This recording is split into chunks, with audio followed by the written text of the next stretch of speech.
All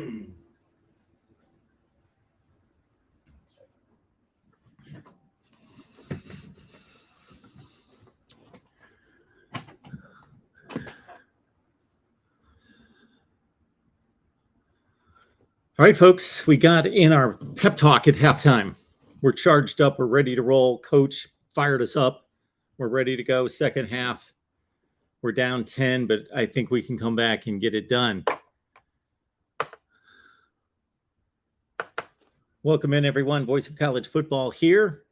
I think we added about 10 or 12 subscribers during that first 12 hours. Fortunately, this is not a subscriber marathon. This is just a college football bash of a marathon to open the season. I got myself a little refreshments, got well fed, ready to roll, ready to do it. Here we go.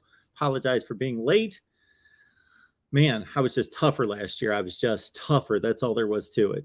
I just was able to wrap up one stream and I just turned it around. But man, I got a little comfortable once I knocked down a plate full of lasagna and some bread and got myself cleaned up a little bit. Man, I just got a little comfy. So we took off about half hour. So appreciate everybody being here and let's get it rolling here. Let me get you the link to join the show. And I need to make sure I get my predictions out here in the next hour or two to our folks in Patreon.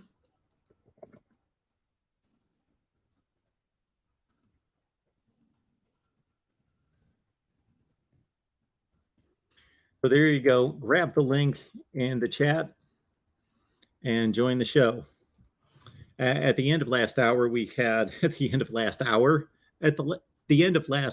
12 hours, we had David Waters from Gators Breakdown talking Florida football. Need to contact my guy to see if we can get that posted on our Florida channel. How about that?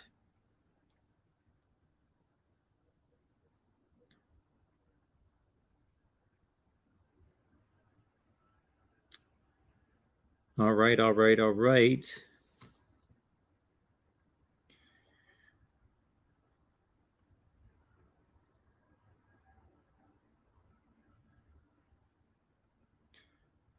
I hate texting. This is the worst thing in the world. I always have too much to say, and texting is not for that.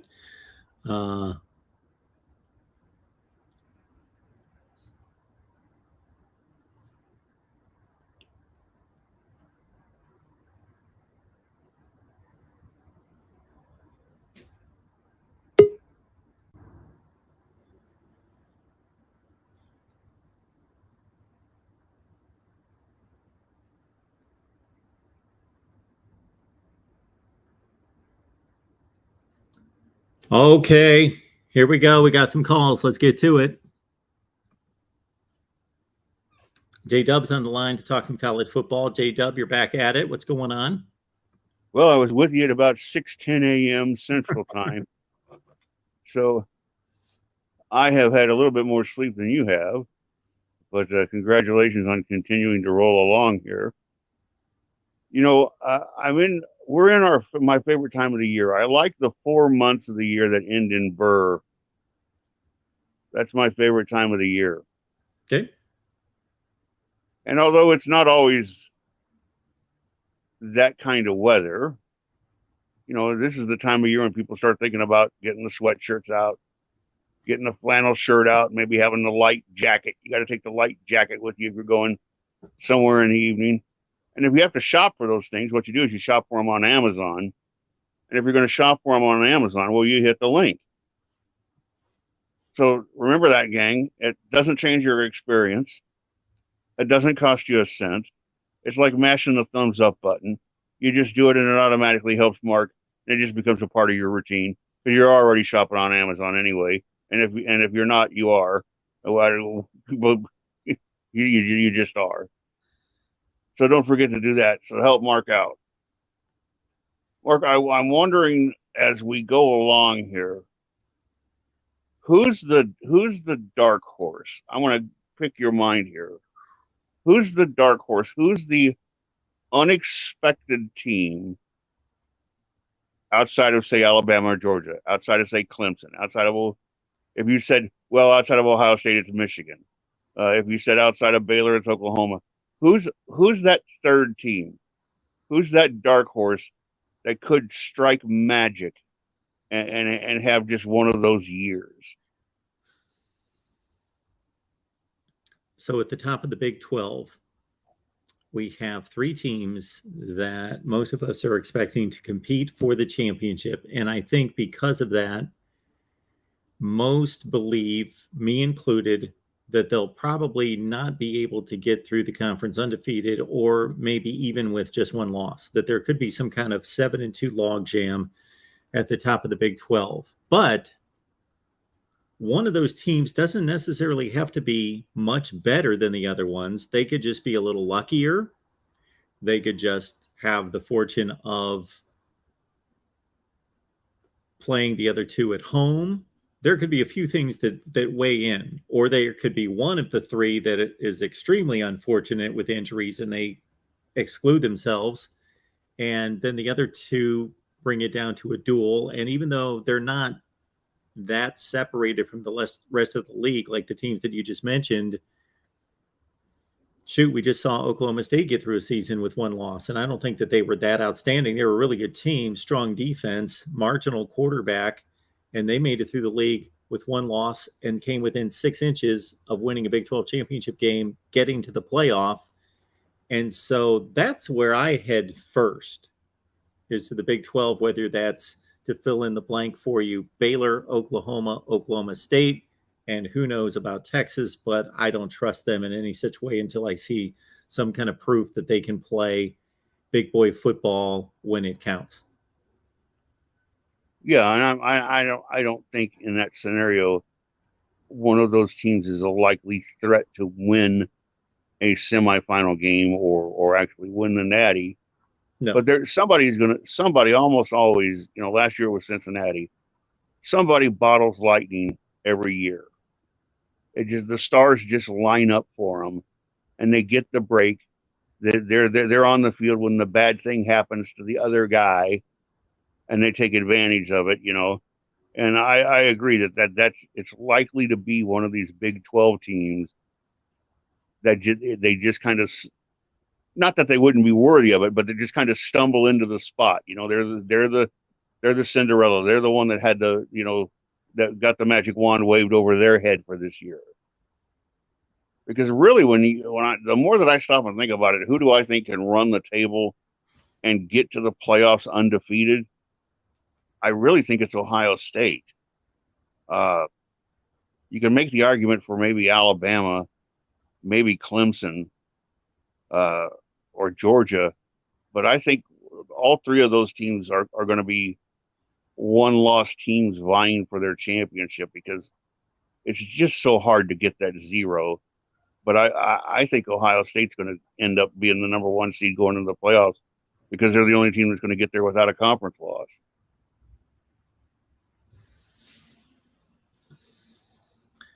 So do you see anybody out of the SEC or the Big Ten that can challenge the two teams at the top, Ohio State, Michigan, Alabama, Georgia? I really don't. And when it comes right down to it, when you got to line them up, I mean, you're always, I'm an Alabama fan, so my eye is always on the golden, the champagne flute. And so every team makes me nervous. I mean, I get nervous when we're playing Ole Miss, because there's so much on the line every single game. But I just think that this is one of those years. Every now and then Saban has had these years, we've seen it before, where they just come back and they're just on a mission. And that's a real platitude. Everybody says, well, Georgia was on a mission last year, blah, blah, blah. But Alabama has the track record to prove it. They've got the rings to prove what happens when they get on a mission and they end up having a scary good team. So I think Georgia, if they were in the West, if we were flipping Alabama and Georgia from the East to the West, I would have no doubt that Alabama would run through the East. Until the national championship game last January, Alabama had won 30 5 consecutive games against the SEC East. They're 35-1 in their last 36. Nobody in the East bothers me except for Georgia. But if Georgia were to be in the West, I guarantee you somebody would get them. They'd get a loss. I'd be absolutely convinced they would suffer a regular season loss. So I think that, and I'm not trying to make an excuse. I'm not trying to, belittle who Georgia, who I think is an outstanding team. I just think that the odds that they're going to, somebody's going to get them. It just happens. Alabama was supposed to beat Texas A&M by 20-some points, and look what happened. These things are going to happen. But I think what we're coming down to is I think we're looking at a 1-4, which would be a Ohio State SEC championship game loser Georgia, and a 2-3 of SEC champion 1-loss Alabama and ACC champion 1-loss Clemson. And then everybody's going to go, oh, this is what we knew all along. And it's going to be Ohio State and Alabama in the national championship game, and that will just be insane. So, J-Dub, would you be more interested in seeing those heavyweights play just because you want to see the best teams with the best players, with the NFL prospects playing in a titanic matchup? Or would you be more interested in, let's say, 2 of those teams making it and the other 2 being completely out of left field, a group of 5 or a Pac-12 champion or whomever else that we could plug in there, Baylor, Utah, somebody else, right, and seeing more variety? Well, the reason why I said the 4 that I said is because I don't think the Big 12 and the Pac-12 are going to produce a champion with 1 loss. I think they're going to produce a 2-loss champion. And you can say, well, there's still a conference champion, and Georgia's not. Okay, but let's say Georgia's got 2 losses, and one of them is on a last-second field goal to Kentucky, and the other one is to Alabama in the SEC championship game, and your 2-loss Baylor is to Oklahoma, and they got surprised by Kansas State. I mean, and do I like variety? Do I wish, is it nice when Cinderella comes around? Yeah, but you know what? I don't like to keep adding water to the soup, because then you don't get soup. What you end up with is broth. I want the heavyweights to slug it out. And if your team's not one of the heavyweights, I'm sorry. I went through 30 years where my team was the heavyweight one time. I mean, it is what it is. I want the best playing the best. And variety, just for the sake of variety, is not something that I'm interested in. Somebody asked me last night to select a team outside the preseason top 25 that will make the playoff. If there's such a team, like there was this last year where Michigan started preseason. And from a talent perspective, I would grab somebody like LSU. But from a realistic scheduling standpoint, I went to UCLA, who plays nobody in the non-conference schedule. But you got to think, if they can go through the Pac-12 either undefeated or with 1 loss, win the conference championship, and sit there at either, of course, if they're 13-0, they're going to be in the playoff. If they're 12-1, they're probably going to make the playoff, depending on comparisons between schedules. Right. That UCLA, and that seems ridiculous. And it seems ridiculous to try to find a team outside the top 25 that's going to make it. It's only happened once, but it did happen last year. Yeah. And I mean, and I wouldn't be shocked, you wouldn't be knocking me off the cliff, because we have seen it happen. And I believe in the theory, that look out, I'm always thinking that that's a possibility. And I'm one of these people. I'm really glad that you mentioned LSU. I don't understand why people are so down on LSU. Look, okay, all right, they've struggled. They seem to be in a little bit of disarray as far as direction goes. And I know there's a lot of people that are down on Brian Kelly. Well, his staff didn't come with him. Blah, blah, blah, blah. The man won more games than anybody else at Notre Dame. He went to a national championship game. He went to the playoffs twice. It's not like he doesn't know how to coach. And the pieces are there at LSU if they can just kind of get everything straightened out. It's like they're not all their spark plugs aren't firing at the same time. But I think they're a dangerous team. Maybe not national championship dangerous, but dangerous at any moment in any week, including to Alabama. LSU is dangerous. And I think they're getting a little bit overlooked. I think Florida too. Everybody's just writing Florida off as if they're suddenly going to be this 4-8 team. Look, Florida's still loaded with SEC talent. It's not like all of a sudden Florida has become Western Kentucky. You know, they're still the University of Florida. So there's a lot of good teams out there. I'm glad we're finally, a couple hours away from kickoff and seeing some of this happen. I'm excited for the fans of all the teams. I mean, even if you're somebody who's a loyalist of a team that I don't like, good for you. I'm excited for you because I feel your passion. This is what we've been waiting for. Yeah, because we see 4 teams going at it tonight that nobody's projecting them to be serious playoff contenders or anything like that. But at the same time, Purdue was good enough to be in the Big Ten Western Division race till the last weekend of the season last year. And Penn State has as much talent as anybody in the Big Ten not named Ohio State. And we know that the winner of that game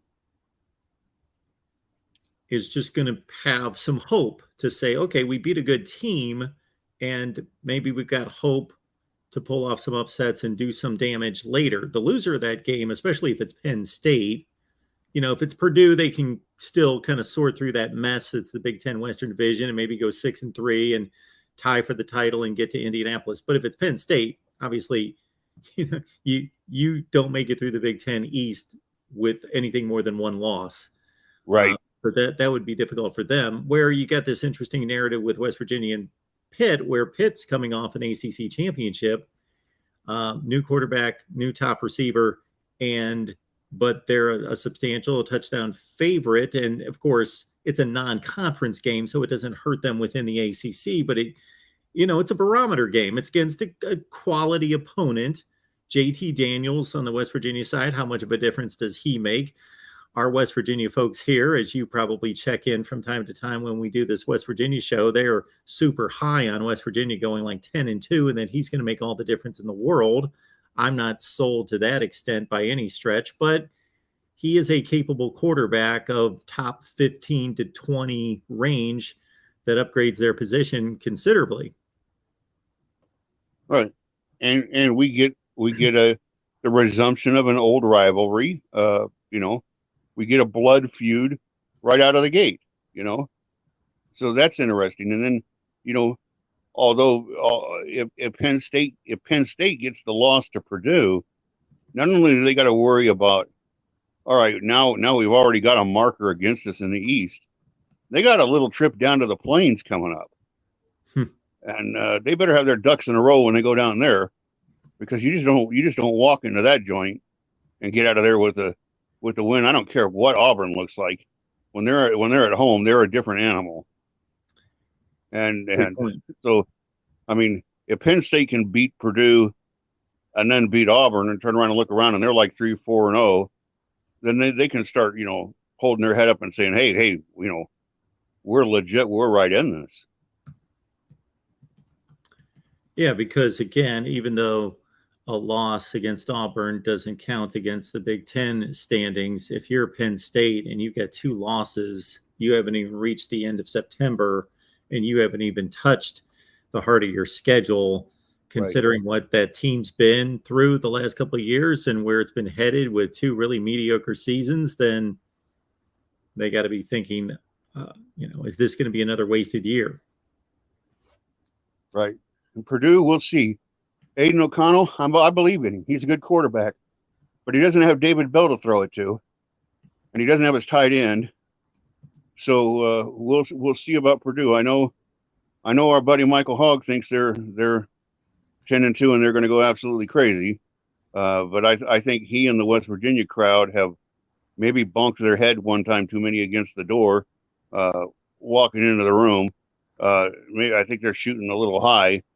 I mean, I look at West Virginia's schedule and I go, like, man, if I'm West Virginia and I get out of this thing with 8-4, I'm real excited. But some of those people think they're going to go 10-2, and maybe they are. Maybe I'll be eating crow. I mean, we'll find out. We're going to find out a lot tonight. And I think Pitt, if I'm not mistaken, is it week 3? The chat will know. You'll probably know, Mark. Doesn't Pitt have Tennessee coming up real quick? I believe it's week 2. Is it week 2, right? Or okay, so yeah. I believe so. Yep. That's going to be a fun one. I'm really interested to see that because, again, you got 2 teams that are nowhere near elite, but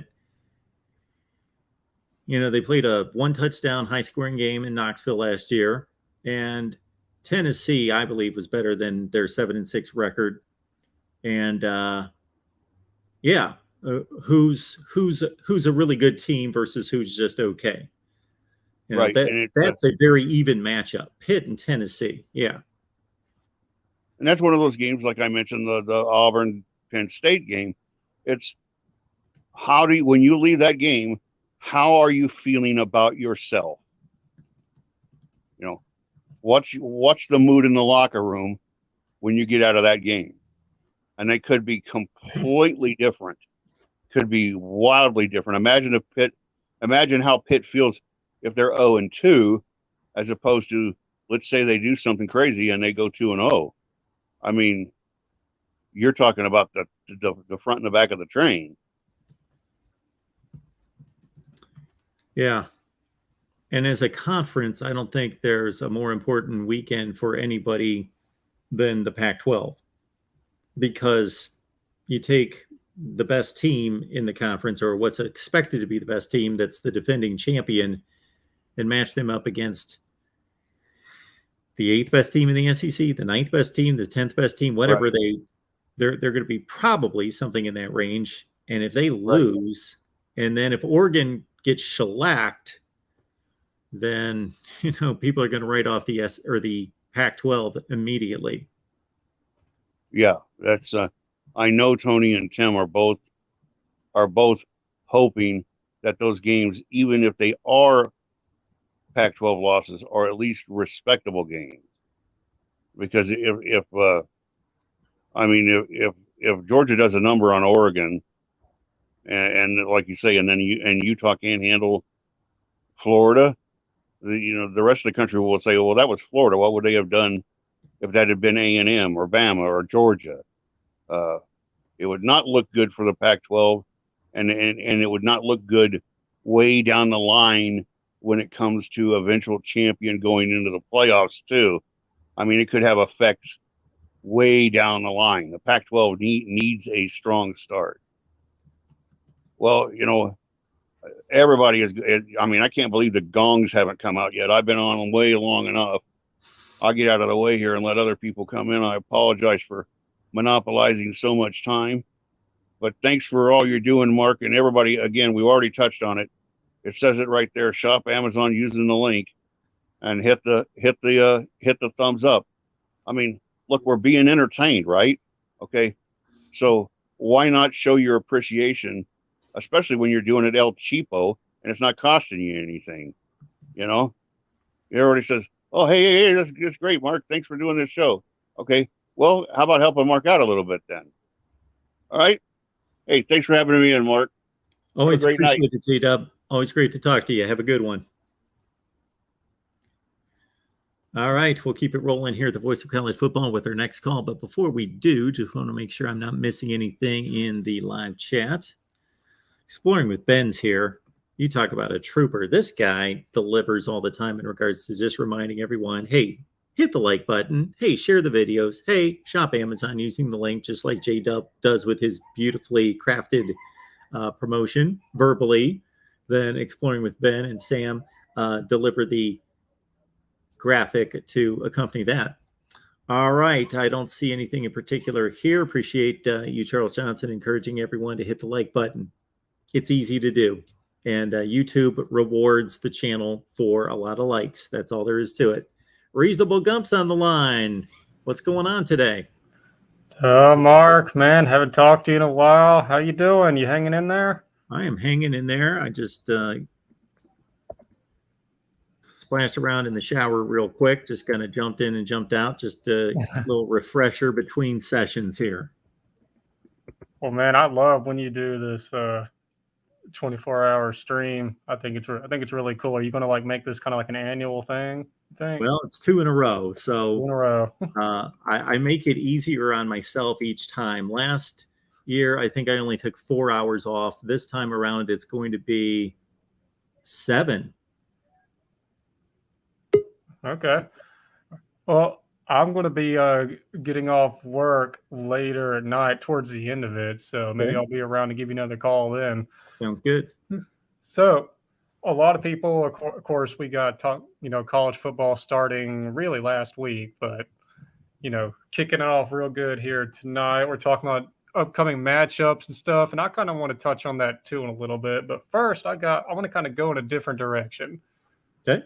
So let's discuss each conference.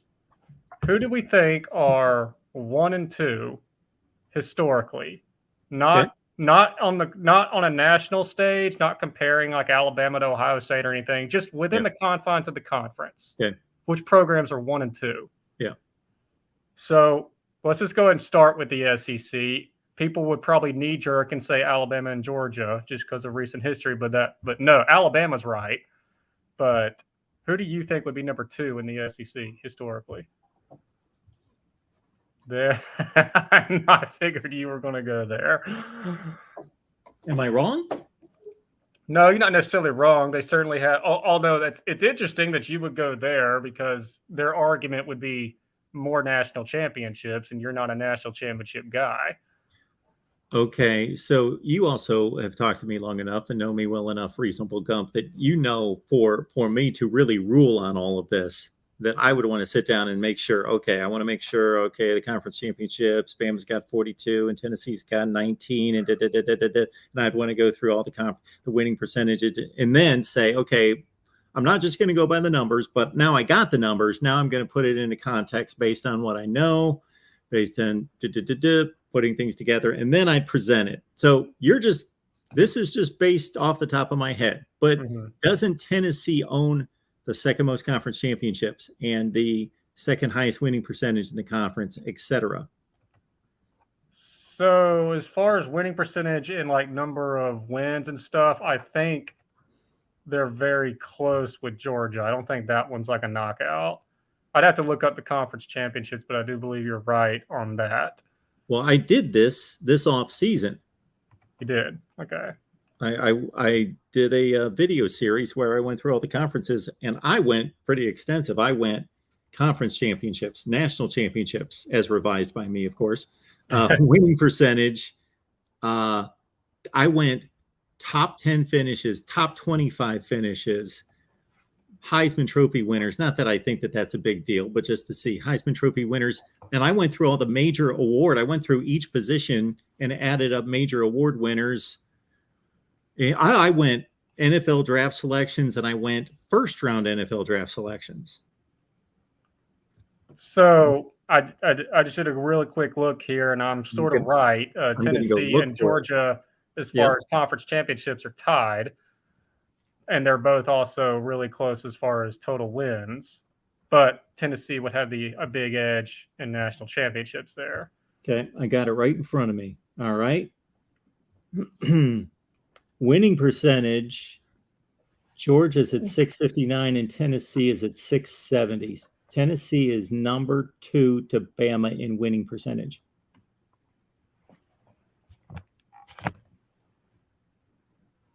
Still with me? Yeah. So that's winning percentage. The first thing I mentioned was number of conference championships. Yeah, I got that right here too. So. But anyway, no, I don't disagree with that. I think some people may be surprised to know that if they, of course, didn't watch your videos before, that you're talking to an old guy. Would be a clear number 2. I think like I said, I think Georgia and maybe to some degree, but not really, LSU might have a little bit of an argument. But yeah, I would agree on that with Tennessee being number 2. All right, let's go to the Big Ten. Okay. This Boy, one's interesting. Who is number 1, Michigan or Ohio State? Well, the metrics are going to tell you in terms of conference championships, Michigan has 3 more than Ohio State. Mm-hmm. But and more victories over Ohio State. Most of those were with leather helmets on. So Ohio State's been a better program than Michigan for a long, long time, and overall just flat out is. Better winning percentage, more AP top 10 finishes, top 5 finishes, more major bowl wins by 10, 21-11, more national championships, obviously more recent national championship and playoff appearances, more NFL draft selections, first round NFL draft selections, almost 2-1, all Americans, everything. Michigan except for conference championships. Well, Michigan fans may argue with you on the national championships, but most of those were awarded when they played like 4 games a season. Even to the point where if you add up all the individual Doak Walker, Biletnikoff, every position, I went through every position other than the Heisman, and it's 29-13. And again, I think you know that I don't put a lot on that because they were voted on by people. Right. But it's just an indicator. Mm-hmm. Had more All-Americans. Yeah. So before I looked a little bit into this, I would have thought Michigan State would have had a bit of an argument because they have really some recent. When I say recent, I mean since the 50s onward. But they have some national titles. But then I looked at it, and their records against both Michigan and Ohio State are atrocious. Oh yeah. So I sort of threw that out the window. All right. So how about ACC? Penn State would be 3rd in the Big Ten, but obviously most of that success was not in the Big Ten. Right. So ACC, I think it's going to come down to probably between Florida State, Miami, and Clemson. Yep. And it's going to be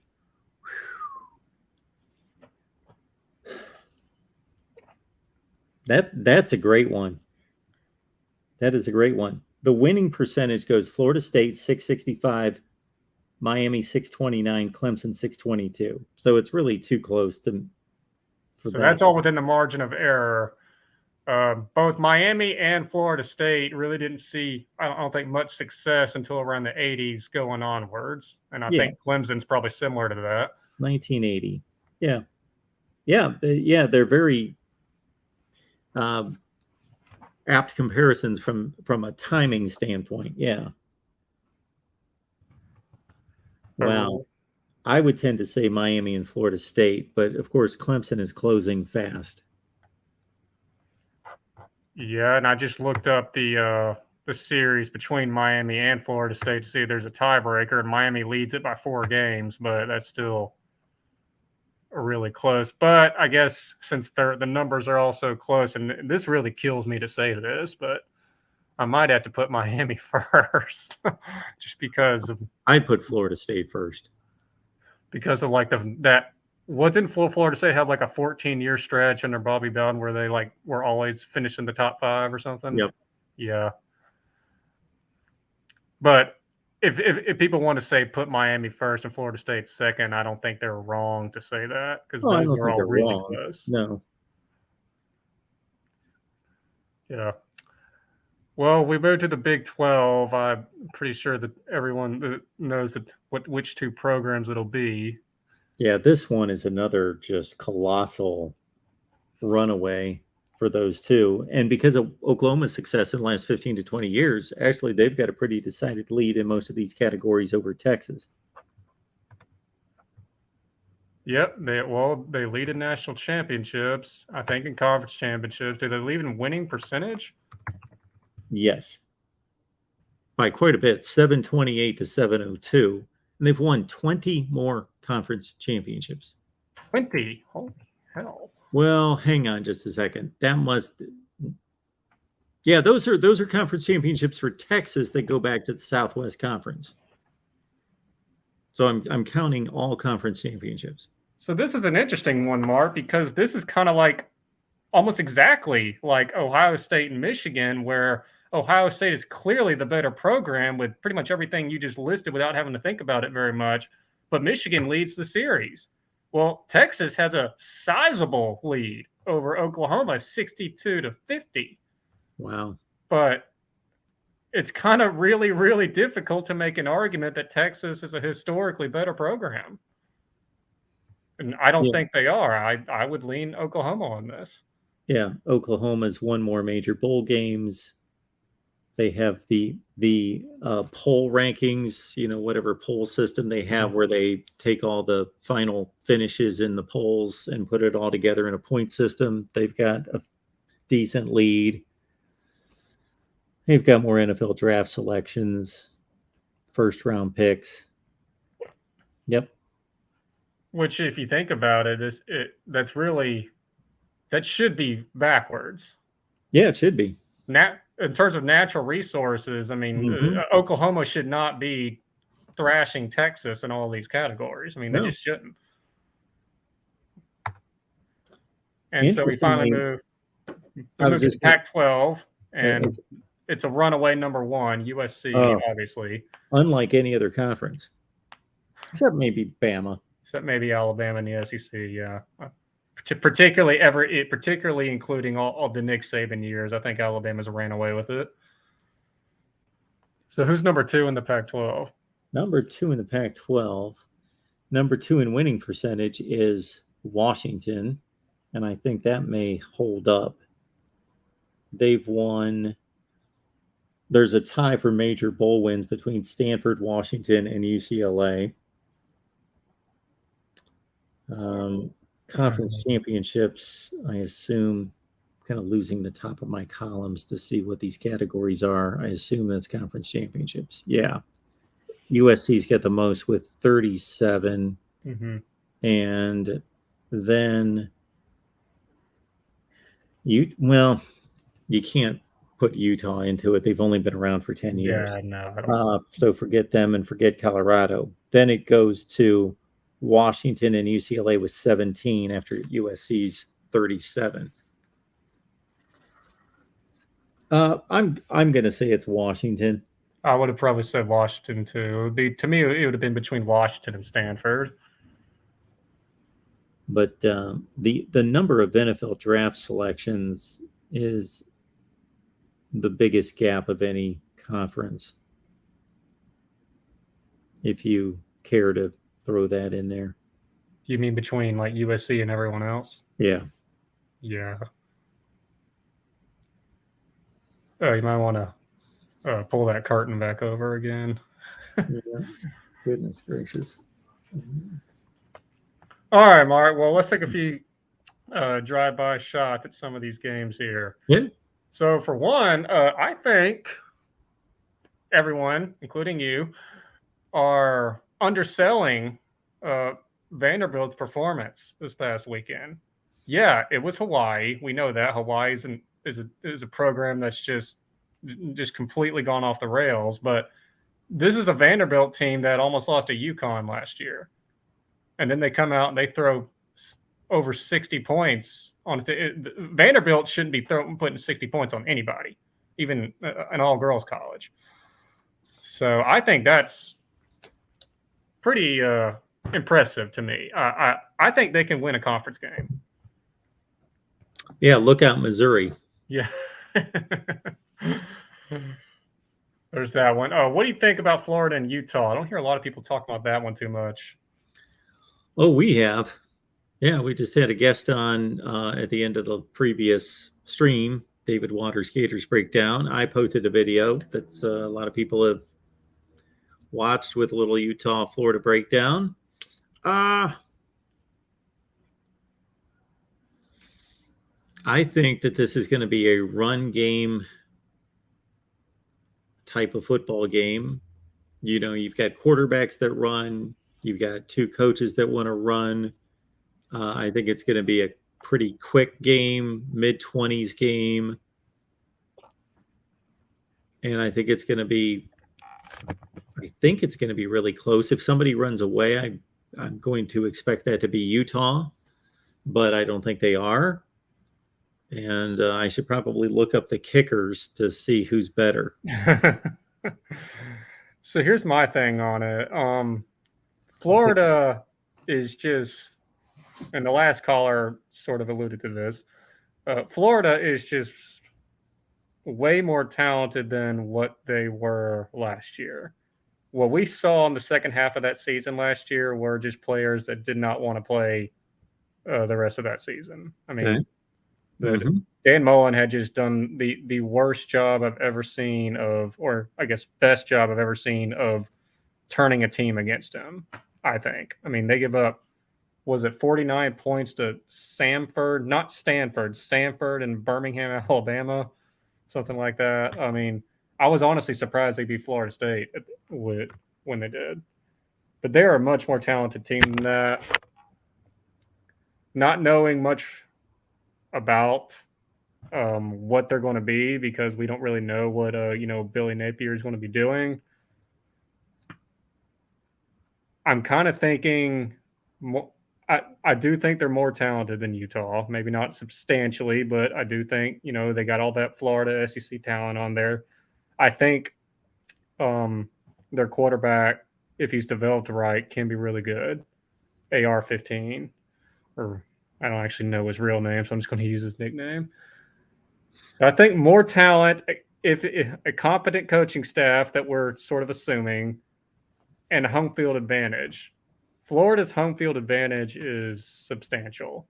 It's not like playing at Missouri. This is a big one. If they were playing at noon in Gainesville, Florida, with 100% humidity and 99 degrees and stuff, I would see a much more bigger advantage for Florida. Whoever scheduled it late at night like they did sort of threw Utah a bone, in my opinion. But I'm going to go ahead and pick Florida to win by a field goal. Okay. I would not be surprised by that outcome. Are you a big betting guy? No, I've never placed a bet on games. Let's see. How about LSU and Florida State? Now, this one, a lot of people are kind of thinking for some reason that LSU is just kind of falling off the rails here. And the thing about them that makes them weird is they have a ton of transfers. They're a very heavy transfer-loaded team. Players and coaches. They got a new head coach too. But the thing is, that head coach is, like, in my opinion, a top 5 head coach currently coaching right now. And they're still LSU. They still got, just like Florida, they got a ton of Southern talent on that team. I think they should have been better than they were last year, and I think they should win this game by 2 scores. I just haven't seen anything at all from Florida State in the last 7-8 years that makes me think that gives me any confidence in them. How much do you think you tend to, when not having a strong opinion, that you tend to just grab the SEC team, or just naturally have that bias to think that they're better, and not that it's not justified by the results? I will admit I do tend to lean that way when I don't know a lot, but it also has to do with the opponent. So in this case, I mean, like I just said, I haven't seen anything from Florida State that's made me confident that they're going to be able to, stand up to LSU. Yeah, Mike Norvell's been there for 2 years, and I guess the best team he's beaten was they beat North Carolina 2 years ago. They went 3-6, but they beat a pretty good North Carolina team. They beat Miami last year. They beat Miami, a 7-5 Miami team last year. That would have been their best win. Yeah.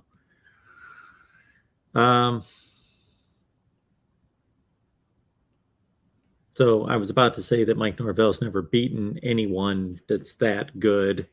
But, 2 okay wins, 2 pretty decent wins that are probably comparable to this LSU team in some ways. Well, and to sort of go in the other way of, the insinuation that I kind of lean towards the SEC team in matchups like this, I think I'm about ready to pick Miami to beat Texas A&M here in a couple weeks. Yeah. Yeah, I may do that myself. Although I did love how when you were talking about your conference champion picks, you phrased it by saying you had zero confidence in your ACC champion. I have never delivered predictions for a season and felt more like, I'm just spitballing. I could have just went the conventional route. I really wanted to get a 1 through 130 list done before the season started because I wanted, if anything else, I just wanted to do it. Plus, I wanted people to be curious about or argumentative about me saying that Georgia's the second best team in the country, but they may not make the playoff. So it's interesting to me that you seem to be one of the very few people on here who is not all about that new and improved Jim Knowles Ohio State defense. I mean, a lot of people are putting Ohio State as number one and sort of a runaway number one. Like, because I guess they're thinking they're going to combine that offense they had last year with a astounding defense. And if that happens, then sure, yeah, they could very well be the number one team. But I get the feeling that you're not very convinced that that's what we're going to see. So Jim Knowles to me is, I don't want to knock the man in any such way. He's the defensive coordinator at Ohio State. Mm-hmm. he just built a defense at Oklahoma State that was like number 3 in the nation statistically, and I think more realistically, one of the 10 best defenses in the country. Mm-hmm. So he really knows what he's doing. But he's not Brent Venables, where he's just churned out these type of defenses for 10 or 12 years. So he's teaching a new defense to a lot of talented players that haven't accomplished much. Mm-hmm. And when he went to Oklahoma State, again, he wasn't dealing with this level of athlete, and he has said that a number of times. I'm coaching the best players I've ever coached. But it took him a couple of years to make Oklahoma State better. They regressed first before they got better. And without any preseason games and any warm-up games to lead into Notre Dame, I know what I saw last year, and I know that Jim Knowles is good, but I got to see that this team can play disciplined defense and tough defense and hit people and not be pushed around. Not to mention, it's also never a guarantee that a coordinator hire can come and fix everything and overturn everything in one offseason. Sure. Sometimes it takes a little bit longer. Now, Sometimes they can. Steve Sarkisian came in and had the best offense I've ever seen in 2020. Lane Kiffin came in and did a bunch of stuff cool at Alabama. You get those kind of hires, but it doesn't always work. I mean, hell, Georgia's offense was incredible last year. Todd Monken, I believe the guy's name is. Mm-hmm. He had been there, I think, 3 years at that point. Yep. 2 or 3, 1 or 2. Mm-hmm. And they weren't that astounding the previous 2. It took them some time to install that system in there. And this may sound like blasphemy, but if I told you I did not give you a name of a team and I just said this is their offensive production last year, regardless of the yardage figures, they scored 27 against Michigan, 28 against Oregon, 26 against Nebraska, 33 against Penn State, but there was a scoop score by the defense. And those are some of their scoring outputs. Would you think that's the best offense in the country? That actually does surprise me. Ohio State was ranked the most efficient offense, weren't they? Yeah, they were number one in yardage. They were number one in points. And I know that you can't expect we're going to score 50 points against everybody, including Michigan and Oregon and Penn State. I understand those teams don't give up 50 points. Mm-hmm. But 26, 28, 27. No, I hear what you're saying. All those are in the 20s, 4 in the 20s. Now, I left out putting up 56 against Michigan State, and it was even worse than that. They had 49 at half. Right. And Purdue, they had 59 points. Again, it wasn't even a game. They could have scored more than that. They had 44 points at halftime against Indiana. They scored 66 against Maryland. Sure. But I'm looking at the top level competition, and they produced a ton of yardage. The point production, not great in the red zone.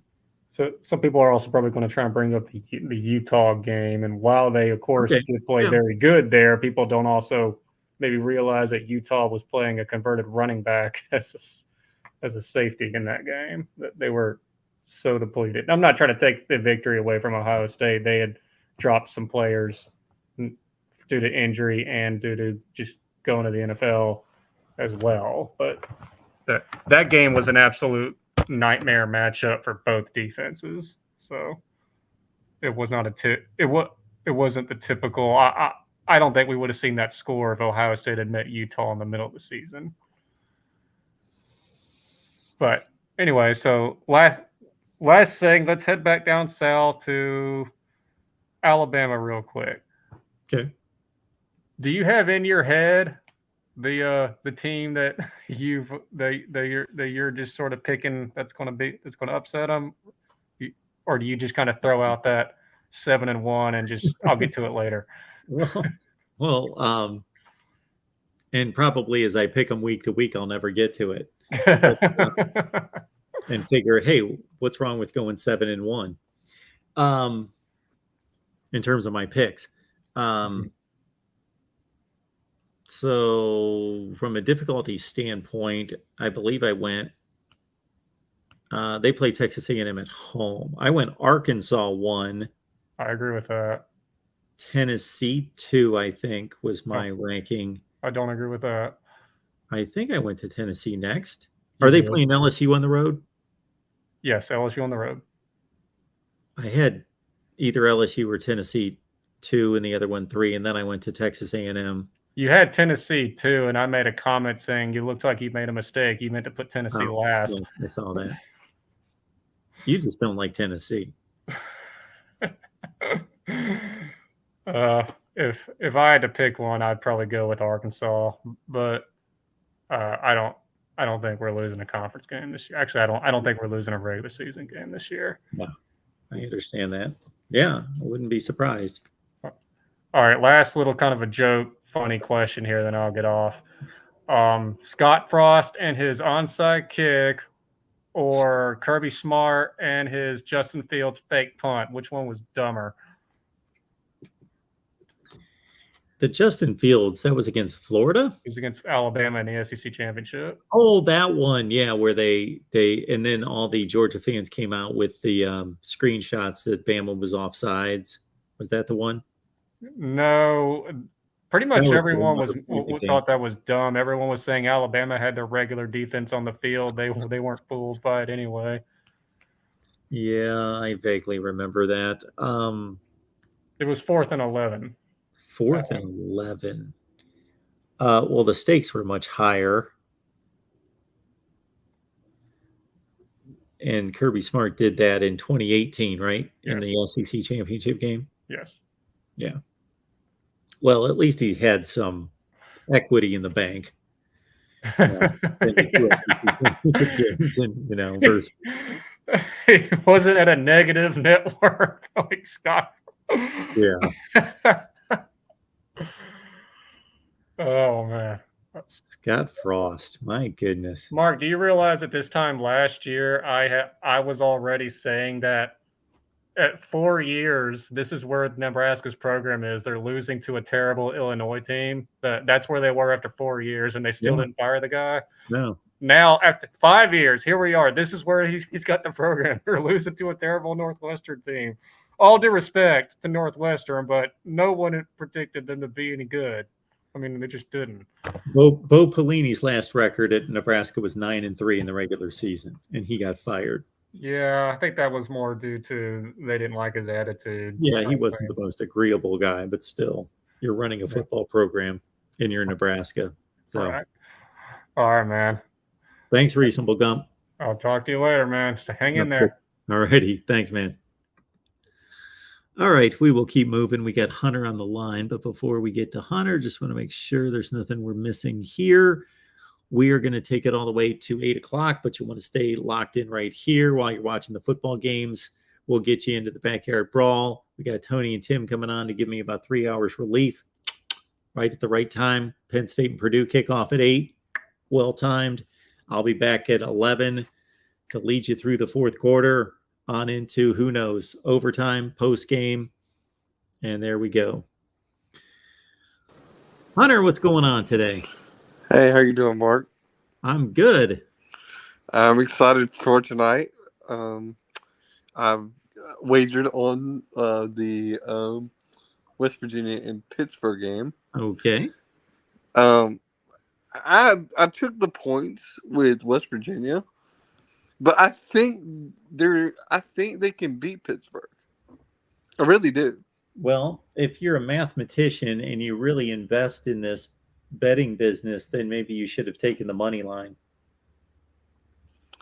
Well, yeah, I mean, you know, the reason I say that is because it's been proven that even though for this one individual bet, obviously the chances are much, much higher that you're going to win the bet because you got 7.5 points, right? Was that what you got? Yeah. Yeah. Versus obviously West Virginia had to pull off an upset on the road to win. But in terms of money management, it's been proven that at a certain point in that point spread, it's just there's a bigger and better payoff taking game after game after game after game to take the money line. Like I'm looking at picks right now. I haven't sent my picks to Patreon yet, and I just lined them all up. And I can't figure out a game here out of 3, 6, 9, 10, 12, 14, 16, 18. Out of 20 games, I don't see an upset. But of course there's going to be upsets. So I got to find the upsets, but I don't see them. Because there's going to be about 4 of them. Yeah, I get what you're saying in general. I normally do bet the money line on games, but I thought this game would be close, and I think this game's going to be close. I think it's really going to be decided by a field goal, to be honest with you. Okay, well then you're in good shape. I think Neil Brown's team is better this year on the lines of scrimmage than they have been in years past. And so if they can hold their own, then I think that they can even potentially win the game.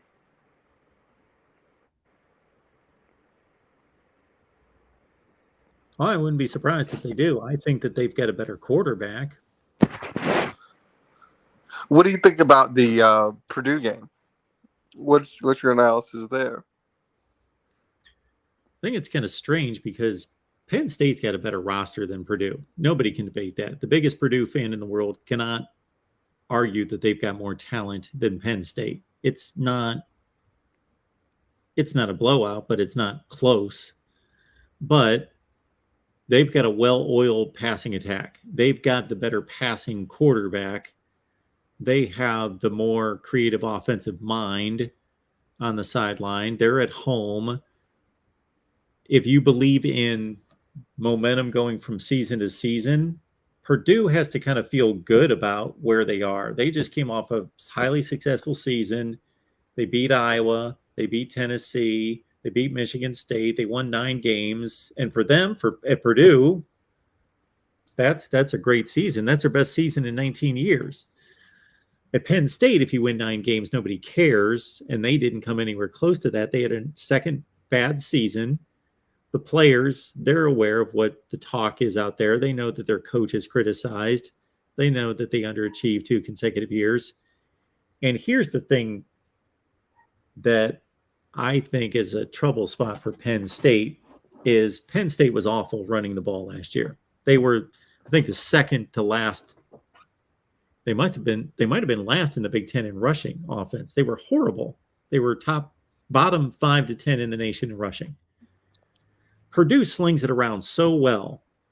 Obviously, Purdue wants to run the ball well, and that would help their offense considerably, would open up the passing attack. But if they don't, they've proven umpteen times. If we went through last season's big wins for Purdue, they could rush for 55 yards, throw for 450, and win. Penn State can't do that. Penn State has to run the ball somewhat successfully. They probably got to run for 150 to win the game, and they weren't able to do that much last year. Well, they do have an incoming freshman in Nicholas Singletary. Yes, they do.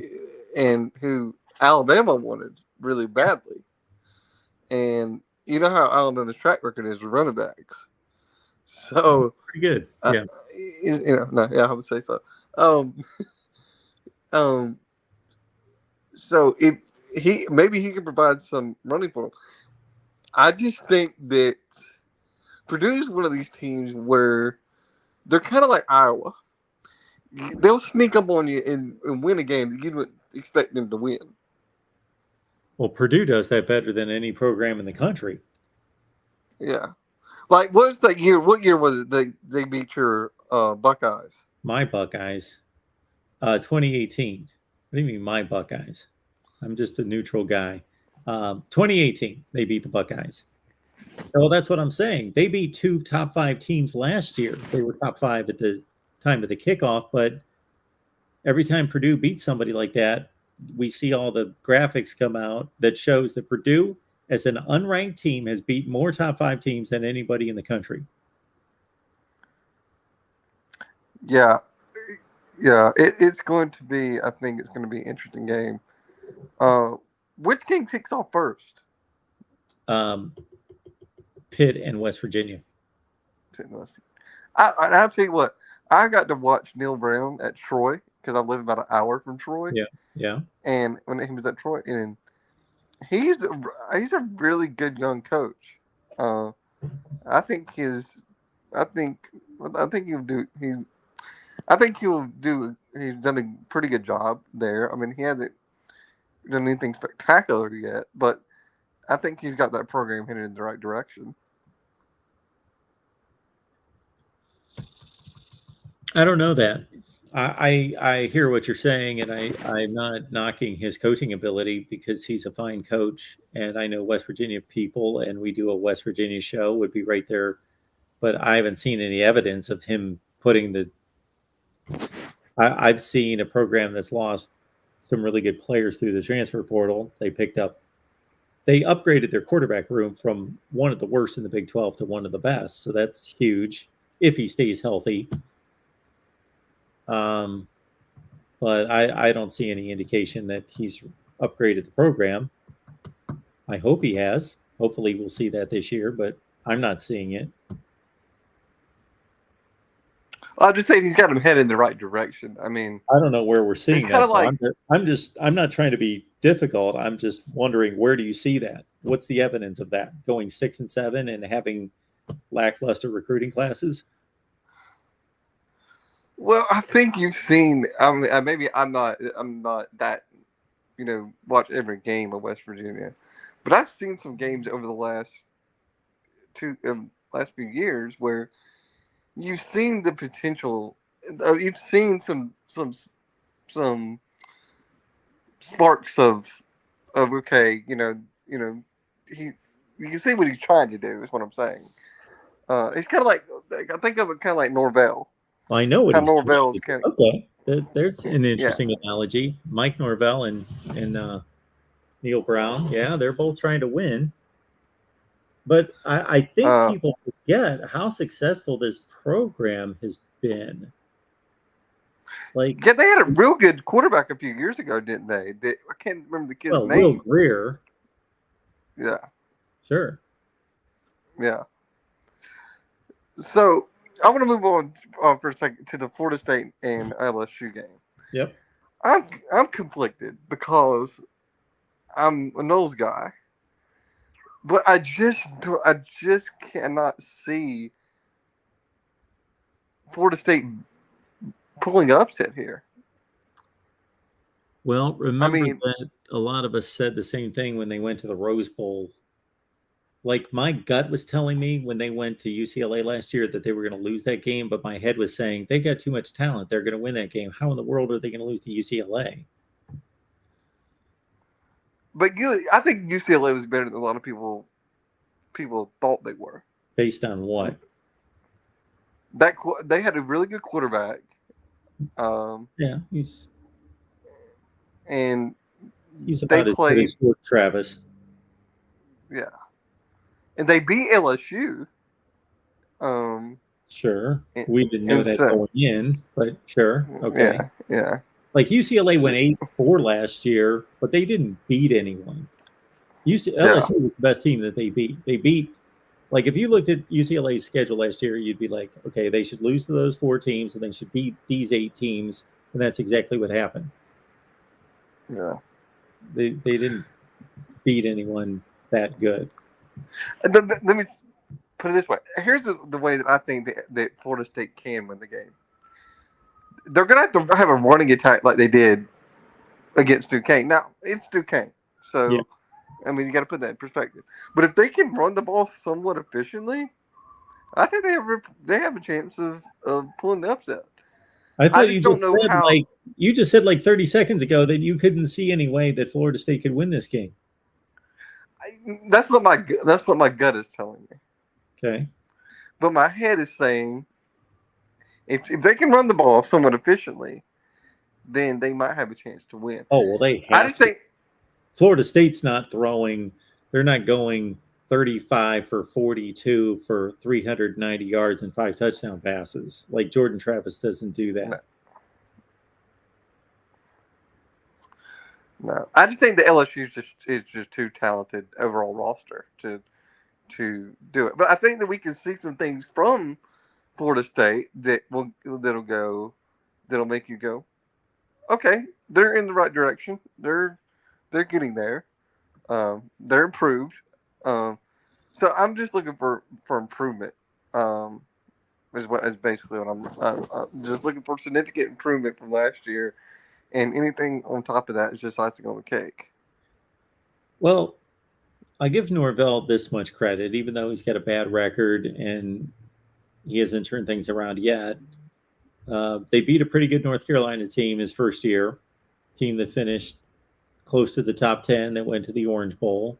They beat Miami last year. That wasn't a great team by any stretch, but Miami beat Pitt and NC State and talented team, and Florida State beat them. And in last year's opener, so Norvell's in a similar situation than he was last year. They're playing a Sunday night game like they did last year on national TV, everybody watching, and they were playing a top 10 Notre Dame team, and they took them to the wire. Yeah. Another game that I think is going to, like I've mentioned several times. I don't know. I'm just really excited for this game. But Florida and Utah. A lot of people say that Florida has advantage because of the home field advantage. Does that factor into a game? It does. But I just think over the course of the game, I think Utah pulls away with a win here. Well, I tend to believe and trust Utah because of Kyle Whittingham and because of him just having his program and his process in place for so long, and the players knowing exactly what's expected of them, knowing their roles, and just that comfort of, we know who we are, we've got an identity, this is what we do. We're a hard-nosed football team. We rely on the front seven on defense. We're going to run the ball. We got a quarterback who can run the ball. And they were on a roll at the end of last year. Whereas Florida, I think they're still in the place of trying to figure things out. And they got to learn the system in which Napier wants them to play in. And I think that for the first game, I think that's just going to be a little bit too of a big mountain for them to climb. Sure. So, and I've watched Utah play last year and just looked at them, and I think they got the better quarterback too. In this game. LSU's got the better quarterback. I would have told you that 2 years ago. I don't know if I would tell you that now.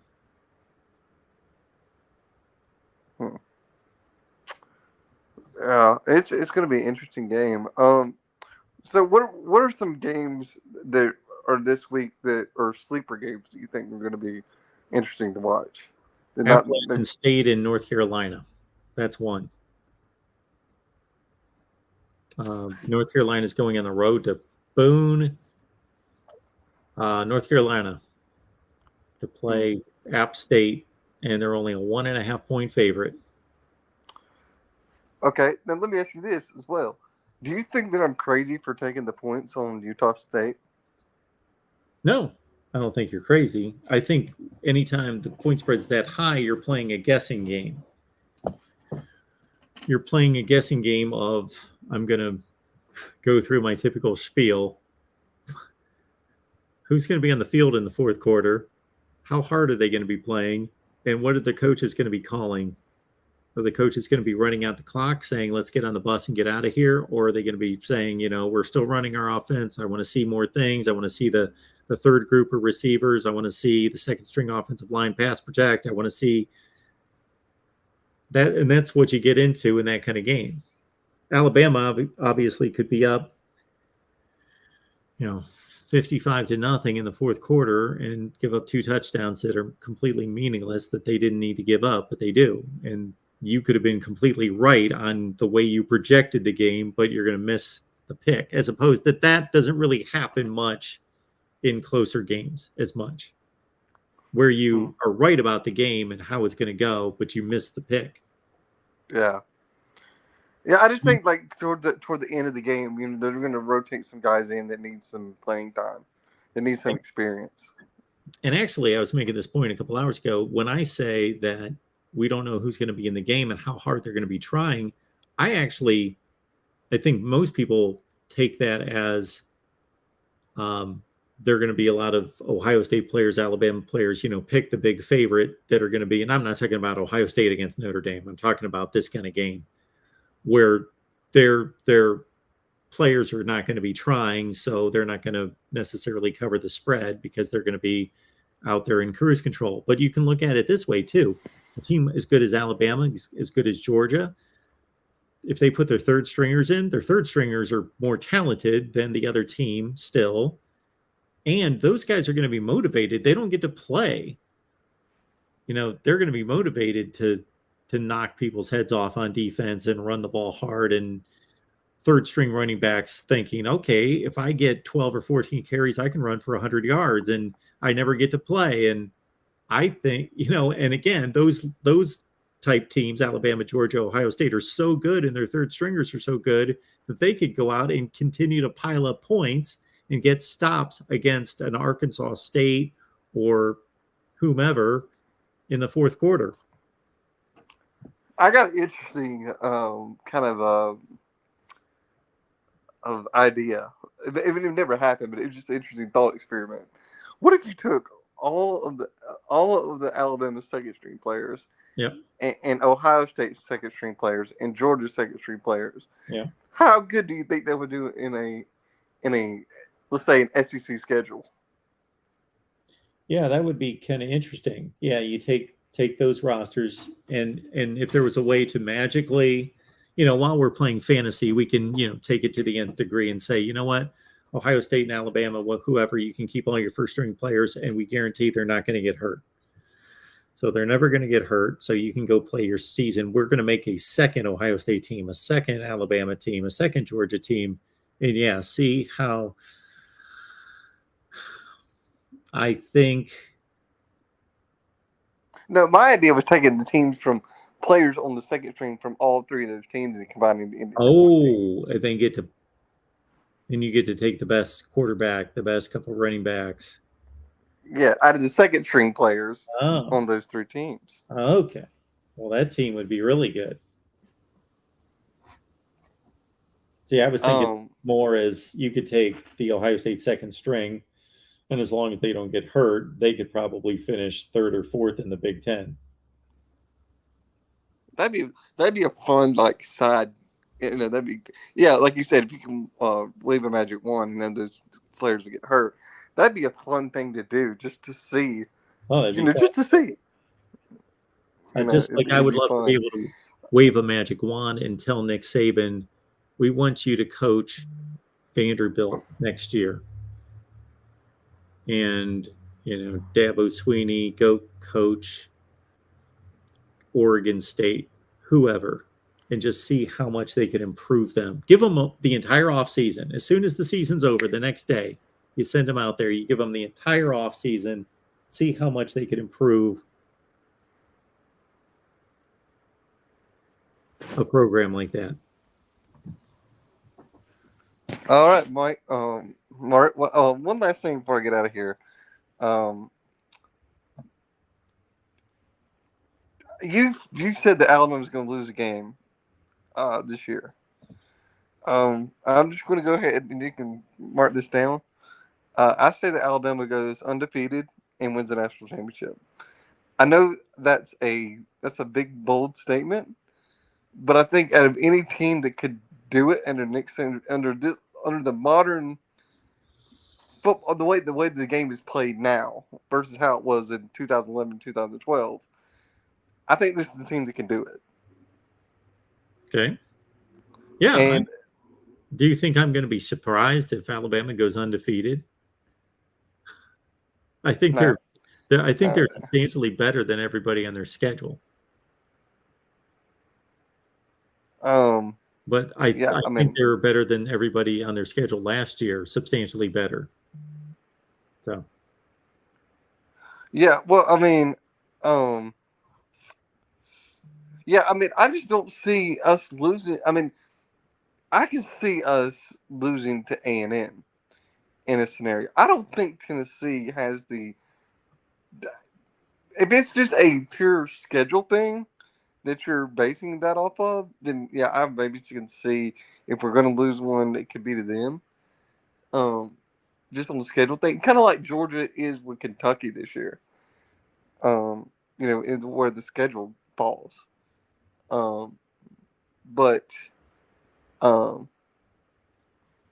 that'd be interesting to see. That'd be interesting. I just think that this team's just going to be. A lot of people like to talk about what we've lost on the wide receiver position, but look who we've replaced them with. You got Jermaine Burton, who was productive at Georgia. You got Tyler Harrell, even though he's a little hurt right now. So you've got some guys coming in, and so I think this team's going to be one of the best that Nick Saban's ever had at Alabama. I heard somebody say the other day that I generally don't think about putting these kind of scenarios together, but that the odds, and we don't want people to get hurt, of course, but when you look at the stature of Stetson Bennett, Bryce Young, and CJ Stroud, and that they are going to play a combined 40 games plus, that the odds of all of three of them making it through the season is possibly low.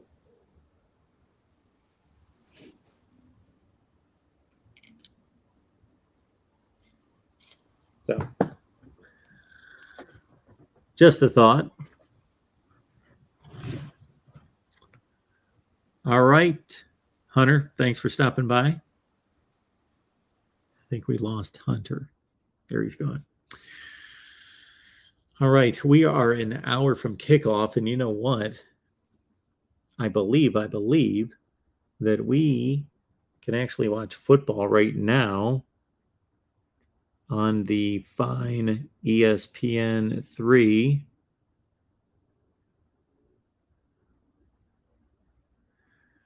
Somebody said that Akron and St. Francis are playing. How about that? Let's see here. Let's see what we got. Got a lot of U.S. Open tennis that I would be excited about 30 years ago. Catch a little Jimmy Connors.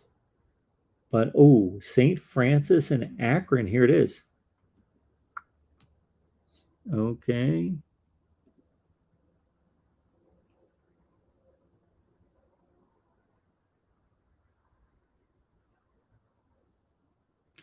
Yes, continue.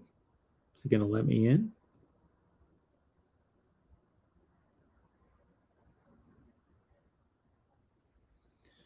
Your event is about to begin. I thought it started an hour ago.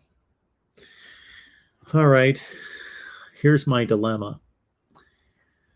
My dilemma is we've got 20 college football games in the top 25 and close to top 25 type of matchups, Power 5 kind of matchups. And my research tells me over 3 or 4 years that 4 or 5 of these games are going to be upsets. Right? This is what my research tells me. I didn't pick any upsets. Now, I would think the most likely ones would be Florida State over LSU, Boise State over Oregon State, Florida over Utah, Purdue over Penn State.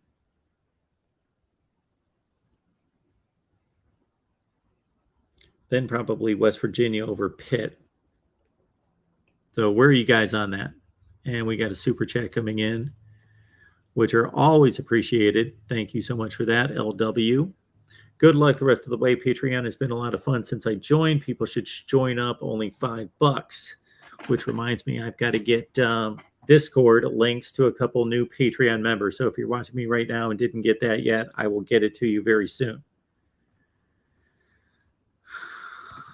D-Rock Irish, I think you are correct on the upset numbers. Well, I know I'm correct, D-Rock, just because I've got notepads full of the games each week. And when I look at them over 3 to 4 years, every week there are 4 or 5 upsets. Look at this. So I'm going to save this. Hopefully I can copy and paste this later so I don't have to rewrite all of this. I hope. Okay. Let's look at, and you know what? I'm going to open a different page. Just watch this. We're going to go to last season. We're going to start with the last weekend of the season.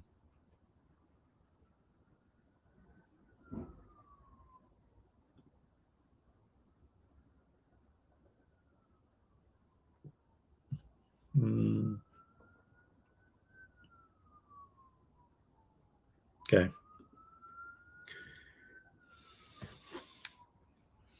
Last weekend of the season, before conference championship week last year. Iowa +1 beat Nebraska.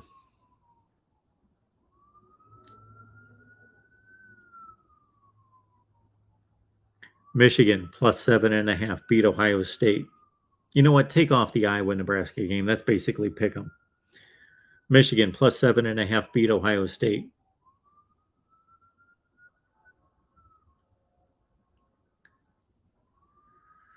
Minnesota +7 beat Wisconsin. Did Oregon State beat Oregon last year?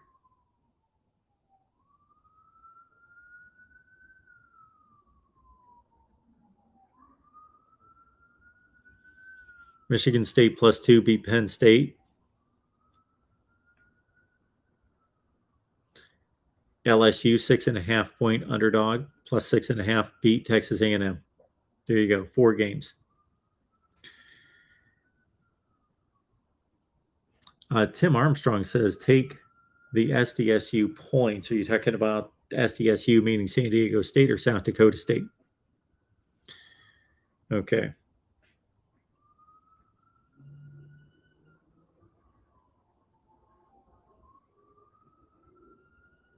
Let's look at this.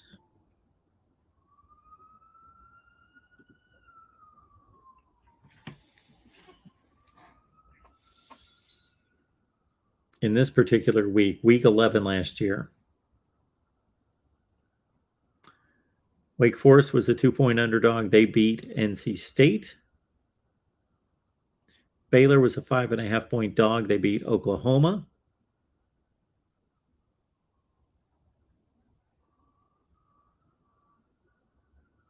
Mississippi State was a 5.5 point dog. They beat Auburn. Ole Miss was a 2.5 point dog. They beat Texas A&M. Florida State was a 2.5 point dog, and they beat Miami.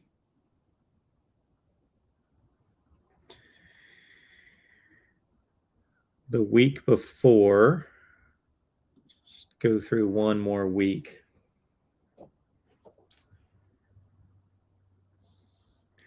This is from week 10 last year.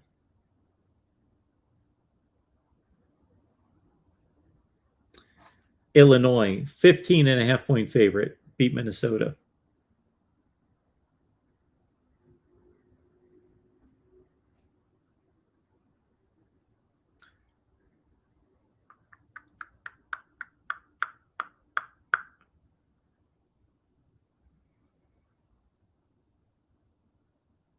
Purdue, 3-point underdog, beat Michigan State.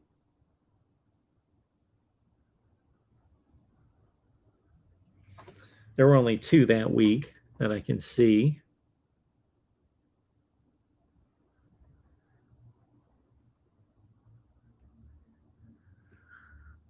I picked how many upsets that week? I was well over 500 last year picking upsets. But, man, I don't see any upsets this week. That I see upset possibilities, Purdue, West Virginia, and others, Florida. But that's not who I think is going to win the games. I'm going to be kicking myself when there are 4 upsets this weekend. And I had them right in front of me. Let's see. This is week 8 last year. Pitt, 3.5 point. No, I'm sorry. They were the favorite. Illinois, 24-point underdog, beat Penn State. Miami, 3.5 point underdog, beat NC State.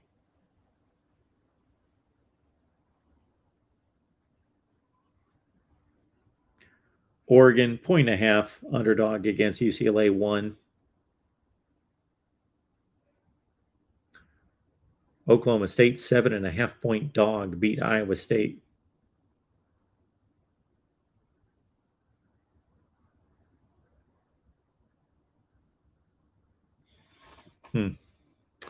There are going to be some upsets this weekend. Just where are they?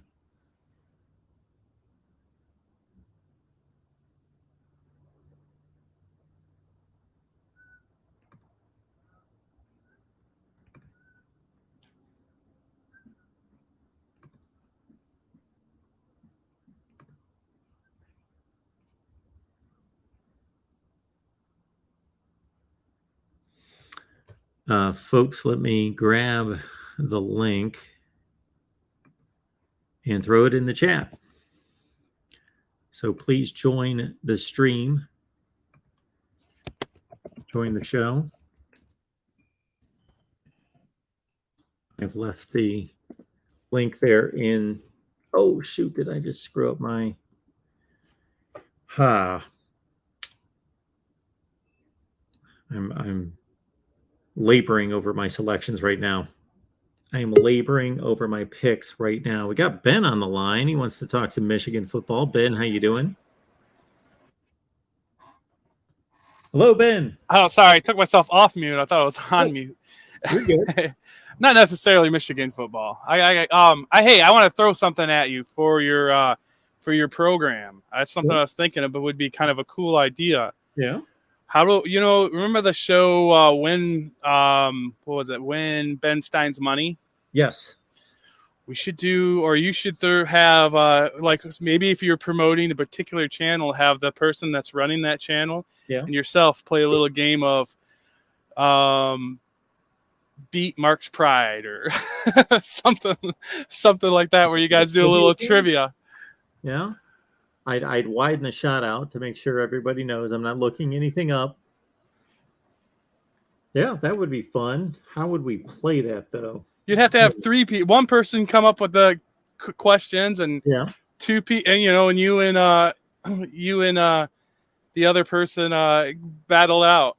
Who's the other person? Who are we gonna get? I don't know. Corey, any of the guy, Tony, any of the guys over in Pac-12. I'm sure a lot of people would. You have your Miami guy. I'm sure you guys. What does the winner get? I don't know. Bragging rights. Bragging rights. You might have to specify it to like certain, like Corey's not gonna know. Corey's more of a Big Ten guy, and you got other people that are more like, you're more rounded. As far as your knowledge, you got a good rounded, but some people are more specific. I could see. Yeah. But I was just throwing that out there. Oh, I like it. I've often thought about trying something like that. I just don't know how to stage it and how to make it interesting to people and make the stakes something that people would be interested in. Falcon Rack says $1 million. $1 million.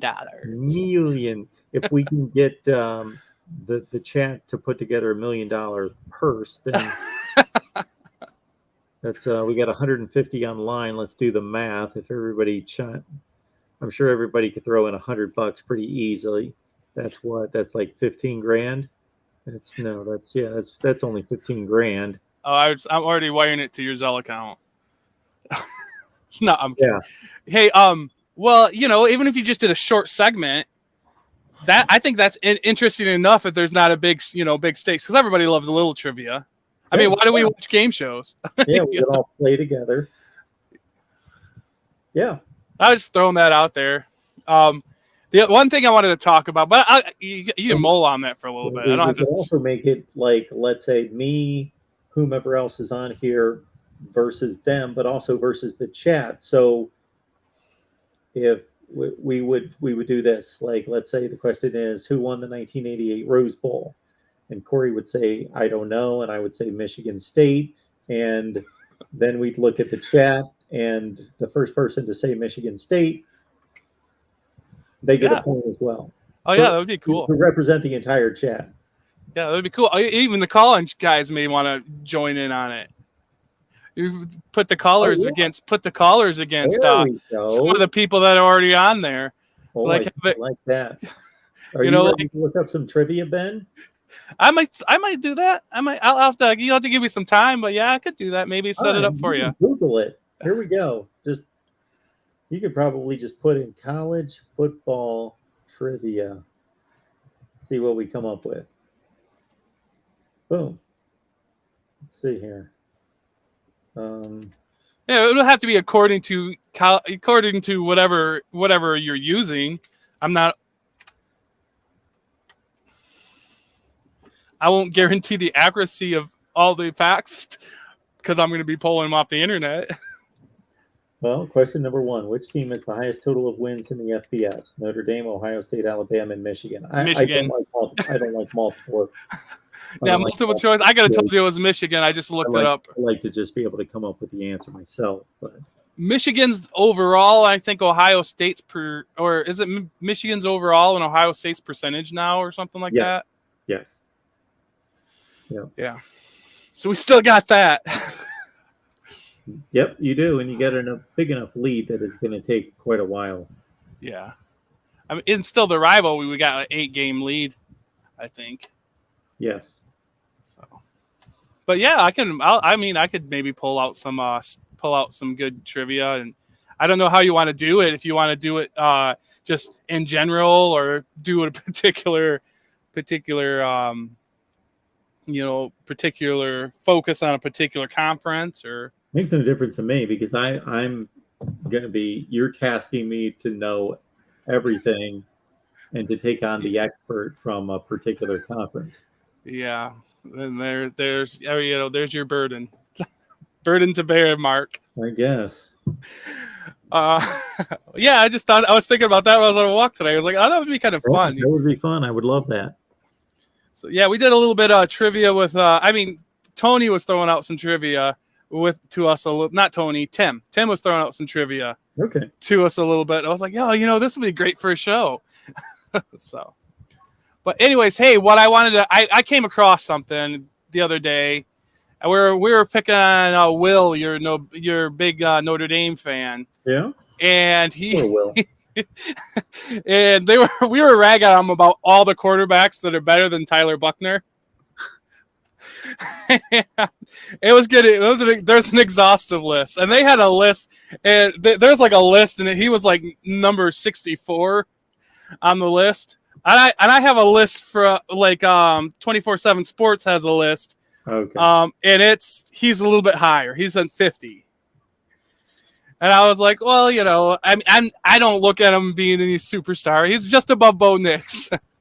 What caught me on this list, and I can post it in the chat, but what caught me on this list is it has Michigan's it puts JJ McCarthy, or it puts Cade McNamara / JJ McCarthy at 37.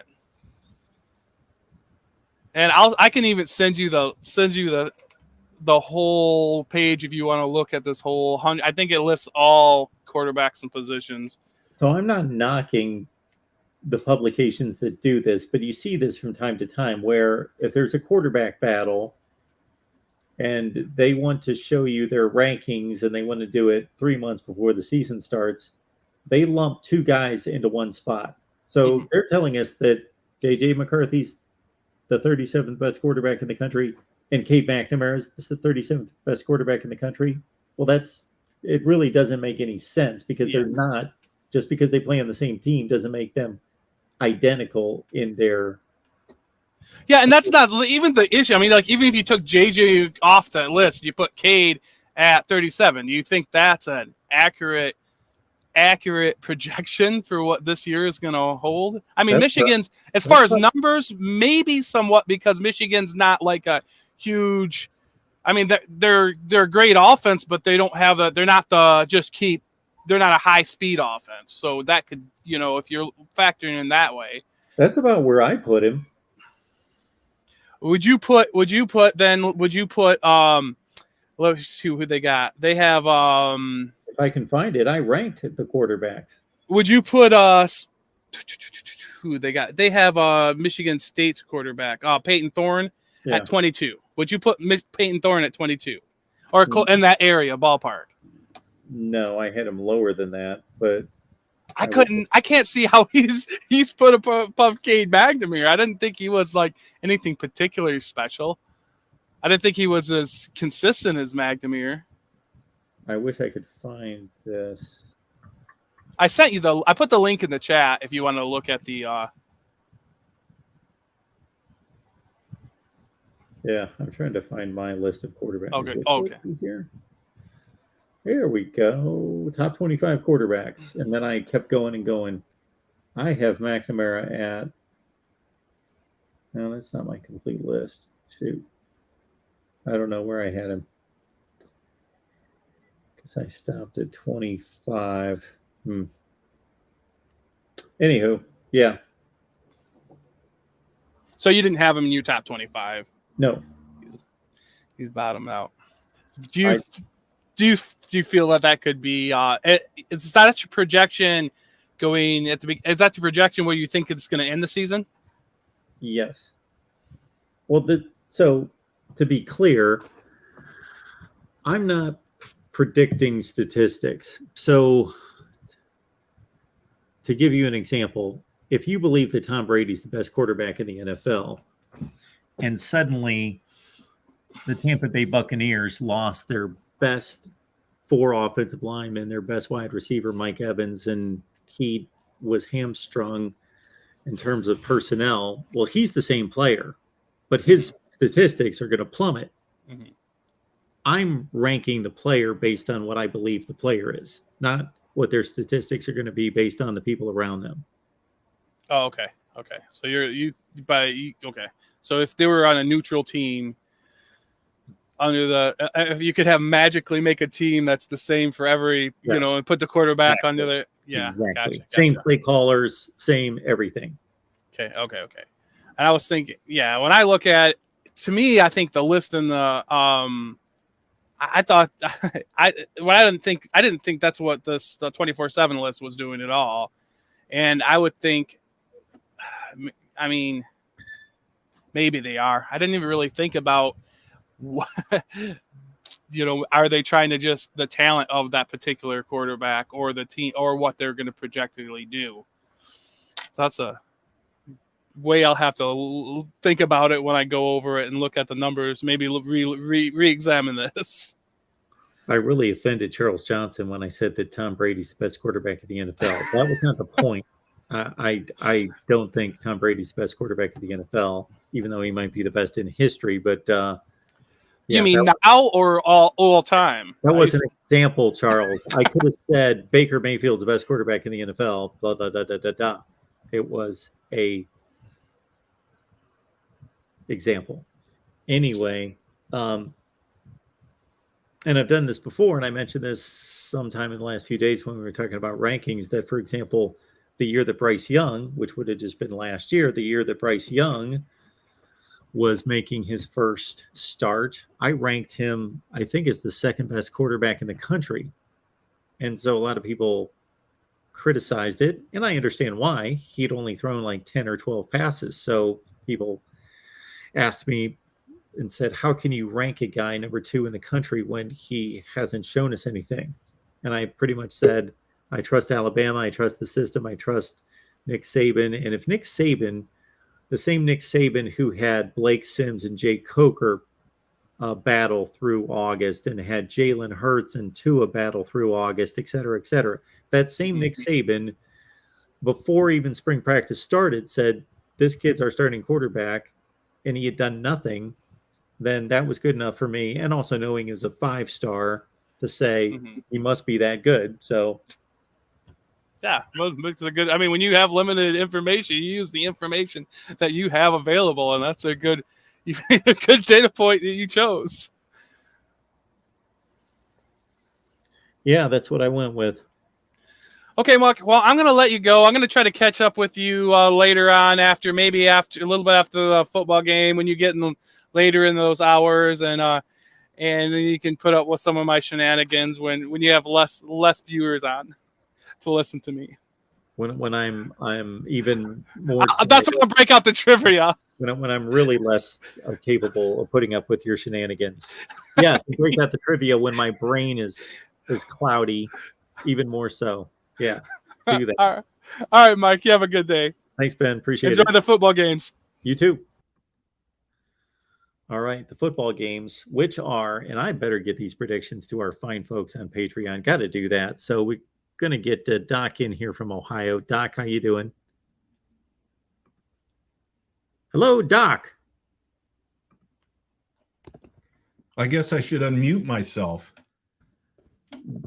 Well, I'm not a technical guy, but that's the way I would handle the situation. Yeah. Right. It helps with the conversation. How you doing tonight? I'm doing good. How you feeling? Feeling good. I tell you, my back could use a good stretch, but besides that, I may walk around here in a second. Well, the best stretch I've had with my back is usually with a Jameson. Okay. That helps. Good idea there. Do you have any upset picks for me this weekend? Well, yeah, I was looking at the list as you were going through it. Yeah. And I was kind of paying more attention to maybe some lower tier games. Okay. I was thinking, big name schools that aren't very good that are getting a lot of points. Okay. So the first one that popped out was the Tennessee game against Ball State. Oh, okay. Yeah. Now, Cool. Ball State's a MAC school. But that's not an upset. You're going to pick Ball State to win the game? Yeah, that's an upset. You think Ball State's going to beat Tennessee? Well, I mean, we're just going through the list, right? Okay. Keep going. I mean, I think these are kind of in the realm of possibility. Wow. Okay. The next one I saw that looked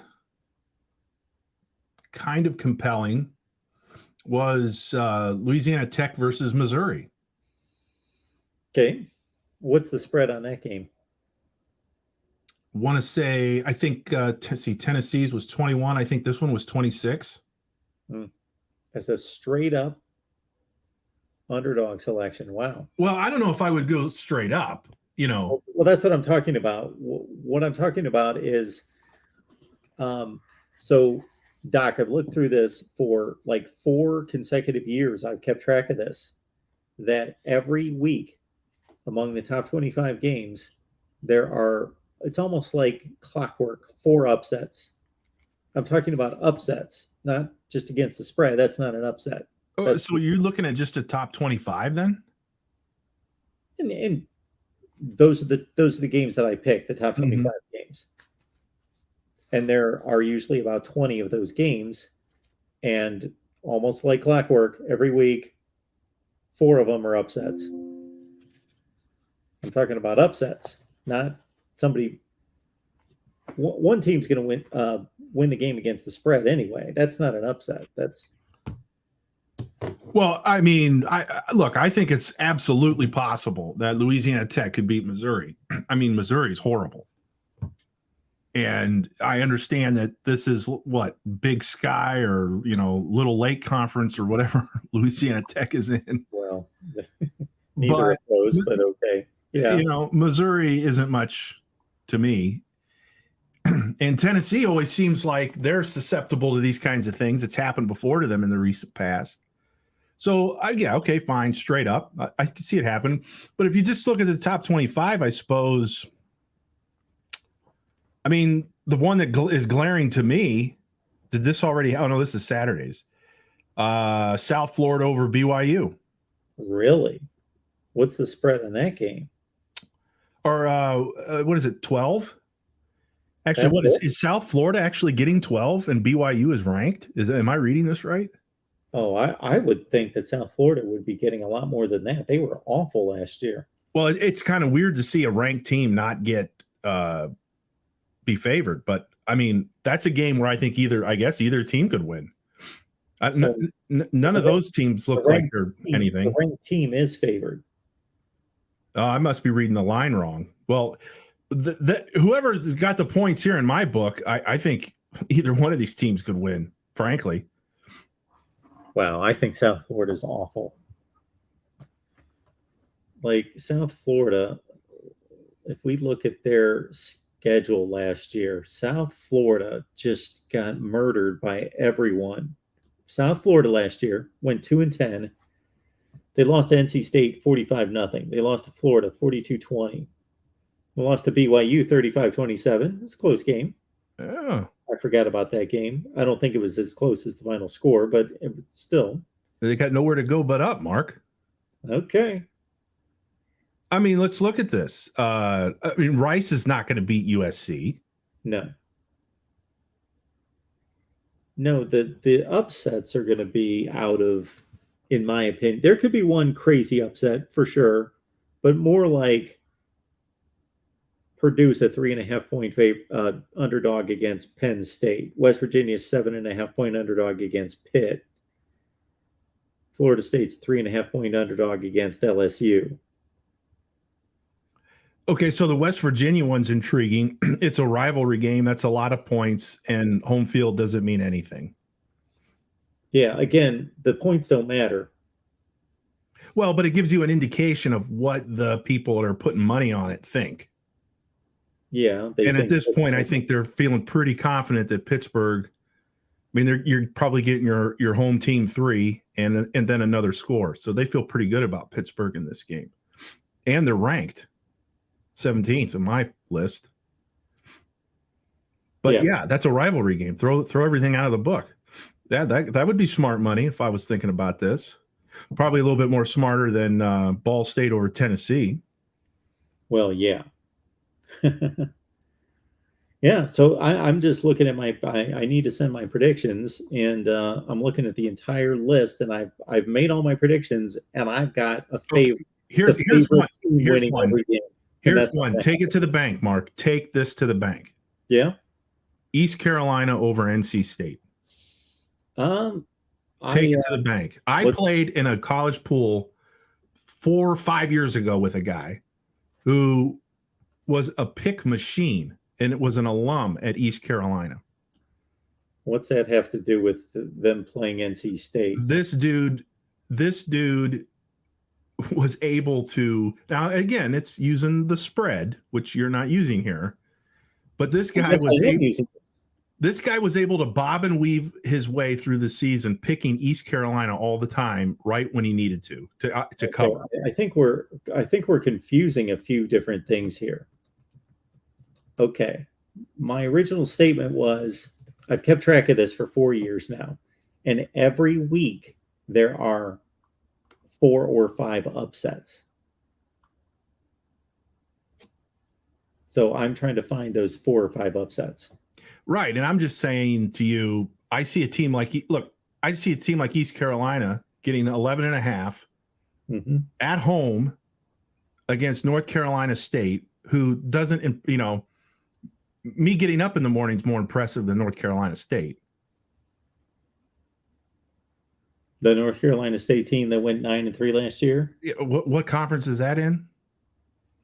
A better conference than East Carolina's conference. I mean, but that 9-3. I mean, give me a break. I mean, do you want to go through who they? I don't have their schedule in front of me. Clemson. Oh, okay. Well, let's understand that that would be a significant upset. So when East Carolina wins, what are you going to pay me? What am I going to pay you? Right. No, I'm just going by, just experiences in the past. I mean, I see a team like East Carolina, guy I knew had a good track record with them, and then I'm looking more in depth at this 86 degrees in-state thing. Those kids are going to be jacked. NC State doesn't impress me at all. I mean, I guarantee you they don't finish the season higher than 13. They're only going downhill this year. That's my take. Well, they would have to. So I'm not saying that East Carolina can't upset NC State. I posted a video during the offseason saying that this might be an upset. So I forecasted it to a certain. I didn't forecast it, but I just said these are 4 or 5 possible upsets that nobody is going to be talking about, and that was one of the games. Okay, but NC State they are probably ranked accurately. They are about the 13th best team in the country. East Carolina is like the 60th or 70th best team in the country. Well, let's see where they are at 3:30 on Saturday, September 3rd.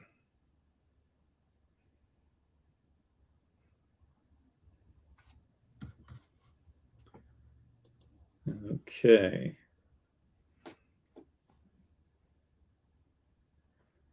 All right. I'm going through the list here too.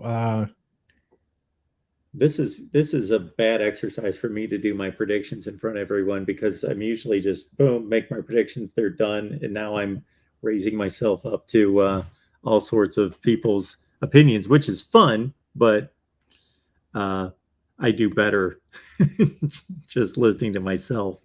But I'll take that as a backhanded compliment. No. It has nothing to do with you. You're playing right into what I brought up to everybody. So you're not doing anything wrong.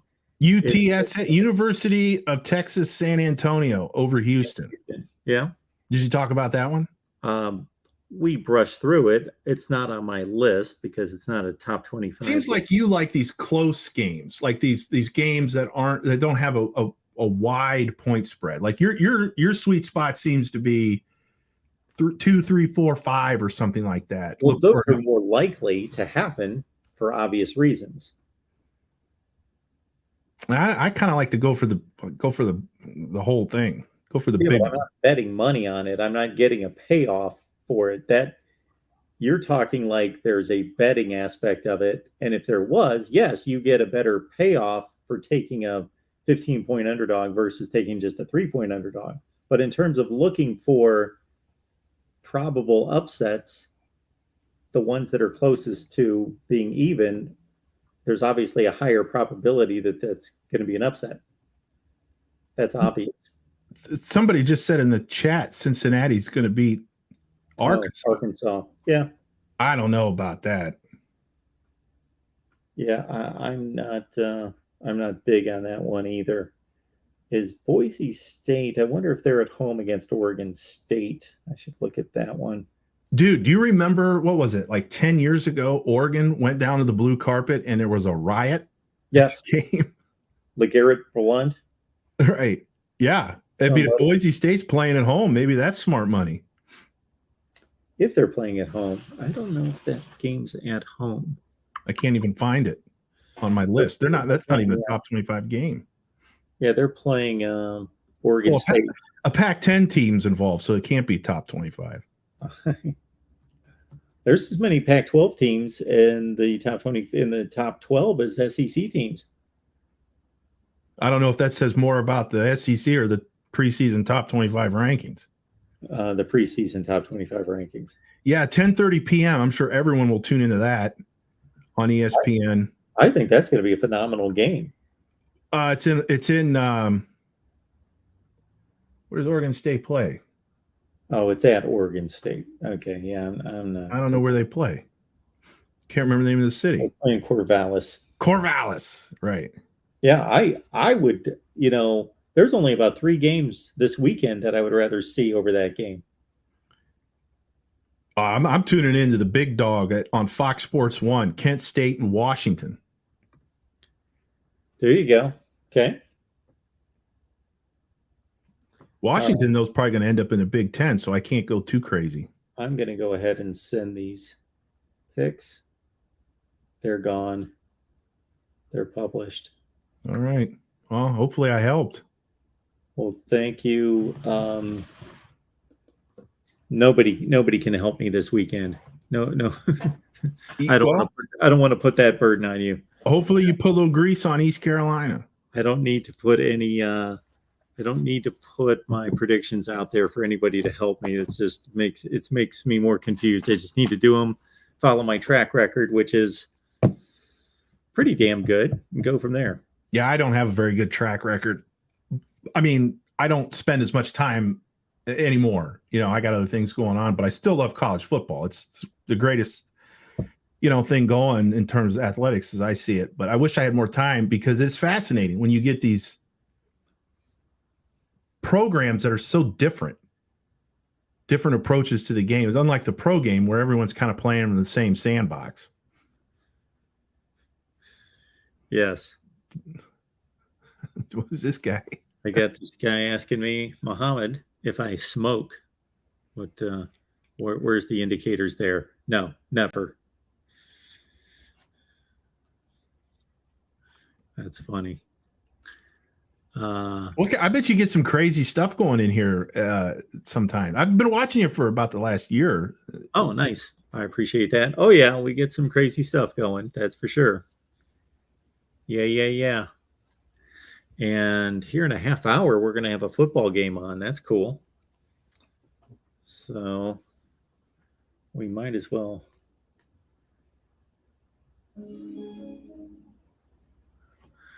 Are you an Ohio State fan? Oh, absolutely. Okay. Absolutely. I'm not sure what to expect from the squad this year with that defense. See if they can revamp it. They don't think they'd have to revamp it all that much considering the offense is going to be so good. But man, it was horrible. It's one of the worst defenses I've ever seen at Ohio State last year. Pretty much. Yeah, it was bad. It was bad against the good teams. And I think my neighbor played linebacker. I still got a year of eligibility left. I could play linebacker. We'll see how it turns out. Well, that might be what Jim Knowles and the boys need. All right. Let's see here.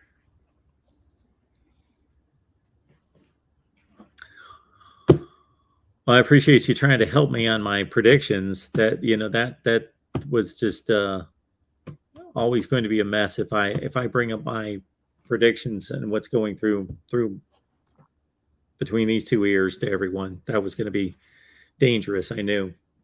Well, I mean, you got 24 hours of material you got to plug here, so yes, got a lot to fill. And nobody's calling. Got 150 people watching, which is nice, but. That's a beautiful avatar this dude's got on your screen right now. Rainbow ends right there, brother. Right there on the banks of the Olentangy. That's it. The Rod Farva. There it is. You ever been to a game in the Horseshoe? I've been there about 5 times. Yep. I have been. Trying to think the last time I've been there. Just a few years ago, and I can't even remember what game it was.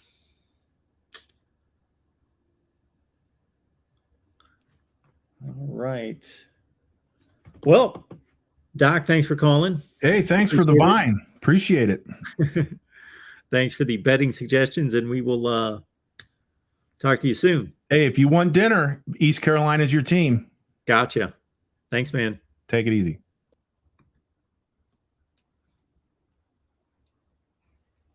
I was trying to understand the logic there that since he had a buddy who would bet games on East Carolina 15 years ago, that I should be betting on East Carolina now. Talk is Pitt.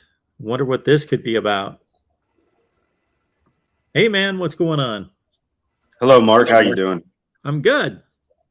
You getting amped up? I'm just getting off of work, actually. I wasn't able to make it get off work in time for the game, and plus the backyard brawl was yanked from me from the last second, so there was no fighting the superiors above. What? It was yanked from you? Yeah, so I had requested the day off a month prior, and we switched management, and management yanked it from me. Oh, so you got to go into work tonight? Oh, no, I just got off. Okay. I actually don't live near Heinz Field. I live 45 minutes outside of the city. Okay, so you wanted to go to the game. Yeah, I wanted to. All right. So, yeah, a lot of people assume that I live near the stadium, and I actually don't. I live almost on the border of the other county over. I'm actually only 20 minutes away from the West Virginia border. Well, are you feeling good about tonight's game? I'm feeling a lot better, actually. I admit when Slovis got here, I wasn't sure if he'd adjust. Spring game didn't, look like how I thought he would. But you also have to realize coming into a new school, new offense, took him a minute to get it. But what surpassed him, and even Pat Narduzzi said this, what surpassed him to take the starting job, whether you want to believe it was a competition or not, because we all know it wasn't, was his accuracy over Nick Patty. Keaton Slovis is just that more accurate. He has a better zip on his deep ball. And we finally, for the first time in 3 or 4 seasons, have a depth chart with a running back that doesn't have the word "or" after it. So I feel a lot better. And the 2 wide receiver transfers we brought in from Akron and Louisiana Tech will start. Yeah. Okay. I've heard So- of it from Akron. Yeah, Kenota Mumpfield. Great athletic kid. A lot of people dissed him because he came from Akron, not realizing that big time programs like Ohio State, Georgia, Notre Dame, they all went after him whenever he hit the portal. So obviously he has talent that big time, schools are recognizing, or else they would have never offered him. Even Bama, they offered him too.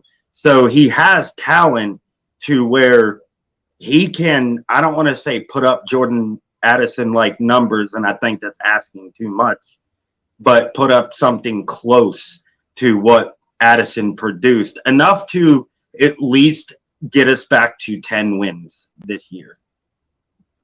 What is the Louisiana Tech wide receiver's name? Gerard Means, but we call him Bubba. Okay. Because Bubba he's big. Means. Bubba Yeah, Means. he's big. And what is the other player's name from Akron? That's an unusual name. Kenota Mumpfield. Okay. He came out of Georgia, if I'm not mistaken. That's where he's from. We actually get a lot of players from Georgia, believe it or not. There's actually 12 or 13 players on the roster right now from Georgia. It's a place where you recruit very well. This is a dumb question, but I'm going to ask you if you're confident that you're going to win the division. No, I'm not. Oh, you're not? No, I'm not that confident. I actually didn't have Pitt winning the ACC this year. I still think they can win 10 games and not make it back to the ACC, even though that would be highly unlikely, depending on who they lose to. A lot of people think we'll beat Tennessee next week. I disagree. I think we will lose. And I still think we'll lose to Miami. May lose to Louisville.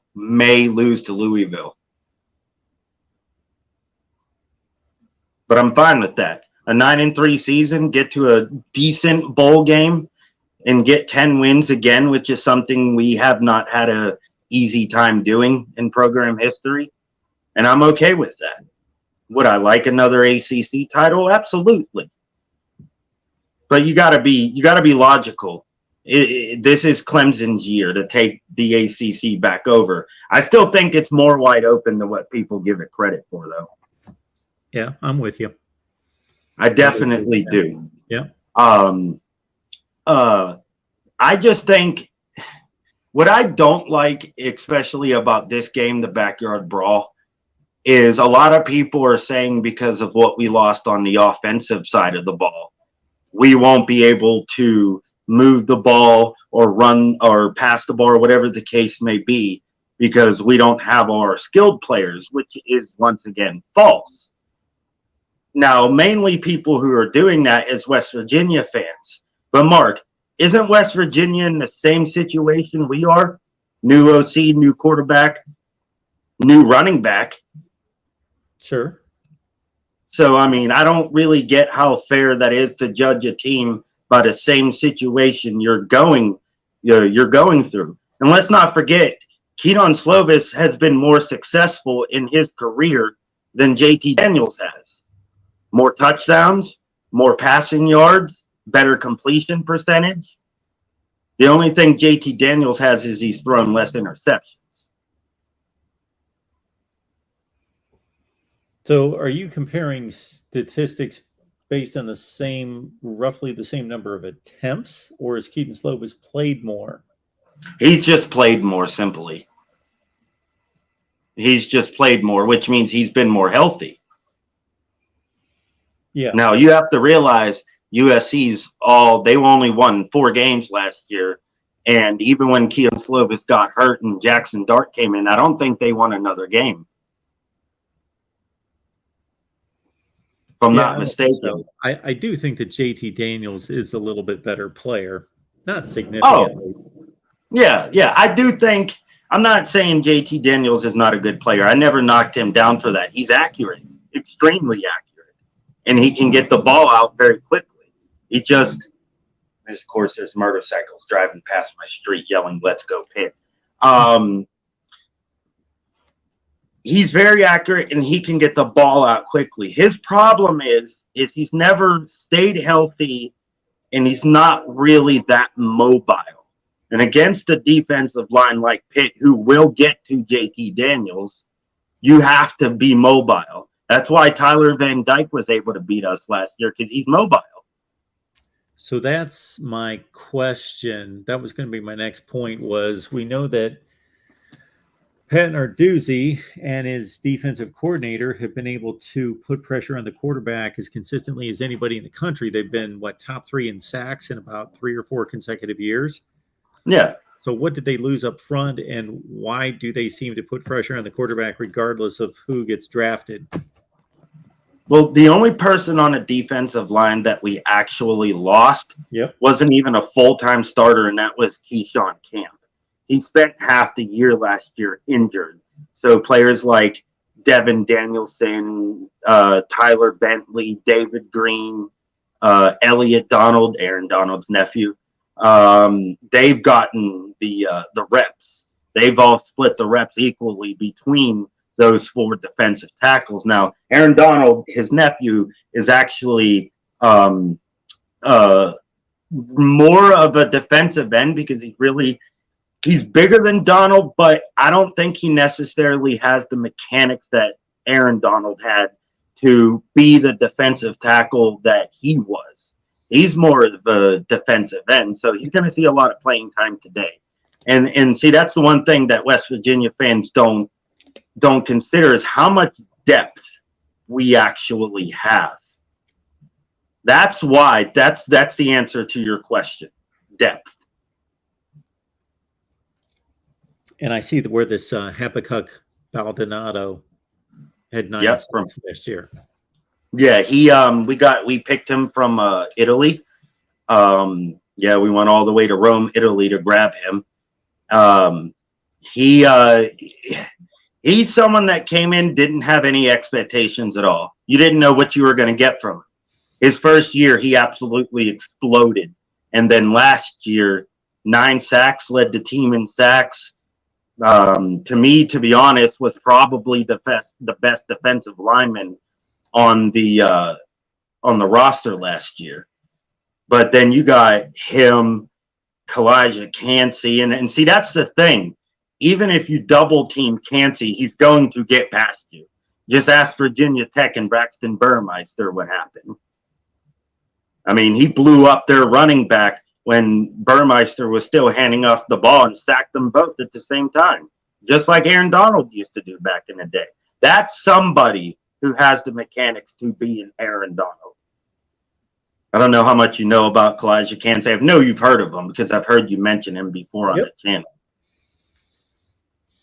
But there's a lot of players that can give West Virginia problems tonight. And it being the first game of the season, that's why I think Pitt will win. Now, I'm hoping for a beatdown. I would love a beatdown. But you got to be realistic here. This is the first game of the season. Both teams are going to, have jitters. There's going to be a lot of penalties, a lot of offsides, false starts. And that's to be expected in the first game. I know there's going to be a blowout. Do I want one? Yes. Because it's West Virginia. But I'll take a win. A win is a win in my book. Sure. Absolutely it is. And then Tennessee coming up next week. Wow. And then I will be at that game. Each last year. That's I give Pitt all the credit in the world for scheduling 2 difficult, not only scheduling 2 difficult non-conference games, but the third non-conference game not being a complete pushover. Yeah. Well, I mean, the Western Michigan game caught us way off guard, which is why I think honestly, I think us losing to Western Michigan is probably why we won the ACC. I think if we would have beat them, we probably would have slipped up twice more, to be honest. I really do think that would have happened. I think the Western Michigan game made Pitt realize that you cannot underestimate anybody. You just can't. But Western Michigan is in a complete turnover. A whole line's gone, quarterback's gone, receivers gone, running back's gone, and they only return 4 defenders. Yeah, so somebody had asked in the chat, who Yeah. is the best all-time roster between Tennessee, Texas, and Pitt. And off the top of my head, I got to think Pitt does. Tony Dorsett, All-time roster? Mike Ditka, Hugh Green. Oh, yeah. I mean, because we're not the best at putting players in the NFL, but we are one of the best. Yeah. I mean, we've had almost 300 players in school history drafted into the NFL, or we're just in the NFL, period. But as far as all time, I would still have to say Pitt, only because I don't know a lot of all-time Tennessee greats. I just don't. Honestly, this is going to sound bad. Besides Johnny Majors, the really only Tennessee great I really know is Peyton Manning. Well, Reggie White, I'd start there. Oh, yeah, that is right. I should have known that because he played for the Packers, and I'm a Green Bay Packers fan. Okay. And I should have known that. Rice and Marcus Nash and Jamal Lewis. Okay. And, Well, these are all names I recognize. I just did not know that's where they went to school. Because I haven't been, truth be told, I haven't been a college football fan for too long. I didn't start watching it up until I went to my first football game, which was down in Death Valley in 2016 when we beat Clemson.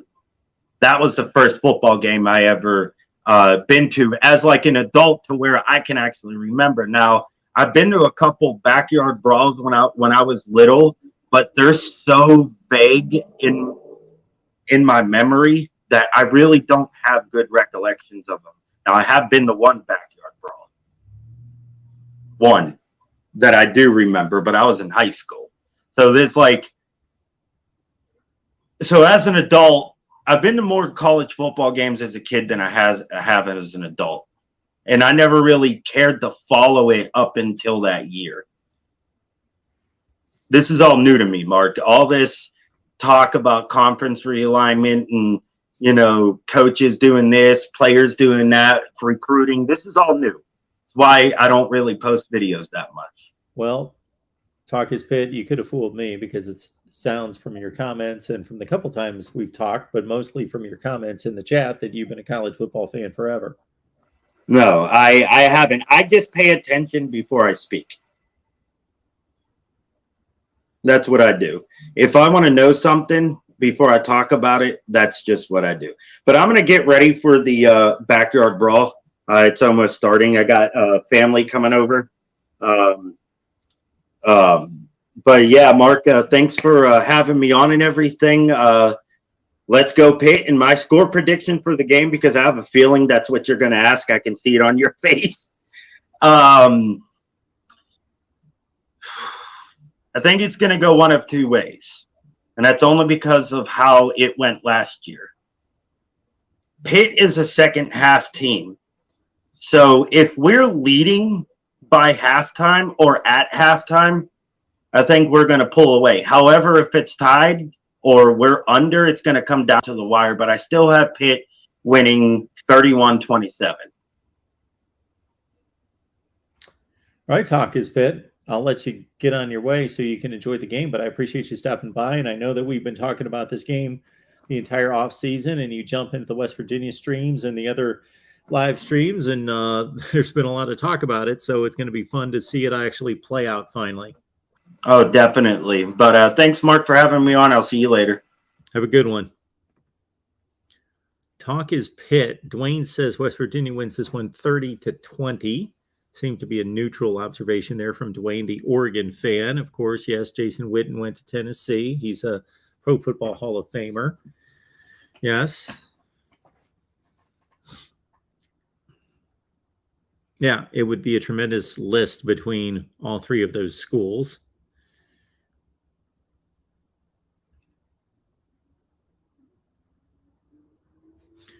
You know what? I got to say that it's run through my mind a half a dozen times, because when I'm on doing a live stream and we go for 2 or 3 hours or whatever the case might be, that when things kind of slow down and people stop calling and there doesn't seem to be much. Yes, the Rod Favre, Carl Pickens, Cincinnati Bengals. Yes, Tennessee Volunteer. That when things slow down, that I say, okay, well, no more comments or questions coming in, no more phone calls. It looks like we're going to wrap things up and we head on out. But we're here for 24 consecutive hours regardless. So I better suck it up and we'll talk about something. Dale Carter. Good one, Charles. Dale Carter, Kansas City Chiefs. Yep. A lot of good running backs at Tennessee, in particular in the 80s and 90s. Reggie Cobb and Travis Henry, Jamal Lewis.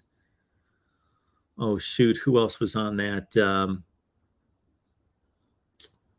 Those 90s teams. There's somebody that I'm thinking of besides Travis Henry and Jamal Lewis. Anyway.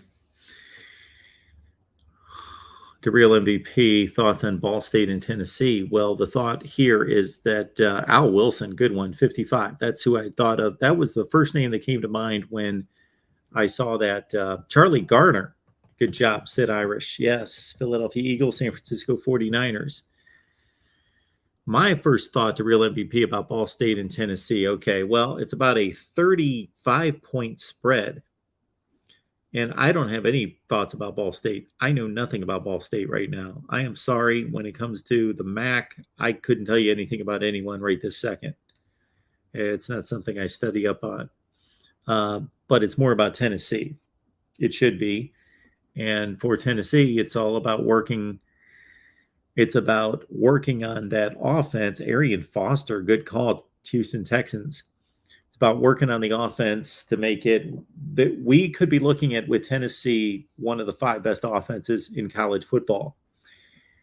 It doesn't appear from a personnel standpoint that they should be much better on defense, but you would just think based on just playing in the system for a second season and just having the maturity of the reps that the defense would be better this year. And they have recruited well.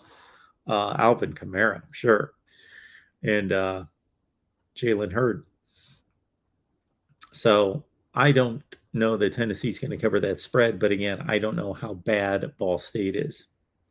And it's not a game that I predicted on my sheet of 21 games.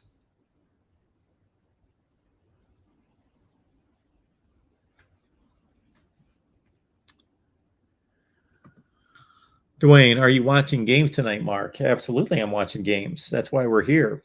So I'm going to be here in one way, shape, or form until 4 o'clock in the morning, which is going to be me for the next half hour until we get Tim and Tony in here. They're going to be in here at 8 o'clock and take us through 8 to 11. Then I'm going to do post game at 11 o'clock, which will probably be in the fourth quarter at that point. And then we got Matt Zemek lined up from 2 to 4 a.m. So we're going to be on this live stream until 4 a.m., 24 consecutive hours.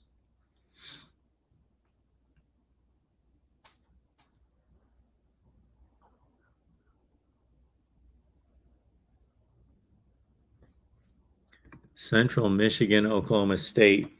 Again, Central Michigan, what do we know about them? I don't know much. I know they were decent last year. Unless I'm getting them confused with the others. Eastern Michigan made a bowl game, and of course, Western Michigan was the one that beat Pitt. And Oklahoma State lost a lot on defense.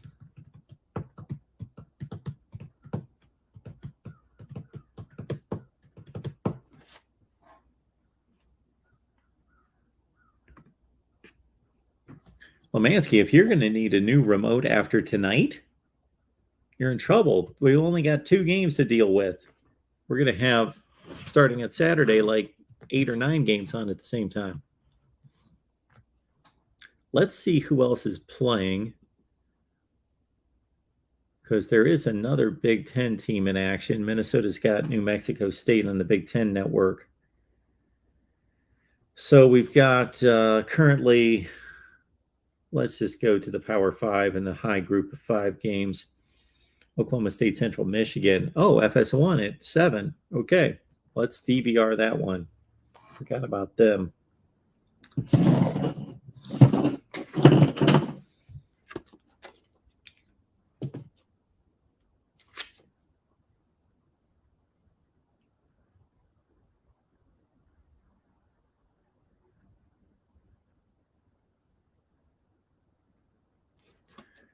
FS1.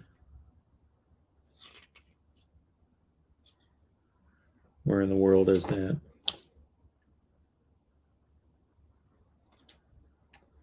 All right, I'm going to have to go through my sports channels to find where FS1 is.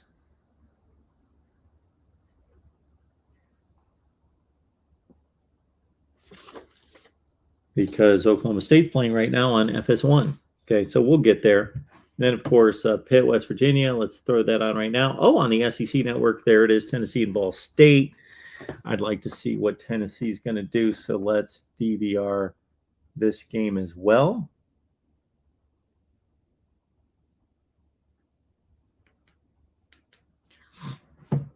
Not that I can remember what number the SEC network is.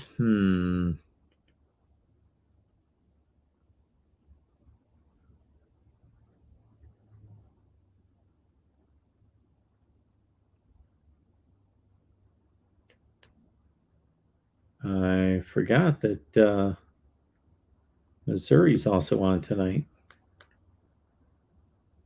All right, let's see what we can find out. What game is that coming up on the ACC network? Wake Forest and VMI. Not that interested in seeing that game. Okay, let's get out of that. Folks, you can find the call-in link in the description section of the video. Dwayne asking, Mark, are you high on Oklahoma State out of the Big 12 this year? I picked OU, but Oklahoma State could win it. I think they're all going to be there. I predicted a 3-way tie for first place. It's what I picked.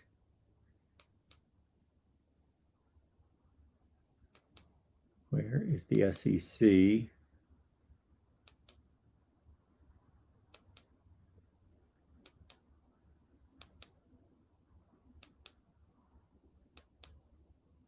Huh. Oh, there we go. Let's tape Tennessee and see if I can find FS1. No idea where that is right now. Fortunately, I'm not going to be sitting here for another like 8 hours. I don't know where FS1 is. Not a big deal. Let's get to the backyard brawl.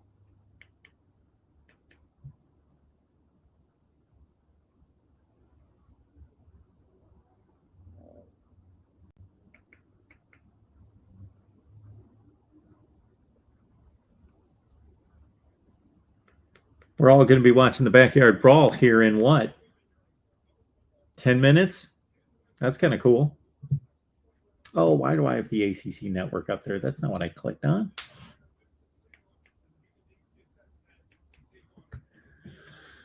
Come on.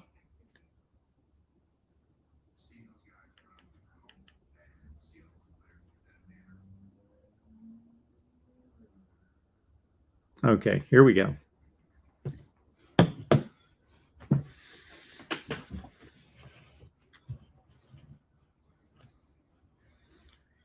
Akron and St. Francis are on right now, folks.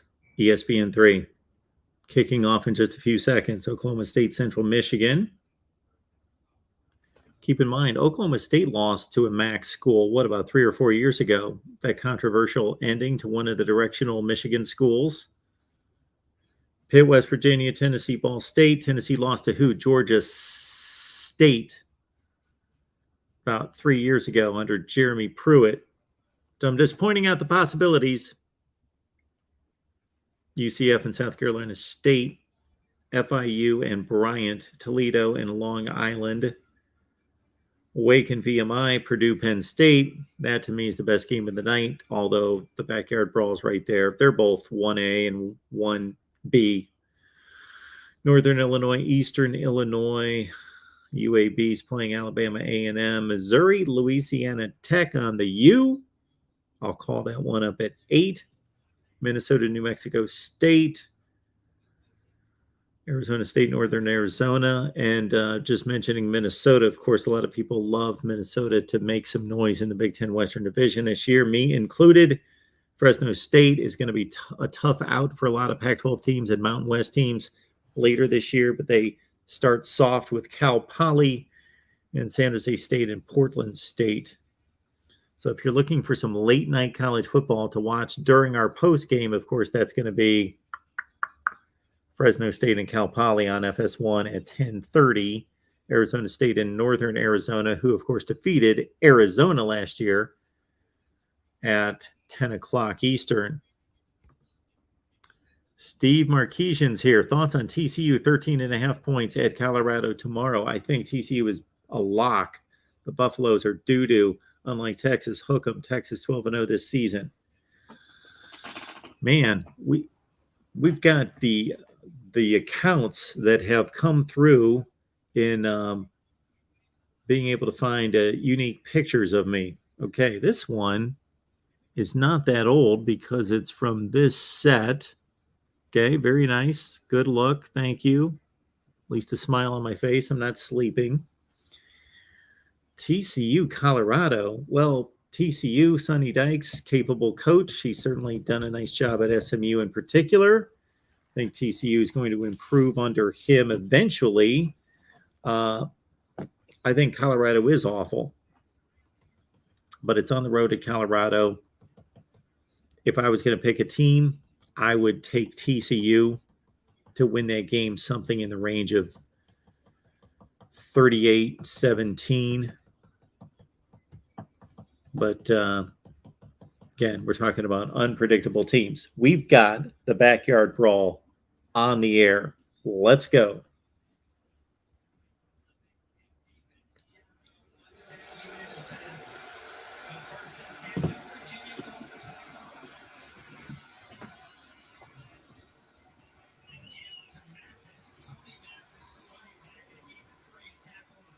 What game am I going to put on here? I guess Tennessee.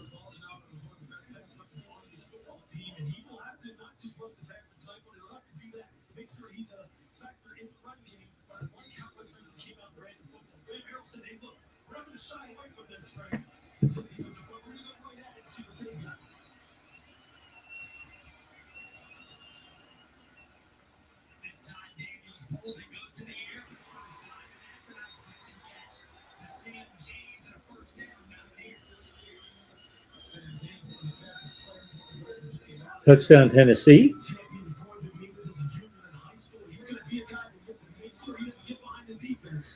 That took 33 seconds. I'm sorry, 23 seconds.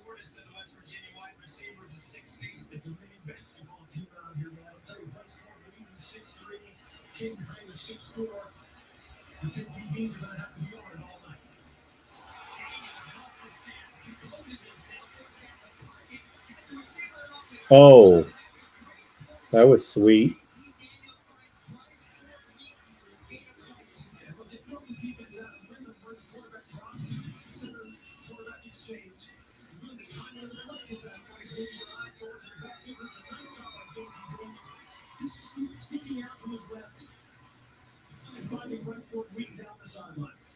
So consecutive completions for Daniels, ball in Pitt territory, spotted at the 40.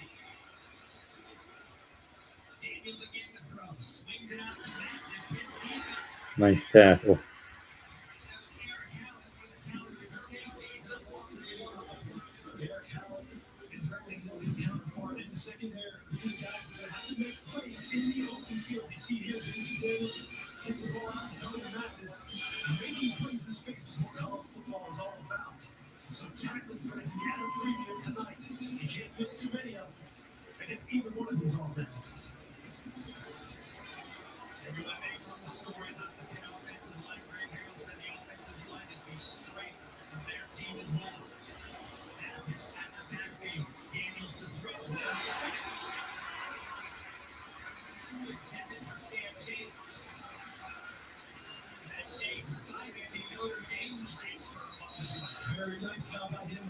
We got football on the air, folks. How about that? Thanks, Texas Buckeye. We're just going to kick back and watch football now. 3rd and 11.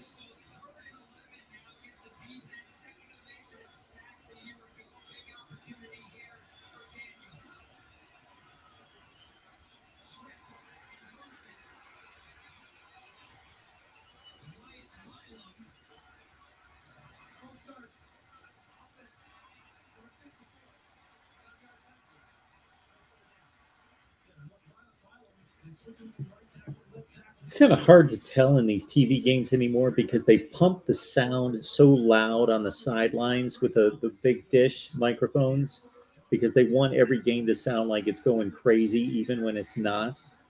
And we know that that stadium's loud for that stadium, but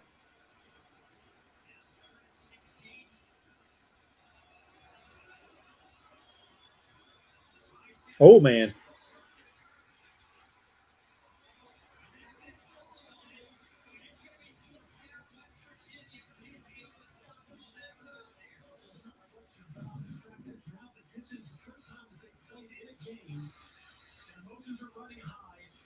Some of these kind of mistakes. It's a matter of whether or not you can eliminate them or limit them to a certain degree until you can settle in, get a nice feel for how the quarterback is going to sound during the game in this noise, and get into your normal flow. Oliver Strawn a punt, Conate Longfield to transfer from Akron deep to receive for Pittsburgh. He's going to fair catch it there at the 11-yard line. Okay. Saw West Virginia get a couple first downs. JT Daniels looked pretty good with a couple of throws to both sides, especially the one where he had to scramble around and hit somebody on the left sideline. But he had a penalty there. He had tougher defensive plays. They tried to run it wide, and the Pitt safety came up and made a really nice play in the backfield. They get the penalty. They get the bad snap or the miscommunication between the center and JT. There you go. It's when you get two bad mistakes by the ball handlers based on communication from center to handler of the football, and then you get a penalty, that kills the drive. Okay, Ball State got a first down on Tennessee.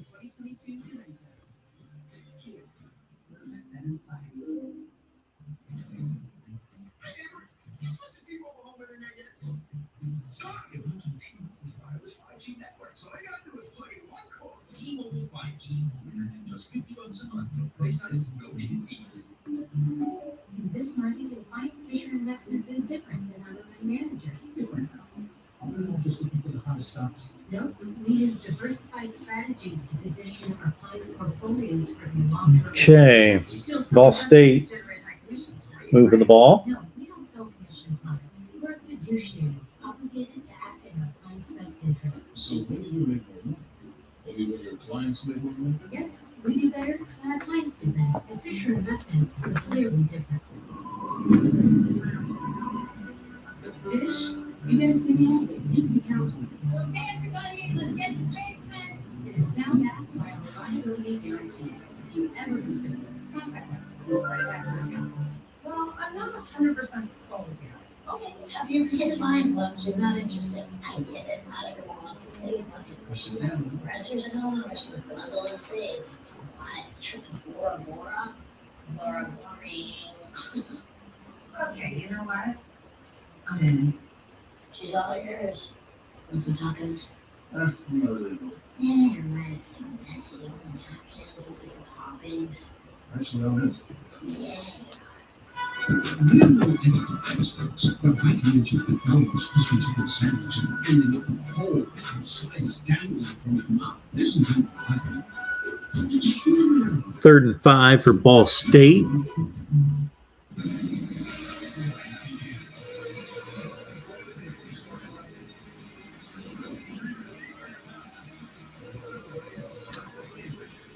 Ben says, I just used your Amazon link to purchase myself a third printer and super easy. It was the same user experience. Thank you so much for that, Ben. That's very nice of you. So the Amazon link, folks, is in the description section of all the videos.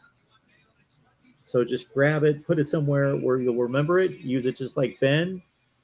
You use it just like you use Amazon. That is a tremendous testimonial, Ben. Thank you.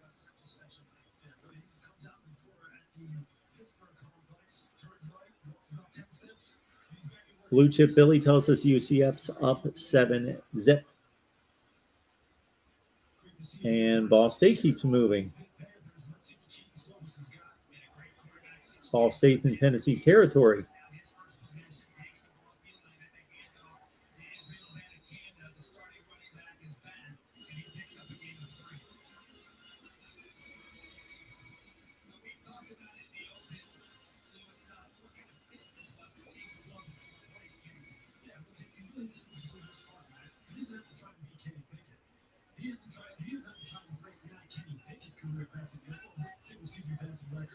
He's going to be a part of the process. This is a well-built football team on the offensive side of the ball.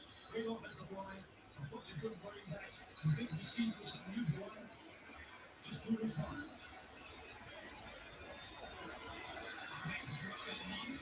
He tries to make the man miss.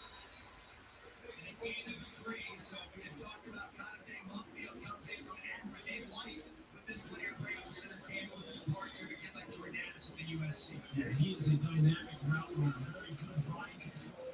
If you look at it last year, receptions, yardage, touchdowns, receiving touchdowns, they're expecting him to be the guy who can do all everything done. Now, the guy who can shoot intermediate deep, take the ball screens in, bring a tackle, there's a big play. He's a strong back tonight. So 34 now for Pitt.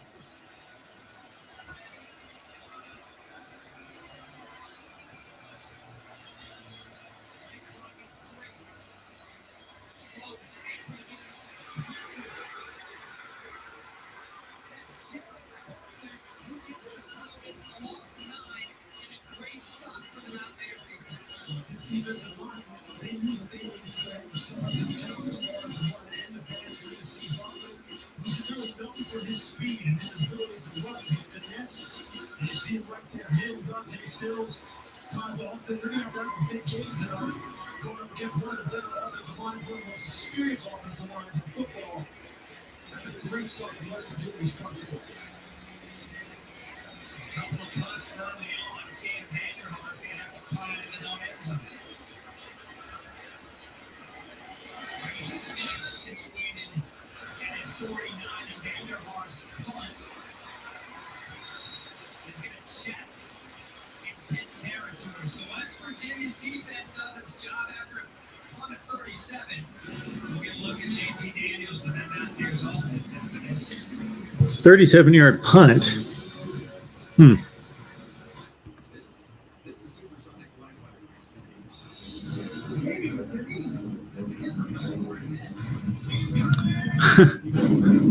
I get a uniform question from Will. Well, Will, I'm going to have to wait for them to get back from station break because I got to tell you, I'm not exactly focused on the uniforms. West Virginia, to me, does not have one of the better uniforms in college football. Attention students, with this season of Prime Rib Steak, melted provolone, and other magic. Let me give them a look, Will. This is now officially a fusion restaurant. Chef Smooch, obvious, we have the meats. To adapt to a changing world, you could hire a professor of theoretical mathematics. No. This is Charles, Saturday morning, 9 in the morning. Mark Rogers better do a show. Yeah, we're going to be on from 9 in the morning all the way until like 3 o'clock in the morning, Saturday night. Charles, I would love to do it. But you know what I'm typically doing on Saturday morning during football season, besides kind of doing a few little chores and maybe trying to get a little workout in, something like that. What I was doing last season was trying to pull these post-game shows together. I know that they seem easy. You just start a stream and you go. But I have to communicate to everybody what they're doing, what channels they're going to be on, and all this other business. So those post-game shows turned out to be like taking up my time on Saturday when I just wanted to be watching football and posting my own videos. So, which reminds me, folks, at 9 o'clock, if you want to check in on the Clemson discussion on the Clemson channel, there's a Clemson live stream at 9, which I'm going to pump up right now.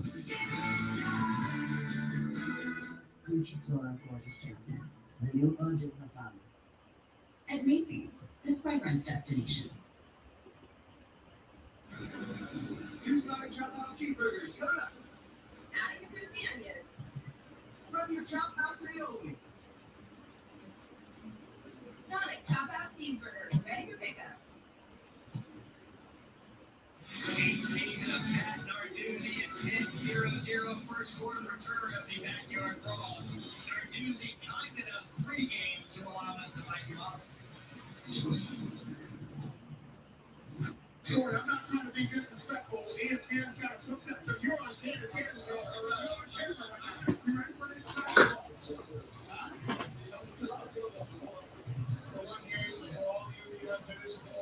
What do we got to do there?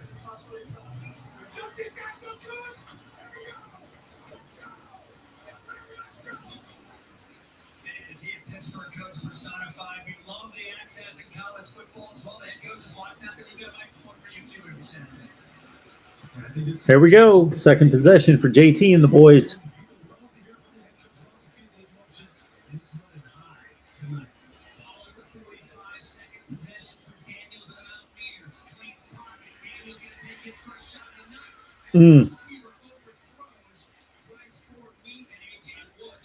Well, they're going to go back to that because he was open.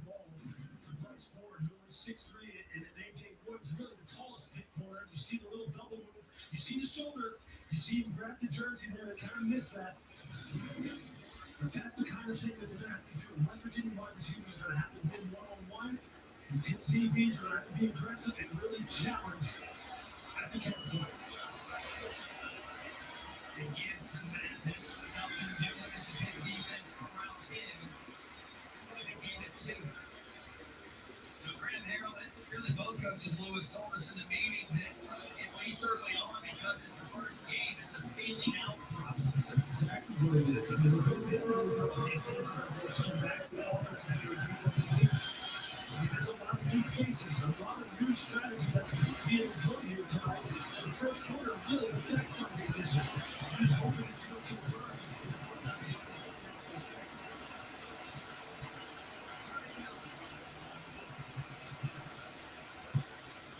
It's James on the backfield looking for one comes back. And secondary here to corral James. A.J. Woods on the tackle after a gain of 5. And decision time now for Dale Brown in West Virginia. You see, they're constantly trying to get James in football in different ways, in space. And we already said this is a space game in college football. They really make you fit every blade of grass. Nice job there by A.J. Woods. And the rest of the Pitt defense rallies in football. Stopping short mistakes. So Dale Brown says they're really in no man's land. He's going to go for a ball for 39, 4th and 4.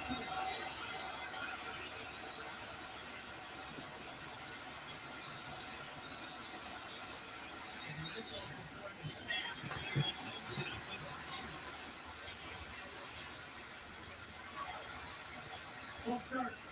West Virginia's offensive line making some mistakes early.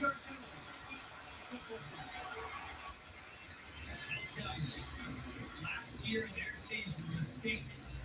Difference between perhaps 9-3, 9-4, 8-4, 8-5, and a 6-7 record. Yeah, well, this is to be expected here. That's the second penalty on Wyatt Minor when the sophomore who moved from right tackle to left tackle. But this is a loud stadium right now. He's going up against a very good pass rushing front. There's going to be some nerves. There's going to be some jitters. They just need to settle down on that side of the football.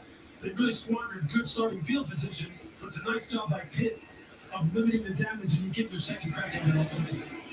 So second one, knocking back. Oh, man. Stopped it at the 1. That was well done.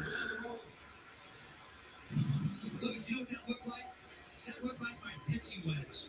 Just checked perfect. Well, this is a nice job right here. Ball almost touched the goal line.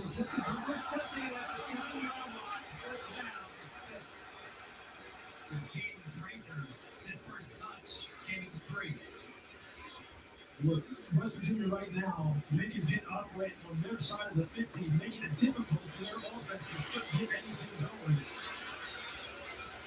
It's a nice job by West Virginia, really trying to take the crowd out. I like the West Virginia helmet logo. I like, the state outline on the helmet. Midway through the first quarter here, Lewis Riddick, Matt Berry alongside here, and Miles down the sidelines. What did we say early on with this game? It's been 11 years. We know these schools don't like each other. We know it's the first game. It's managing the emotion early on to get into a game flow. Yeah, exactly. And it's going to be something that right now keeps Lotus and his kid offensive line. They have to make sure they get things blocked up front, get some positive yard, get the ball in his hands quickly. For West Virginia, it's got to be business as usual in terms of how they started off this game defensively. Trying to press it up front and getting off the field. Field position right now. Last play drive, they started at the bottom 11 now.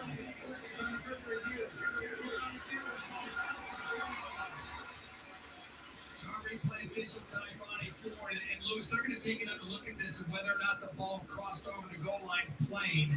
So we're going to step aside, go to break. We'll give you the official ruling after this. Meanwhile, in Knoxville, Tennessee's up 10-zip.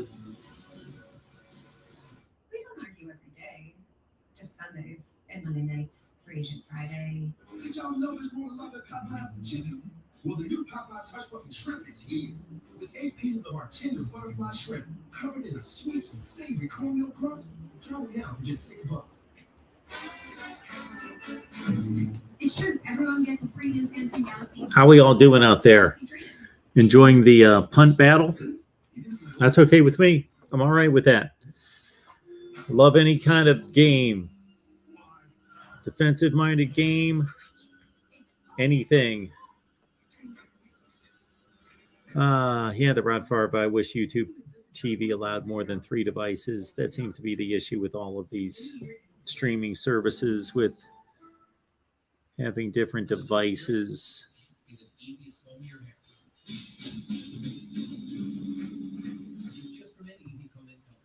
twist and comb. Getting natural looking results. Let's get this meeting started. It has never been easier. Most men trust just for him. Doesn't like the hometown trauma of the county fair. You say so. One Scoop John's got himself a bourbon and a few monitors going. All right. Thanks for checking in, One Scoop. You'll have to tell me the story behind the name someday. When it comes to comfort, we're thinking of every mile. The new Hyundai House. It's your journey. People today think it's been tough for lives over 50. And guess this. So that's good. Make sure your happiness is as long as you do. That's why you come anymore. 8 Join today. Finish. Thank you, Ben. Always appreciate the plug.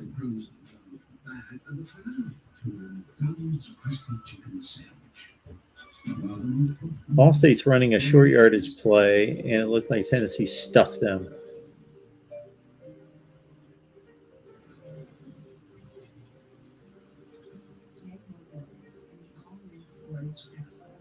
Kia, movement that inspires. A Cadillac is more than a statement. It's a celebration of self-expression. I got to stand up and stretch the back. So choose to be bold and choose to be exactly who you are. It's important more acres of vacant over 60 miles of 5-year purchase loan with 2022 Cadillac Coast to 4,566. Visit your local Cadillac dealer today.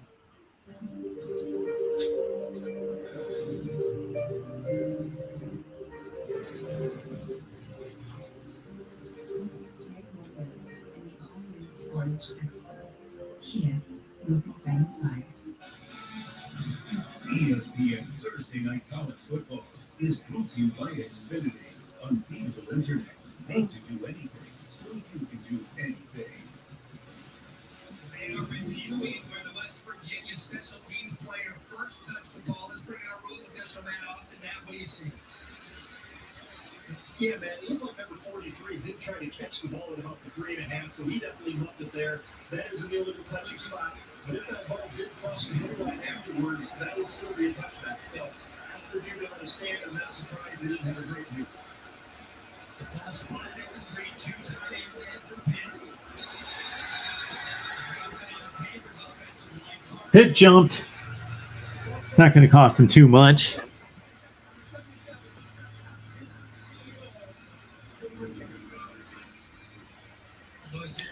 This used to be one of my favorite T-shirts, but it seems like I haven't worn it in a long time because I got that little tiny spot on it. And doesn't seem to fit right anymore. Probably because I'm a little scrawny runt. Got to hit the gym.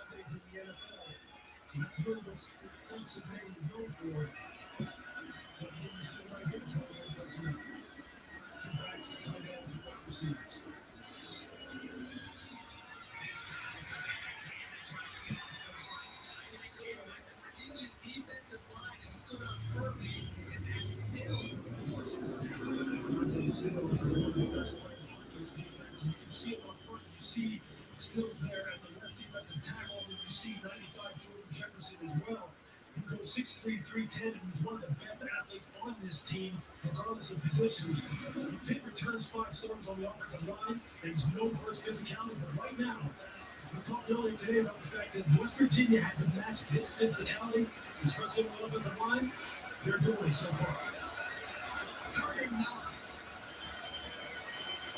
Ball at the 4. Slovis, snap high. Plenty of time over the middle. Nice shot.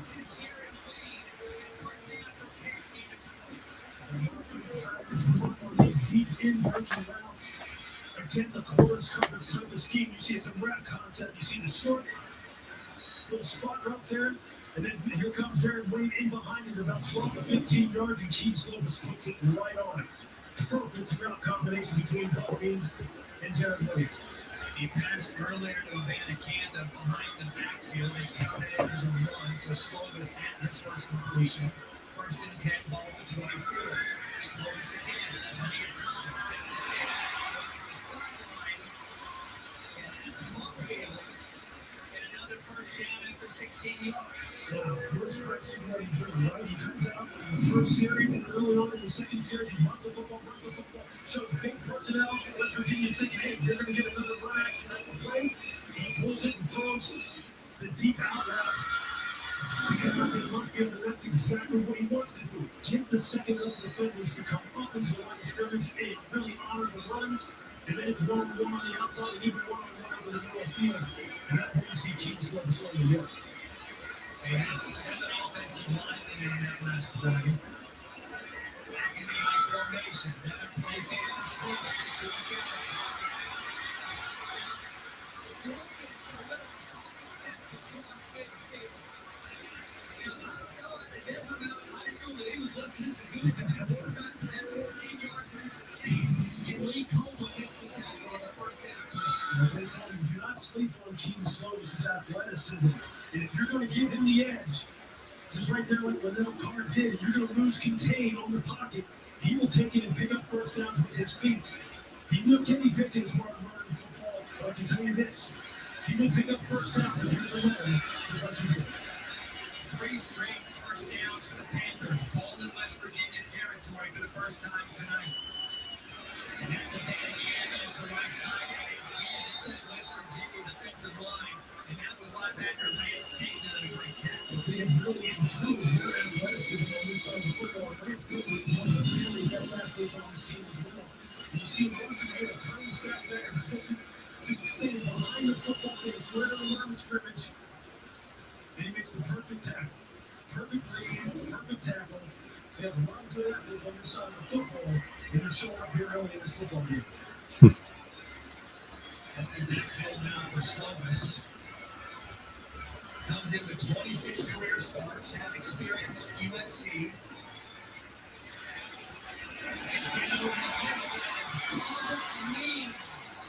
Bubba Means takes it to the 30-yard line at a gain of 15. He's another transfer who comes in from Louisiana Tech. Yeah, once again, you see him run a little smash concept on the inside. Keith Slovis just puts it on, a little in-breaker about 5 yards, and then after that, against his own cover scheme, he just has to find his way through traffic and make positive yardage after the catch. Buck means a 6'2", 215. When you see him up close, this guy is built like a mini-sized Brady Marshall, thick lower body, strong after the catch. He averaged over 19 yards per reception last year on that. You know he can make big plays. Again, this drive started at Pittsburgh's 3. Slowly, momentum has to come. Oh, why did he not see that? That's going to be a loss of 3. West Virginia, their second sack on the night. That's a nice job by Davis Mountain. You're seeing come on the rush on the outside as a man of Canada. Let's name all the Bubbas we can remember. Bubba Franks, Bubba Bean, Bubba Smith, Bubba Baker. It's a playmaking position. They're going to be involved in the run front. They're going to blitz. They're going to cover. That position should rack up stats in a game like this. Each time Pitt makes a big play, West Virginia's defense answers. So 2nd and 13. Urbana can't go on the ground. Cuts it back to the middle of the field. Gain of 5. Looks like West Virginia's defense picked some momentum on this drive. Each time they're able to make a ball play. And even Washington just showed up on the extra. Hubba Bubba, Bubba Bolden, Bubba Gump. I got Baker. Take a look at him. A minute 36 left in the first quarter. Looks to be Charles Woods, who's down on the field. Trainers. Yes, he was, Ralph. Wasn't as good a buddy as Grady, but he was a buddy.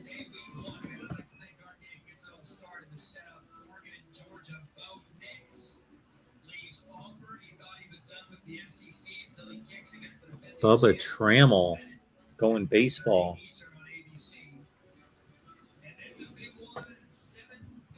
Notre Dame and Ohio State, number 5, number 2, Marcus Freeman, CJ Stroud.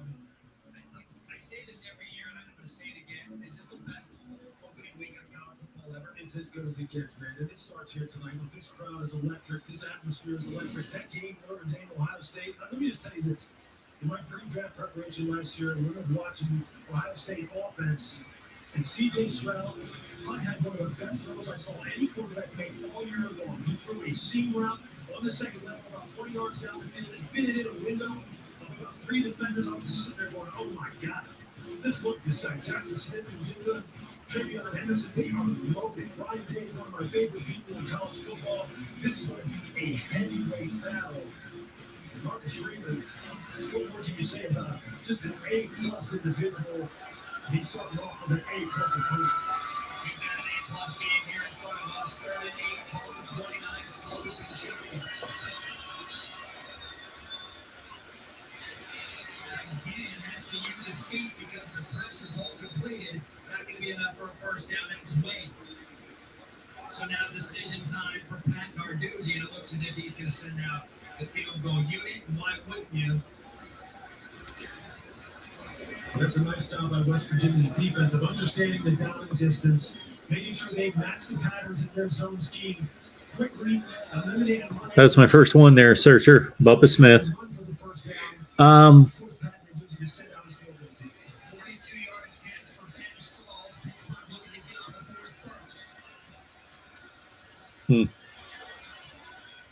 3 for the Panthers.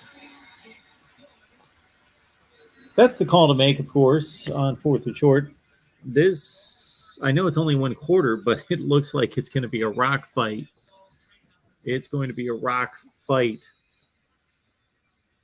This season, All-State will celebrate every field goal and extra point made by participating universities by making a donation to the university's general scholarship fund. As always, thank you, All-State. Oh, man, as an LSU fan, I still think about that badass Ohio State team from 07. Beanie Wells was a truck. I was worried in that game early. Ohio State couldn't block LSU off the edges. That was the biggest problem in that game. And, yeah, Beanie Wells had a big touchdown run. Ohio State was up 10-0, but LSU took it from there, of course. And we're the best team in the country despite 2 losses, 2-loss national champ. Almost the end of the first quarter.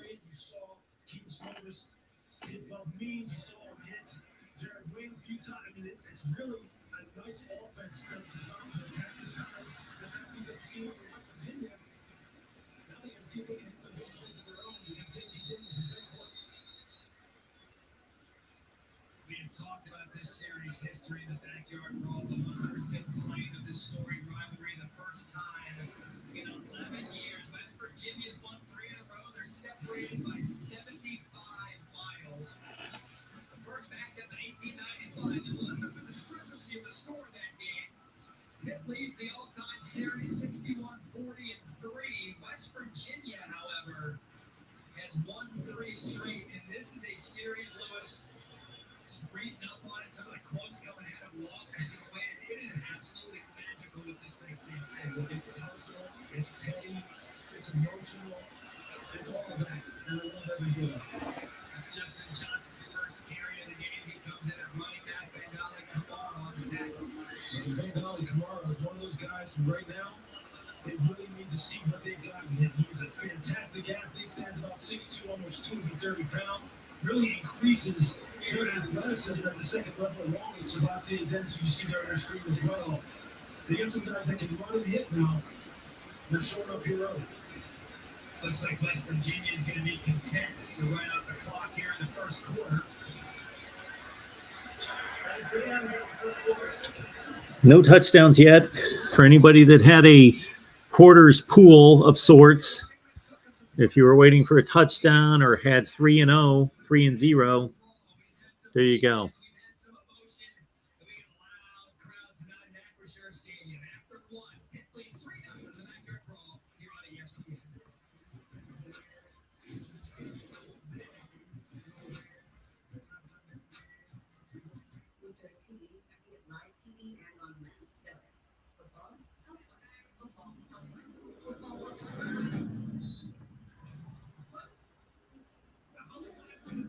Flip over to that Big Ten game. We're at 7:43. We are 7:43. Is that game on Fox? It's on. I know it's on, like the Fox network. But is it on the actual Fox?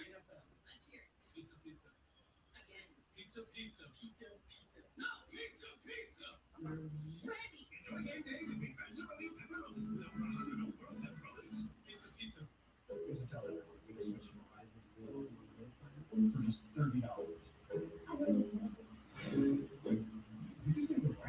No. Oh, there it is.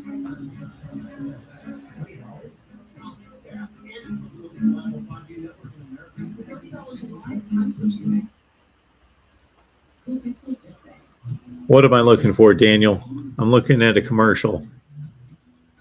With no fees or minimums and no overdraft fees, banking with Capital One is the easiest decision in the history of decisions. Even easier than this.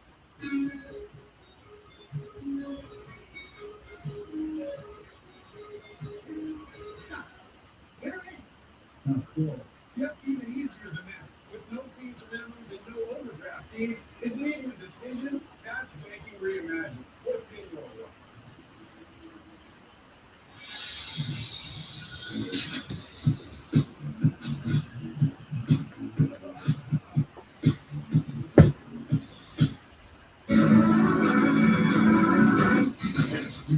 this kind of summer, guys. This kind of summer. This summer, the real entertainment is on the road. Don't miss out on your dream car during the BMW Summer on Sales Event. See Bridgeport from Saturday. Tennessee 17 zip. I'm glad I did not take the advice of our caller who was looking at a Ball State upset.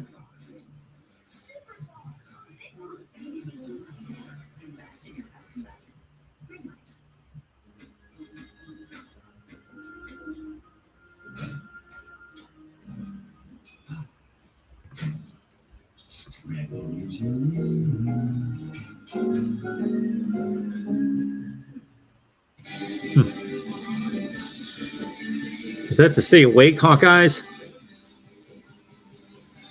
Man, we're going on, let's see, we're going on, well, since I had a nap, we're going on 3 in the morning. So, a lot left in the tank. Use tech to become team-minded. Show what we can do. Make connections. We've gone far.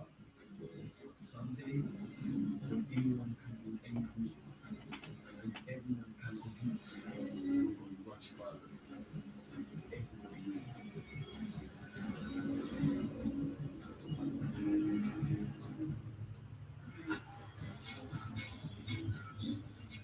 Tennessee's running these plays quick, at least the last couple.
And sometimes guys get real animated when they're doing that.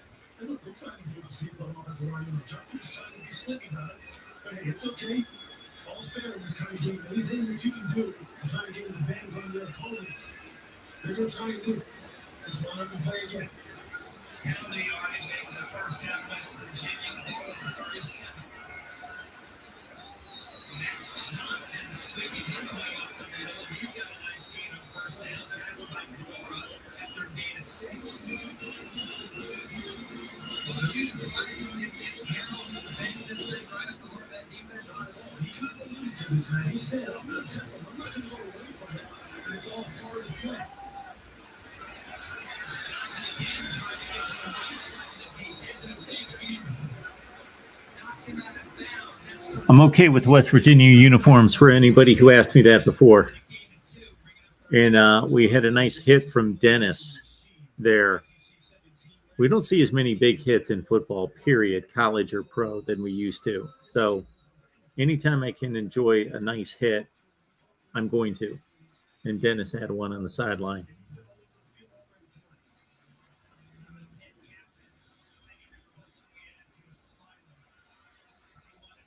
That's right, Ben.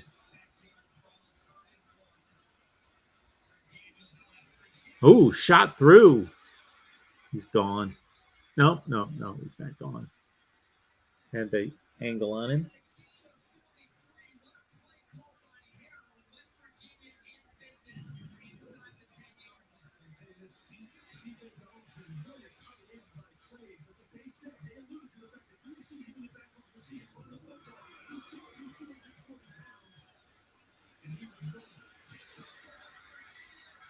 There it is, the first touchdown of the season for the Mountaineers.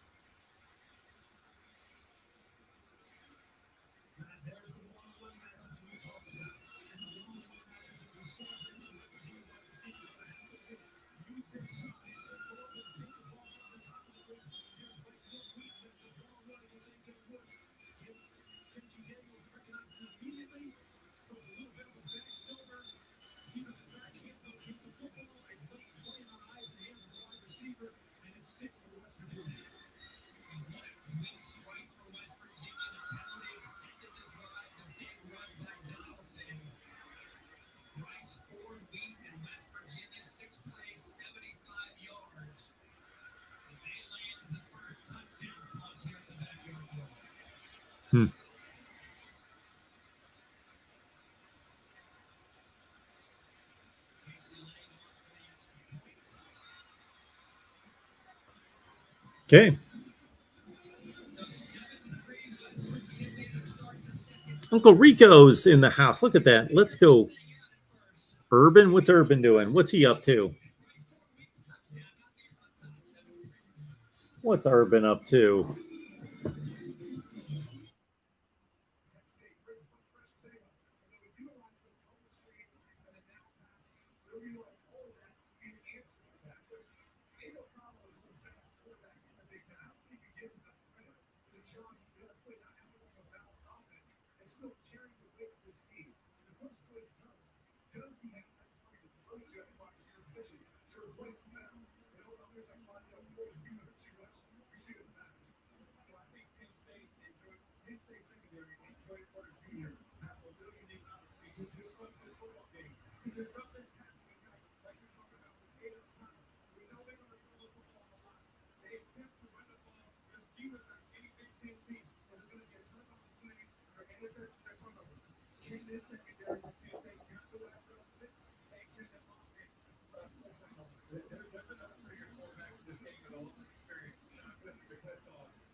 Yeah, I guess I don't think of it that way until I actually get presented with the information and realize, yeah, Aiden O'Connell and Sean Clifford have been around forever, but O'Connell that entire time was fighting for a job with Jack Plummer. For Sean Clifford, he won the job in 2019 after Trace McSorley left, who was quarterbacking today.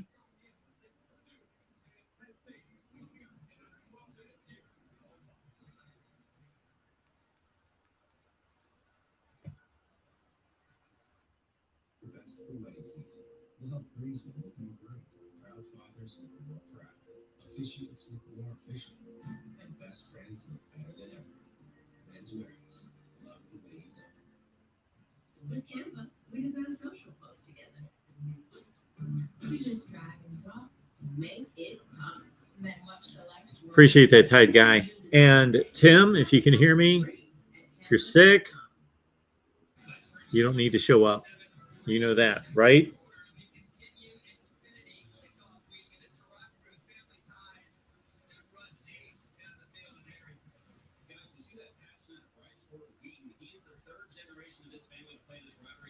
I know you're here, man, but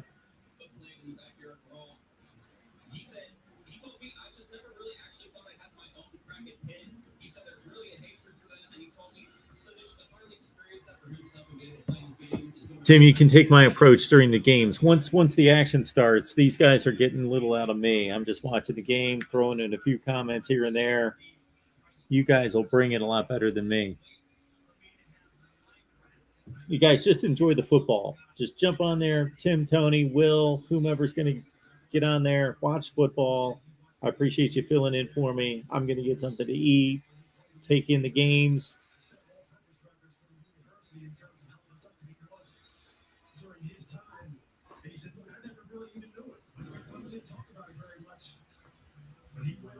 You know, in addition to what we got going here, keep this in mind.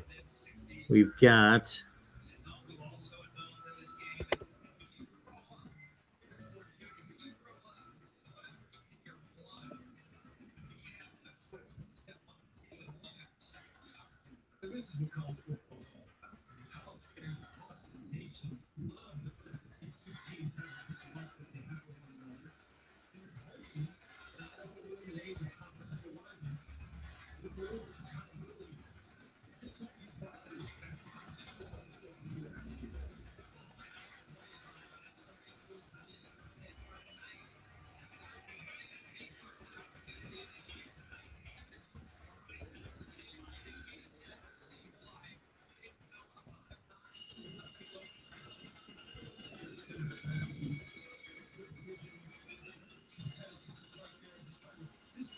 There's the lineup tonight.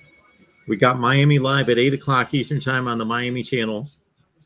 We've got Clemson live 9 o'clock Eastern time on the Clemson channel. After the game, I'm going to be here. Well, I'm going to be here at 11 o'clock to take back over from Tim and Tony and take you through post game. But there's also a Penn State post game that's going to be here and on the Penn State channel. And then, of course, the 24-hour marathon continues all the way to 4 a.m. Eastern time.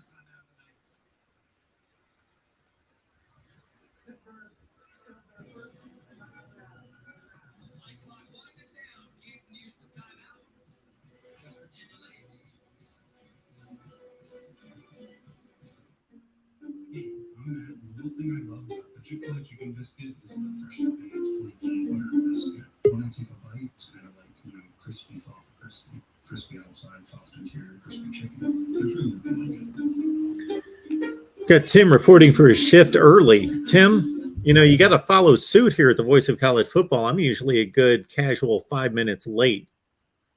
I'm usually a casual 5 minutes earlier. You know that. Yeah. Are I you have feeling to be this way? Otherwise, I will be late. If I'm not Are you early, feeling I'll be any late. better? What's that? You look a little better. Do you feel any better? Yeah. I've been laying down. I've been watching your show on the TV all day. Just laying in bed, watching the TV and watching your stream. So I feel a lot better. Rest of my Appreciate you being voice. here. We've got a full lineup tonight on the Voice of College Football. On the Miami channel, we've got a Miami show starting at 8. We've got a Clemson live show starting at 9 o'clock on the Clemson channel. But you guys can lock it on here because when Tony and Tim are here delivering, then I think they've already proven that this is where you want to be. Well, we got a post-game show with Penn State live with our guys Tim and not this Tim, but Tim Aiden from Black Sheep Diaries and Marty Leap. But, of course, Tim and Tony are going to take us to 11 o'clock. I'll jump back in. We'll probably be comfortably somewhere in the fourth quarter of the Penn State Purdue game and somewhere close to the end of the West Virginia game against Pitt. And I'll take us home, actually, to Matt Zemek. Matt Zemek's going to close us out at 2 a.m. So, man, a lot going on. Yeah, I can't wait. Is Mac be taking calls? Yes. Matt's going to be okay, taking finally. calls. Yes. We get to pick his mind, his Trojan mind. Excellent. It didn't even seem when I talked to and I set him up on StreamYard, explained the whole thing to him, took him through a little test session. It didn't even seem as though he was thinking he would want to get done at 4 a.m. He was like, I said, shut down whenever you want. If you're still on with somebody, of course, we're just trying to hit 4 a.m. to make it 24 hours. He goes, we may just keep going. He's a night writer, huh? He's a night owl. Oh, yeah. Yes, he is. That's how I was in grad school. When all the kids were asleep and everything, I had to have that like late night where there's just nothing going on, no phone calls, nothing. It's the perfect time to write. Absolutely. Well, we had JT Daniels. We had the big run that set up the touchdown throw in the end zone, JT Daniels. But otherwise, the defenses are having their way. Yeah, I think that Pitt defense is looking as advertised. Yeah, I think so too. And hopefully it stays tight. And we got one that goes down to the wire. That's fun to watch. Old Weinstadt shot. I think we will. Yeah. Yeah. West Virginia fans love to see that one. Yeah, your guy Keaton Slovis, he doesn't look bad. He's not put anything up there, but then again, his running game's given him nothing. He had a nice little scramble pickup, swept along the right side, pick up that first down. That was really nice. He also threw a ball down the seam that was a nice little 18 or 20-yard pickup. Yeah, I mean, if he's on, he could be deadly. And the ball looks like it's coming out a lot cleaner this year than it was last year. That's for sure. Yeah.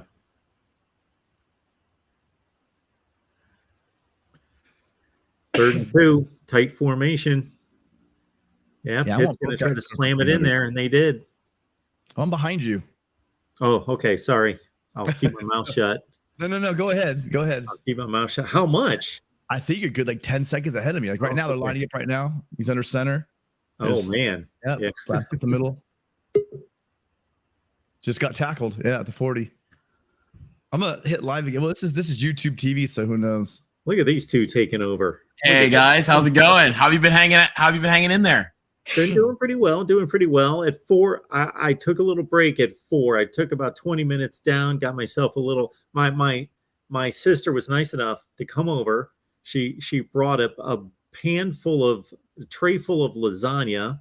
Nice. And a tray full of brownies, garlic bread with the lasagna, the whole deal for me. So I said, you know what?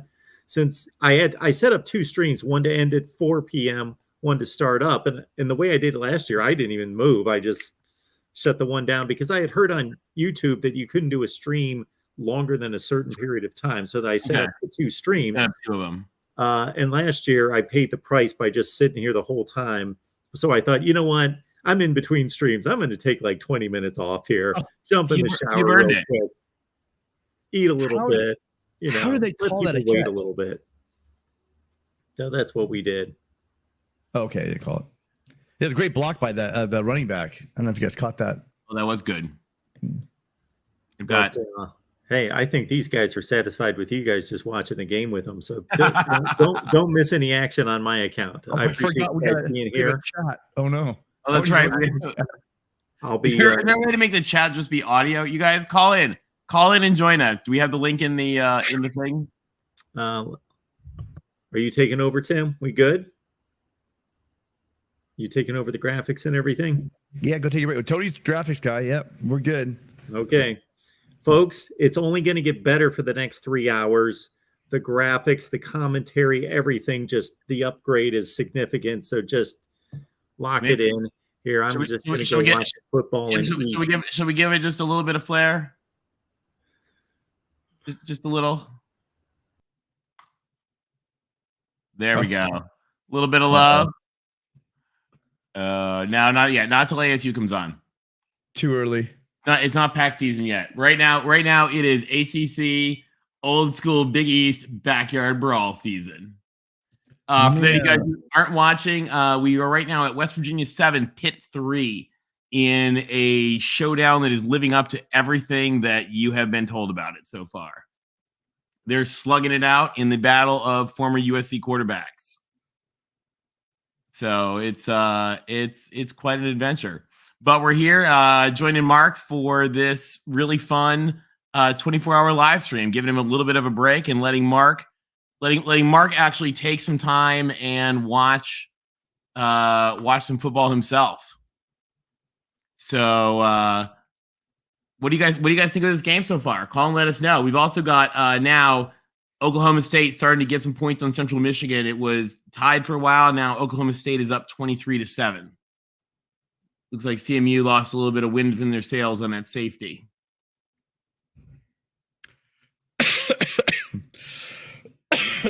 You can make me choke. Gus and Joel alert. Oh, I'm gonna choke. We love Gus and Joel. And that game's actually coming on right now. Are Gus and Joel doing it? I can't actually put the sign on.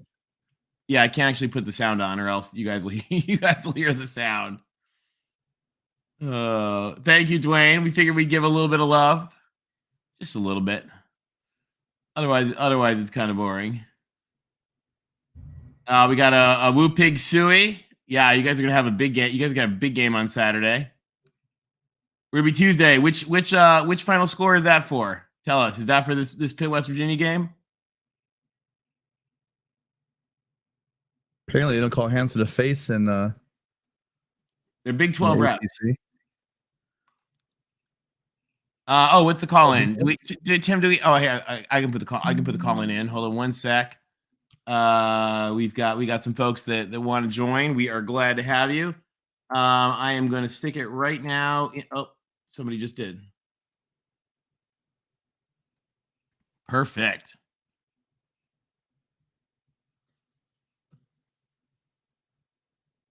Yeah. Hey, what's up, Ben?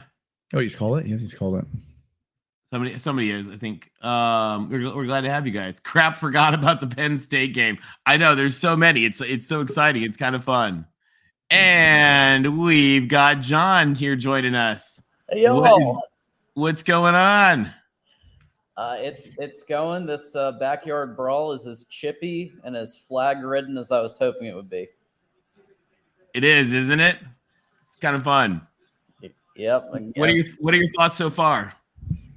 So far, I mean, early on, it felt like a Big Ten game with the amount of punting that was going on. Now we got some play. Now they're starting to bang out some plays. That was a nice back shoulder pass. Oh, to your life. Yeah, that was a good pass. Sorry, guys, my TV is over here, so I have to keep like looking to the side. John, what do you think about this Purdue Penn State game coming up? Wait, no flag? Wait, what? That was a pass interference? Oh my god! That was, I think, arguably sexual assault. That guy has arm all the way around him. Did you see that?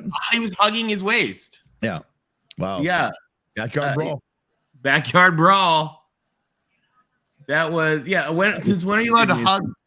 Maybe he was showing love. That's what they counted.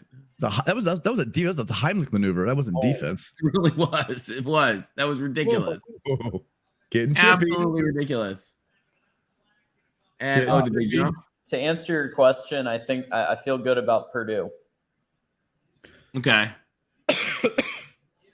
I think I may have to switch to that one because I'm thinking that this Oklahoma State is getting kind of boring. Although I grew up in Michigan, so I have to have my love for fire up chips. Yeah, I've got backyard brawl in the main. In high school, we called it Seaman U.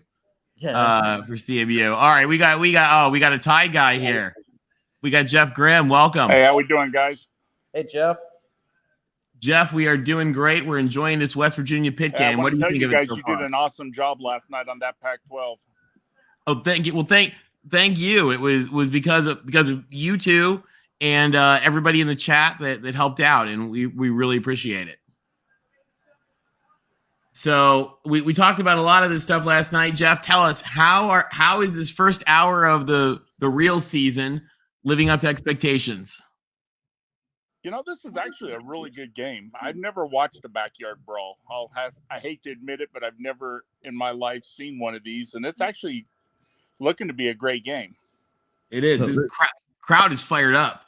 Well, I think that Pitt's finding out there's between being fired up and making stupid bonehead plays and getting the other team back out of the shadow of their own goal line. Penn that was a really big mistake. Out there, but I think they might call a face mask or a hold. Okay. I must be way behind you guys. I'm 1st and 10 right now. On Penn State. Catch the ball, kid. JT laid it perfectly out there for him. So where is everybody? JT did. By the way, how good are JT and Keaton both looking, I think? Yeah, they're looking tight. I'm not pass interference. There's a great back shoulder right there. That was right in the guy's hands. Yeah. There's sexual assault. There's all kinds of things going on here, but I think the quarterbacks are looking great. I do want to give what I think is a pretty good kudos though to everybody taking quarterbacks from the Trojan garage sale. You can show that one at halftime again. Uh-oh. All right, I'm adding one of my screens here is now switching from Central Michigan to Purdue.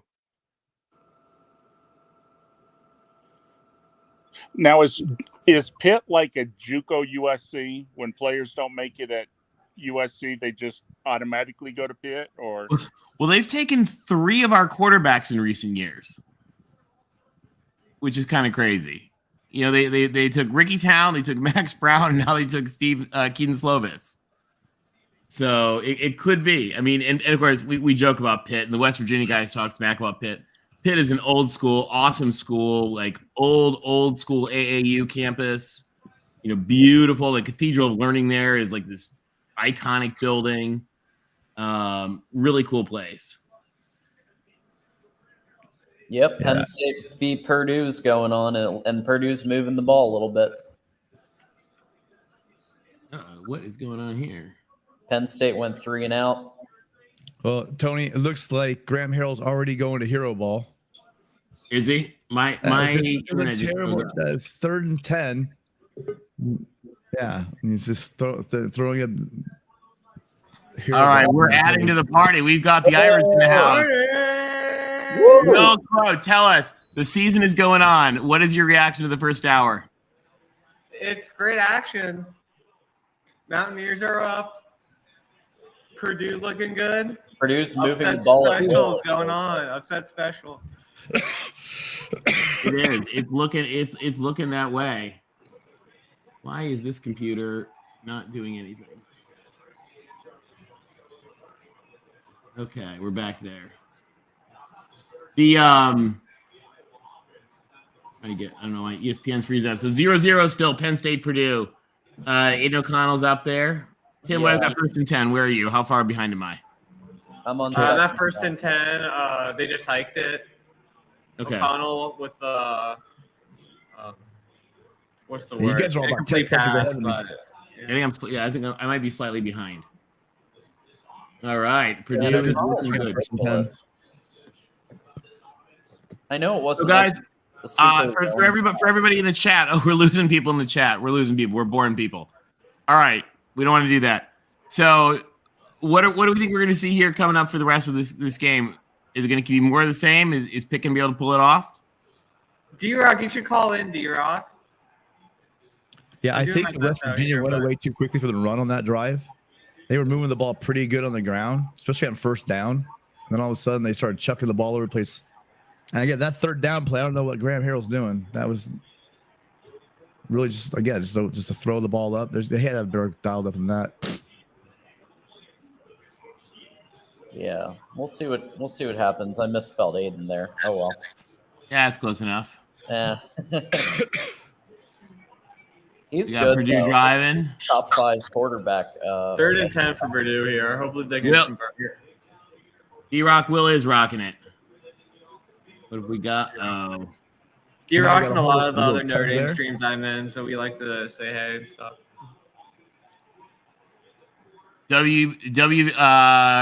Rod Favre is saying W playing Pitt tougher than Pitt so far. What I say, I think you're right on that. Big third down. Hey, Missouri just got an interception. Are they playing? Yeah, they're playing Louisiana Tech. If St. Francis still up 13-10 on Akron. are they? I'm surprised Mark didn't go to that. I like. Will, was it you were the one that had the idea that he should just go to that and stream live from the stadium? That might have been me. Yeah. You were like, I think it was you. I was like, that's such a good idea. That would have been fun for him. Let's see what Great Purdue punt for does Purdue. on 3rd and 10.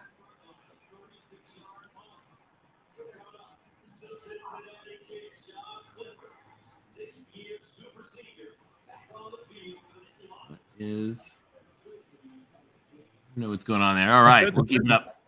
Hey, I was What gonna we say, ask Tim? you guys. Have been really good. I just watched the Purdue punt inside the 5. That's like the third punt inside the 5-yard line I've seen tonight. So, Well, and there's been a lot of. I think we've seen a lot of good special plays. The only special teams play that I thought that really stung. I don't know if you guys saw Central Michigan just shanked a field goal. Aww. Dumb and dumber. And then they got a safety. That wasn't great for them. Yeah, it's 30-7 Oklahoma State. Oh, they're up to 30 now. Okay.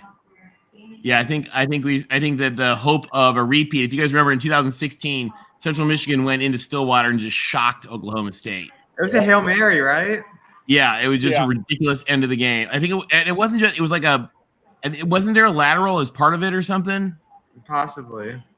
Yeah, it was one of those just epic plays that somehow came together. So Pitt's driving here. Yeah, that was a good run right there. We got a flag.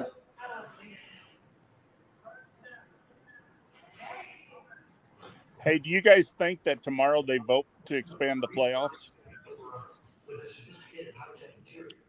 So what I haven't seen, Jeff, and you may have seen this. Is that going to include multiple bidders? Well, right now it's just ESPN. It. And what they're trying to do is, if it does get passed, they would like to start it in 2024. And that'll be ESPN will have it 2024 and 2025, and then they're going to open it up to bidders. Okay, so I guess. Whoa! Fumble! Oh, get on it. Good, yeah. The Fighting Joeys. Good job.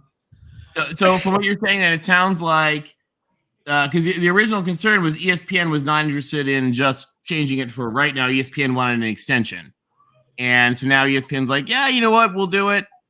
We'll do it anyway. Is that kind of what they're saying? Yeah, kind of. And they're also looking at going from $600 million a year to $1.2 billion a year for the playoff.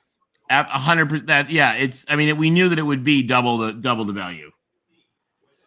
But from what I'm hearing is the 16 team doesn't have the votes. It's going to be a 12 team if they vote. Wow. I'm surprised 8 isn't the top. I like 6. Actually, I like 32, but I'll take 16. I know Josh Pate has a million reasons why he doesn't like that, but I just threw up in my mouth. Did you say 32? So what I think, what I do like the idea of is actually having the conference championships be part of the playoff.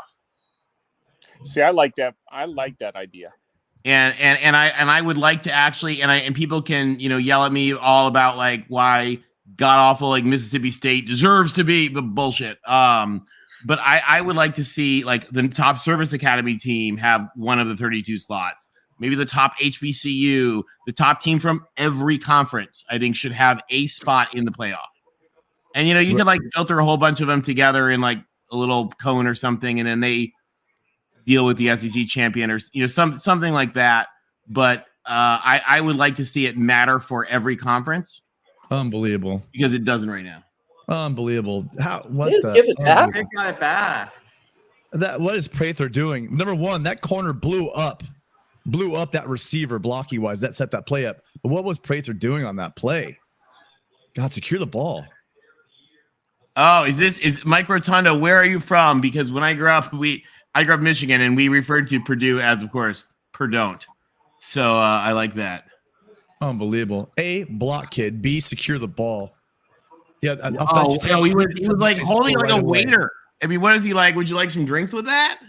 I'll bet you he walks right in on this next play. The defense just made a great play to stop that drive.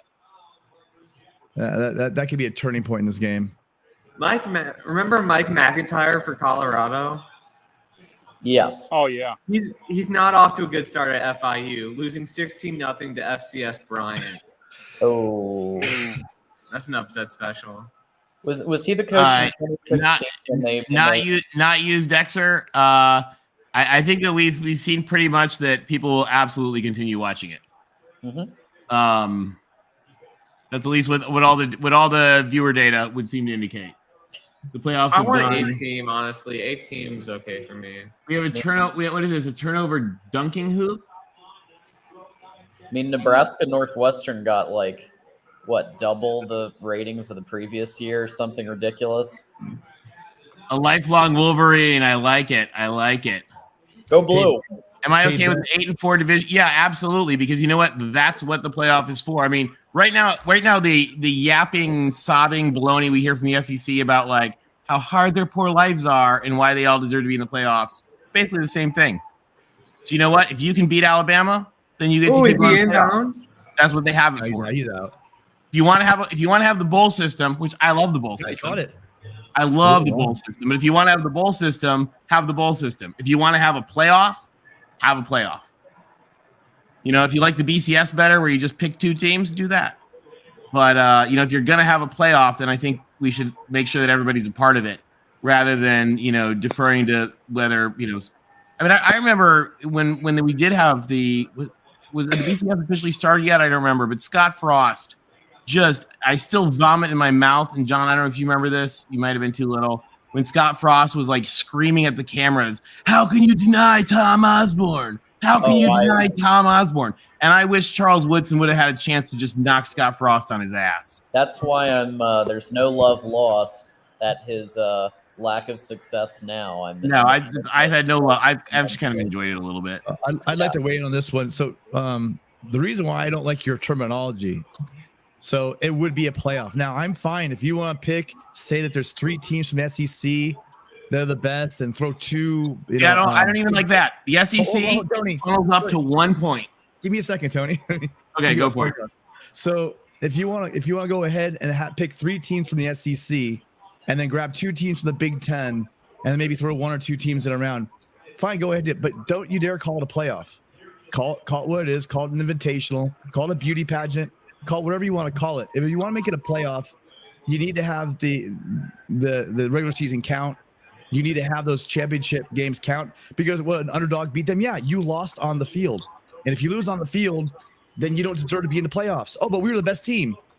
Not that day you weren't, and so that's why we call it a playoff. Because if you think about it, how often? I mean, a lot. But I mean, a lot of times the best team doesn't win the playoffs. It happens that way. And Ask Ohio State what happened in a lot of their Rose Bowls over the history. As Bo Schmeckler, what happened in a lot of the Rose Bowls over history. That's why you play the game. And if you're want to be an off-season champion and dream about why the SEC East is just so tough, then go for it. But if you want to have a playoff, and I really think in the play, whatever the structure is, the SEC and the Big Ten and the ACC should all filter up to, at the end of the day, one team that moves on into the others. And there's a lot I of really just want them to do the old bowl structure that they did in the BCS. I love play that. those games and then do a playoff afterwards, after the bowl season. Like a playoff, a full-on playoff after the bowl season? Yeah. That's just too many games, though. Oh, yeah, that's a lot of games. Yeah, I'm with you. Conference stuff would be cool before the conferences became a joke. I don't know. The conference is a joke. They don't seem like it so far. The only problem I have with the bowls, and I'm old, so I remember, I hate all the new bowls. I don't think all these 5 and 7 teams should make a bowl, or yeah. Let's make the bowls mean something again. I agree with you. And the other thing is, and I know why we do it for sponsorships, but at least keep the name of the bowl and the sponsor, the Rose Bowl does. Exactly, because now that we have the Weed Eater Bowl, that's just. I look at those banners sometimes the teams hang, and you see it. It's 2016 Weed Eater Bowl participant, and you're like, God. See, comments like this just kind of make me just should I say what? It's the SEC is going to sign off.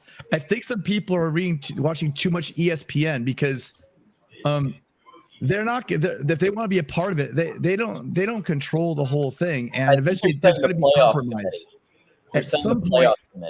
At some point, the compromise is going to come down. But that's my problem also. I don't want to hear words like committee, because when I hear committee, I hear it's just a little small poll. It's just a small poll system is all that is. I don't want people choosing. And what really is sneaky, what the TVs did, the TV networks did, is they went from the you can't control 100 voters, but you can control 10, 12, 14 voters, or at least sway them significantly. So it's just very clearly they're setting it up to make it into just a television spectacle. But I think a lot of people need to fight back and push back and say, let's keep what made college football, and let's keep whatever's NFL in the NFL. And again, I think whether it's if you're going to have the playoff instead of or in addition to our sort of crummy bowl system, I think you should have inclusion in it. You should find a way that every conference is a part of it. No, they don't have to. Oh, there's the drum. Point. They don't have to come in at the same point. That's fine. You structure it however you want, to get there. And there's a lot of ways that, I've seen drawn out that would structure it well to include everybody. Well, see, and I got an idea. You want to make some money. Why don't we do a true playoff? Okay. And then instead of the bowls, let's do an NIT, another playoff, for the lower teams. That would be cool. I think I've actually suggested that before. I mean, the G5 particularly, because I'll tell you, we're getting to a point just with economics of the game. And I don't know if you guys have seen when we did some of the conference realignment stuff, we showed financials for the G5. The G5 just can't compete financially. I'm not sure what you mean here, Searcher. I didn't say the SEC didn't have a huge say in it. I said they're not one. I just said they're not the ones calling the shots. Yeah, and there's guys. One thing we're not gonna engage in a lot here is the SEC auto fellatio. You can do that yourself.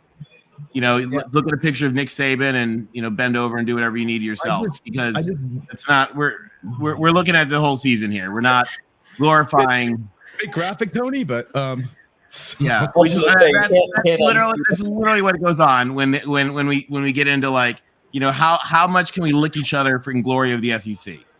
We're good without that. So I'm thinking, and they got some good teams. They got some great teams, but they got some garbage teams. All right, this is a huge 3rd and goal for the Panthers here. This is big. Here we go. All right, what do you guys think? Are they going to get it? I'm behind you guys. They're still sitting around. Thanks, D-Rock. Sorry. I don't know. Pitt about to score, Rod. You think so? Here we go. Oh, they got it. Touchdown. All right. Meanwhile, Penn State almost got a interception, and then literally it bounced out of the Penn State defender's hands and back into Purdue's hands. Purdue was just, oh my gosh. December derangement. Thanks, Ben. that would actually be a really funny thing. Welcome to December derangement. Rod. Yeah, the thing is, I think the delay in the YouTube to the as it records to what it shows you is probably 30 seconds or a minute or something. I wonder if it's also regional. There's also we're all in 3 different regions too doing this. So that's true. So yeah, you guys are probably a little behind. It's kind of like when Traveling Fools does that really funny does the trivia. Some people didn't realize, they're like, how come the people that are on the stream get the answers so fast? It's like, well, it takes a minute to go. The algorithms can hear Penn State fans whimpering. They do. They whimper loud. They whimper very loud. You're totally right. Troy, hey Troy, good to see you again. I don't mind new bowl games. Kids from lesser teams get one chance. That is very true. And it's kind of like the playing games a little bit. Big play. I do wish they could make them mean a little more. I'm getting a little annoyed at all the people like now they're sitting out of bowl games and all that. Like the bowl game needs to matter.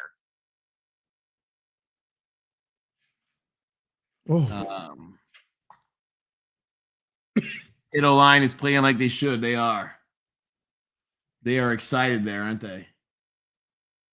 Oh wait, what just happened to Purdue? Everyone's cheering. The big catch. Big long pass play, like 25-yard pass play. Oh, nice. Oh, snap, really? There it is. It must be like a bit behind. Ball State is bad. Who is Ball State playing? They're Kansas State. Oh, Kansas State, is that on right now? No, there Tennessee. it is. I was trying to say Tennessee in a southern accent. Oh, Tennessee. Okay. Is there mustard on the field yet, Rod? Tell us. This feels like it could be a Purdue blowout almost. Like I know that nobody's scored yet, but I don't know, man. John, you are officially a Big Ten fan because no one has scored. One team gets a halfway decent drive, and you're like, I think it's a blowout. I think it's gonna be. Well, the warning sign. So I remember growing up. A Big Ten blowout would be like 28-14. Well, the warning sign was that Penn State had trouble moving the ball on Purdue's defense. That was the warning sign. Because if they can't do that, they're screwed. If they can't do that, they might start to regret the $90 million guarantee they gave James Franklin. $70 million guaranteed too. Yeah. The Commonwealth of Penn, they've literally given him the William Penn land grant gift. All the callers today who were like, "Oh, is Franklin on the hot seat?" Not for 5 years. At least 5 years. Even at 5 years, it's expensive as heck. Now, do you go for it here if you're Jeff Brom? Hold on, wrong game. 3rd and 9. Oh, I missed. I'm a play behind. It's 3rd and 9 still. It's up to your rock. I like it. Only when Lane visits, that's when the mustard. No, I take the points, Will. All right. That looks like a long 4th and 3. I can't see a spot yet. It's like a long 4th and 3, right? Yeah. Yeah, you can't field goal. You take the points in the first quarter. Get on the board. Get on the board. You know that that your offense is doing things. Penn State's isn't. Trust in your defense. Yeah, Rod, I'm not sure about Franklin either. No. You forgot how many Michigans you grew up in Michigan. You forget many Michigans, Indiana, Wisconsin, Northwestern games. Oh, I've seen lots of them. Oh, my dad played for Duffy. You're a dangerous one, huh? You throw up on the screen before you read them. Oh, you're living dangerously. That's Russian roulette. You're right. I need to be more careful on that. Be careful. I caught most of it. I wasn't sure. There was wait. Always read the whole thing before you put it up. Well, it's not for. Oh, by the way, Tim, your friend Jimmy Touchdown got his ass chewed out on the Monty show today. It was pretty funny. That guy's such an asshat. All right, we got Jeff is back. Oh, sorry, we got Jeff is back. The two minutes clicking at once. I lost my internet there for a minute. Lee Corso on the field. There's Corso. He looked good today, I thought. He was talking. He seemed like he's doing well today. And you could understand him. Yeah, I'm so glad he's doing okay after the stroke. Well, let's just say about strokes. A lot of it say you can talk, but it's that executive function, and being able to like multitask and things like that. Depending on what part of your brain gets affected in that stroke, I think that was affected by him. Oh, JT, Daniel. No way. That was a quintuple coverage. Yeah. I keep telling everybody JT Daniels was good. Nobody listened to me. Wait, no, hang on, listen, you guys. When the ball goes 50 feet into the air and then it's in triple coverage, it wasn't triple coverage when he was throwing that window. Yeah, no. I know JT Daniels. Yeah, exactly. I don't know how he caught that. John Troy's just giving you a hard time. Oh, Dave, that's mean. Yeah. That's mean. I'm just, like I said, I'm just so glad he's doing better because when he's made a lot of improvement, which is great. He was such an icon of growing up. But on behalf of all of our friends from West Virginia, I was really excited when he picked Pitt because he usually picks wrong. Ford Wheaton is legit, man. Yeah, he's had a hell of a half, huh? Question is, can they punch it in before halftime here? Oh, plenty of time. We all just saw it, Sensei. It was great. Oh. Yeah, that catch was awesome. And JT Daniels, it seems like he's warming up a little more. Like he was good in the beginning, like he was getting completions, but now I don't know. Now and what is your little Clemson icon here? That is a good question. Hold on, will Jordan somehow do that? We'll be back in just a sec. Nice. We'll get that. All right. So what do we think? What do we think about Arizona State coming up here, guys? Arizona State, Northern Arizona. I really want to see a loss just to really shake things up in Tempe some more. Throw some oil on the dumpster fire against the Lumberjacks. Yes. Yeah, I think that would absolutely add a little bit of tires into that dumpster fire. So Dan Patrick was saying on a show. Yeah, Ben. We knew that wasn't anything because trust me, Twitter would have been melting down by that if there was anything. So Dan Patrick was saying on his show yesterday, I believe, that his sources. First down, another one. That his sources, he had sources that were saying Urban Meyer was being looked at Nebraska and also Arizona State. And I thought to myself, is Arizona State really the best place for that to be considered? Well, at first I thought that At first, I thought maybe he would be a little too sketchy for Nebraska, and then a bunch of people on Twitter kept reminding me of Nebraska in the 90s and Lawrence Phillips and all the other problems, and they were like, "No, not above our ethics. Don't worry, guys." That was a bad throw. He would actually be better at Arizona State. There's better lap dances in Arizona than in Nebraska. That's true. That's true, Jeff. That's true. But if you're Urban Meyer, do you really come back to coaching after the fiasco at, Jacksonville? For $15 million a year from Nebraska? Yes. Oh, yeah, that's true. Ooh, a fumble?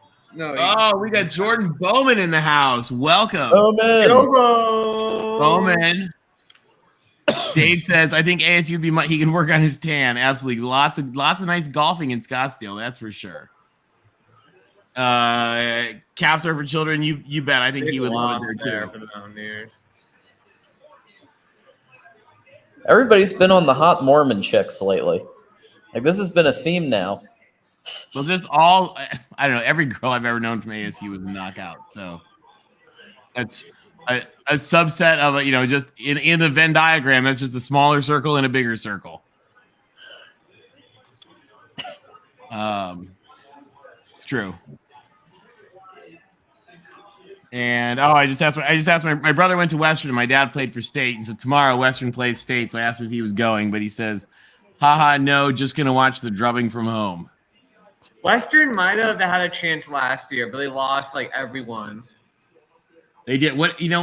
How funny would it be if Pitt beats West Virginia and then Western beats Pitt again? That'd be crazy. Have you guys seen the articles about how crazy App State is going for this UNC game? Oh yeah, I'm sure they're getting it all ready. Apparently, they're going to have something like 40,000 people there with temporary bleachers and everything. Bowman, check your DM, sir. Bowman, you calling in? La Tech versus Missouri looks evenly matched, but what about so if they lose, what is going to be the great SEC excuse for this one? That'll be a good question. Missouri sucks. But I thought the SEC only loses when it wants to lose.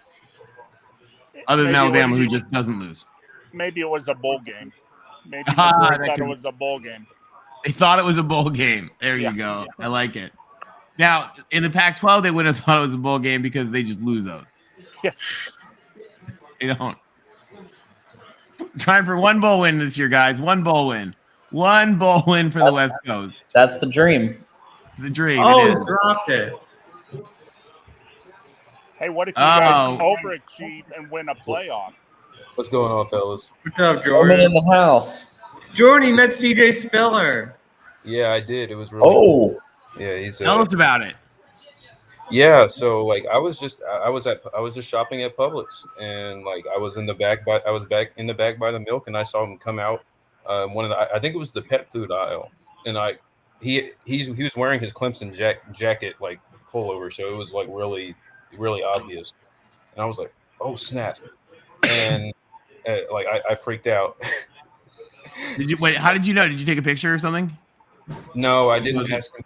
I didn't ask him for it's probably better. It's tempting to, but probably better. He probably gets that a lot, and I was like, he was busy. He looked like he was busy. So I came up and said hi, and I was like, you made me fall in love with Clemson football, and he was really really nice. He asked me my name, and it was cool. That is cool. One of my favorite Clemson players of all time. So it was. Dave, you're right. JT is balling. This is the guy that was playing for USC when they were good, and practically led West Virginia to a national championship. So I think it's great they got him. Mountaineers in the red zone here. This is not looking like last year's Mountaineer team, is it? No. Fade. Actually, no. That play just that play did. Yeah. That looked a lot like the West Virginia we know and love. But yeah, I came on here because Tim sent me a very threatening message in my DMs along with the StreamYard link. So okay, well, remember, we violence is love. Violence is love in the football world. That is true. That is true. Oh, Ben, like scream like a little girl, freak out. We've all done that. when was USC good? It doesn't. It feels like it's been a very long time, but sadly, Kate and JD were there. Well, I would say, yeah, if you consider third in the country. Not quite enough. No, not quite enough. What do you think? Kick it and take the tie. Rod Farver in the chat. Yeah, Dabo survived the hot seat. All right. It was a little touch and go there. Go for it. Yeah, he pulled it together. Oh, it's 8 seconds. Why did he leave USC? He left USC because Jackson Dart beat him out, and then Lincoln Riley was going to bring in Caleb Williams. So we going for 3. Smart move. Going in halftime tied. I mean, yeah, I didn't notice. Brawl tied 10-10. How good, you guys? It doesn't get better than this. It's hard when you're watching multiple games to keep track of the clock. I was like, oh, they should go for this. Oh, wait, it's 2 seconds. This game's been played very defensively, so every point's probably going to matter. So I mean, they're going to be kicking field goals left, right, and center in this game, I think. Yeah. They just put up a thing for Bethune-Cookman versus Miami. For anybody having to be watching that, just so you guys know, our good friend Traveling Fools, friend of the program, is going to be hosting the Miami post game this year. Oh, all right. Wow. So that's going to be pretty fun. Oh, that's going to be great. Jordan, he would love if you'd call in because he may not know as many Miami players as he would like. Oh, yeah. So you could use your ACC love, he told me. He said, find me some ACC gurus. We're working on I JT could Daniels' definitely arm. do that. Hand. Hey, his hand. Troy V, and a fun little note about the Fridge is that, like, before this past Super Bowl, he was the only Clemson player to score a touchdown in a Super Bowl as a defensive players. Yeah.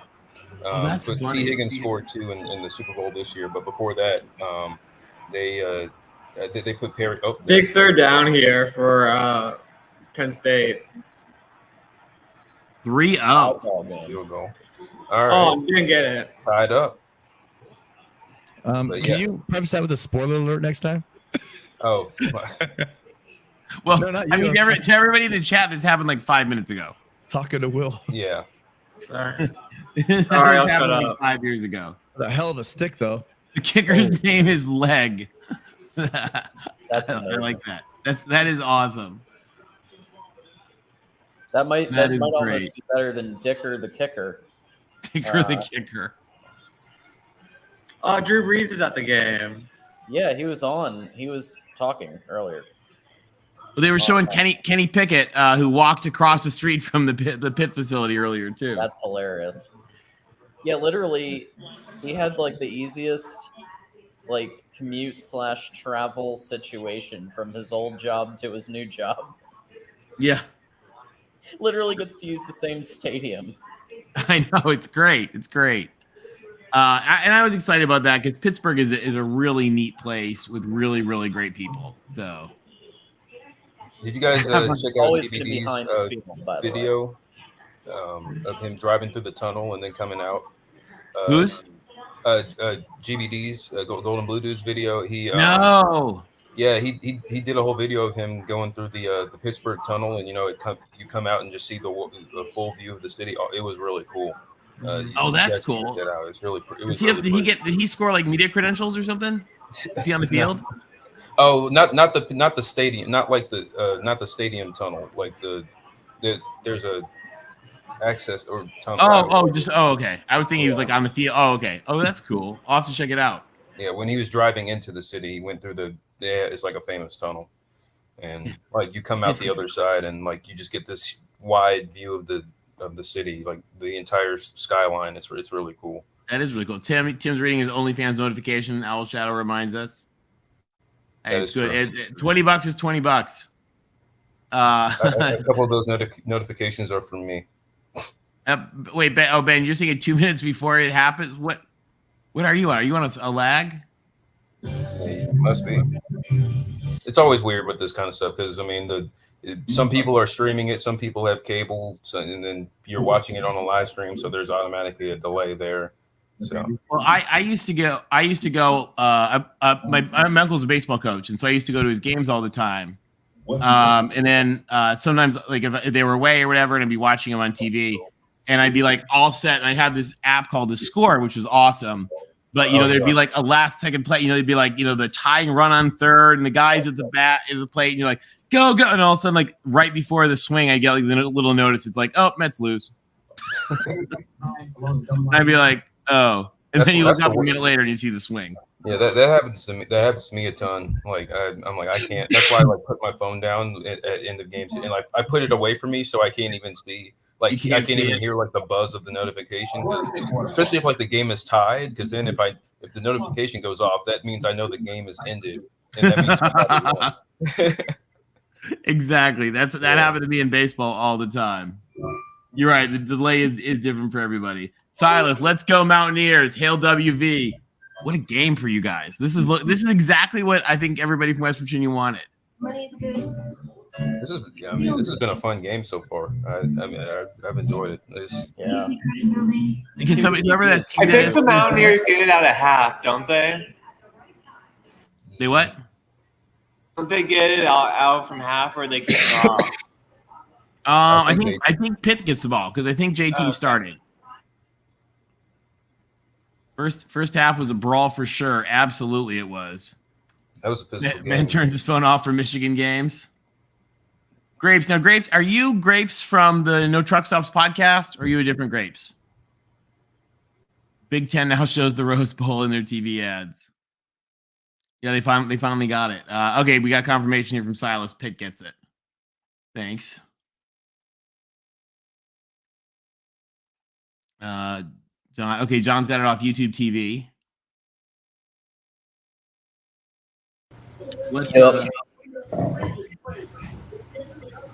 So I'm wondering if maybe people with streaming or people with cable are behind it. Streaming's probably a little slower. The streaming is always slower. Yeah, it's always. But big 4th and 2 for Penn State here. And then I'll give you guys a score update in just a sec. I won't spoil it.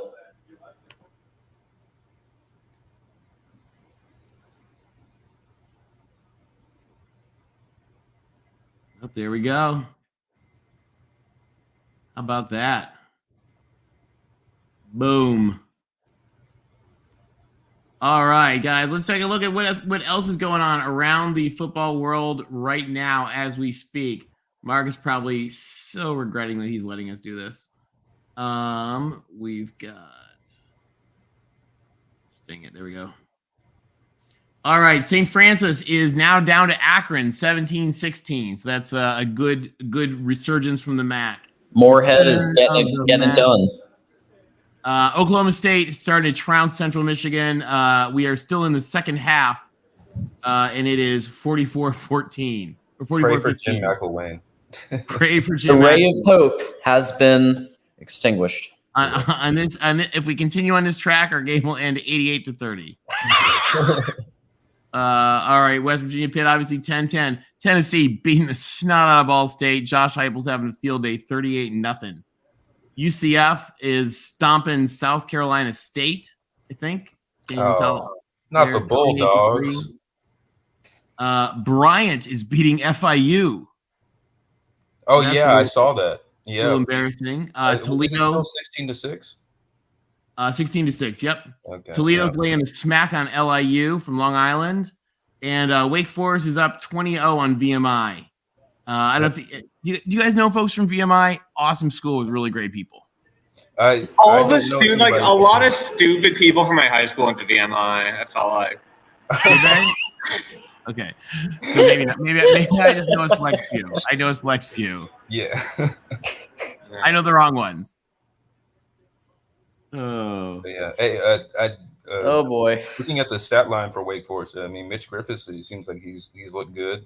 I mean, I'm really interested to see how that offense comes together. They have some talented receivers, but For anybody who was worried about UAB getting shocked by Alabama A&M, they are stomping Alabama A&M 28-0 in the first quarter. Yep. Penn State just scored. Penn State just scored, waiting on the extra waited point. A couple of seconds, but Nice. yeah, Penn State. When I said the whole thing about the Purdue blowout, spoke a little soon. Okay, well, your Big Ten blowout, Big Ten comeback now because it's 7-3. Right. Yeah. You gotta translate to Big Ten. Sort of like translate when you go to London, you got to move everything to pounds. Right. You know, Big 10 points are like pounds versus Big 12 points are like pesos. So get those 64-32 games. Oh, what else have we got here? NorCal Matt. We love NorCal Matt. What he says, please don't spoil the game in the chat. Are you behind? Are we? You got to be ahead of us. Yeah, I would think, right? Everyone has to be ahead of us. We're not gonna be able to spoil it for you because we're streaming and we're a little ahead with the latency. Yeah. Yeah, I've got 5 screens going here to be able to make this happen tonight. Yep. So it's kind of ridiculous. Mission control, huh? It is. It really is. Which is just up the highway. You know, just up 75 right there. Okay, so we're safe then, Matt. We're safe, Matt. Okay, cool. Okay. We'll try, but you know. Thanks, D-Rock Irish. Thanks. It's hard not to give reactions when it happens, you know. Yeah. By the way, does it? Being a sucker for like cheesy commercials, do you guys love this new Herb Street commercial we've seen? Have you seen it yet? I don't think so. Which one? The one about telling stories with the whole audience. It's like he's giving a TED talk. Oh no, I don't. He's got all the mascots in the audience and coaches and like all that kind of stuff. It's really well done. Okay, I'm sure it'll be on at some point, and I'll see it. Yeah, it's on ESPN. We got, what is this? Little Caesars delivery to the Rams. Okay. Commercials all around. Yeah, the official pizza sponsor of the NFL. I don't know. I guess it was Pizza Hut, and then they decided not to renew. It's like Little Caesars. It has to be Little Caesars. Well, my favorite was it the Little Caesars Bowl or whatever, where you couldn't get Little Caesars pizza at? I think it was, or maybe. No, it was some pizza bowl. I think it was at Legion Field. And not only did they not have that pizza in the stadium, but you can't actually get it delivered to that neighborhood. Oh, that's funny. That's bit of a fail. That's crummy. Yeah, I think it was Legion Field. I could be wrong. Wait, do we have Joey Foster with us? Bishop Joey Foster, you are at the game. Joey. Yeah, the Mountaineers looking good. Heaven. I mean, I bet on you guys to win. Pull it out, man. Pull it out. Yeah, we're having fun with this, Joey. Joey, we're so excited. I loved watching the videos of you and GBD there today. That was a lot of fun. I took West Virginia to cover, so I'm happy either way. If it plays out like this, whether West Virginia wins or loses, so little sleazers. Okay. I guess maybe it takes a little while to get out to California. Pretty soon we're all gonna have to get the SpaceX anyway.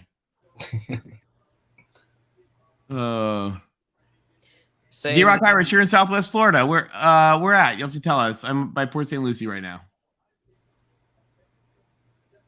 I'm saving the receipts as a professional expense, Joey. Exactly. Joey, this is quite a game for you guys. Yeah. What a game. It's looking feels like every time West Virginia and Pitt go at it. It's epic. It's epic. That's why it's the backyard brawl. It's chippy. It's exciting. It's everything you want. LW, you're right. It is a hard-fought game. They are playing hard. They're fighting it out. All right, so guys in the chat. So we know which games we're watching here. Which ones are you guys watching? Drew, I'm a Nebraska fan through and through, but I do not like what Scott Frost has done to the program, making it light years behind all the other teams in the Big Ten. Yeah. Yeah, it's and the hard thing too that you have sometimes stuff just doesn't work. and you know it should, and you want it to, and it's going to work for somebody somewhere else. You know, I use Lane Kiffin as the example. My little brother who just texted me was at the USC Arizona State game where Lane Kiffin had to get fired on the tarmac amid you know, a raging hot seat of flames. And, you know, no question, Lane Kiffin's a great coach. He's brilliant. He's talented. He's awesome. You know, but sometimes just the timing isn't right. Yeah. It felt very much like a Harbaugh situation in the beginning where Nate's favorite son coming back to the program had great success at UCF. And now we're realizing that, well, maybe the recruiting and geography situation may have hurt him a bit, but some of it's just his own boneheaded decisions. He passed up Joe Burrow. Yeah. Like, everybody knows that story, right? Like, however, I'll just remind you, when USC a few years ago got rid of a god-awful coach and we hired a new guy we weren't really sure on, it kind of a real mediocre first year. Second year did not start off well, including an ugly loss to Kansas State, and people were starting to get fed up. And then Pete Carroll won out, and Carson Palmer won the Heisman, and they took the team to the Orange Bowl, and it was off to the races from there. So we probably shouldn't count Scott Frost out completely here in week 0. You have a target. Oh, targeting. Oh, snap. Ooh, targeting review. Is he disqualified? I think you're right. I think they really could be. Oh, nice. Just across the way. Fort Myers That's is like beautiful. literally Close to you, isn't D-Rock's it? like 20 miles from me, probably. Florida in the house. Yeah. NorCal Matt, can't wait for the late night NA. It is. Yeah. It's the dumpster fire. But what do you think, guys? Can Herm throw more tires into the dumpster fire? I hope so. I love a good tire fire. See what happens here. But it would not be good for the Pac-12. It would not be good for. You're right. You're right. It would be really bad for the Pac-12. You guys, as much as we want to rip on Herm, they're not going to lose that game. I mean, they might look flat, they might look terrible, but I just don't think Northern Arizona is going to have the horses to be in that game. It could. I mean, that might be the new App State, and maybe finally we get the monk. Like, it gets off our back. We'll give some love as we celebrate the Arizona State game coming out. Now remember, Northern Arizona beat U of A last year. So yes, we'll caps see. for children. I agree.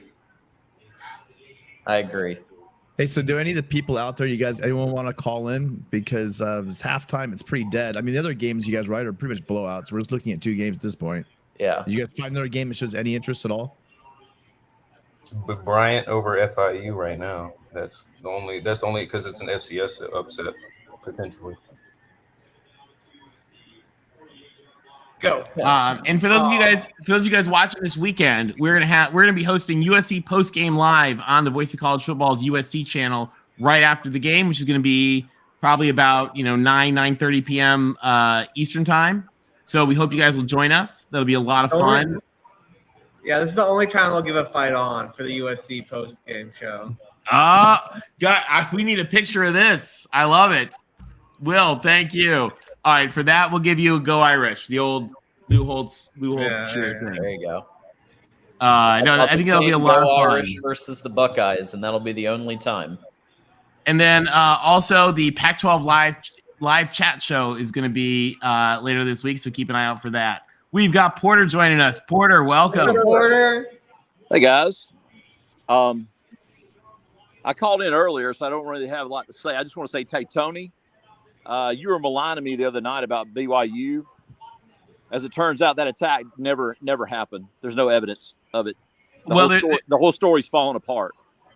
Yeah, there's a lot of stuff though that when I read a lot of the articles on it, and there was a lot of real sketchy stuff. I mean, they're definitely trying to whitewash it, but I definitely do not think that Tom Homo gives that speech if they didn't think it didn't happen. And I definitely do not think that there's a lot of question that something real bad went on. I'll tell you what happens a lot of times in sporting events, because I've been to a lot of stuff where there is issues with crowd, is sometimes they have trouble picking out who the person is. I've seen it a lot at Major League Baseball games. And, quite honestly, sometimes they toss the wrong person. And I don't know exactly what happened, but, we are not on this show. We are not going to be accusing the young lady from Duke of making it up. So that's not what we're going to do right now. We got Drew. Welcome, Drew. Hello. Hey, Drew. Hi, how you doing? Good. How are you? I'm doing fine. I've been a Nebraska fan because I live here. I'm sorry, Drew. In It's a Nebraska, hard I time. live in Lincoln. Yeah, it's Really? so hard. Talk to us about. What are your feelings this week? I can't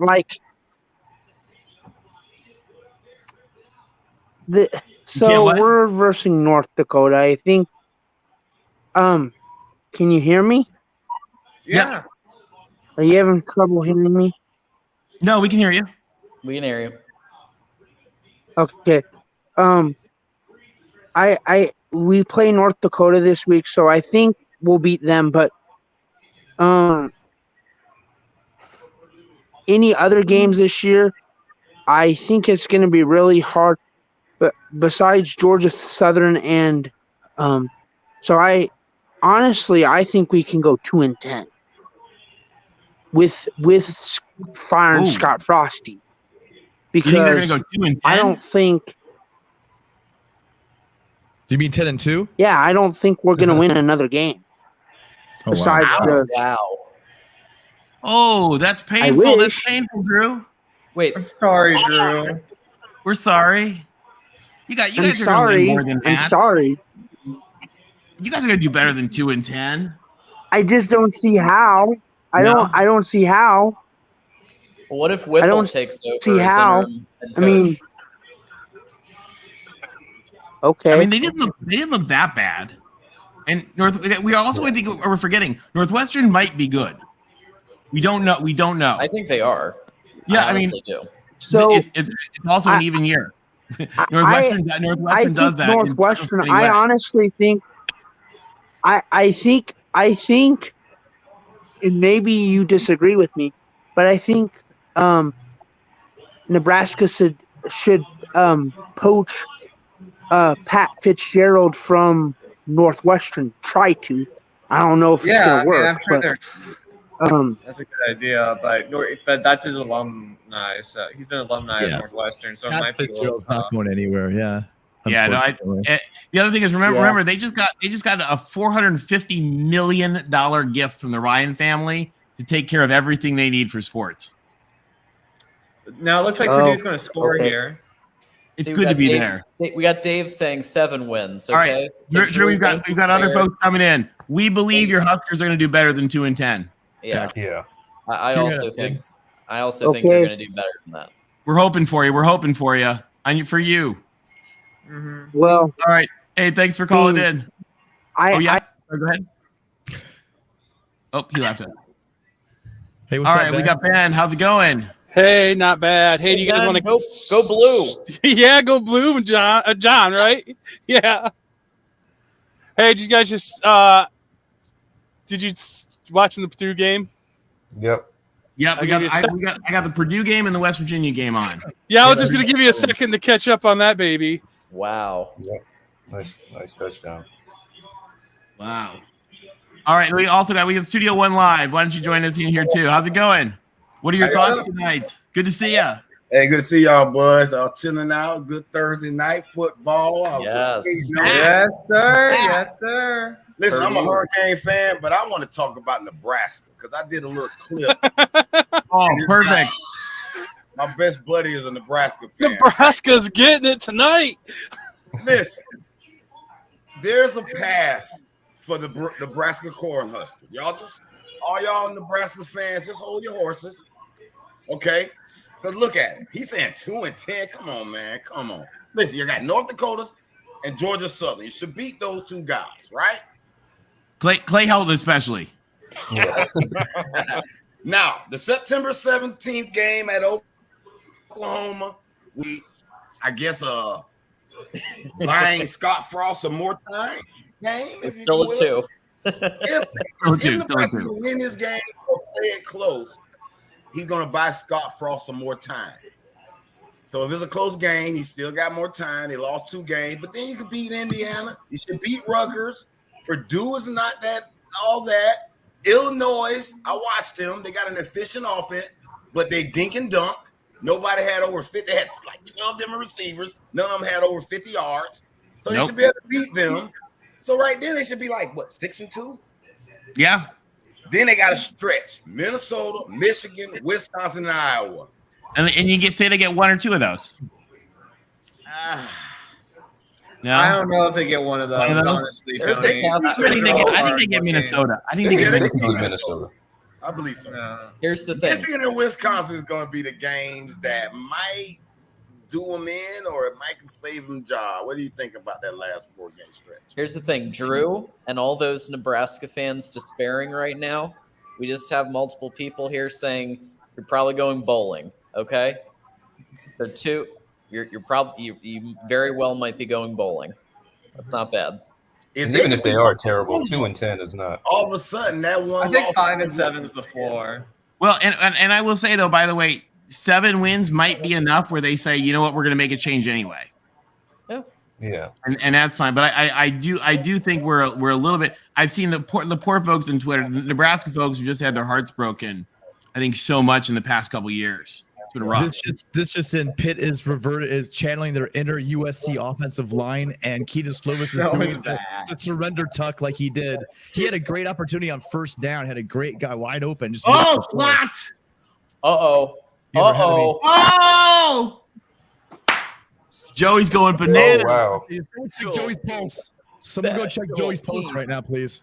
He went right into the block, kid. Yeah, exactly. Can somebody run over and bring the defibrillator over to Joey? Whatever. Yeah. Section 23, row 14. Can you imagine.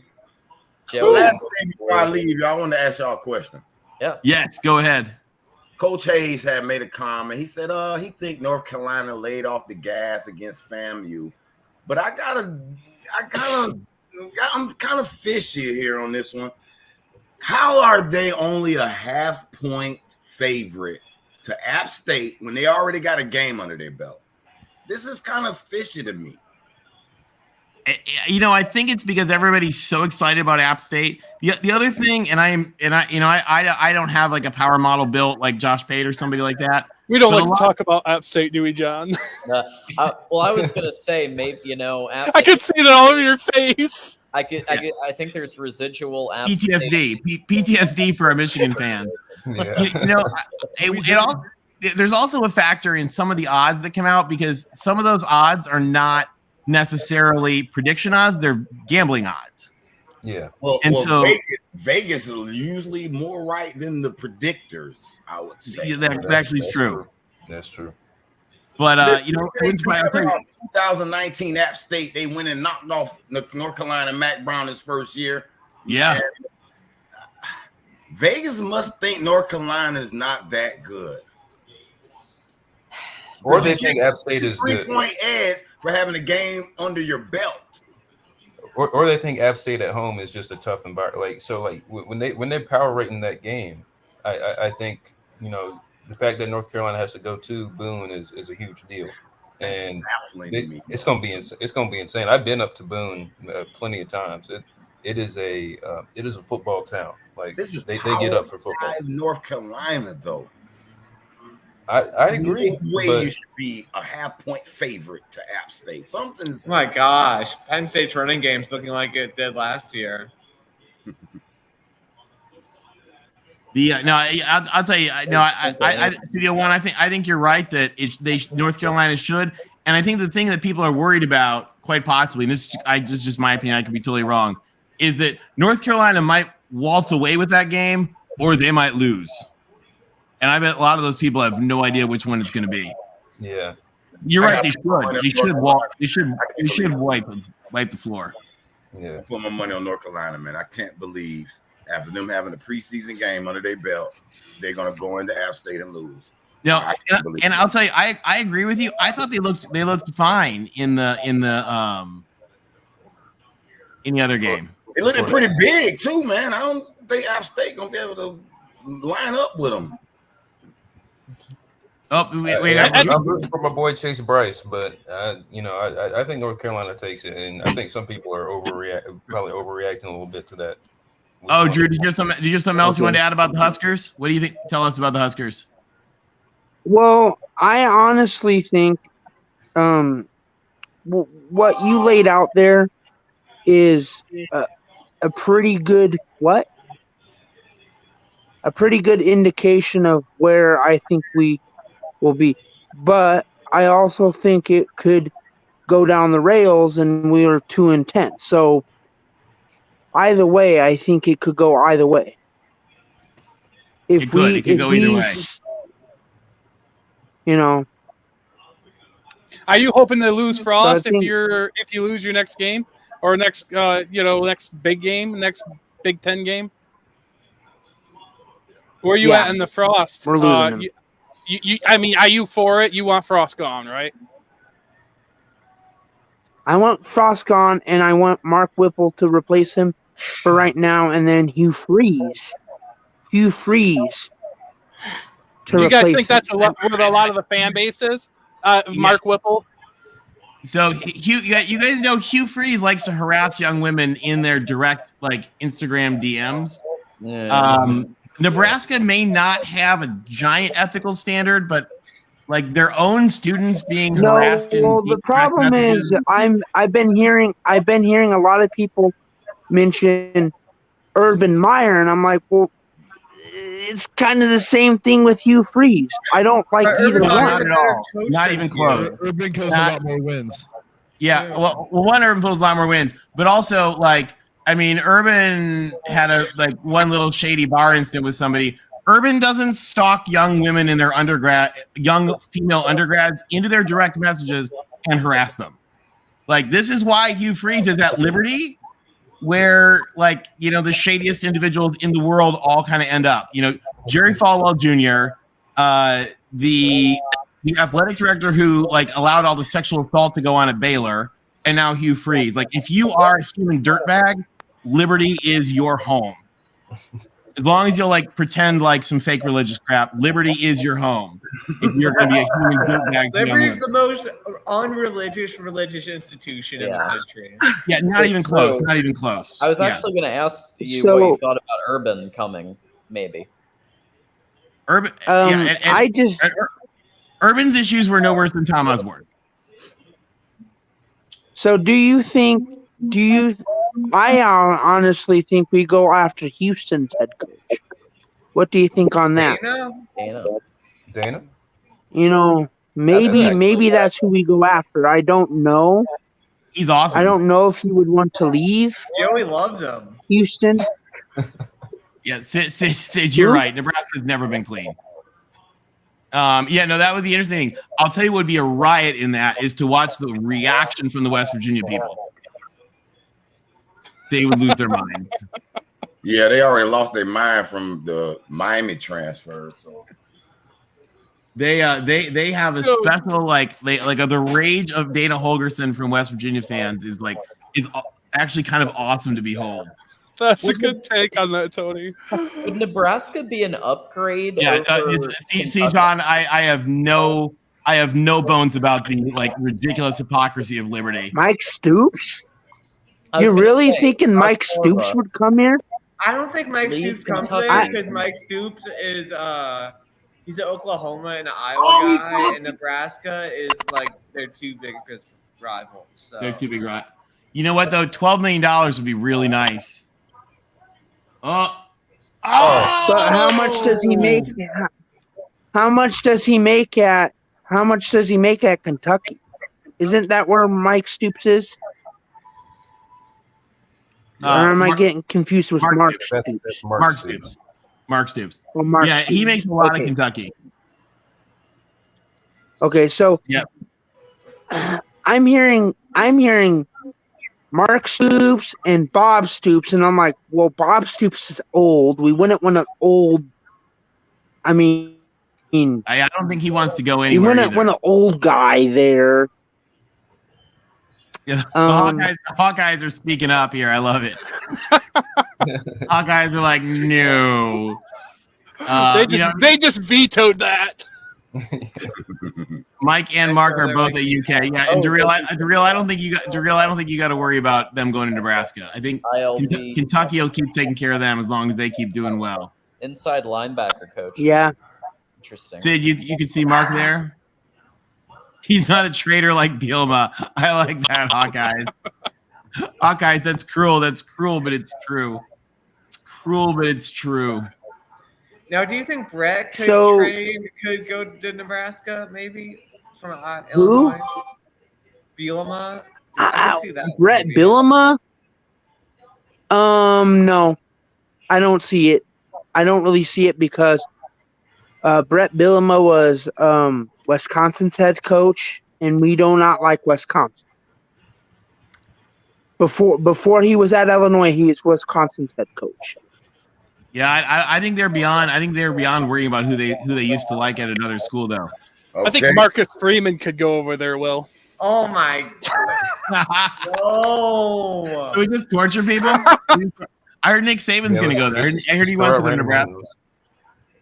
Jordan, I heard Dabo. That's Dabo ridiculous. I don't think Nick Saban's not going to go there. Come on. You're just making ridiculous statements. Exactly. We're teasing Jeff. Ridiculous statements.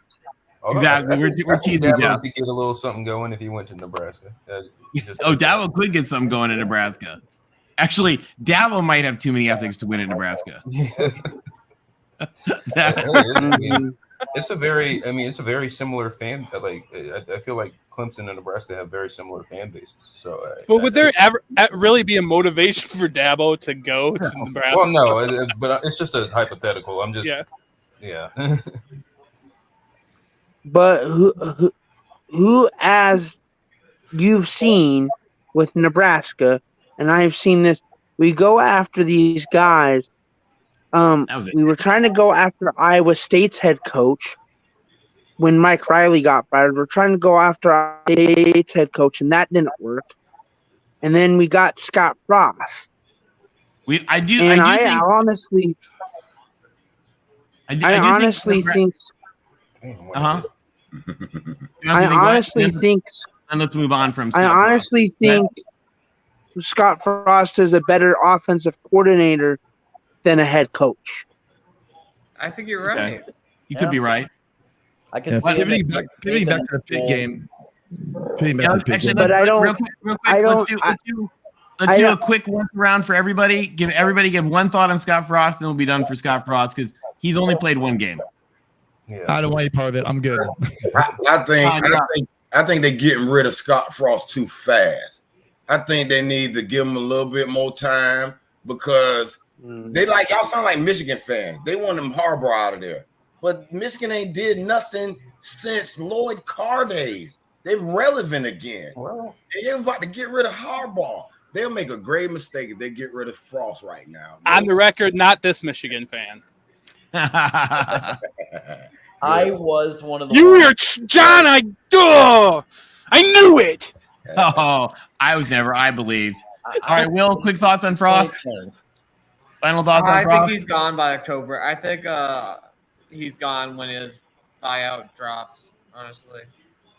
Do you think Riley, Lincoln Riley, is going to be good at USC? Yes. Short answer, yes. But we thank you guys so much for calling in. We're going to move back to watching the football games. So we appreciate everybody calling in. Thanks, guys. Thanks so much. Good night. Hey, thanks again. Hey, thanks for the good calls and good ideas, guys.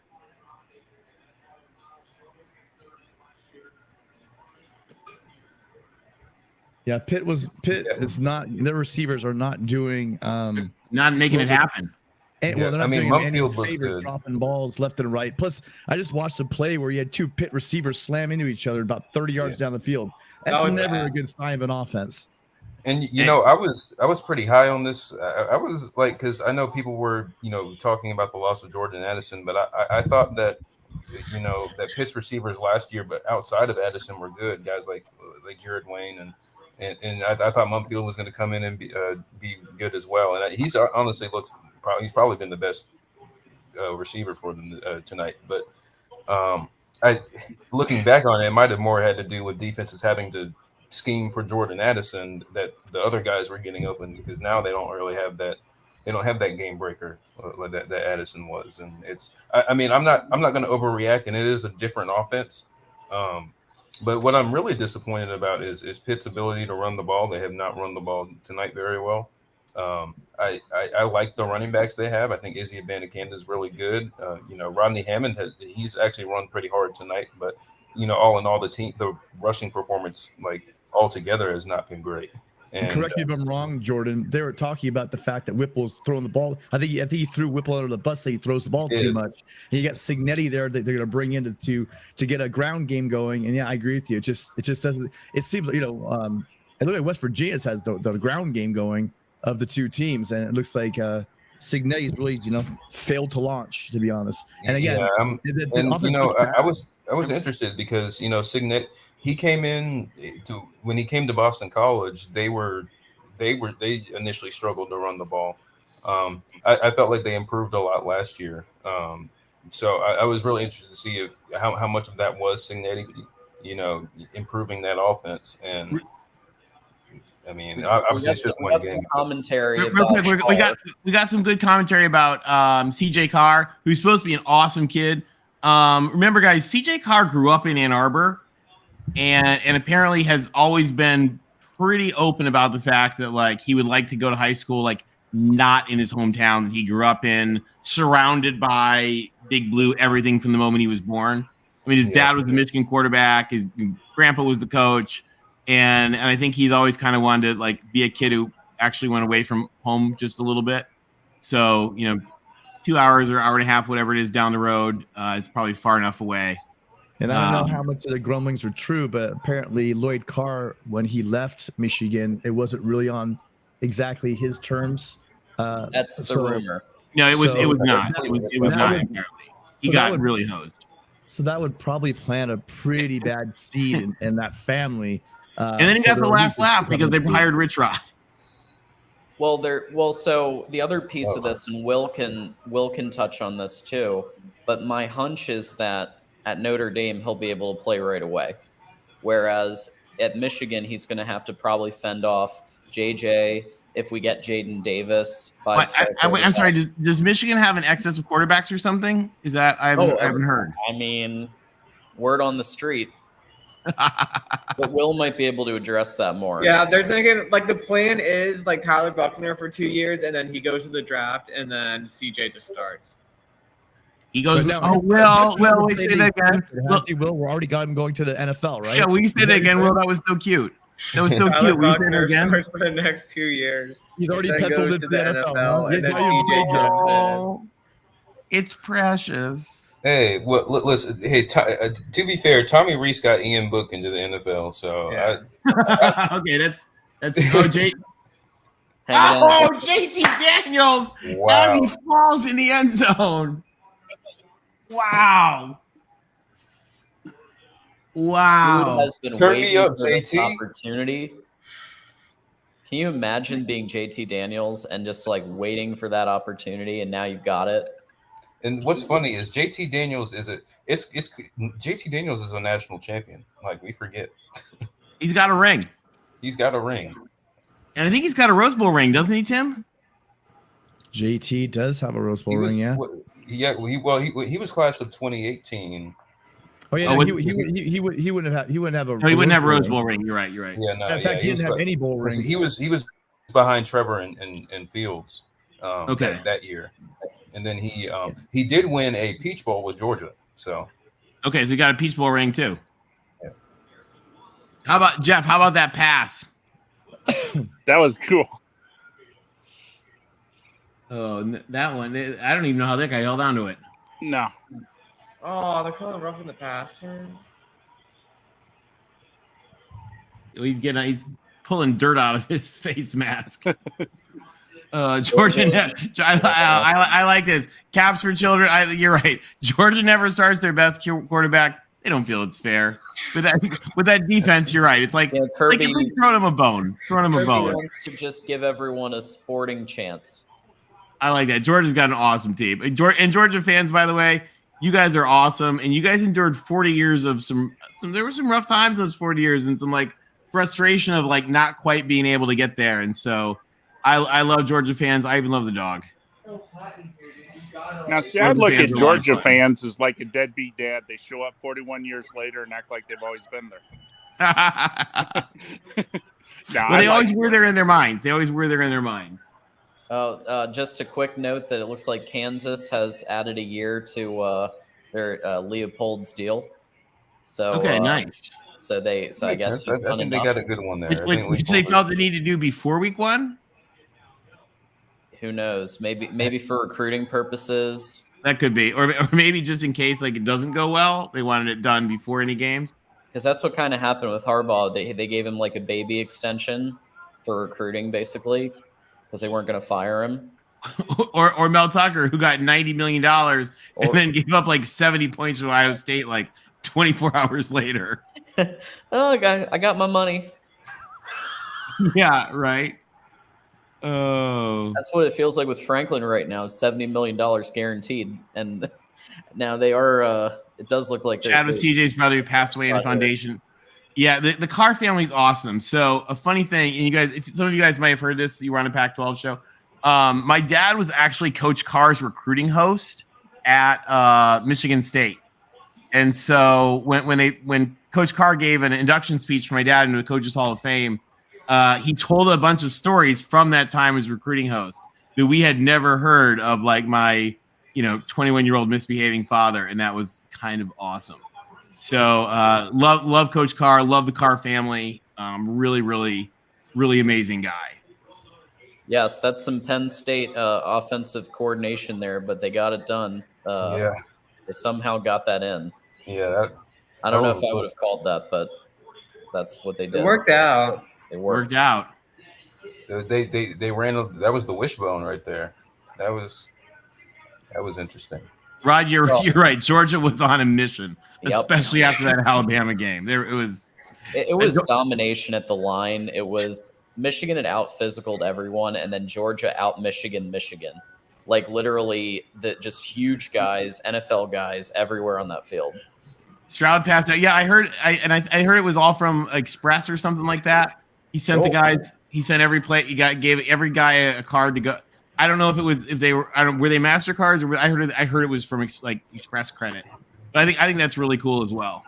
Baylor did that actually for their guys. They had I don't remember which one. One of those like custom suit companies come in and made stuff for all the Baylor guys, and it was kind of cool because at Big Ten Media Days they looked slick. Big 12 Media Days. Big baller move would be take that, go to Joseph A. Bank, get 2 suits. Yeah, that's true. Well, and did you guys see Pac-12 Media Day? The dress code. So USC's guys came in like tailored suits, like looking like very like LA, like no ties, like super West Coast baller, and everyone else came dressed for yard work. So what I wasn't sure if USC was like intentionally trying to like show up everybody, or if they just didn't get the memo. Like either one could have been possible. I mean, well, what is it in the Big 12? Because maybe Riley was used to the Big 12 Media Day dress code. Yeah, that could be. Or maybe also Caleb Williams likes to look good. So that's fair. Caleb Williams, I know a bunch of people that went to his high school. That's right, because he went to Gonzaga, didn't he? Yeah. Dave. I love it. He threw like a Hail Mary to win the WCAC championship. Did he? Nice. Yeah. I love that stadium at Gonzaga. How it's like, I mean, it is like in the middle of the city in such a cool way. Pittsburgh sports record 70,000 tonight. How about that? 70,000. Wow. The most. Well, remember the stadium only holds like 65. Yeah. So that's a good thing. Yeah, they haven't added they haven't done the Alabama. Let's fill in and add 2 more decks just in case. Right. So, because I mean, Three Rivers only was what 60 some. I think. Yeah, and I think and Pitt Stadium was only 50. I think. I think the stadium actually went up a little bit since they took down the Heinz ketchup bottles. I think they were able to add a few seats. Were they? And I heard this game they have a ton of standing room people too. Oh yeah. Because they have those the cool little walkway things in the corners that you can stand and see the game from. I guess the thing that blows me away about Pitt and West Virginia, and you being a USC fan and Will being Notre Dame, and even Clemson, could you imagine if your home stadium had big play more for of your Pitt. rival fans than your fans? Well, no, they don't. I heard it's 60-40 Pitt. Whoa, Yeah, no, It's 40. Could you imagine Whoa. giving 40% of your tickets to your rivals? Have you ever played Nebraska? Yeah. Big play for Pitt. Nebraska would do the same thing. I mean, when Nebraska plays UCLA, the Rose Bowl is going to be red. Yeah. Yeah. In fact, Jeff, I kind of laughed when USC played Nebraska. I think we got a little lucky because it blended in a little bit. it blended in a little bit. I guess I'm used to Alabama. We don't give up that many seats. We don't let the visitors come in and. Yeah, no, Tony. Back then, our attendance was excellent. There wasn't that many in Nebraska there. It was USC was in power on that one. Also, the stadium held 92,000. 93, yeah. At the time, so it was like there was a lot of seats. Jeff, one thing I don't know if you've heard about all of the good nice touchdown. If you've heard about all of the season ticket holders. Nice 2-minute drill here by Purdue. The West Virginia people bought season tickets and just threw away the other 6 games or whatever. Now, I've done that for Mississippi State a couple times. Yeah. We got a serious question. People say Utah is deeper than Florida. To me, Florida had 5 better recruiting classes and better portal class. By that, Florida should be deeper. What does deeper mean to you? Deeper means to me that somebody took Ohio State to the wire in the Rose Bowl and somebody else stunk so bad they had to fire their coach. Well, I feel like that Florida didn't develop their talent as well as Utah. So Utah developed their talent so much better than Florida that Utah has the better team. But Will, it's going to be humid tomorrow. It's going to be humid tomorrow. I mean, it's not really big. And Florida's not really trying. They're not really trying. They don't want to win. They don't want to. But how many years was depth and talent are 2 different things. They don't necessarily, or they aren't necessarily the same thing. And by the way, also guys, for that game too, remember, like the Olympic athletes go train in Utah and Colorado for the elevation. So their elevation train, which will more than make up for any humidity whining. But no, I think Robert, I think you're right. Florida's got a lot of talent, but they haven't been able to do anything with it. So we'll see. It also is game 1 for Billy Napier, and it's year 15 for Kyle Whittingham, something like that. Yeah, and let's be honest, Mullen didn't recruit that well. Yeah, he reminds me a lot of like Clay Helton's early classes too, where they weren't real good, but they were decently ranked. Yeah, well, and a lot of Florida's classes were very top heavy too. It seemed like there wasn't. They would get some high end guys, but I don't know. Thanks, D-Rock. We're glad to have you. It would tail off at the bottom of the class. Ralph, yeah, Slovis is, I think, he's going to be a good quarterback. He's also supposed to be a really I haven't met him, but everybody I know that has says he's a really great guy. So I was glad that he went somewhere that he could succeed and be a hit at. I think a lot of Daniel's pop-up passes, though, he's been hit. Hey Ben, thanks for the note. Yeah, we had a good time last night talking about Pac-12. We'd love to have you back. Have you back for next time. We're gonna do it every week. Is it Wednesday or Thursday, Tim? Do you know? Wednesday night. Yeah, I think it's every Wednesday night. So 7:30. We'd 7:30 Pacific, 10:30 Eastern. We'll say Pacific first because it's Pac-12. Even though I'm in Eastern. So we'd certainly love to have you. And then a couple of us are going to be doing the USD post game on the USD channel, not on the big channel. Oh, Pitt didn't get it. They reversed the call. You're right. Talent development is a good answer. I'll tell you another thing about Utah, and this is true of Utah and BYU. And I think it's an advantage. Like they actually do have a lot of kids that go on missions and are actually older. Yep. They're older, they're more developed, they're smarter, they're wiser, they're more mature. You know, a lot of them are married, and they have a more professional NFL feel than, you know, sometimes squirrely 19-year-olds. Well, and they're supporting 3 families, and you know, one family. Walked up to that pile and stepped on that lineman. That is getting these refs got to get on top of this game. Yeah, I've always thought that's an advantage. You know, sometimes people, and I don't like when people make fun of it because I think it's awesome when those kids do that. But I think it's a good advantage. You know, a 23-year-old who's married just has like a lot more balanced perspective than you know, like I said, a squirrely 19-year-old in the dorm. Yeah. Well, and there's a reason why the NFL don't let, you know, high school kids go straight to the NFL. You're just not ready. I mean, yeah. I think Earl Campbell and maybe Bo Jackson and Herschel Walker would be about the only 3 that could have done it. But Maurice Claret as well. Why that shade of blue with yellow? That's old school. That's classic, Dave. That's how they look. You know, I never liked. Do you guys remember when they went with the navy blue and metallic gold, that Notre Dame kind of look? Yeah. Yeah. Which didn't look as good as Notre Dame. I agree with you. At 4 a.m., it has been humid here. But you know, Utah, you're sucking air and you don't have oxygen, so I think they're going to be just fine. I think it's a lot of like, they know they're going to lose and they're looking for the excuse early beforehand. But it's going to be a good game. I don't know that they're going to lose, but I think it's going to be a heck of a game. I have Utah winning by 3. I really think Utah's going to go in there and beat them.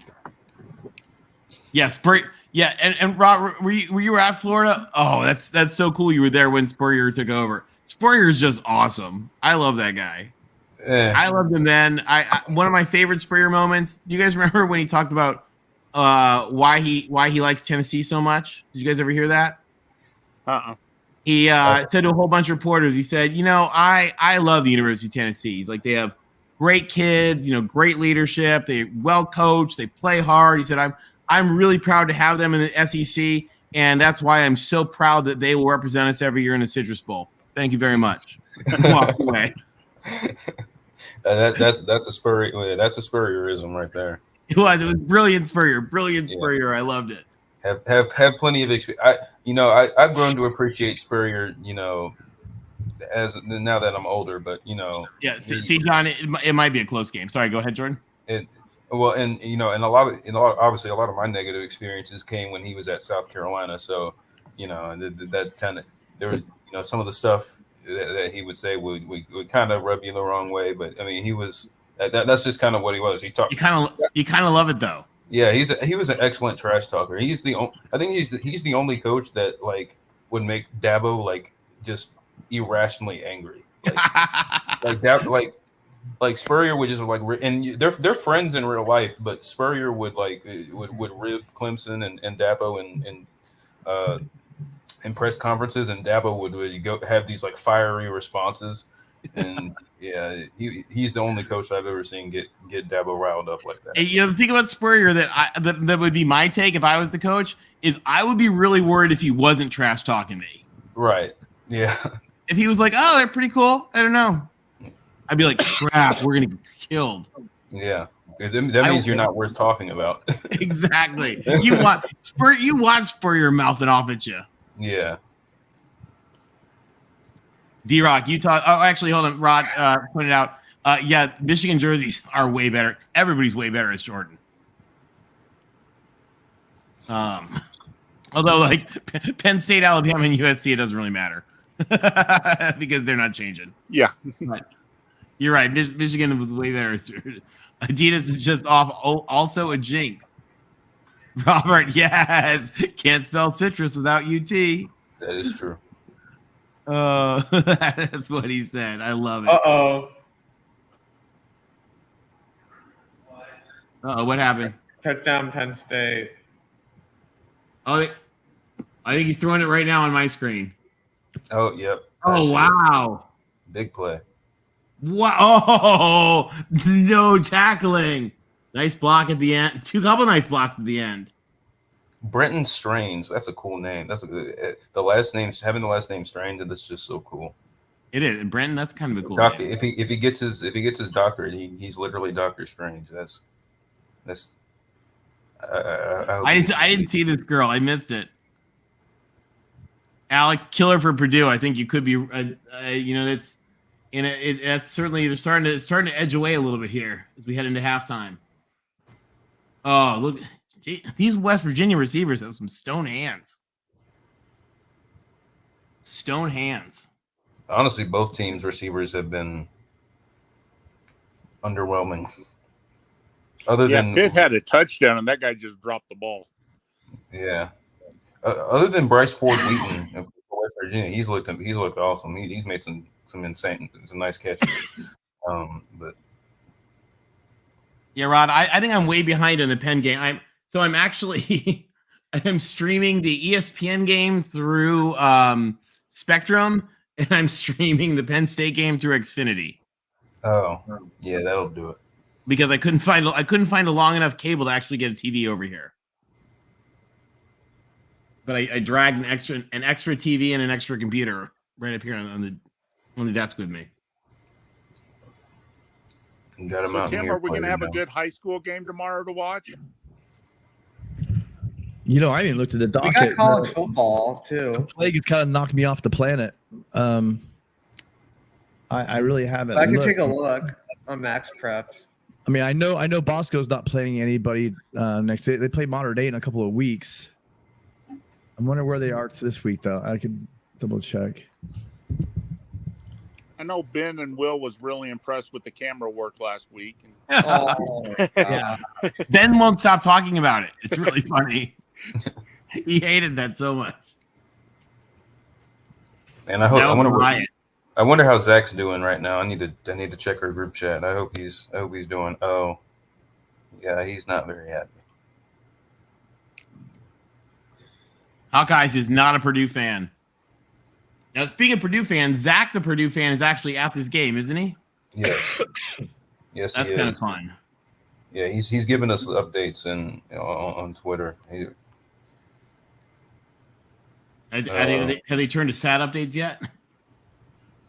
Yes, yes, they have. And Jordan, I think this is pretty much what I predicted the other night, wasn't it? Yeah. It was. I mean, didn't you basically say it was going to be like a tight first half, and then Penn State would build? I think I did. Let me see. I wrote it. I actually wrote it down. Let me see, because I wrote them down because I was like, I thought I should have some accountability. Let me see what I picked. I said 35-20. We'll see. 2 times. I mean, I don't have any money on it, so it doesn't matter. But. Oh, the Clemson. What about you guys in the chat? What do you guys think about the later games coming up? Have we started to get folks looking forward to the later games yet? Hey, we get to watch Fresno State later. Fresno State is going to be good. Jeff, what channel is that on? Do we know? I don't. I got cable down here in Mexico, so I don't. I just got it under sports, so I don't know what channels any of these games are on. Jeff, did I tell you about my best friend in Saudi Arabia that called me during USC games? Oh, yeah. Except it was like bootleg Egyptian ESPN, and it was April. It was April? Yeah. And he was like, woke me up at 3 a.m. He was so excited. I was like, Matt, I didn't have the heart to tell him that we beat the Ducks. We beat the Ducks last September. Oh, it says Modern Day is playing Centennial. Should that be a good game? Oh, that's a huge. Yeah, that's a big. Yeah, that's big. Yeah, they're out in the Inland Empire Centennial. They're good, man. Yeah, Modern Day and Bishop Gorman. That was right. They played Bishop Gorman. Yeah, Modern Day Bishop. That was a great game. That was a great game. And for what you guys are talking about, in Mark Rogers' Voice College Football Patreon group, which you guys like watching and chatting football, absolutely should join. It's like $5 a month, which is really fun. And last week they did Tim helped organize a fun group, like late night streaming night of 2 of the big high school football games. So that was a lot of fun. Thanks for setting that up, Tim. Exactly. There we go. The Tim Prangley fan club. Tim for president. Somebody's popular. I'll tell you what, though, Hawkeye's that number one fan. Patreon for Mark Rogers, that's the best $5 you can spend a month. If you're not a Patreon member, you're missing out on so much fun at night when we all get together and talk. And Oh, big play for Pitt. Yeah. Oh, D-Rock. Oh, we stumbled. Oh. Turf monster. D-Rock, that game went to overtime. Akron has won. That's a good thing. Didn't Mark go to Akron? Was that a clean No, block? I went to Kent State. The rivals. Oh, sorry, Mark. Hope you're not listening. Was that a clean block? Finally, a big play for Izzy Abanikanda. I've been waiting for you. I've been like that was clean. I think he's their best back. He just hasn't really had any running lanes. So hey, get him the ball out in space. That's how you do. That was Hammond. I thought that was wow. Hammond's been running well. well, Pitt's going to be scoring here in a minute. Yeah, what a game this is. Oh wow. Wow. Well, I might be wrong. I think Hammond has been running hard tonight. He's been absolutely he's just been running through people. Wow. Oh, poor Joey. Poor Joe. Yo, Joey's got to be beside himself right now. It's early, guys. It's still early. Yeah, it's far from. But they have scored 14 unanswered. Yep. Hey, kept out those big plays. There's a couple of good. I usually look at the USA Today. Here, I'll drop it in the chat, but there's some good games. Are there some good games? Yeah, put it in the chat. Like Bergen, there's a team from New Jersey versus a team from Arizona that's supposed to be good. They're both supposed to be good. Is that Chandler? No, it's For Arizona? Bergen. It's Bergen Catholic versus Seguro. Okay. Yeah.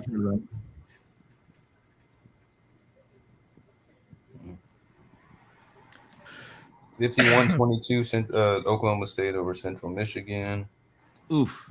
I thought CMU might be able to do something there, and that was not the case. They did do something. They got a couple of touchdowns, but they looked good in the first quarter, I think. But Oklahoma State's just too much for them. 52-7. LW, you're right. Such a physical game. Sorry, Jordan, go ahead. Yeah, 52-7. Tennessee over Ball State end of the third quarter. 35-10. UCF over South Carolina State. Ooh, Bryant is still up on FIU, but it's now 16-13. Ooh. Bryant's they're FCS, right? Yep. Are they even FCS? They're Northeast Conference still, I think. I will say about Pitt, they ran some I formation today, and I'm here for that. Like, let's see more I formation 2022. Let's do it. I know a couple of fullbacks. Well, yeah, that's what they're going back to approach. That's how Narduzzi wants to run it. That's kind of like you go back to like when they had like James Conner and Nathan Peterman and those guys. Like they did a lot of stuff. They had a fullback. They did a lot of shovel passes to their fullback. Trust me, I know all about that. It's probably a reaction to everyone running the 3-3-5 these days. Not Clemson, four-man front forever. That is our bread and butter. Well, except for 2019, but that was kind of out of necessity. But that's a different story. Let's see if West Virginia can answer. We ran Iowa State's defense in 2019, pretty much. Rod, Mizzou is not very good. Oh, got popped. He did. That was a good bowl game between them and Army. That was a great bowl game. Army, I was so happy for Army. They were so excited. They looked good too. St. Martin, you could well be right. Those are going to be two great teams this year. Both Bama and Georgia. They're going to be two really good teams. Oh, such a physical game. I hear you. They're going at it. The nice thing about the first time we get to play Georgia this year, we get to play them at the Georgia Dome, and Georgia can't win there with us. You do. It's cursed. Now, did Ben get a hold of Oregon and let him know, though, about, the first series to play Sweet Home Alabama and just, win that game Saturday night? Get under their skin? Yep. I hope he did. I think they should do that. I think that would be really funny. That would be a riot.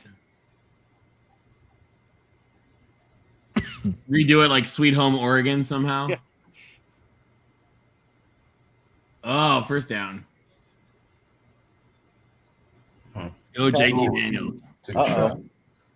Targeting on Pitt. Yeah. Oh, is that on Woods too?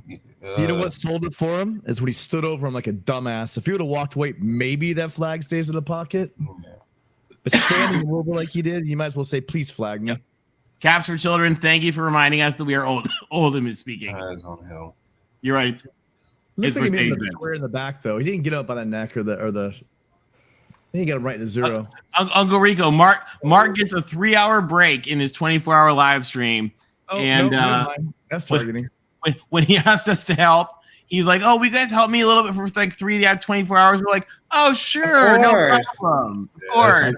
That's to his neck, pretty much. Yeah, that's gonna be targeting. And I take back the standing over. That guy was going no matter what. That was blatant. And Uncle Rico, what he didn't mention to us is that he was going to take his break during the key games. Yeah.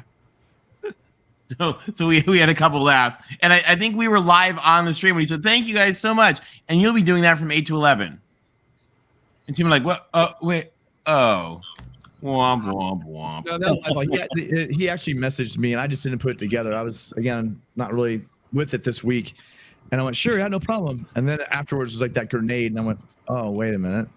But I already said yeah. But I mean, it's fine. I'm doing. Yeah, we're having fun. And by the way, we really appreciate having you guys with us.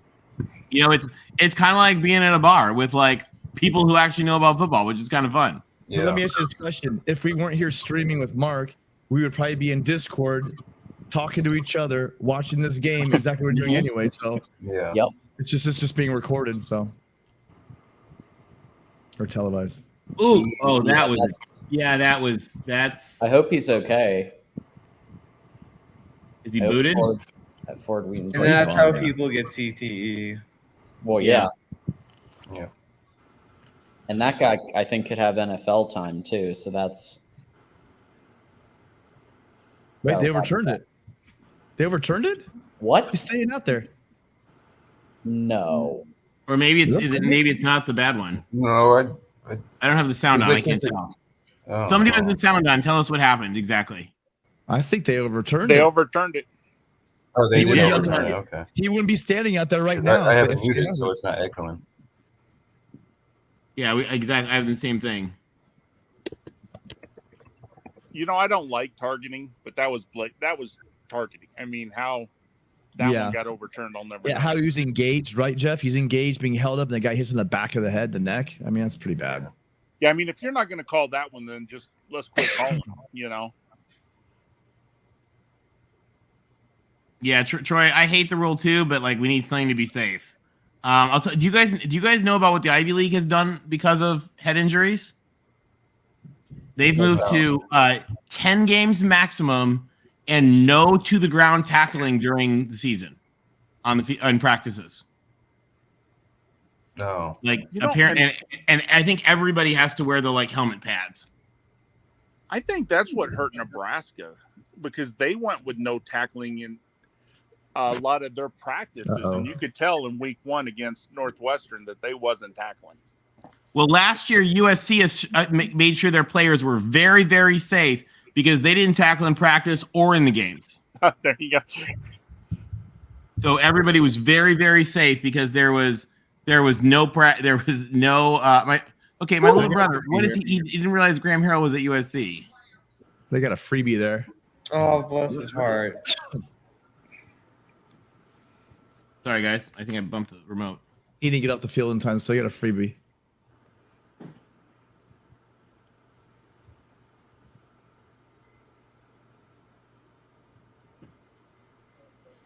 Still have PTSD of that happening 15 million times in our game against Michigan State.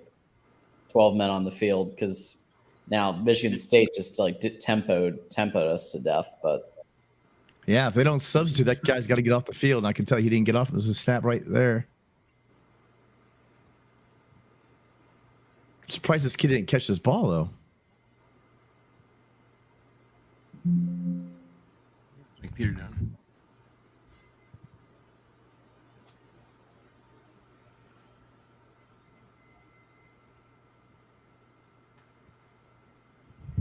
Ooh.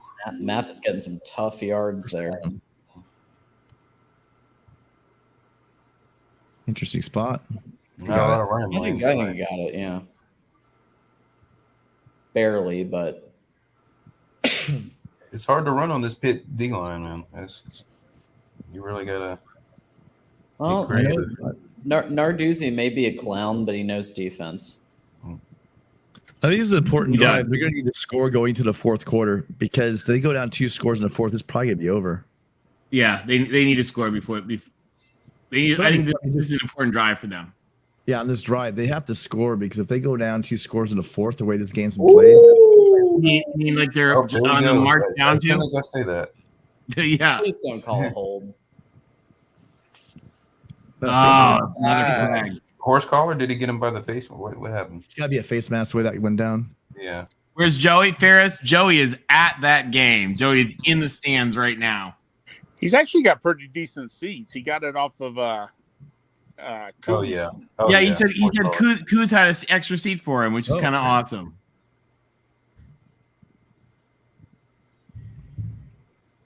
So if Pitt wins, does this mean we won't see GBD for 3 days? No, maybe never. Are we gonna find you guys? Do we have the suicide hotlines ready for these guys if Pitt wins? I don't, but we might need to put it in the description. And what about who are their nemesis? Hail to Pitt. Who's the other guy that's always with them? Caucus Pitt. John Pitt. Waffle.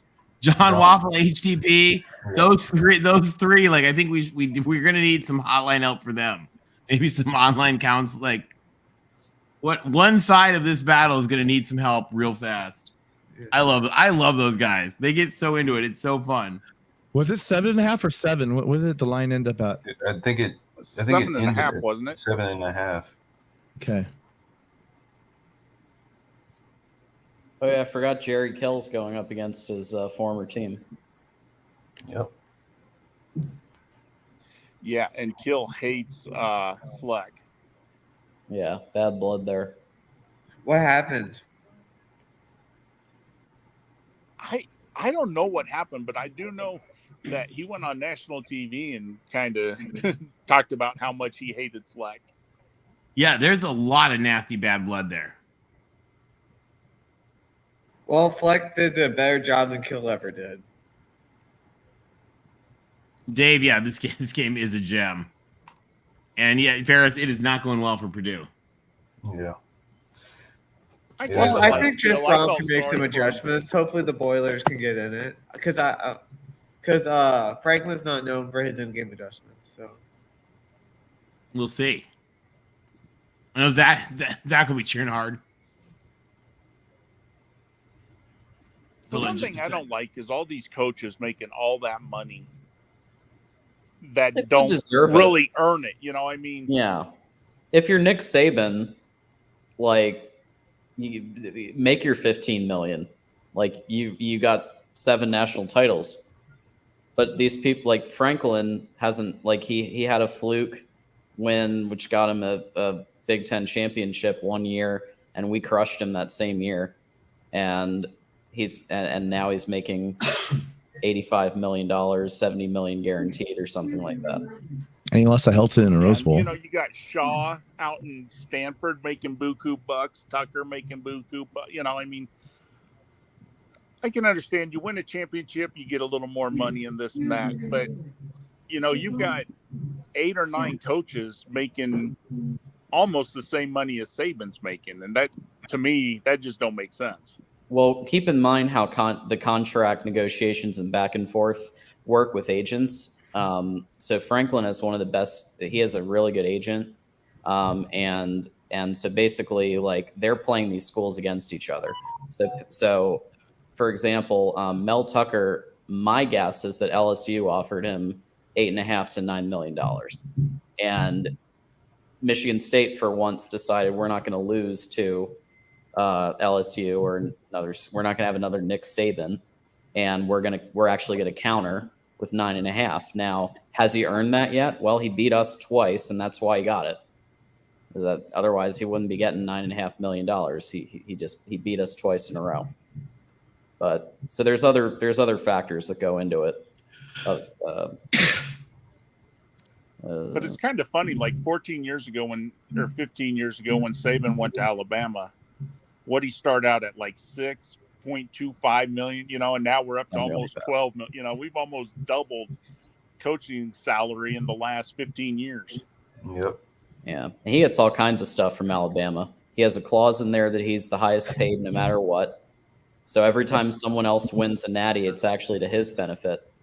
Well, and another thing, guys, too, what's kind of interesting.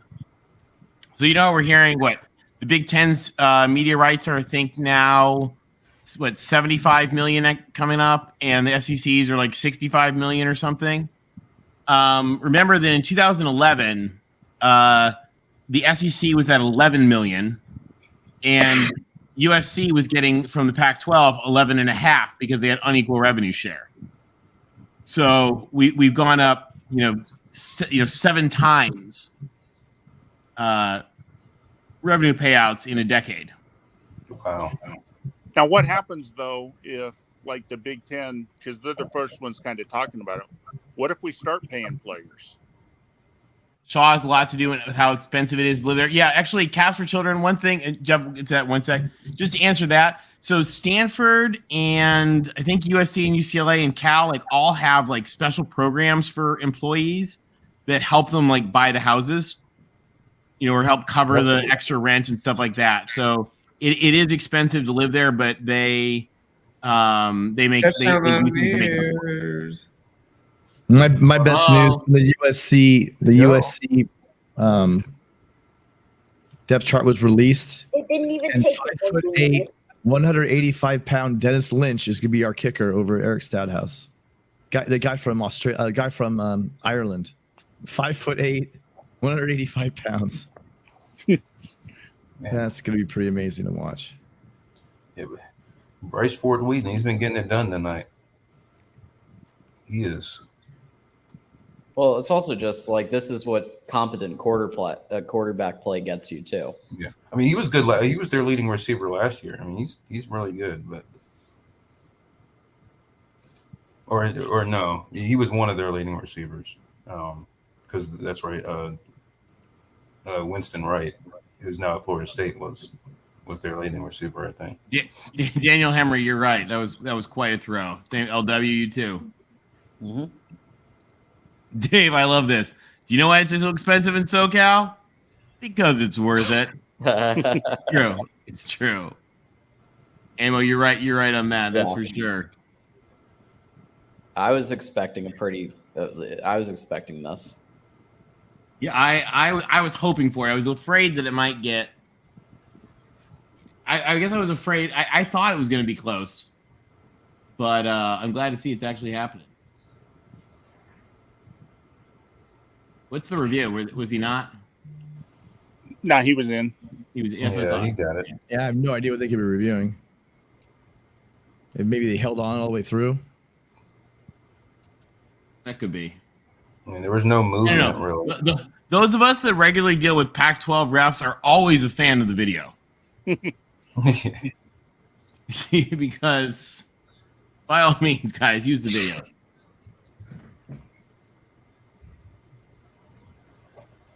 Yeah, I don't see what they're reviewing, though. I mean, it wasn't...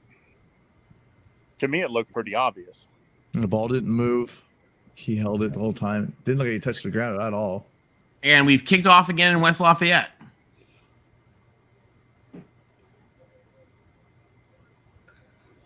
Oh, FIU is up on Bryant now. They did get up on him? Yeah, 19-16. Oops. That Hawk fan earlier said he hated Purdue. A lot of teams in the Big Ten hate Purdue because whether Purdue's good or bad, they always play good, close games usually. You know, they play a lot of good teams really tough.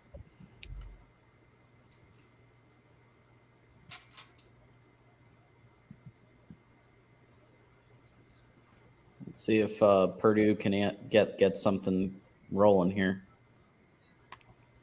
Well, I am a little disappointed though. We're in the fourth quarter, and I haven't seen the Golden Blue dude sign.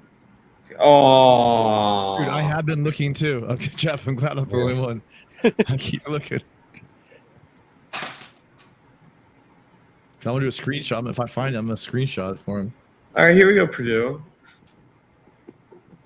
Now, if College Game Day goes to West Virginia, is he the guest picker? GBD? Yeah. Yeah, I think so. Yeah. All right, Purdue.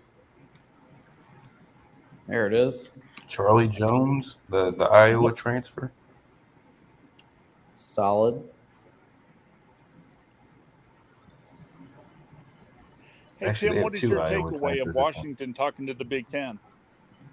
What happened? Did you hear about Washington had a meeting with the Big Ten?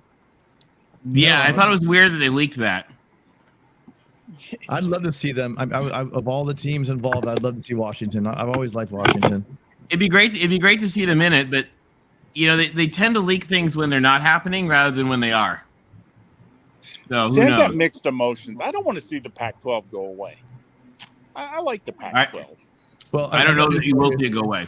I think it already did. If you take out USC and UCLA and you look at pick your sport, there's a big hole missing in all the sports. Yeah. And the rumors of Oregon and Washington being looked at. Well, once Oregon and Washington leave, then the four corners are going to go to the Big 12 more than likely. And we'll see. I don't know that they're going to leave anytime soon. We got some talk about Notre Dame not joining the Big Ten because the thing with the NBC paycheck is that wouldn't be the reason because they get the NBC NBC is one of the channels that is getting the Big Ten. I'm sure that they come out ahead actually. Yeah, so it's because of the traditional aspect of it. Will can speak better to it because it's his team. Yeah, Will, do you think they should join a conference? Absolutely not. I know, I'm just kidding. Yeah, it's just like I don't want to sell my soul to the Big Ten. I just don't want to sell my soul. I mean, you already have for one sport. Who was it? Was it Pigskin Pete? I can't remember who he was talking to you today, wasn't he? Will? He's saying that's fine. You guys can play, but you guys but you don't play in the conference game. You get a loss. So if you're 11-1, you're now. I was talking to Corey about it. I was debating Corey. Corey's idea. That, yeah. And what do you think about that? I got to meet Corey today, guys, on Mark's stream earlier. Really? I saw that. I was like fangirling slightly. I was like, oh my God, it's the same as Corey. Notre Dame will join a conference the day after it gets voted on that the only way to make the playoffs is to be in a conference. Other than that, Notre Dame ain't never joined in a conference. 3rd and 2. This is big, guys, right here. Yep. And they got it. This is a shoot. This is a great game. Yep. Uncle Rico, our souls have been sold already. You're right. You're so right.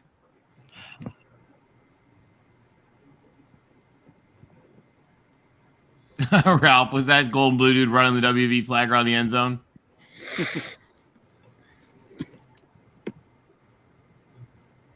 I do think, though, once USC and UCLA go to the Big Ten and Texas and Oklahoma come to the SEC, I think we have to alternate every other year. A Big Ten and SEC. One year we play in the Rose Bowl, the next year at the Sugar Bowl. We should have a big bowl game. Yeah, I think that's a great idea. Pretty efficient night for service. 10 to 16. Or I mean, maybe just do the Rose Bowl. Hey, Jeff, you've been to the Rose Bowl, haven't you? Driving here? Yeah, I went when Iowa played. The first one I went to was when Iowa played Washington. I think it was 1981, if I remember right. I was like 11. Oh, nice. Okay, yeah, it's such an amazing game. Purdue just broke off a decent one there. They did. I gotta say, Brahms' offense is just a joy to watch sometimes. Just the way that he gets people in space and just. Aiden's a great quarterback too. Yeah, He's looking good. It's like a smooth IPA. Yeah, that's actually I like it.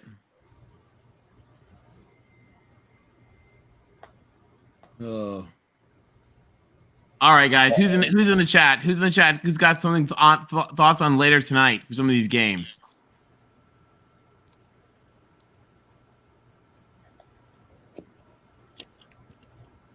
Tell us what's going on later tonight. Yeah, I mean, Rod, you're right. UNC Duke would be good fits. You know, the interesting thing about basketball is it's the basketball money. As long as the big dance is set up the way it is, the basketball money is not there. Which is why I think the basketball tournament may not stay set up the way it is. NorCal Matt, ASU stomps FAU. Or you mean NAU?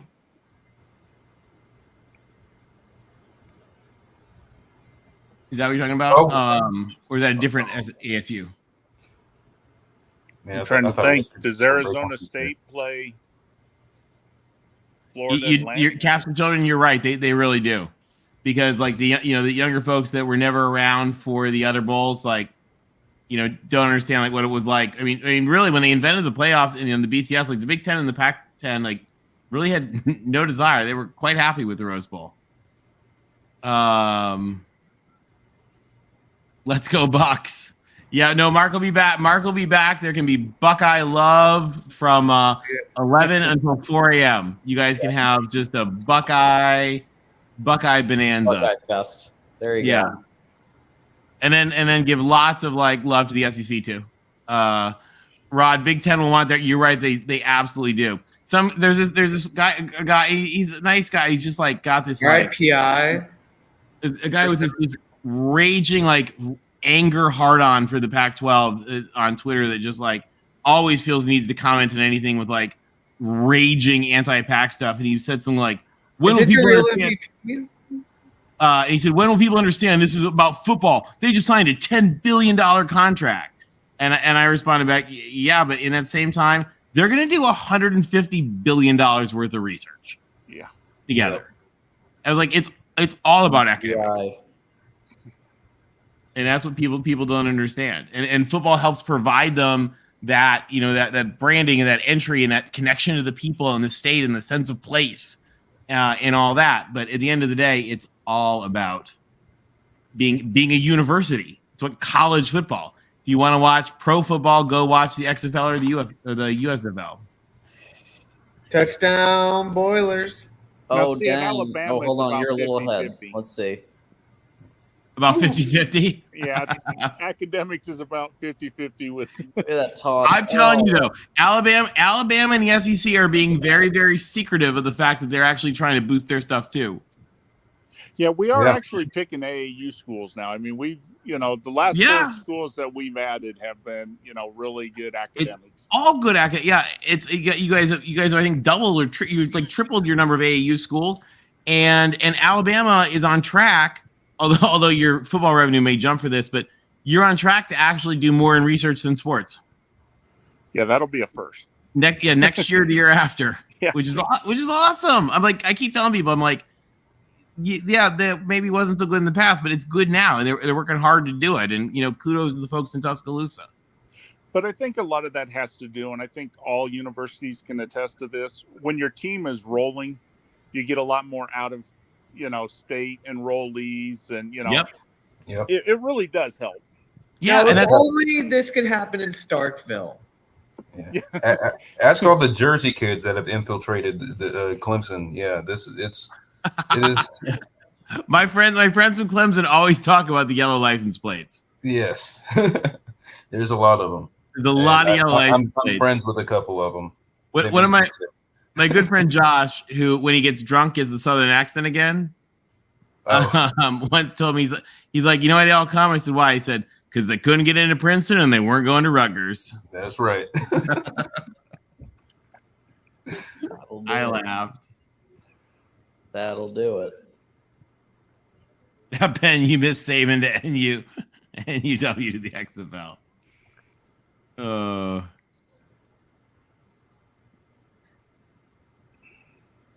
was going to give Charisse some credit for saying something other than that Michigan sucks and that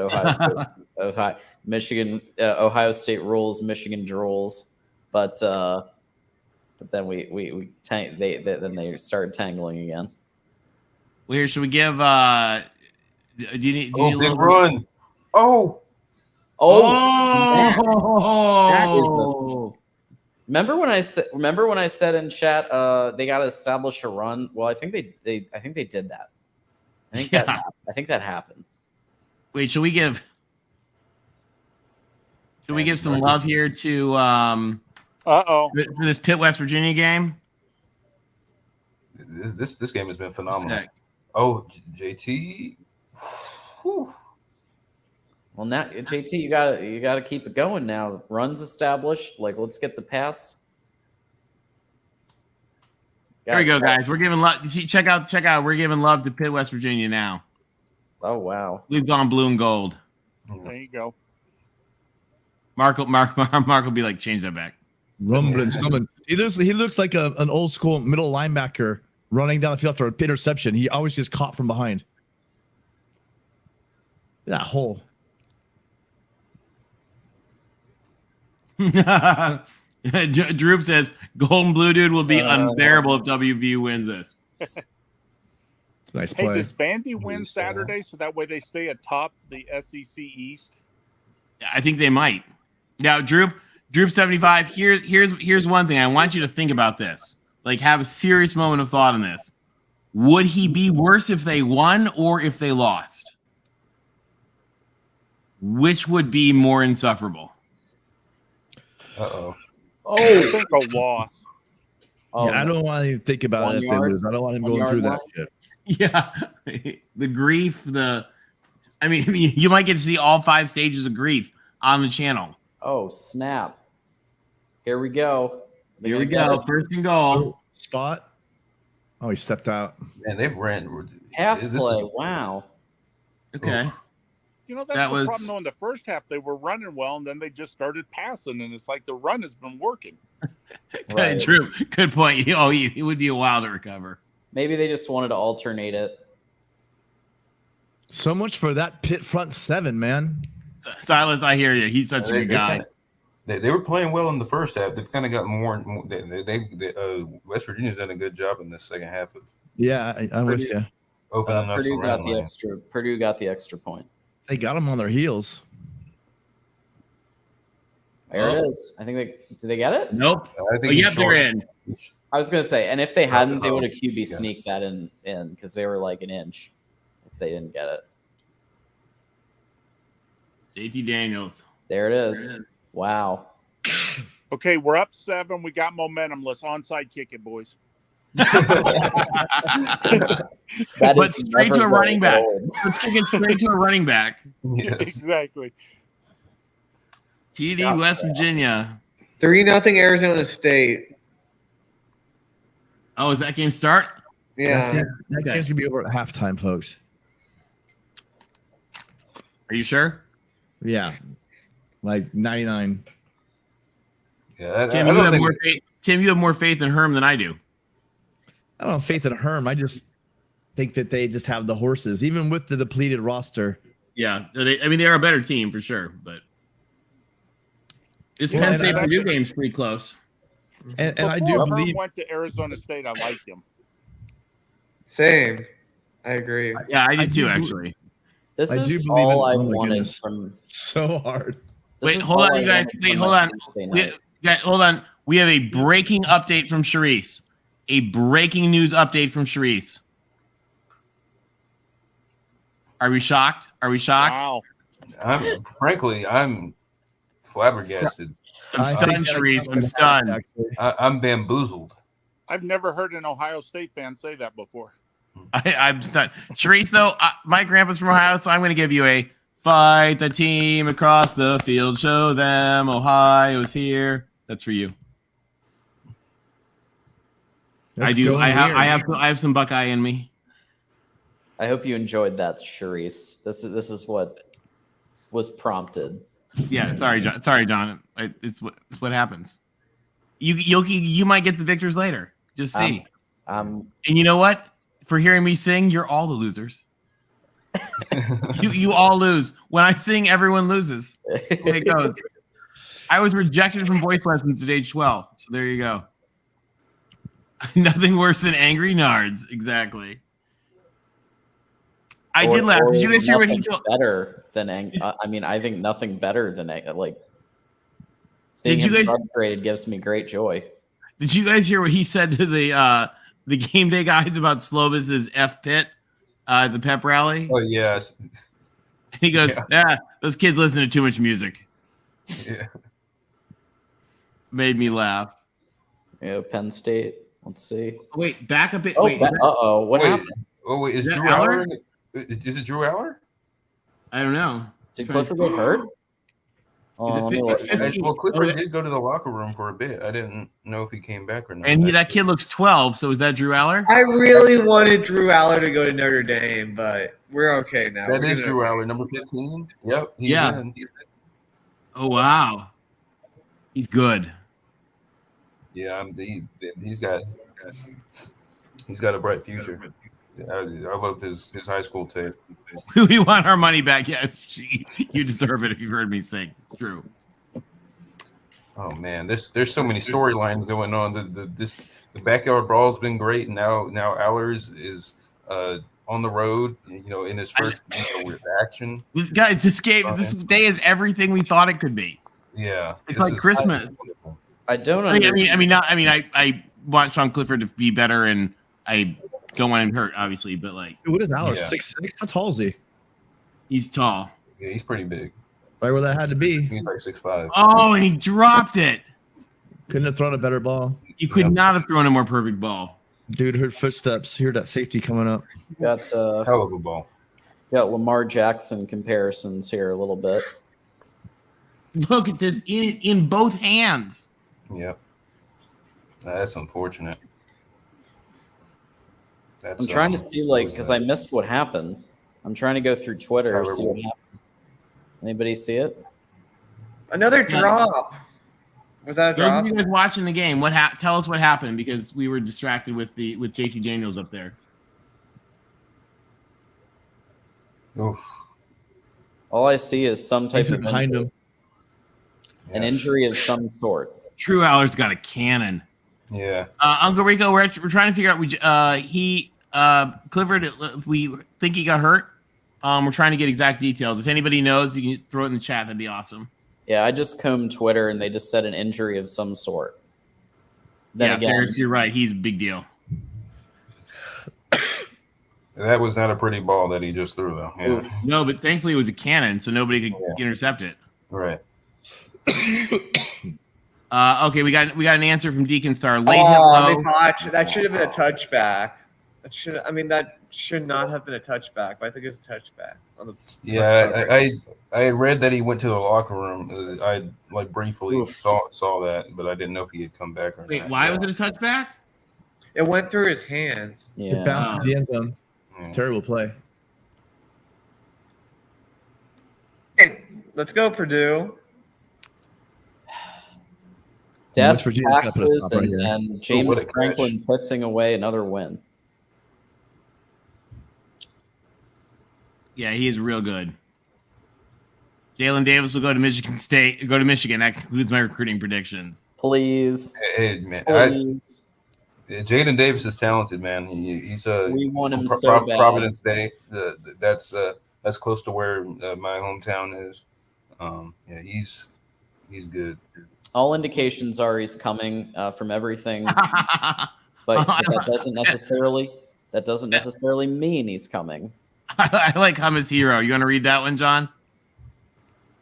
If Slovis is down. Or would be a Buckeye.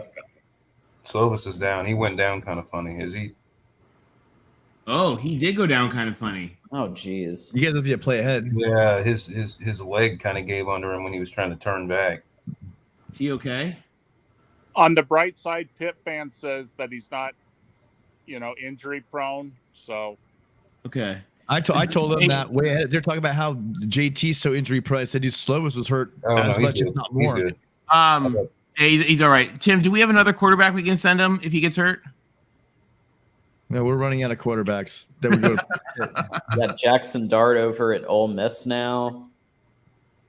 We have a full array. Yeah, Pitt looks rattled, man. Yeah. I mean, if Miller Moss decides to leave, he's not going to Pitt. No, also Miller Moss very much, I think, wants to graduate from USC.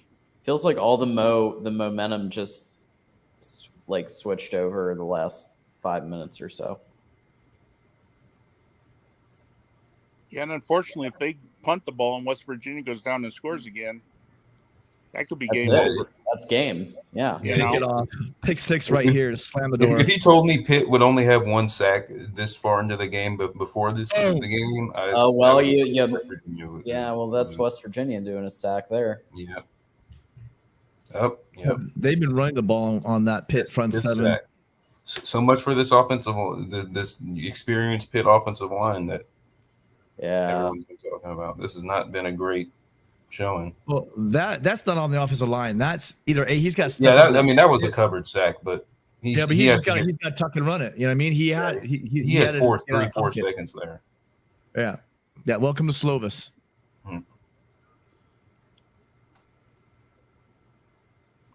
Wake Forest is all over VMI. And look, Mitch Griffith's having a nice day.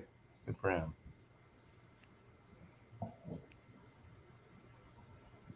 It feels good to root for Wake Forest. I mean, as bad as they have been, and the year they had last year, and that it kind of feels good to root for them. Hey, guys, people that have known me for a while, I'm a huge Wake Forest sympathizer. So, I go to bat for them. They're like my second team. So we're talking about the SC quarterbacks that have gone on to new lands. Just real quick, these are the 6 recent USC quarterbacks that have gone on to that have gone on to new homes. We got JT Daniels, Jackson Dart, Keaton Slovis, Sears, and recently not playing right now, but Max and Ricky. So there's plenty of them, and 2 of them in this game alone.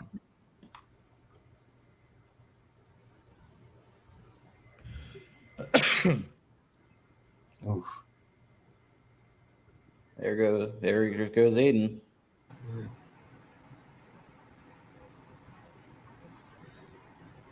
Malachi Nelson's the guy that you guys have now, right? What, USC? Yeah. Yeah. Ferris, you're a Michigan fan. You're saying I'm not sure anyone can slow down that OSU offense. I hope we can slow it down a little bit. They're going to score a bunch of points. We got to slow it down a little bit. So we just a reminder, we got tonight we got Clemson live at 11:30 p.m. Eastern. Well, they went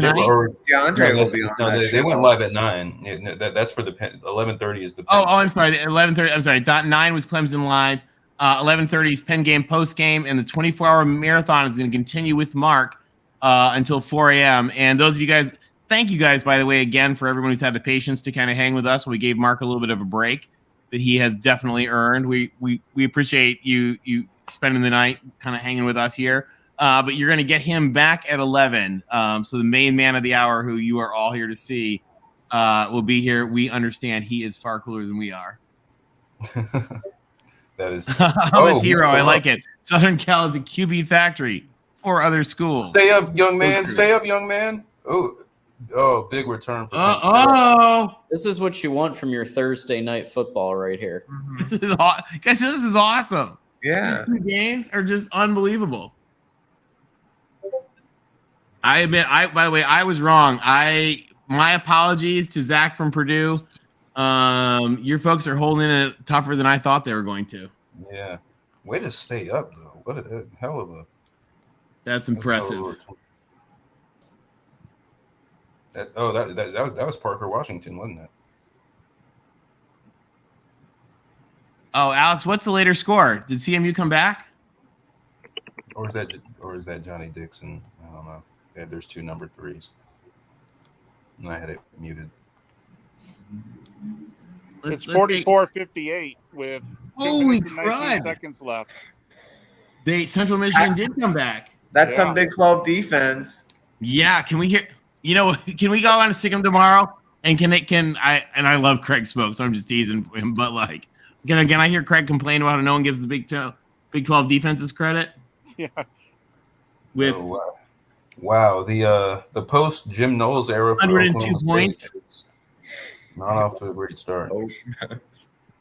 They gave up 44 points, but Central gave up 58. Like, yeah, and it's still going. Man, Spencer Sanders has 406 passing yards, 4 touchdowns. Jesus. We got UCF stomping South Carolina State 56-10. Yeah. Bryant is back up on Florida International. 43 seconds left. They're partying in Rhode Island tonight. It's gonna be wild tonight in Providence, guys. Wake is stomping VMI. Northern Illinois came back, taking down Eastern Illinois. UAB slaughtering Alabama A&M. Missouri's up pretty solidly now, 31-10. Minnesota stomping New Mexico State in the battle of coaches unhappy with each other, 24-0. And Arizona State still only 3-0. Just saying, throw another tire in that dumpster fire. I kind of want to watch the CMU game, but I don't want to switch from Purdue. Right? Yeah, that's the struggle right now. Right? I need to get another TV going. I mean, normally I would have another one. I didn't realize it was going to be this fire tonight. Like, just yeah. On Saturday, I'm going to have 3. Yeah, I'm going to have another one on the right hand side. So. Yeah, I didn't expect both games to deliver on the hype, man. This has been fun. Well, I'm really annoyed because my iPad is so old that it doesn't actually now like whatever. I only like watch football on it, and then I just don't use. I mostly just sit and like I use it for like reading my Kindle books in the pool, so I've never just replaced it. And apparently now the software is so old that like it won't update the Fox Now app. No. Oh, yeah. So sad. It's so sad. I mean, like I said, I really only use it for football and for Kindle, but nice pass there. Oh, that's another big drop. That's huge. Oh, I thought he had it, but no. You guys remember that 754 would have picked up the like those 10 yards, man. I don't know. Yeah. Oh, my bad. No, sorry. I thought it was third down. I was like, they still have brain. Sorry. COVID brain. I thought it was third down. Clifford's back. Okay. That's good. That's what I was paying enough attention. Sorry, guys. I just need to pay better attention with you guys. There's just so much going on. We have 2 great games going on, and then we have some crazy storylines that from some of the other games. Mm-hmm. Sharice, you're right. It is a crazy game right now. The storyline of the West Virginia Pitt game is just how well West Virginia is running on Pitt. I don't know if you guys are watching that play right there, but Jordan, can you read this Clemson slander? Well, hot take right here, Jordan. I think you need to read it. Do I have to? I'm not. Do I really need to address that? Listen, for Georgia Tech to upset Clemson, they're going to have to score. They're going to have to at least get into the 20s. I think it's 31-0 Clemson. I don't think Clemson. I don't think Georgia Tech gets into teens. I'm sorry, scoring wise. They can't block Clemson. There's only one way. Clemson struggles. There's only one way. Yeah. Fourth down failed. Wait, Oh no! If they come out in the triple option, then all bets are off. Oh my gosh, Purdue, these penalties. Now I'm thinking for Georgia Tech to win that game, it's going to be like Brian Kelly in the BCS championship game. The only chance we got is if they don't come out in the second half. Oh my God. Yeah. Refs want to go home. All right, we got 4th and 1 for West Virginia. Almost heaven. West Virginia. Oh, a flag? They were trying to get somebody to jump off sides. Did they jump off themselves? Oh, delay of game. So they didn't get anybody to jump off sides, then they had to delay a game. Okay. You know, if they could just use a better Big Ten scheduling model, and I wouldn't have to watch both games at once. Why don't you just bring out like the biggest, fullback or truck or whoever you got and just like ram it 1 yard? Tim, should we tell them what happens when you try that? Ask how Lendale White, how that worked out. Oh, What happened, Johnny? Damn. What? 8-0 with that tackle. Dude, he is on fire tonight. All right, Pitt fans are not happy. Yeah. Pitt fans are not happy. Come on. Oh, yeah, that should have been called. Uh-oh, yeah, you can't do that. That should have been called. I like this, Troy. Ragdolled him, man. They're just keeping the flag in the pocket now, just like anything goes. No, well, if Pitt loses this game, that's going to be talked about a lot. I already know. Well, I mean, if they lose by like 14, then maybe not. But if it's close, yeah. Wait, Jordan, what's going to be talked about? That kick return? The punt return? That tackle, that no call. All right, big stop for Purdue. They'll get out to like the 20-yard line. I mean, it's not like it's going to be that big a play. Do you think? Well, but it's just it's going to feed into the narrative that the refs missed some critical calls, and that is just one of those things. Wow, Penn State. Oh, Clifford's back. Yeah, Clifford's back. Yeah, Clifford's back. Clearly, Clifford's back. Oh wait, that wasn't complete. They think they said it hit the ground. Oh. Oops. Well. Man, that would have been a hell of a. Did it? Oh yeah. Talking about throwing to a spot, man. When he threw that, that was an NFL throw right there. That was. Yeah, it was. Oh, I thought they might have blocked it. Great play. Oh, that's a tackle too. Mm-hmm.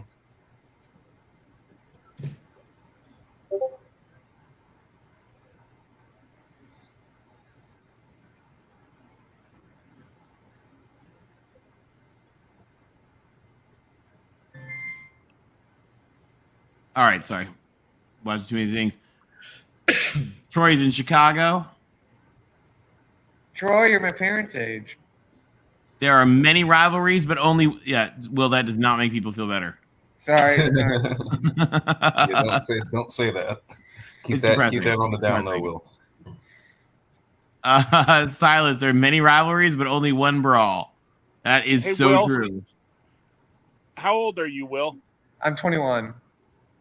I got 3 daughters older than you. Oh my gosh. Sounds about right. Wait, is the ASU game on Pac-12? Yeah. All right. It's still 3-0. Hey, Fresno State has the ball. Do they? What channel is that one on, Jeff? It looks like FS1. Okay. It just started. There's still 13 minutes in the first. Man, this is so fun. Hold on, wait.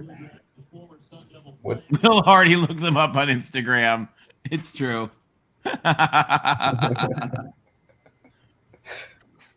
Oh, Will, by the way, I'm told she was told to approve your Snapchat request.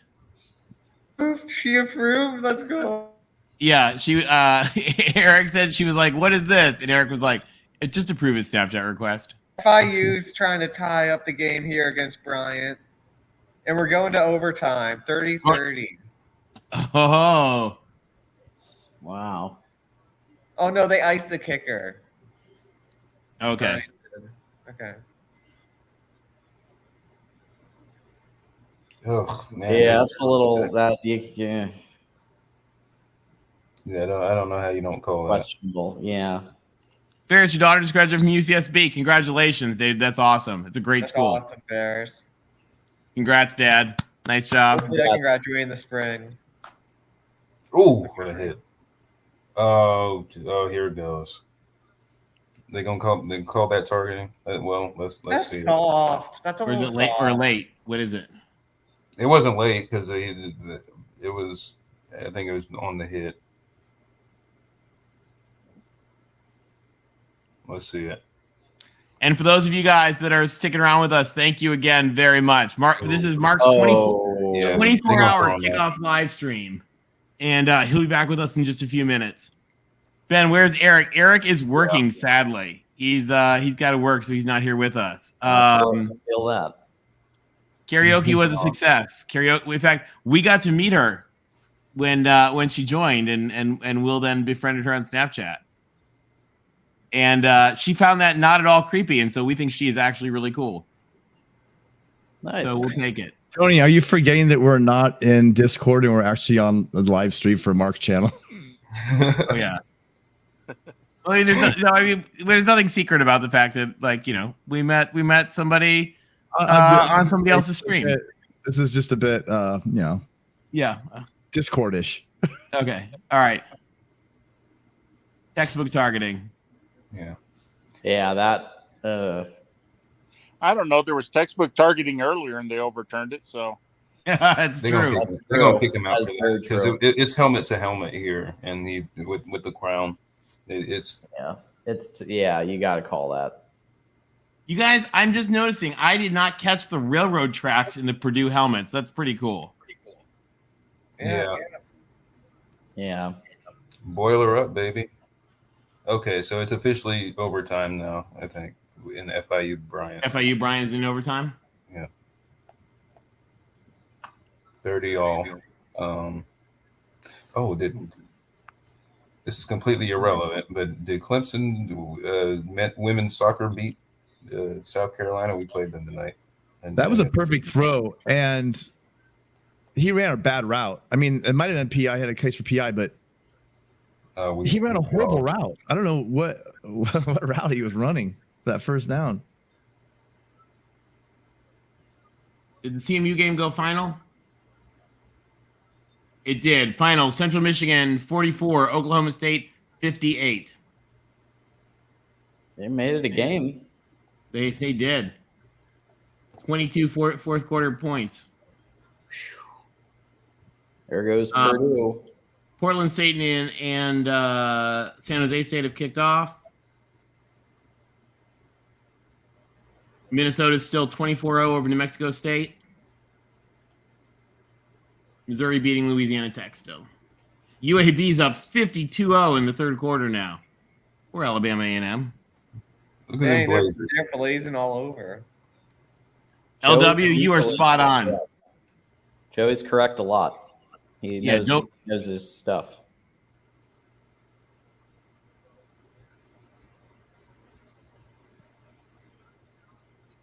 That's a great play from the receiver. Oh no, that hit the ground.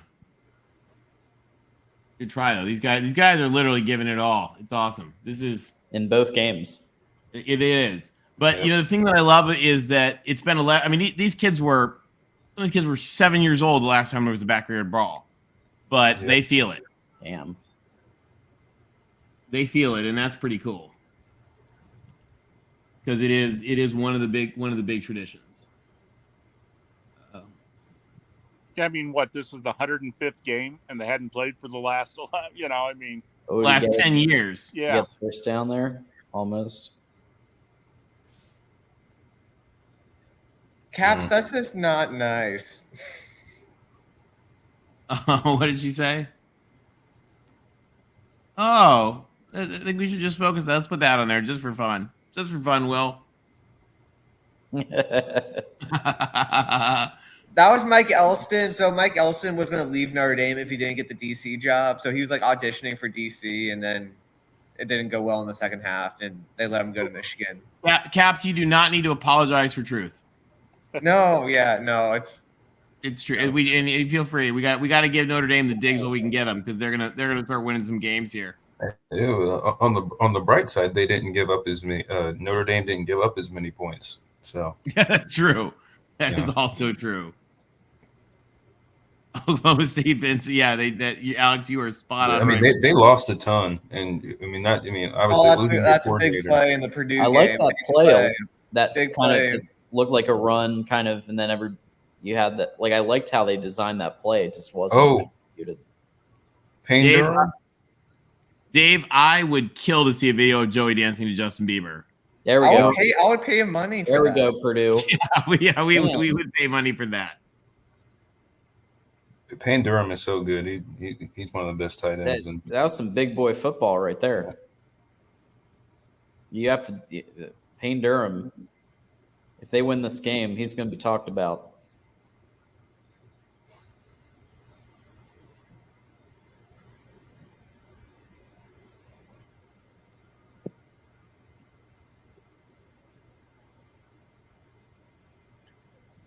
All right. So we're getting close. We got another 10 minutes till we get Mark back, guys. We appreciate you sticking around with us. Absolutely. How many? Yeah, CMU gave up. I think you mean how many did CMU score? CMU scored 29 in the second half, I think. Gave up. Let's see, how many did they give up?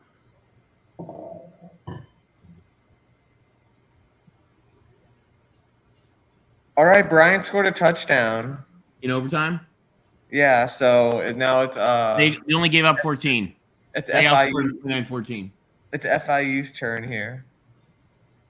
And we're into the second quarter in Tempe, and it's still only 3-0. Ooh, what a ball from Slovis. Yeah, that was. Just take that another tire and throw it in that dumpster fire. They needed that. You're on mute. Is Delora playing? Because that's a surprising score. If it's 3-0 in its second quarter. Defensive struggle. Oh! Snap. Oh, snap. Oh! Wow. Sorry, Silence. There's This Big Izzy. game. The house. There's Big Izzy. This is everything I ever wanted. Oh, this game is wonderful. This game is something else.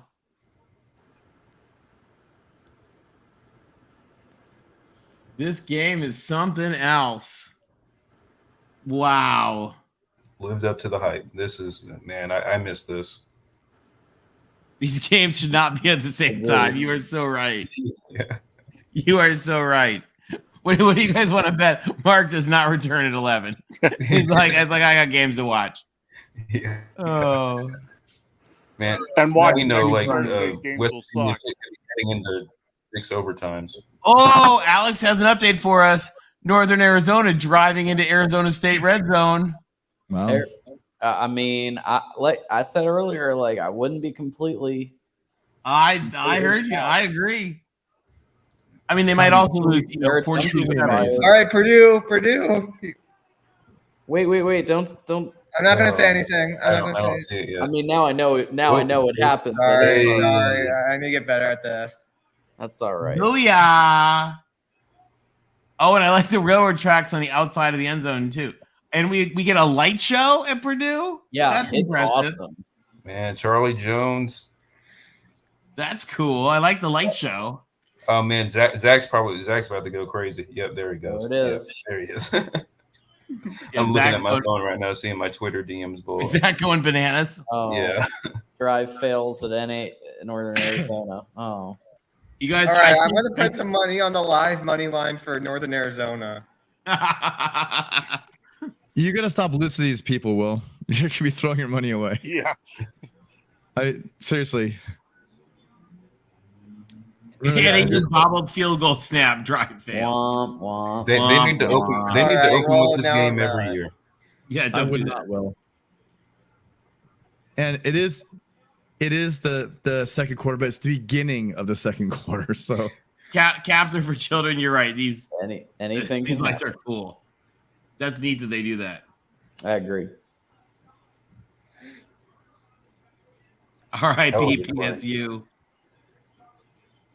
You guys, what I love is people are going to talk about like James Franklin like he's on a hot seat with like $80 million guaranteed. Nope. Yeah, Purdue's just ain't good. happening. Purdue's good. Like They are. They have a legitimate top 5 offense. I owe an apology to Zach because I doubted Purdue. I mean, I did too, but I didn't think they were going to win this game, and I thought Purdue had plenty of potential to be a contender in the West. Yeah, no, I know they were good, but like they're better than I thought they were. Yep, I picked Purdue to win. Or maybe Penn State is worse. And Penn Did State. you go to the? Have any of you guys gone to a game in West Lafayette? Nope, never even. No, been to I haven't been to a game. I've spent a couple weeks on the campus, but I've never been to a game. Good man, good run for West Virginia. Yeah. Now I got kicked out of them. them. Run the ball down the field. Watch this. I bet you they do most of this on the ground. Leave them with nothing left. They're north of 200 rushing yards in this game. If you had told me this, I never would have guessed like West Virginia would run because they couldn't run the ball last year. Like this is like a massive improvement. So Tony, if Franklin has a really bad day, oh my God! No. Unbelievable. Oh my God. The backyard brawl strike. Poor Joey. Look at the crowd. Oh, look at that crowd. Unbelievable. Right through that was that star receiver, right through his hands. Yeah. Look at the crowd.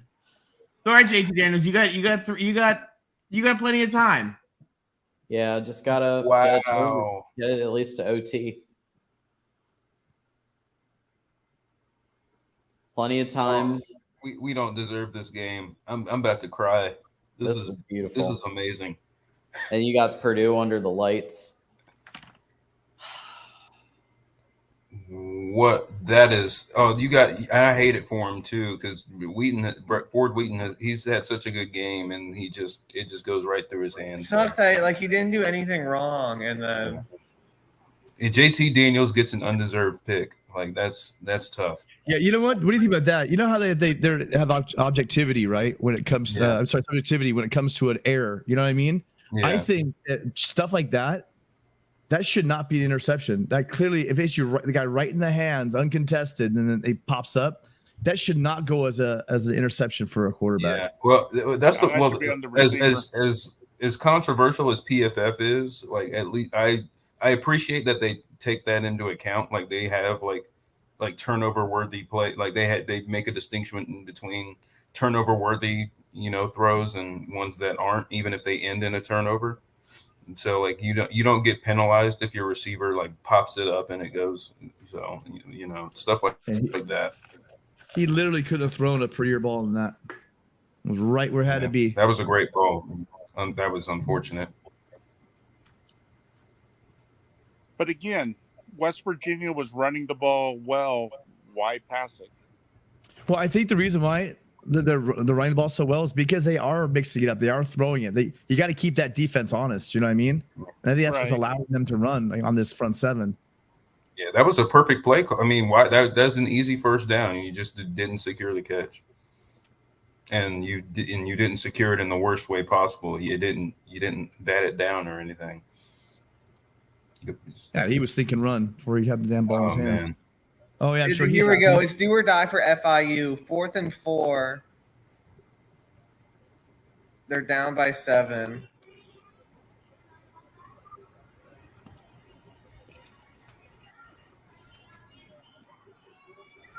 Welcome back, college football, man.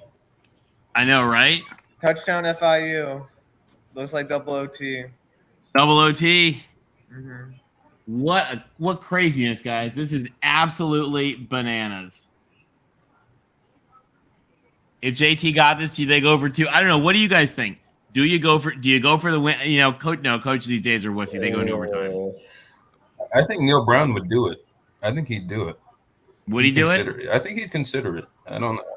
Hey, Yeah. Will, you can think later. What's that? ASU just scored. They're waiting on their PAT. And I don't know. Well, I didn't put any money on it. I thought And I about don't it. know why I got confused, but I thought Harris, I think you're right. Delora JT was the at best player in the field. ASU instead of at Arizona, which is weird. But the kid from Emory Jones, he's the quarterback for ASU. I forgot about that. He was from Florida, right? Yeah, that's why it was probably clunky. They're probably just getting guys not exactly the best passing quarterback.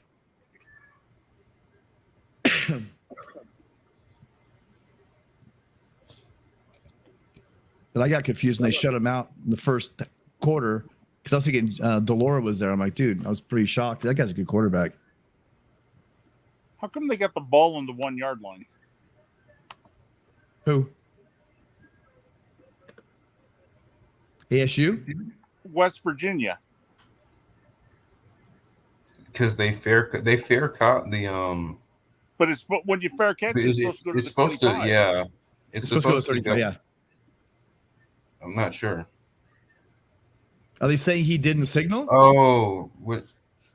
They both signaled. He wasn't in the end zone though. Look at him. Okay, they're going to the 25 now. You shouldn't have Oh, to. they You are? can, Oh, fair, okay. you can fair catch a kickoff, and it should get. Oh, you're right. Okay, you're right. Two people fair catch it. Oh, they're gonna fix it. Okay, I was about to say. They I fixed was it. like, Okay, we were sorry. We were all being paranoid, but yeah, they fixed it. These kids could go beast mode. I like that the first play they go back to Ford Wheaton. Yeah, good call. Give them some confidence.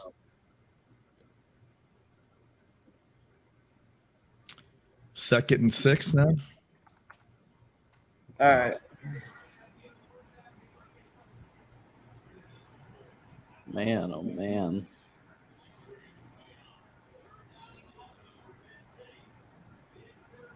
Big third down for Penn State. Yeah, Yep. Ralph. Yeah, number 0. Yeah, for Brett. Yeah, he's played same. well. That was just an unfortunate play. But like, no San matter what Jose happens, State is losing to Portland State. no matter what happens, West Virginia, I feel like is going to have a pretty decent season. Yeah, they've impressed me so far. Like they've ran the ball really well against a. Like I said, I think Pitt's defensive line is really good. I think West Virginia's they had a really good game plan. What was the over there? Penn State stopped.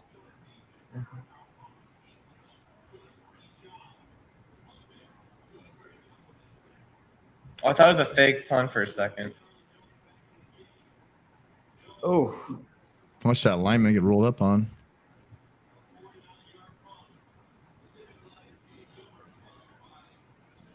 Oh, nice find, JT. He took a mean hit. Oh, another flag. Oh, Is that another targeting, you think? It might be. they're gonna look This at it is at the least. second time he's taken a hit like that too. gotten trucked. Yeah, he's been getting what it is amazing. Oh, I mean, I don't think that was I don't malicious. know. That was just that. That's not. I mean, it's defenseless. I don't know the. I think his shoulder went into his helmet, but it wasn't intentional. He was trying to just make a physical hit. I don't think that shouldn't be targeting. Yeah, no. All right, is Mark coming back? I think so. Actually, he just sent me an email on something else, so I'm sending him some stuff right now. Mark's message says the games are too good. I'll be back in an hour and a half. Exactly. Hey, if anybody deserves it, he deserves it. I mean, really. Oh, he's going into the. He has to go into the tent. That's not a good sign. Uh-oh. It sucks.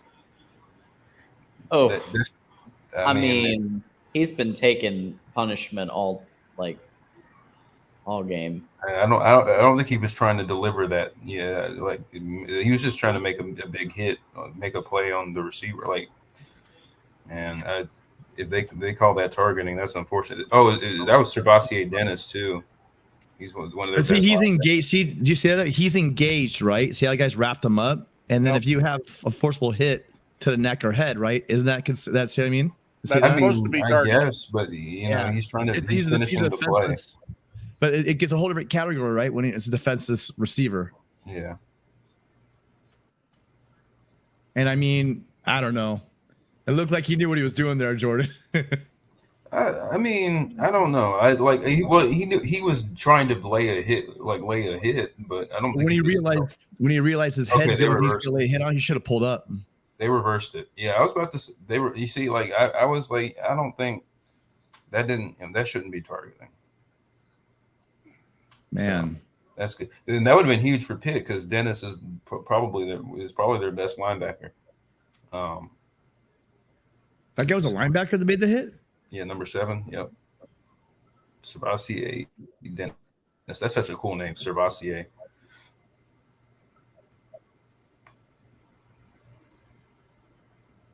We got going on. We got Purdue 3rd and something. Pitt pass interference.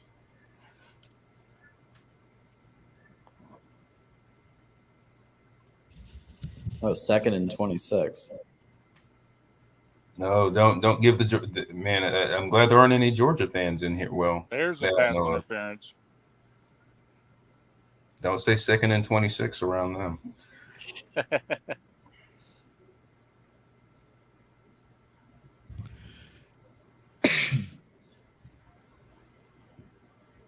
All right. Sorry. I had to get some to Mark. He's actually doing work and being productive, guys. So he's living a good life, watching some games and being productive. And to those of you guys in the chat, thank you again for joining us. We're having a little bit of fun here. Yeah, we are. Alex Raya, very just some knuckleheads messing around. Yeah, exactly. It's knucklehead hour. Man. Oh, Dude, they gotta shore that up. There's too many stupid. Troy, that is actually a very good point. Yeah, the red zone is pretty cool. Refs must want overtime, but so do we. Fewer words were never said than right now. That is so true. Wow, you guys, what a game. How cool that Joey and GBD and Coos are at this game. Yeah, they got to be shitting bricks. I'm sorry, Yeah. bricks. Yeah. Oh, yeah, absolutely. What a game. Be smart. You got a little There we time. go. Beautiful. Whoa! There is JT Daniels, ladies and That's gentlemen. it, man. That is JT JT making Daniels. off-platform Beginning throws. of Heisman reel, Now anybody? you're right. What a play. Yeah. Wow, JT it is. Beginning of Heisman Oh, reel? they're running a little tempo. Uh-oh. Well, it's Dustin does not have the fade. Not the And then that happens. You got to I'm use telling you it. what, though, when West Virginia scores a touchdown, I'd go for 2. Go for the win. Are they not going to use one of their timeouts after that? Okay. That was big. Did they not use a timeout? It didn't look like it. The clock was still rolling. Maybe they called it. Nope. It's still No, running. it's going. We got 2 timeouts. All right, Graham Harrell. Let's see what you're worth. Yep. Now you got to call your timeout. Yeah. Yeah. There you go. Good job.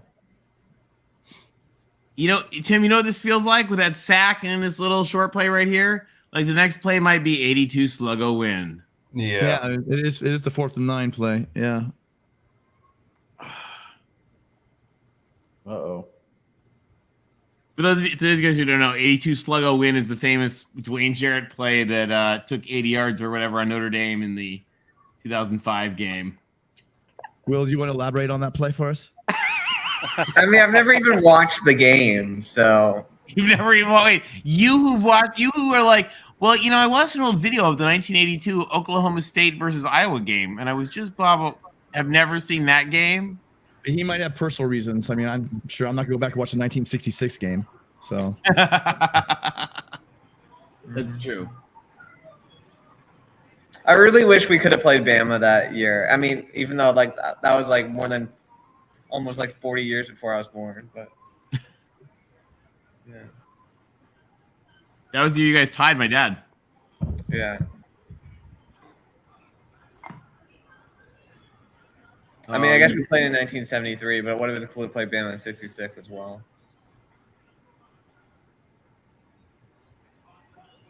Backyard brawl. I think that's NFL, Rod. All right, 3rd and 10. Ben, you're right. What a great game this is. Here we go, guys. 3rd and 10. What's going to happen? And by the way, to those of you guys Ben, who I was 4, okay? Like, they need to get some of it here. Oh, not again. No. Oh, can't do that. Oh, was there any blocking in that? How did he not pick up? But see, here's the thing, that's on JT. How does he not pick up that guy coming free? He's got Pitt in these situations. Pitt is super aggressive, man. You have to know they're going to be bringing pressure. Like, gotta throw that away. Okay, so what are we at? 4th and a lot. Yep. That was a horrible blocking. Holy smokes! It wasn't even blocking. There was no blocking. Olay, dude, 74. Yeah, guys just blocking dirt. Go down. Yeah. It's 4th and 26. They got this. Okay. 4th and 16. 16. That's 4th and 16. Oh, Miami fans get PTSD when they hear. Oh no, that's 4th and 14. Never mind. No, 4th and 16 is actually Clemson against LSU in the 2012 Chick-fil-A Bowl. Taj Boyd to DeAndre Hopkins on that eventual game-winning drive. That I was like, you see, I'm getting my 4th and longs mixed up. Two and if he picks up his I know first down, 4th it's and going to get 24 is quiet in there. Eagles against Packers. These guys are celebrating a bit too much, man. Yeah, this would, man. If Pitt, I mean, West Virginia just hits a bomb for a touchdown right here. It'll be surrender Cobra time, man. Yeah, well, Tim, this is because these fans have never experienced the 2007 Stanford game. Well, this game right here. Penn State just got one off there.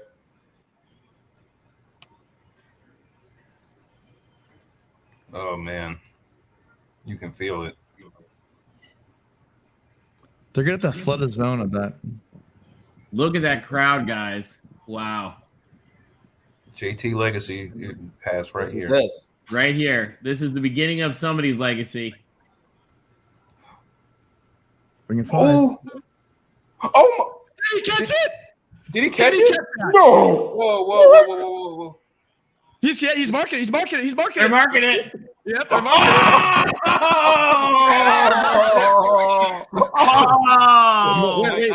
Wait for the replay. He might have scooped it. Yeah, let's wait for the replay. They're gonna whistle at that. They're not gonna let him play. It's good. Let's go into the booth. That looked funny to me. I don't know if he caught it. Yeah, the way he caught it looked like a scoop, but I think he did. I think he did. Wow, JT Daniels. His hands are underneath it. Definitely look like. Well, the thing is, they called it a catch, so they got to have incontrovertible. Yeah, incontrovertible evidence or whatever it is. Oh, I don't think. It's close. I don't. I think it's on the ground. I think it's on the ground. Yeah. It drags. Yeah, it's on the ground. It's on the ground. Yeah, it rolled. That's game. Oh man. Unless what an effort, though. The refs decide to be drunk. But what an effort. Well, that's the right call. You call it a catch. Jordan, this is not the Pac-12. Yeah. They're going to see it. Are you?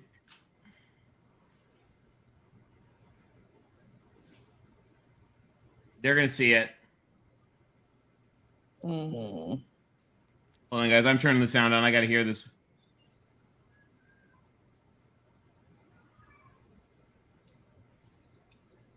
Oh man! Of course, the game would come down to a play like this. Yeah, but I don't. You can't. I don't see how you can uphold that. I don't think you can. Oh, Penn State.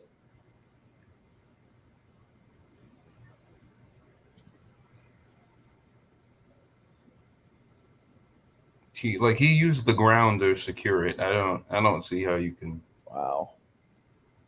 call that a catch. That's got to be.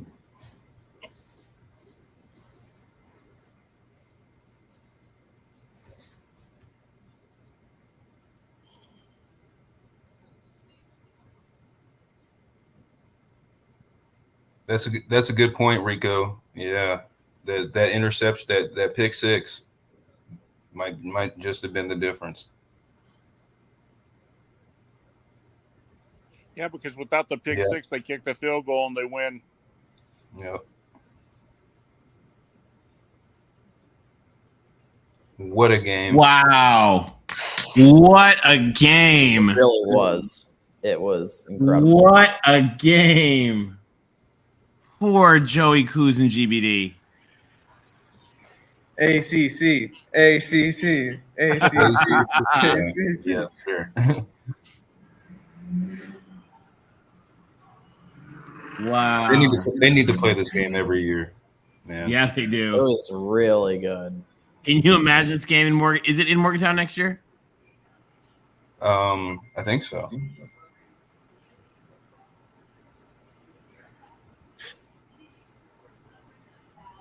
Golden Blue is not going to be happy. I think that's an understatement.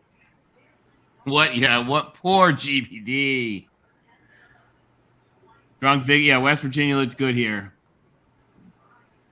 Yeah, you know what, though? This is one of those games you kind of hate to see either team lose. Yeah, I think you're right. It's a hell of an effort. I agree. Not going for it up on 4th and inches was, yeah. Well, no, it wasn't 4th and inches, right? It was 4th and a full yard. A little more. Wasn't it 4th and 1? Hey, thank you, Shoelace Sooner. We appreciate it. It was a lot of fun. Thanks for putting up with us. Appreciate that. Oh, does GBD have to sing their fight song now? I think that was the bet. Yeah, Is that the bet? Lord singing their fight song. Oh, hold on. We got Tiger Paw Craven has joined us. How's it going? TPC. What's up, Hey, man? what's up, fellas? What's up? What'd you think of this game? Hey, man, this game was crazy, dude. This was one for the ages, wasn't it? Hey, look here, man. That is a great game, dude. How about a Thursday night game as epic as that on a week one for college football? And Penn State in the same boat. We got these two just epic games right now.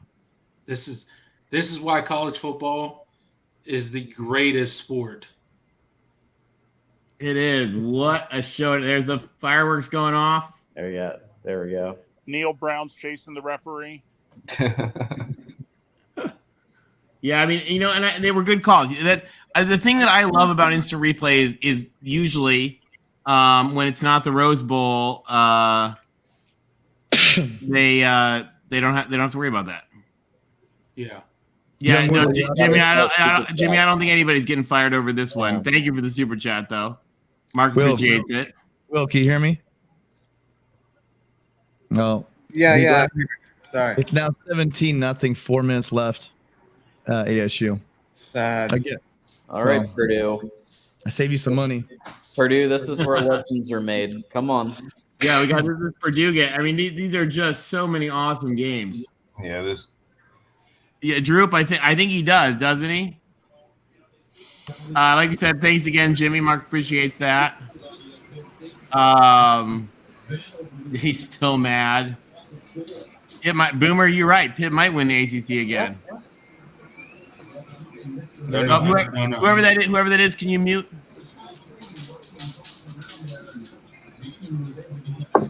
Nope, it's not you.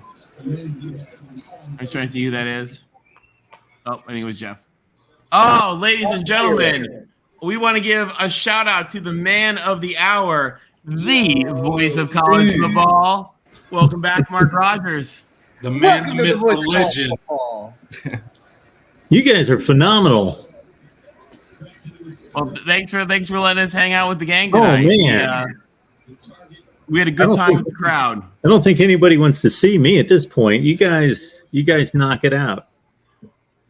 Wow, what an ending, huh? Yeah, that was. I feel bad. I feel bad. Jimmy's not happy. Yeah. You know what, Jimmy? I think they just faced a great team, and it was a great game, one for the ages. Yeah. Yeah. That was just that pick six was so unfortunate. Just that's what did it. They found a way. Congratulations. Pitt you know, Ralph, I think Mark. For once, Mark got to enjoy a great time. I would like to say that I did. I missed a ton of that, except for the final couple throws. But yeah, unfortunately, I don't know what the whirlwind. Everybody's going to have to fill me in that I take calls from. But I guess if you took Pitt and you took the points, I feel good about that. So I went with Pitt straight up and took West Virginia in the points. So that fit in perfectly. Yeah. But I hate to see that for that wide receiver because, man, I've seen catches like that upheld. Yeah. But there's no question the ground. Yeah. The ground helped him out. Yeah. The ground helped him out. The ground helped him out. Yeah.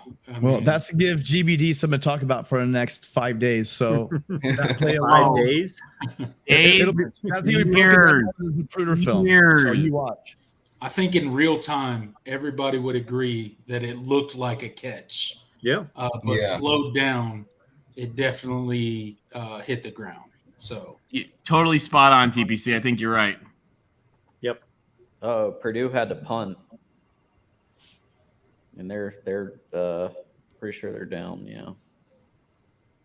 What? And Mark, have you heard about Oklahoma State gave up 44 to Central Michigan? I heard you mention that. I hid you guys after a little bit, and I heard because I saw them up at like 31 points, 35 points. 58 to 44 or something.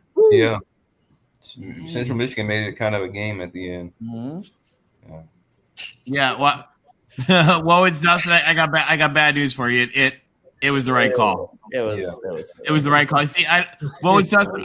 You may be a Pac-12 fan where you're used to inept referees like we are. And so you're just assuming the referees made but they made the right call in reversing it. Unfortunately, at least I don't know. I got a TV here, like life size, pretty much to check it on. Sharice, Penn State is beating Purdue. You're right, Jimmy. Thank you for that. ACC. Actually, Jimmy, those are Big 12 refs tonight. Yeah. It's Big 12 refs tonight that were there. Christian, poor West Virginia. You're right. Boomer's correcting him. They were, in fact, Big 12 refs. The only reason, and I thought the refs did a pretty good job. The only reason I thought that might get upheld, even though it obviously helped him, is I didn't see the ball moving. Did I miss something there? Well, it looked like it rolled over in his arms, Mark. Yeah, like I mean, you could tell like when he was rolling up on the ball, the ground was kind of pushed it into his arms. Like so, I'd be an awful ref. The burden of proof is a lot tougher, but like with that type of evidence, it meant that they had great camera angles on it. Yeah, those angles were good. My understanding of the rule is that you could touch the ground if you secure it and hold it, but once it hits the ground, if there's any movement, right? If you don't have it totally secured, then they're gonna say you trapped. He didn't have possession when the ball was right. Yeah, and I think when they slowed it down, you could definitely see where the ball hit the ground, and he caught it kind of simultaneously. Yeah. And that kind of like sealed the fate of that catch, in my opinion. So. David Greenshield, Desmond Howard's playoff picks are still going strong there. Stop it. I don't know what he was doing before those picks came out. The Desmond Howard picks, like, I mean, was he just trying to pick? Big play in the Purdue game. Big play in the Purdue game. Oh, snap. Oh, my God. Hold on, don't say anything. It's live for me. Hold on. I'm not going to say anything. Oh, yeah. Oh! Clifford sailed it. Wow. Straight at the other team. That's a Sean Clifford throw if I've ever seen one. Wow. Yeah, Jordan, he floated that thing. Oh, yeah, that was bad. Oh, I hate to see that. I like Sean Pick Clifford. six. Another pick six and another critical pick six in the fourth quarter. well, Back Mark, to I don't know back. if you saw Sean Clifford got hurt for a minute. Drew Aller came in and he was Yeah. good. Well, I he had a might, couple I good might throws. start He had a Drew couple- Aller next and- game. Bros. Well, he- I mean, I'm not trying to. Maybe not. No, I'm not gonna be Clifford that. looked fine. I don't. Yeah. I mean, yes, that I'm not gonna just be that. happened. They dropped some passes. trigger on happy, Clifford. but You guys, Ian from Akron just nailed it right down there. Mike, yep, definitely. Michael's going nuts right now. Oh yeah. Well, Drunk Big Well, I I got know they God, say that Zach, I just if a got like team 3 scores a defensive touchdown, they win 92% of the time. Yeah, well, and Drunk Big, I got bad news for you. Franklin just signed like a $70 million guaranteed contract. You guys, I'm not looking good at this time. Yeah, At this you got time. you have 7 years before that 10 seat minutes gets left in warm. the game. Let's Hey, not Tony. be stupid here. Yeah, at this time, What's that, Jeff? it's not looking good. But if Penn State wins, then it'll look good. If Franklin has a down year and Fisher have a down year, can they just switch places? Trade. Yeah. That would be really funny. And you know that might happen at some school. Like I could see some school do that. Well, I mean, you don't want to buy them out, so you just switch them, and that way the payout's still the same. And Hey, it's becoming like the NFL in every other way. Might as well start trading these guys around. It's trade deadlines and everything, right? Yeah, Mark? let's do it. That would be so funny. Ohio State's got some wide receivers they can offer, for maybe some corners, some safeties.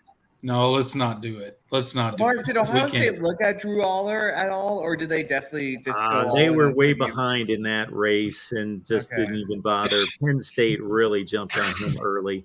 I know really Notre early. Dame tried to as well. Yeah. Let's see what's going on with this barn burner, He only Minnesota. played that one series, right?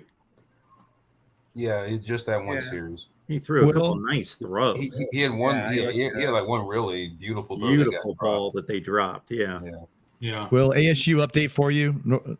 Northern Arizona 0. Darn it. ASU 24. Yeah. And save those for Thursday night, those Pac-12 updates. Oh, the young Will was almost getting Nobody wants talked to hear those. into actually putting a bet down for Northern Arizona. I said, no, good God, do not listen to them. Stop. It's the first Yeah. quarter. In the epic matchup between PJ Fleck and Jerry Kill, 31-0 Minnesota, and still going. Man, yeah, Real barn burner there. and I don't think PJ Fleck is going to call off the dogs. No, No, I think he might try to find some extra dogs. You Yeah, can call in just fun. Yeah. I think he wants to break 80 tonight. Man, I'm so happy that these games delivered, though. Yeah. I'm Yeah. thankful that college football's back. You guys, Absolutely. can we have a moment of silence for Joey, GBD, and Kuz? Yeah. Okay, moment of silence. All right, we're done.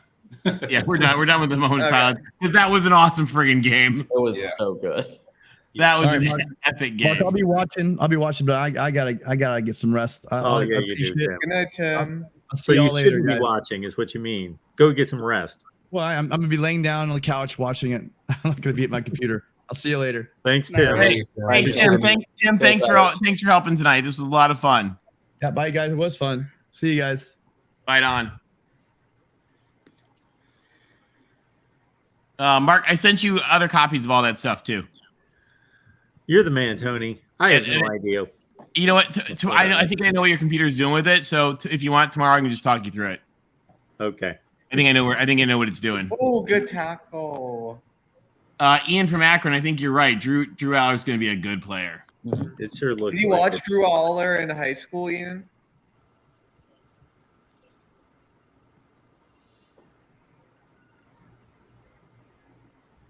Yeah, I saw that too. How about this, guys? Like, it's literally Thursday night of week 1 of college football. Yep. I mean, these games have been amazing so far. Like, I Touchdown know week Minnesota. 0, everybody talks trash about week 0, but in my opinion, any week with college football is better than a week without. But this week 1 has started off with a bang. and I hope it continues. Yeah. Yes, please. Throughout the weekend, I both think we're in for Friday, a big Saturday, Sunday, and Monday.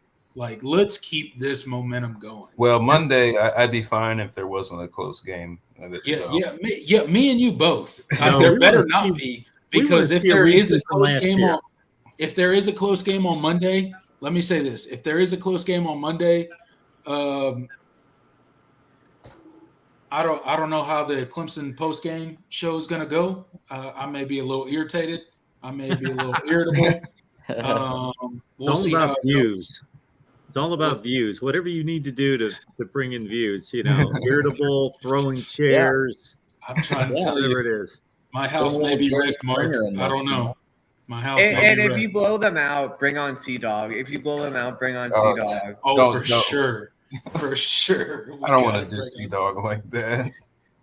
Yeah, we were talking earlier about the keys to Georgia Tech winning the game, and it was basically go back to the triple option. Yeah, just completely shock Clemson. And Just hope the 3-3-5 like stumps Clemson offense again. Basically, Yeah. Like that's their hope. Man, I'm telling you, that game was so weird last year when the coaches said that we weren't prepared. We had never seen that before. What Georgia Tech, Georgia Tech's defense, I was like, oh, come on. They could fire Jeff Collins on the way to the field and then just let the players kind of make it up as they go and see how it works out. I'll go into that. So me and DeAndre just did a pregame show tonight about the Georgia Tech Clemson game and that whole 3-3-5 defense that they ran last year. And then Tony Elliott coming out saying, oh, it's something that we didn't expect. It's just it's hard to hear your coordinator say something like that. Oh,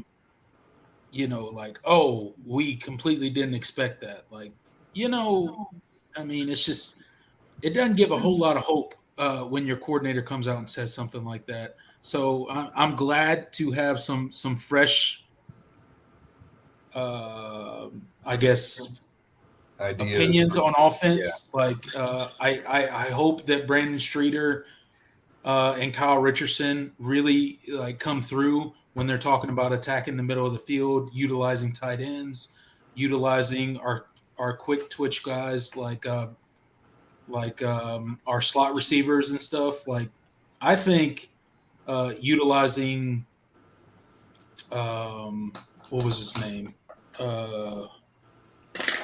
from last year, they moved Justin Ross into the slot receiver. I think that was a mistake. Justin Ross is not a slot receiver. It just was never going to work. Well, He's not a guy. Yeah. I think they were limited because of all the injuries, but at the same time, you never want to hear your offensive coordinator say "Oh, I just didn't think of that." That's never a good place to be. So. The good thing is we have options at slot now. Spector. I'm glad Spector's back. Antonio Williams has already worked his way into the 2 deep, so he's gonna see. I'm so excited. From everything I've heard about him, he's legit. Right. He's gonna be a big play guy for us. Absolutely. And then Will Taylor is still there. So yeah, Will Taylor's still there. He seems to be getting healthy. We got the freshman Adam Randall. He seems to be working back after his injury. So we seem to be way healthier at wide receiver than we were last year. So knock on wood. Yeah, knock on wood. As we're saying, Joe Ngata might pull his hamstring again. I don't. Don't even get me started, dude. But I think I know this isn't about Clemson. I'm sorry, guys, but the Clemson offensive line. I've heard a lot coming out of camp about the improvement that they've made. We got a couple new faces. We got a freshman starting for the first time since Mitch Hyatt. So I heard Dabo Sweeney talking on his media day today about that's what he's looking forward to see is the offensive line doing what they do. So I'm looking forward to a dominant running game this season. That's what I truly want to see. And, whether DJ gets it done like he did his freshman season, that's yet to be seen. I don't know if that's going to happen. But what I do know is that we have a viable option behind DJ if he doesn't get it done this season. So that's what gives me hope for Clemson football this season. Absolutely, yeah. At the very worst, this should be a very dominant run game, and obviously the defense. I mean, everything there is to say about the defense has already been said. Absolutely. Yeah, the defense goes without saying, right? I mean, we lost a lot at linebacker, but I honestly think we may be better at linebacker this year than we were last year. As crazy as that is to say. We have some. This is the most athletic linebacking group that I think we've ever had. Right. Nice catch there, Sheffield. I am interested to see how our corners hold up. That's the one. I think we have some good guys. It's just we're not very deep there. We don't have a lot of numbers. Dang, that catch. Look at that. Yeah, you're I think absolutely Nick right. Wiggins. Is that PI, you think? Or I don't know what that flag is. Where was the PI? Yeah, they talk about Nate Wiggins It as looks like he might have held him a bit. AJ Terrell type guy. So we'll see. We'll see. Yeah. You know. Yeah, that flag had to have been early. Really early, yeah. I didn't see it. Maybe it's a hold. Yeah, they called it PI, at least on the broadcast. What are we watching now? What game? If Purdue wins this game, does that mean they are favorites to win the West? I mean, I think that they're in the conversation. I'd say it's too early to say they're favorites, but Corey says they're favorites if they win. I think that's where DeReal's getting at. Okay. Corey has declared Purdue favorites if they win this game. I'd call it in the conversation. Yeah. That's where way too many games to go for me to declare any favorites. Their schedule does look favorable, though. Yeah. Well, and don't count out Nebraska. Right. I'm just telling you. Never count out Nebraska. Never. Ralph, you're correct. Oh. JJ can do everything that Cade can, and he can do things that Cade can't. That is Huge missed tackles.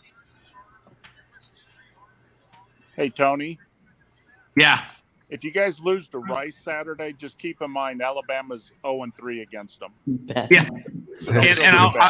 And I'll remember that your ULM game. Yeah, there you go. Rice owns a lot of college football. Oh, yeah. But they didn't tackle, yeah.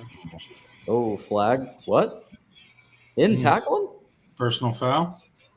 Well, what's the flag? Yeah, was that a free play or was that a flag on them? Chop block. Oh. Chop block? Yep. Yeah, chop blocked. Yep. Let's see it. You can't go low like that. Yeah. Oh, Mark, I sent you an email on something too. Cool. Just an FYI. We got Yogi here on the Pac-12 network. Yogi's calling the first Lincoln Riley game, which is going to be pretty cool. Oh man, I love Yogi. Wait, is that when is USC? It's USC Rice, right? So Yeah, tomorrow. At 6:30 Eastern, I think. Do they play at 6:30? Oh, that's too bad. I'll miss it. I'll be curious. I'm gonna check it out because I just want to see what the offense looks like. Yeah, I think it's gonna be cool to see. The fans are gonna be delirious too. Just feeling backness. Wow. That's Barely a dangerous throw. missed a pick there. Yeah. Yeah, that was a dangerous throw, man. Especially when you have the lead. This Penn State game's long too, isn't it? You know, throw it out if you don't have a person. Just throw it out of bounds. Yeah, especially when you have the lead, right? I mean, that was what, not an hour later? decision. It's an 8 o'clock kick.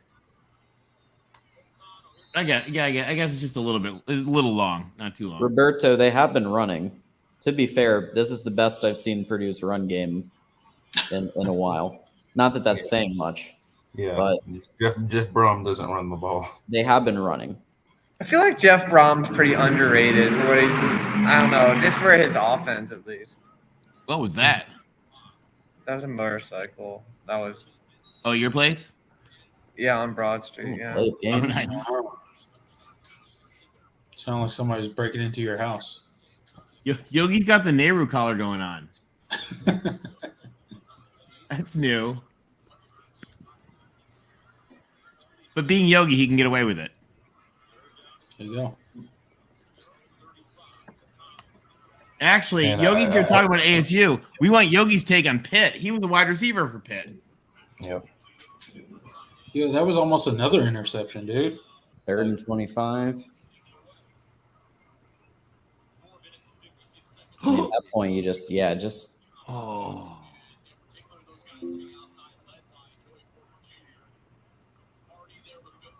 Whew. Okay, Clifford, got 450.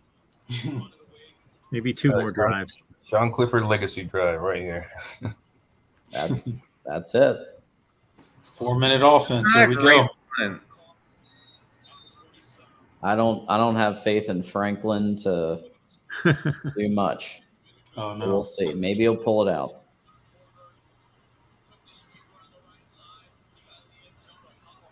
You don't think they got the 4-minute offense to close it out? Well, I think since Moorhead, they've been falling in offense. Like They didn't Moorhead, have it last year, but they've got better signs of being able to run the ball this year. That's for sure. Zach's going to be screaming his heart out.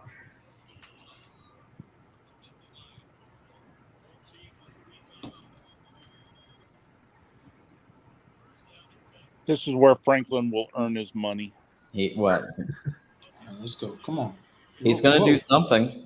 Don't do that. Franklin earns his money in the off season in recruiting.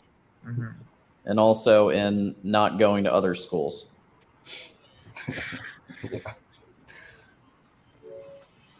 Because he probably got an offer from I think he got an offer from somebody and they had to counter. That's my guess. Well, what's funny is I think they thought he was going to go to USC. That's what I think. I think USC offered him. No. USC. Didn't you hear when they decided on Lincoln Riley? When like September? No. In 2014, when Brando Sosna was an intern for Mike Bone in Cincinnati, and they tried to get Lincoln Riley to take the job, and he wouldn't take the call. And since then, he has been their number. They talked about this the day they hired him. He has been their number one target for coaching jobs for Cincinnati and then for USC. This is good defense by Purdue, but I think he got an offer from somebody. I'm sure we were talking to him, but I thought that was fascinating. So Lincoln Riley's been Southern Cal's number one. No, he's been the AD was at Cincinnati at the time. Okay. And Lincoln Riley wouldn't take their call, and so they hired Luke Fickell. Oh my word, that was a bad throw. But they wanted Lincoln Riley for Cincinnati, and so when they came to USC, they said actually their whole plan the whole time was to build a program they could steal Lincoln Riley to. It was a fascinating interview when they talked about it. Mission accomplished, right? You really know it was. It really was. They were crazy to think that he was going to leave Oklahoma to go to Cincinnati. All right, big 3rd and 10 here. Well, the interesting thing is they talked a lot about this. They actually way behind. They basically pitched the president when he interviewed. You might be a little ahead of me, Mark.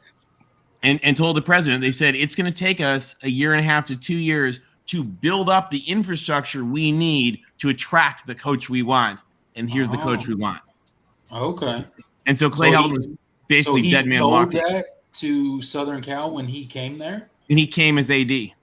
Wow. Okay. That's and cool. they built the whole thing up. And then when it wasn't working with the old coach, it was like, okay, now we have all of the video people and the social people and the nutrition people and all that stuff. That they built up that whole infrastructure. So that it was there. Ralph, I was going to ask Tony the same Too question. much baggage, I think, but yeah. Ralph, I was gonna ask Tony the same question about Urban because there was talk about Urban a couple of years ago. Absolutely not. Our president, remember, she was brought in from Dartmouth as the provost at Dartmouth and on the NCAA Division I Council to clean up the mess at North Carolina from all their academic fraud. She was the chancellor at North Carolina. Then she came into USC to clean up our sexual assault from the Student Health Center, and which cost $1 billion in settlement, billion with a B, and fire Lynn Swan and clean up our athletic department. Do you think Lynn Swan would have tried to hire Urban? I don't think she cared what Lynn Swan wanted to do in the site. Before she was there. I meant before she got there. That's what I was meaning. No, so Lynn Swan was hired by the old president at the pressure of our biggest donor, who'd given us like $1 billion or something for the Capitol campaign. And so they hired him, and he was terrible. That president got fired from the sexual assault scandal. So the interim president wasn't going to make any changes of any kind until they got the new president. And when the new president came in, she was like, "Hi, everybody. Welcome. Lynn Swan, get the F out." All right, let's see if Purdue can do a good old-fashioned Big Ten, grind it out. And the two board people that led the whole effort for the president and the AD and Lincoln Riley were the just recently retired vice chairman of Goldman Sachs, like this lady who's just absolutely amazing, and the guy who's probably about to get elected mayor. Wow. Who's a billionaire real estate developer. And they were like, okay, we're going to change this all around. Wow. So yeah, there's like USC pulling all kind of big strings behind the scenes, huh? Oh, they're awesome. So I actually met that lady when I was in college as an undergrad. She's really cool. That's awesome. She was at Goldman at the time, and she's just a really amazing lady. I got to hang out with her in New York a couple times. Ain't no O'Connell, baby. I'm just waiting for Riley not to make it at USC, and you guys have to hire Kiffin again. That would be something. You needed that. Yep. Yeah, I was waiting. You guys see that throw? Yeah, that was what you need to do. I feel like he'll be in the NFL as a backup, maybe, or like at look work. at that throw, dude! Like Jordan, he could be a You starter. think he could be like I don't know, like how high of a draft pick he could be if he has a good year again. He'll probably sit a year, but he'll be a starter. Like to you, everybody in the chat, I need your help, guys. I need some recipes. I need a tasty way that I can eat crow when I talk to Zach from Purdue this week. Any good seasonings? Maybe a marinade. Good luck. I'm gonna have to eat some crow when I talk to Zach from Purdue. Yeah. Try it in a gumbo. Break out a Gumbo. deep Oh, I fryer. like that idea. Yeah, gumbo. Deep fry anything, like a turkey. Deep fried crow. I'm gonna have to eat it. What a great game. That one dude, Cajun two-step. Yeah, get some of that seasoning. You know, that might. A little inserted into the wings. Yeah, that might help. Hey, Mountaineer Paul, your guys made an effort tonight. Yeah, Good effort. I know that good effort isn't what you want to hear, but that was a game for the ages. That was a great game, dude. Like, honestly, it really was. Hugs to all our Mountaineers and our Pitt fans. Talk is Pitt, HTP, John Waffle HTP, and oh my God, who am I forgetting? You guys, hats off to your team. You guys looked awesome tonight. They don't have to eat. You know what? Yeah, nobody from that game has to eat crow.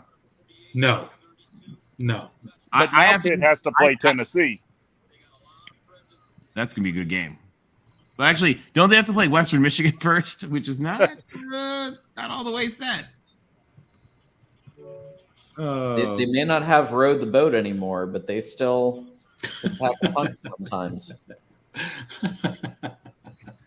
I'm so sick of rowing the boat. Unless you're on the crew team, you're not rowing the boat.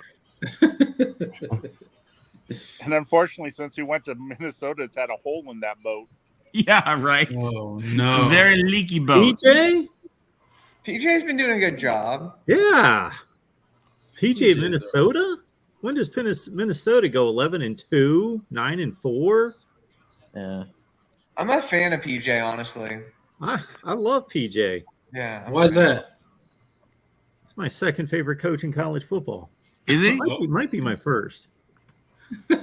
Wow. Dabo. I like Dabo. Tiger Paw. I like Dabo. I love Dabo. I like Dabo. I mean, Dabo's my favorite, but He I'm says a some little stupid things biased, once in a while, but You know what? The thing about Dabo is that like a Dabo soundbite might sound stupid, but watch Dabo talk for like 5 minutes and like you want to play for him.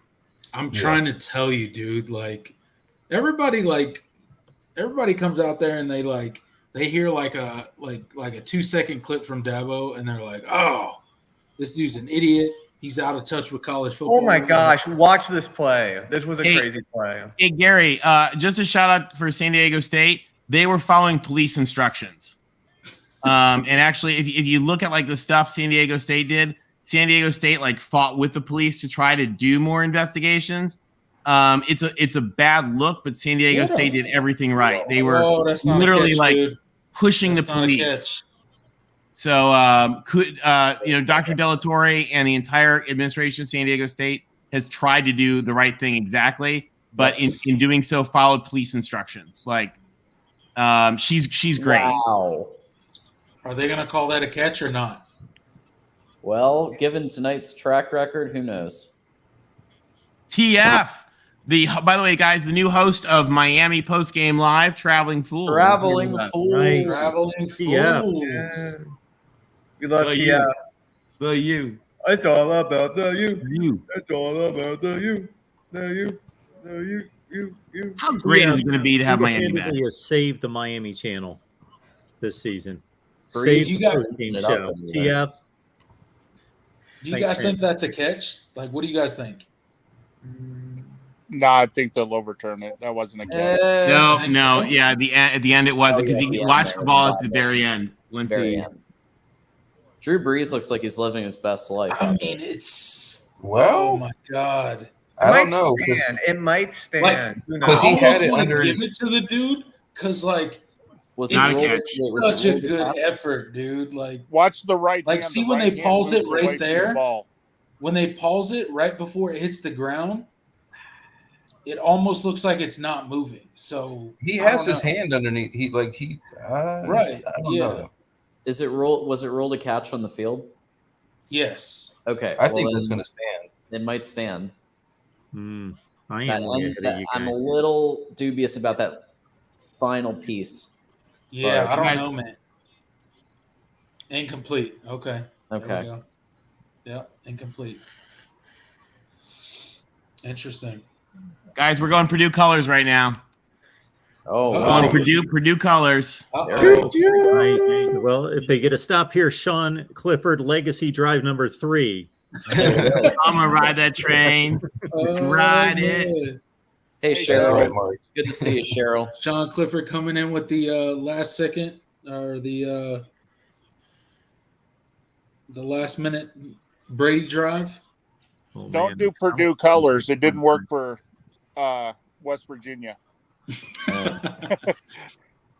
Okay, we'll go back. We'll go to That's true. That's true. It did not. It did Go to not. blue and not. white. Go to Penn State colors, and then that'll work for Purdue. Oh man. Let's see here. 3rd and 6. There we go. Nice There you throw. go.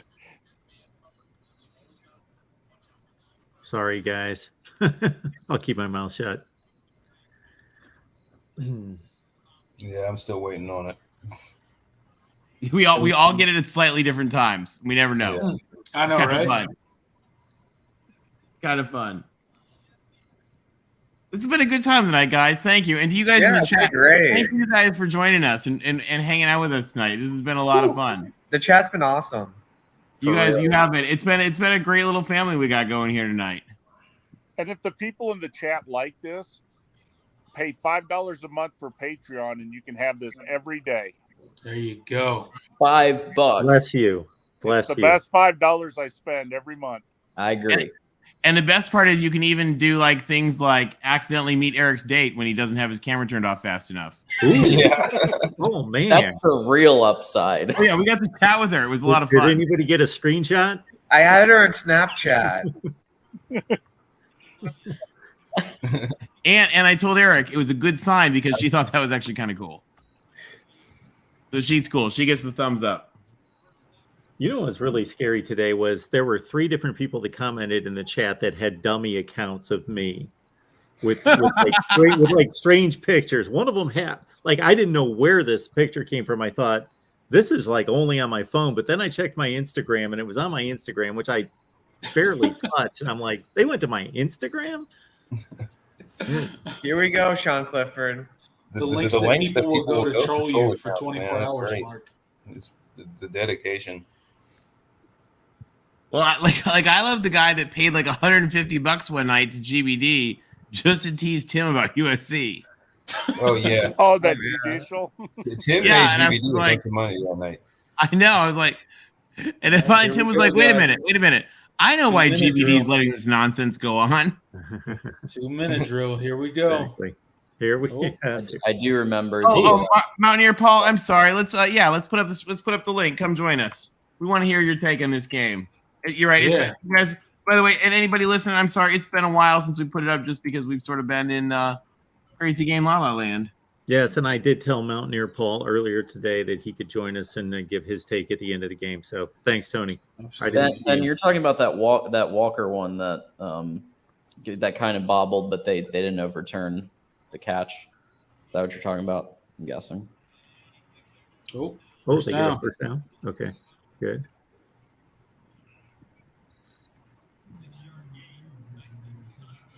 So I need Penn State to score and miss the extra point. I took Penn State straight, but I got Purdue in the 3.5. So I'm in a bad spot here. Unless they take them to OT. Ooh.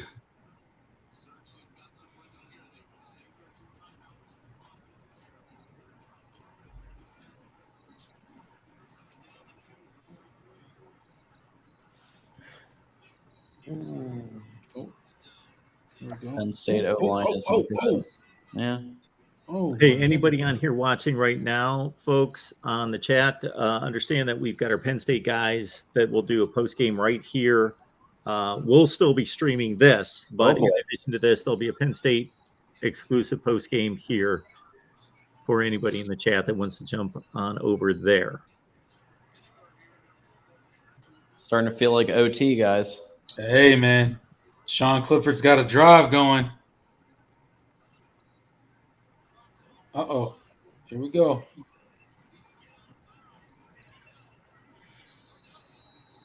Well, I know Will wants Purdue to win, but he's not going to waste all of his luck on this game. He's going for Notre Dame. Yeah. He's out of bounds. Ohio State this weekend, right, Will?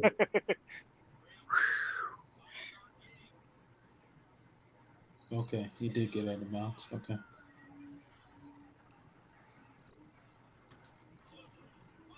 Oh, wrong color. Oh. Oh boy. Okay.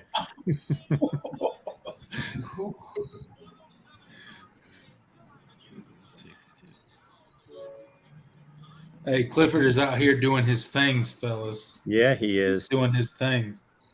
He sure is. Oh!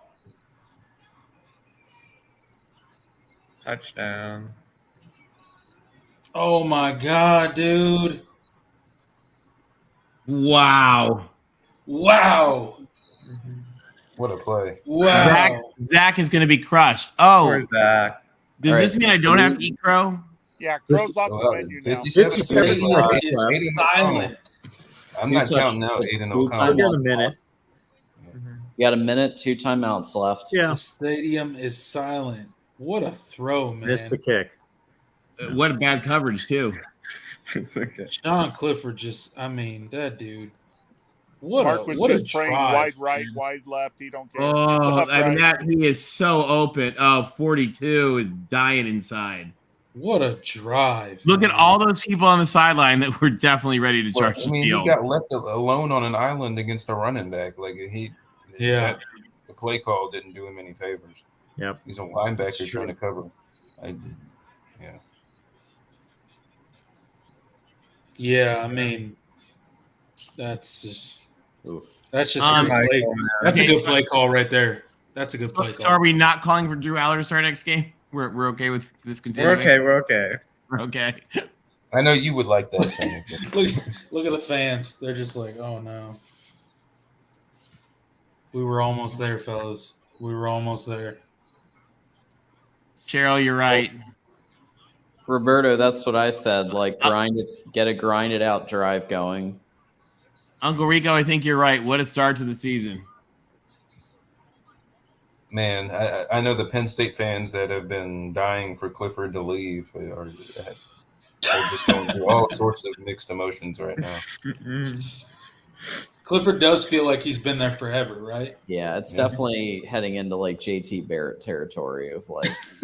Whoa, hey. Get off my guy, JT. He threw the best wobbly pass in Big Ten history. Good old JT. Nobody looks better having like three linebackers chase him down from behind than JT Barrett. Come on. Doesn't Clifford have tenure at Penn State by now? I think that's why he doesn't have to go. I think he's a tenured professor of quarterbacking. Yeah. This man's taking no classes right now. He's gonna be He's probably gonna be Dr. Clifford by the time he's done. Yeah, he's working on his doctorate right now. Yeah, absolutely. Postdoc. He's like, what do you do? Well, I'm a postdoc in biomedical engineering. Which we can laugh about, but I don't know if you guys know about Dr. Holland, the lead singer of Offspring, actually has a BS, an MS, and a PhD in chemistry from USC. What? Yeah, you know the kids are all right. The kids aren't all right. Yeah. He has a bachelor's, a master's, and a PhD in chemistry from USC. I never would have guessed. Yeah, he did his master's and his PhD while taking time off from singing. just nonchalant, right? Like, apparently he's brilliant. He went there for undergrad. He's a really smart, like, awesome guy. That's crazy, man. He's spoken at a couple of the commencements. This is O'Connell's not as an honorary doctorate, as an actual like PhD. Hey man, good for him. Yeah, 53 passes from tonight. This is O'Connell's opportunity for the That's what he does every day, every game. Yeah, he can somehow pull this off. This is a Heisman moment. Not a lot of yards though for throwing 54 times, 344. Yeah, no, this is like yards per attempt wise, it's not great. Oh, yeah, like what if Purdue drives down and scores a touchdown right here? Like that'd be insane. But this whole night has been filled with incredible moments. So absolutely insanity, man. You're right. I'll never forget their Woodstock. Yes, but a little under, like 7 yards per attempt, dude. Oh man, what a sack! Yeah, Gary, you're right. Clifford and Covey can both get Social Security. That was a Micah Parsons like moment. Oh, thank you, Ralph. I really appreciate that. That's really nice of you to say. I wouldn't have guessed that by his lyrics. That's true. That's true. It's probably better at the chemistry and the math.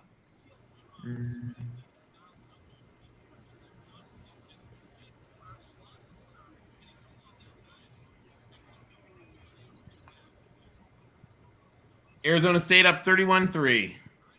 Yeah, Jeffrey's right there, man. That's a QB mistake. You can't give up a sack there. Like that's Tony. Corey has already texted me and told me he needs to get on here and sound off. So I don't know what's. Oh, bring Corey on. I have no idea what he's irritated about. But bring him on. Bring him on. We want him. Corey. Yeah. Corey. Corey.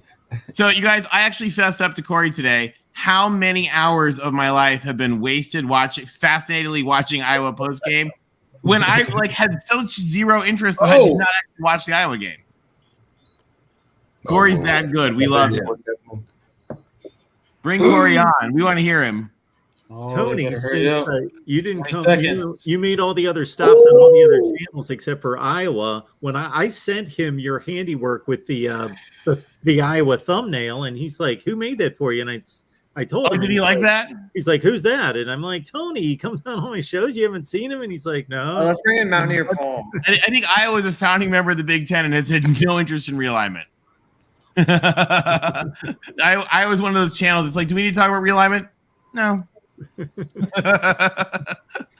We don't run the Big Ten, and we don't. We're just good. And hold on, you guys, Mountaineer Paul.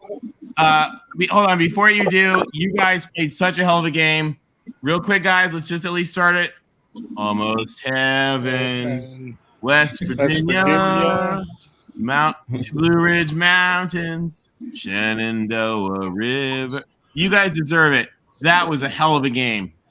Yeah. Good job, guys. It's hard to not be disappointed.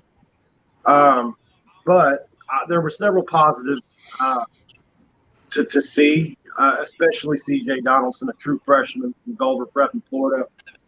A really talented kid we heard about all summer long. Every press conference, I've never heard a coach in my life, and I've watched football my entire life, talk about a kid this much. So he was one positive. I heard you mention somebody mentioned the drops. Yeah, our receivers dropped a lot of balls tonight. I think the moment was a little too big for them. But JT was a warrior, and he really hung in against a ferocious defense. And in a hostile crowd, he did really well with that. But we had some calls go our way tonight and some calls that didn't. But overall, I would feel positive about the experience because there's a lot of people that expect us to be in the game anyway. I felt like we were playing with house money most of the night. We kind of know what we have to work on now, and I feel like we get to fixing some of that stuff. Unfortunately, our best corner, preseason All Big 12 guy, Charles Woods, went out early in the first half. That played a pretty big role. Then you've got two FCS transfers at corner playing. They played really well. But I think our pass rush had more to do with that than anything else. But I got to give Pitt credit. And that, you want to talk about a bad taste in my mouth, those words bring a bad taste to me. All the hatred, everything they talk about is true. But I have to give credit where it's due. I'm a football fan, and I have to be somewhat objective. In any of my takes that I have on Twitter or anything like that, I'm always pretty objective, or at least try to be. I picked Pitt to win tonight, which was a really hard thing for me to do. But if you're trying to be objective, that's what you have to do. And I felt like they had two 6-year seniors along their offensive line, 6-year seniors, and 3 5th-year seniors. And it showed up tonight. Badakanda, we was able to pluck him up, but the second string guys they had really, really came in and gave them a spark. So overall, though, I'm pretty proud of our guys, man. They did good. They rose to the moment in a lot of ways. Just some bad. The last play in the end zone was tough, and then obviously the tip 6 was probably obviously the backbreaker for us. So. Well, kudos to your guys. I'll tell you the game that it makes me feel like a lot, and I know how you feel from this because I was there in the stadium for it, is that USC Texas Rose Bowl. Where it sucks and it guts you, but you know that you just saw an incredible game for the history. Yeah, absolutely. Vince Young runs it in at the end there. I'm assuming are you a fan of one of those teams? I went to USC. Yeah. Okay.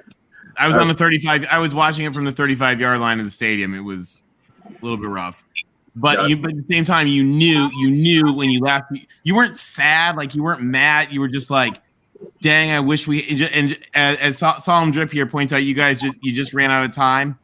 And it was the same way. Like another minute, and we'd have had it. Another minute, you might have had it. Like, but what a game for the history and a really good one.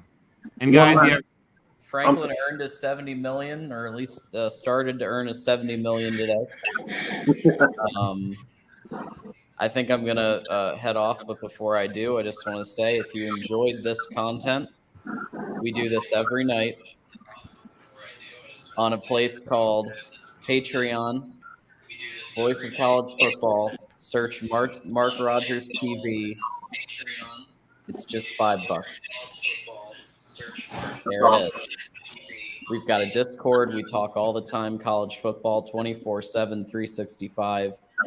We have StreamYards. We have parties. We're going to have film watching. And Mark has a betting guide that he puts out every week, and there's a bunch of media people on it. Join the Patreon, folks. And by the way, if you can't, I've offered to sponsor people's membership. So, if you're hard on cash, let's just get you in. Let's get people talking college football. All right. Good night, y'all. Good night, John. Thanks, man. Later, John.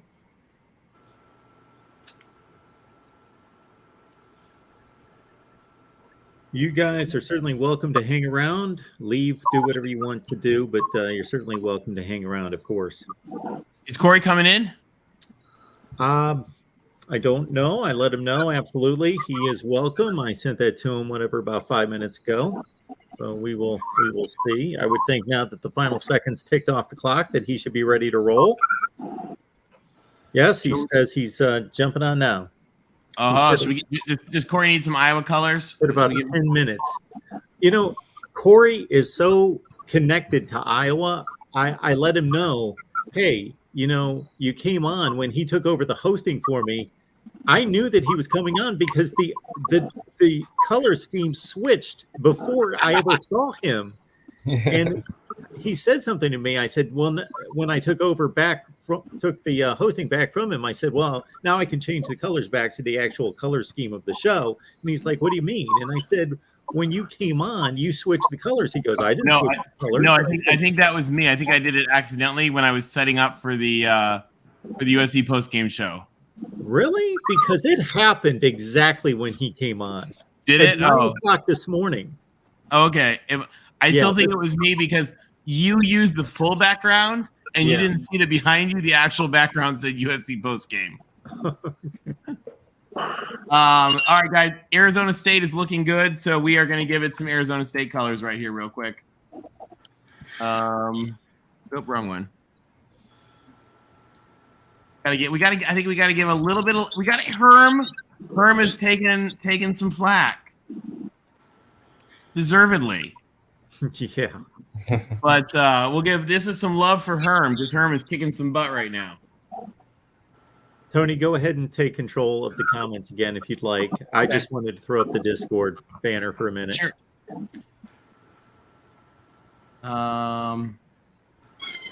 Related USC West didn't hire James Franklin.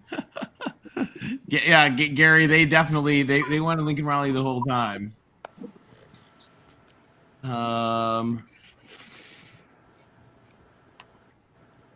Yeah, Antoine, do you think so? You think was it bad from Purdue, or was Penn State just pretty good? That is what Corey's going to go off on. Watching Charlie Jones catch 8 or 10 passes tonight, or whatever it was. He almost caught as many passes for Purdue tonight as he caught for Iowa last year. Will Charisse is sending you some love. Special message for Will. My daily message from Charisse. All right, Charisse. Charisse is awesome. Charisse is awesome. We love Charisse. Whenever Charlie Jones hit the transfer portal, he hit late in the summer, and I really wanted us to grab him up. Watching some of this stuff in Iowa, he's a good player. I'm not surprised he did that. Yeah, you're not going to put anything on tape for NFL scouts by catching 15 passes a season at Iowa. No, he had return. That's about it. He had return stuff on tape. That's about it. What were his numbers tonight? Let's see. Did you guys question the 4th and 1 that Neil Brown that he did not go for? 6 minutes to go in the game, you're up 7 points. You don't go for it. Give yourself a chance to salt the game away. Can I give you one piece of advice? Sure. After the entire college football world, literally tried to burn Scott Frost at the stake for being a little aggressive, you don't go for it. I think that's where his mind was. Honestly. Well, that's a little bit different. It was a lot. It was a lot different. But I have to admit, I did think at a couple of points I was like, would you be a little? I mean, and probably not, because I mean these guys are going off sheets of analytics and analysis and all that. But in my head, I was thinking just a little bit like, do you think people are a little Scott Frost skittish? Like I bet it wouldn't surprise me if. I don't know if you guys watch Secret Base. It's the SB show or the old SB Nation channel on YouTube. They have brilliant stuff, but they've shown where like things like poop punts, like where something horrible happened, and then people just stop doing it. Yeah. And it would not surprise me if you were to run analytics, and you know who knows, I could be wrong. This could be wrong, but like if you were to run analytics at the beginning of this season, it would not surprise me if all of a sudden we found that like onside kicks just plunged from their normal. No, I agree. Yeah, absolutely. I don't doubt it because Scott Frost got killed for that onside kick, rightfully so. Like let's be honest. Like it was a bad play. That might have been the dumbest call. Yeah, well, the thing is, so David, right now down in the chat, I think you are 100% right because if it had worked, and there's they saw something on film. By the way, guys, I'm muting folks. Somebody's got a lot of noise in the background. I'm trying to figure out who it is. But yeah, David. I think you're right. They could have been a brilliant thing otherwise. Oh, it was you, Mountaineer. Sorry. All right, ladies and gentlemen, the man, the myth, the legend, the one and only. Welcome, Corey Brada. Am I supposed to say something after that disgrace to Hawkeye Nation that we just watched on Fox? Am I supposed to say something positive about Iowa's inability to evaluate talent, utilize talent, all of the above? I really don't know where to go with this, Mark. Can you just help me come out of the cocoon that I'm already entering, despite the fact that Iowa's season hasn't even started?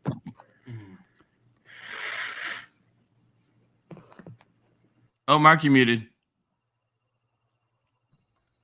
I texted Corey in the first quarter to say, Charlie Jones is going to catch more passes in this game than he caught for Iowa last season. This is a perfect example of why he made the decision he did. And Corey knew exactly what I was talking about. Of course, he knows better than I do. And now I'm looking at a box score of 12 catches for 153 yards. Wow. Say that again, Mark. 12 for 153. One game, 14 games, 21 last year for 323. So I'm just 12 for 150. You said that was his 2021 stats for the season at Iowa, or his stats tonight for Purdue? Tonight's stats: 12 for 153, one game, 14 games last season, 21 for 323. Dang.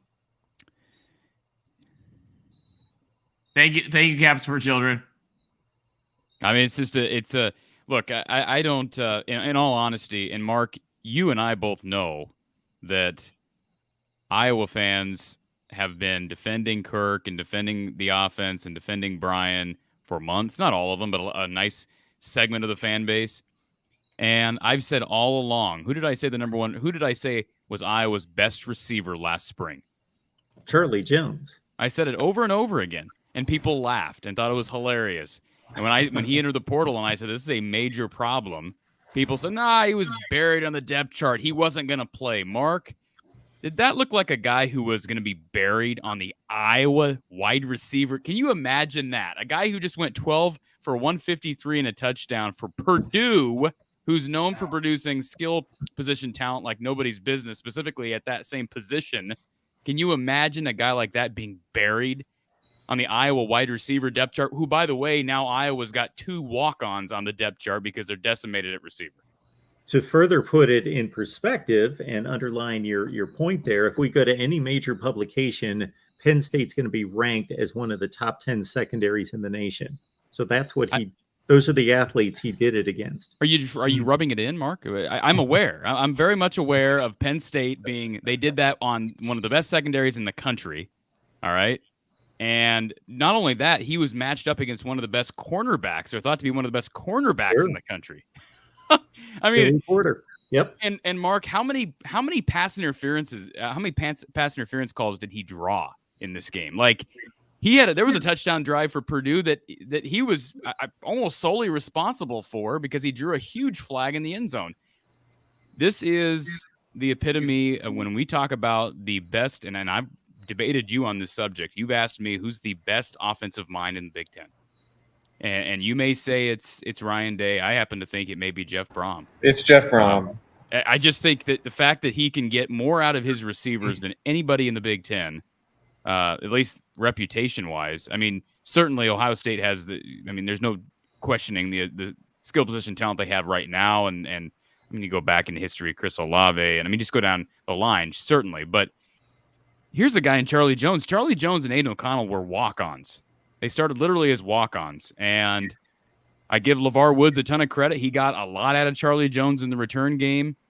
I did see somebody on Twitter tweet at me this evening and basically said, look, he didn't do anything in the return game. So now we're tipping. Now we're going to hang our hat on that, Mark, that we know how to use him in the return game. So Purdue doesn't know how to use him in the return game. Well, as you know, the return game has become less and less consequential in college football in general anymore. It's how many kicks went out of the end zone tonight. So honestly, Charlie Jones made a business decision in June. And boy, it looked like the right business decision. And people who get mad, I saw John Miller, former WHO Hawkeye commentator, he tweeted out at one point tonight, let's remember that Charlie Jones transferred to Iowa in June from Buffalo. So the fans who are upset because he entered the portal after spring, when he was leaving Buffalo. You can't have it both ways. You can be mad, and you can be mad at the guys who are evaluating talent, the guys who are drawing up plays, the guys who are drawing up schematics, and not developing these guys. Because we've seen, and I would bring up Tyler Goodson's another good example of a guy who, I mean, Iowa's run game was putrid last year. He goes to the Packers, probably should have made that roster and looked like a different running back in Green Bay. Now it helps when you have a good offensive line. That's part of Iowa's issue. But not to change the subject, my point is Charlie Jones is the epitome of underutilized. And this is not the first time this has happened. George Kittle dealt with injuries at Iowa, but you look at his numbers. He's not even, from a college standpoint, he's not at all one of the best tight ends to ever come through the University of Iowa. And he may be the best tight end in the league now. Now, I'm certainly not going to argue Iowa's ability to develop tight ends, but Iowa does have this bugaboo offensively of not getting the most out of their skill position players. And, Tyrone Tracy struggled tonight. I thought, I don't know how he fits into the mold. I know this isn't an Iowa show, but I'm just not surprised by it. I'm very disappointed in the Iowa fan base, and it's not the whole fan base. I'm just very disappointed in the Iowa fan base that continues to just do everything they can to defend. They just defend Kirk to the grave, Mark. And I'm as big of an Iowa fan as anybody. I mean, can you agree on that? I'm a homer at heart. But I'm not going to look at this through rosy-colored glasses. I'm not going to defend something so egregious and outrageous. And what we saw tonight was an absolutely phenomenal performance from Charlie Jones. I thought he was the best player on the field at times, and that says a lot. Again, when you talk about the secondary Penn State had in the field, you talk about Aiden O'Connell. Jones made play after play after play, and it's just I want to read you one tweet just to kind of put in perspective what I'm talking about as it relates to some in the Iowa fan base. I'm not going to say who this is, but this is a tweet during the middle of the game from an Iowa fan. Well, a reputable, I shouldn't say reputable, but a well-known Iowa Twitter account. Charlie Jones, I'm quoting this, Charlie Jones was Iowa's 4th leading receiver last year. This year, he might have been 5th. He's going to have a career year in Brom's offense, which is great. It can be frustrating to watch until you remember Brom has gone 28 and 29 at Purdue, while Iowa has gone 43 and 18. So it's always the convenient argument, right? He does something great at Purdue, and we fall back. Well, how many wins does Purdue have? Again, the multifaceted aspect of football, I think, is what fans who are sloppy homers tend to forget. Iowa's offense is what separates them from doing great things, and this is what happened tonight vicariously, right? Vicariously is a perfect example of that.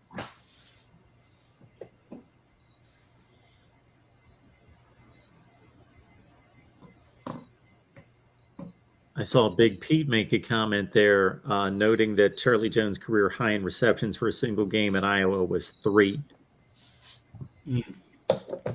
I believe his best receiving game was Minnesota last year, where he had 2 catches for like $105. I believe.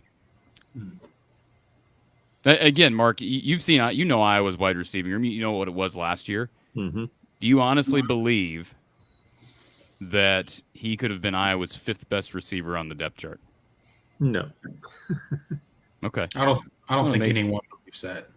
Well, no, they do think that. I mean, the delusion is strong. I mean, that's my issue. Is the delusion is strong, and I hate even having this conversation 2 days before. All you guys, you're following different college teams. It's the season opener for a lot of teams in 2 days. I hate to have these overarching conversations, but again, this is a microcosm of the issues at Iowa. The issues on offense. It's just a microcosm of it, and then the reaction from a lot of the fan base is a microcosm of it, because people don't hold the powers that be accountable for stuff like this. And you fall back on, well, it could always be worse. And that's why there's no real priority placed on winning championships at Iowa. There's certainly no priority placed on having an elite offense, because we'd rather use nepotism to promote from within a guy that has never coached quarterbacks, never played quarterback, doesn't even know how to throw a football. We'd rather him coaching the quarterbacks, because he's going to take the offense to the next level. Yeah. I see the pain in your eyes. Get used to it. We haven't even started the season yet. Well, Corey, when Spencer Petras throws for 143 yards on Saturday, but Iowa wins 27-13, then all will be right. And Mark, I saw somebody tweet out during this game, and most of you not going to know what this means. Wick, W-I-C-K, greater than Jones. Do you know what that's saying, Mark? They're saying, and I'm assuming this was not a tongue-in-cheek remark, Alec Wick, who's an Iowa City kid, native, who's a walk-on, who is now forced into duty because they're completely decimated in injury. They have like no scholarship guys left that actually have any experience besides Keegan. Well, Keegan Johnson's not even healthy. Arlen Bruce. They literally have nobody left who's healthy. And Wick is now on the depth chart. Somehow we are believers that Alec Wick, like 5'11" Alec Wick, is better than a guy who just put up 160 yards for Purdue. And believe you me, I would not have been. I was fully expecting on that last throw, had Aiden O'Connell got that ball off, I was fully expecting Charlie Jones to make the game-winning play. Mark, didn't you? Didn't part of you think, it's probably going to be Charlie? Hey, Corey, we have another suggestion for you, I think, right there in the comments.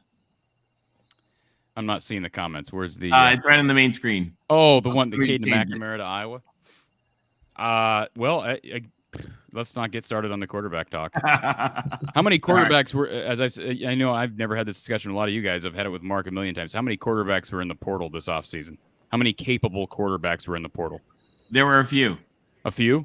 Oh, man. I've got a folder that's got my top 25 transfer list at quarterback. Yeah, we've already seen one. We've already seen one play pretty darn well for a putrid program in Nebraska. Can you imagine Casey Thompson in the Iowa offense? How about any of the 3 USC quarterbacks? Yeah, how about Keaton Slovis? That were running on the transfer. How about Keaton Slovis? Keaton Slovis. How about JT Daniels? How about JT Daniels? How about Gary Bohannon? How about Bo Nix? How about Adrian Martinez? How about Connor Bazelak? How about Zach Calzada? Like, I mean, I can go down the list. We're talking about upgrades at quarterback. Hey, Tony, can I take it here for a second? You got it. It's all yours. This is what I got for you. I don't know if Adrian Martinez will be an upgrade, though. Like, if you watched Iowa quarterback play, I mean, I'm not trying to be rude to the Iowa quarterback. I'm just saying it's no. I got it. Adrian Martinez is an upgrade. He's most certainly an upgrade over Spencer Petras. Yeah. Dylan Gabriel. I mean, Iowa would never had a shot at Caleb. But see, we talked about this too, Mark. Wisconsin actually went after. Remember when Wisconsin went after Caleb Williams? That's the difference between Iowa and Wisconsin, right there. Barry Alvarez, and don't tell me he's not still got his hands. He's still got his hands very much a part of that program. Oh man, Tommy DeVito, man. Cameron Ward. How about the kid from? Where's the kid from? Let's see, Washington State, Wazoo. Jaden DeLora. Yeah. How about the kid from Arizona State? Is he on here? Mm-hmm. Jaden Daniels.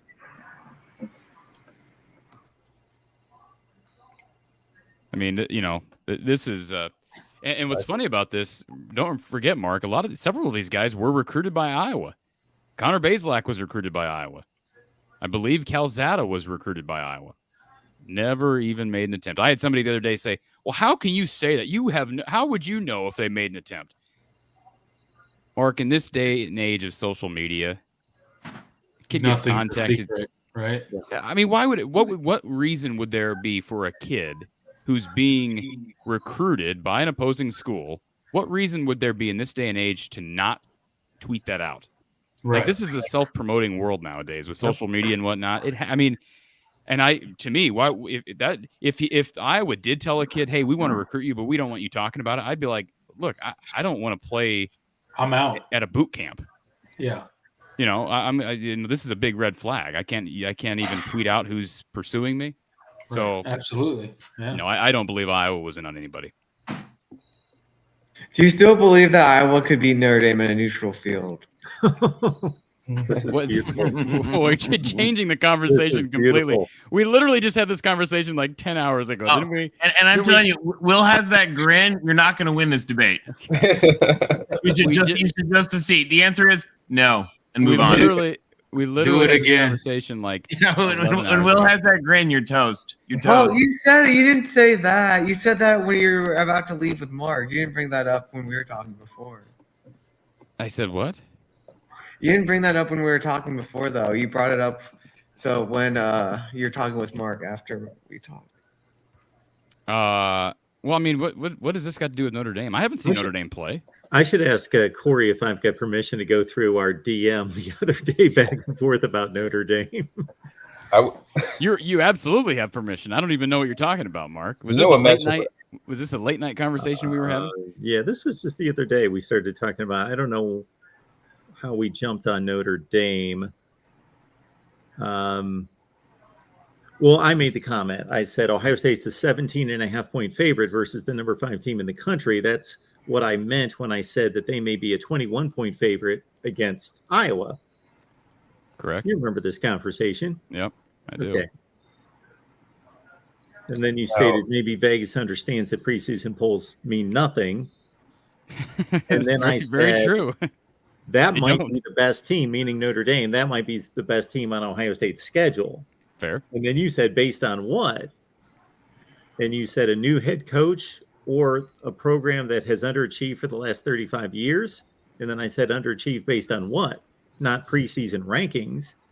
And then you said, how many national titles do they have in the last 35 years? And I said, 1. And then I said, well, actually, they should have 2 because 1993. Sure. And you were like, that was 30-some years ago. How many championships do they have in the past 33 years? And I said, we're not talking about 33 years ago. We're talking about this year. It's a top 5 to 10 program in the nation. Georgia Tech won a national title 32 years ago. Who cares? It's irrelevant to the conversation. And then you said you were talking about championships. And I said, again, Notre Dame may be the best team on Ohio State's schedule. And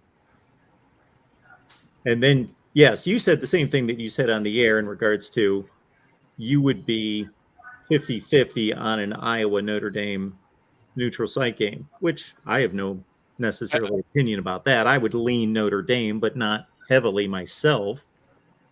Yeah, I don't agree with you. You say they could be the best team on the schedule. I think that I get that is the natural inclination when you see that little 5 next to their name, Mark. But we're talking about a Michigan team that just beat Ohio State last year, went to the playoff, and is actually loaded. You know as well as anyone that I'm not swayed by the preseason polls at all. You seem to be in that conversation just a little bit because you brought it up, and I don't really think it needs to even be brought up.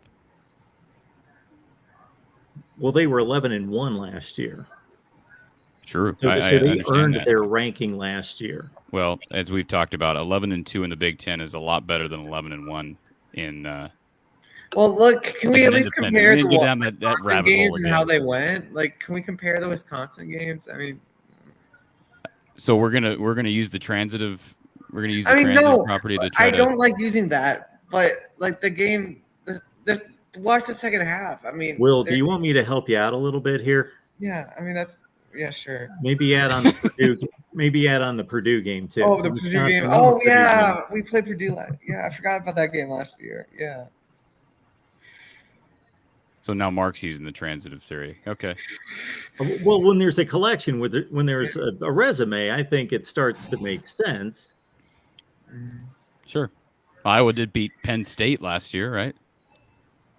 Who just beat Purdue? Who, I mean, we can go around in circles about this. I don't even know what are we arguing at this point. By the way, we just David was just joining us. I just sent a message to let you guys know. Mark will bring folks in, but you guys are welcome to call in.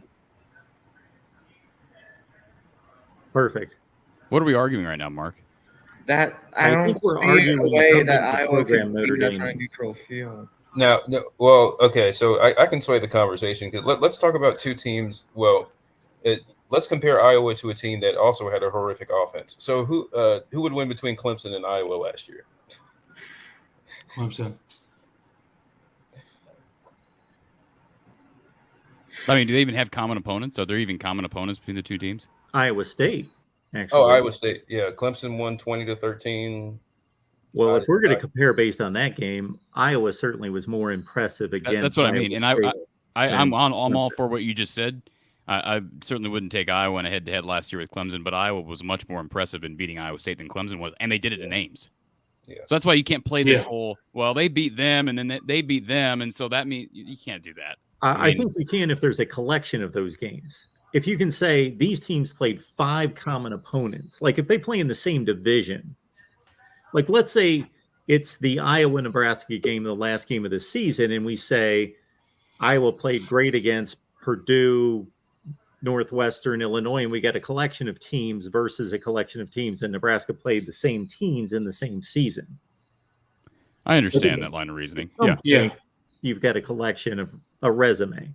And also the conversation we had the other day about Notre Dame, Iowa, that was simply we were both projecting because both these teams are different than last year. And I'm also projecting forward that I think Iowa's defense will actually be better than it was last year. And just because of common sense, it tells you that Iowa's offense will be better than it was last year because you can't get worse than it was last year. Literally, you really can't. Like mathematically, I mean, I feel that too. What's that? I mean, I feel that too. I feel like our offense should have been better than it was last year. Okay, but you weren't 123rd in the country. We were 100th, so it was kind of. I guarantee. Well, that's pretty bad, but that. Listen, 100 sounds like a pipe dream for Iowa right now. All right, so my guess I'm saying is I'm projecting forward that Iowa, I think defensively is going to be a lot better, especially up front. And you pair that with an offense that I don't think is going to be a ton better. I do think they're going to be better in the run game.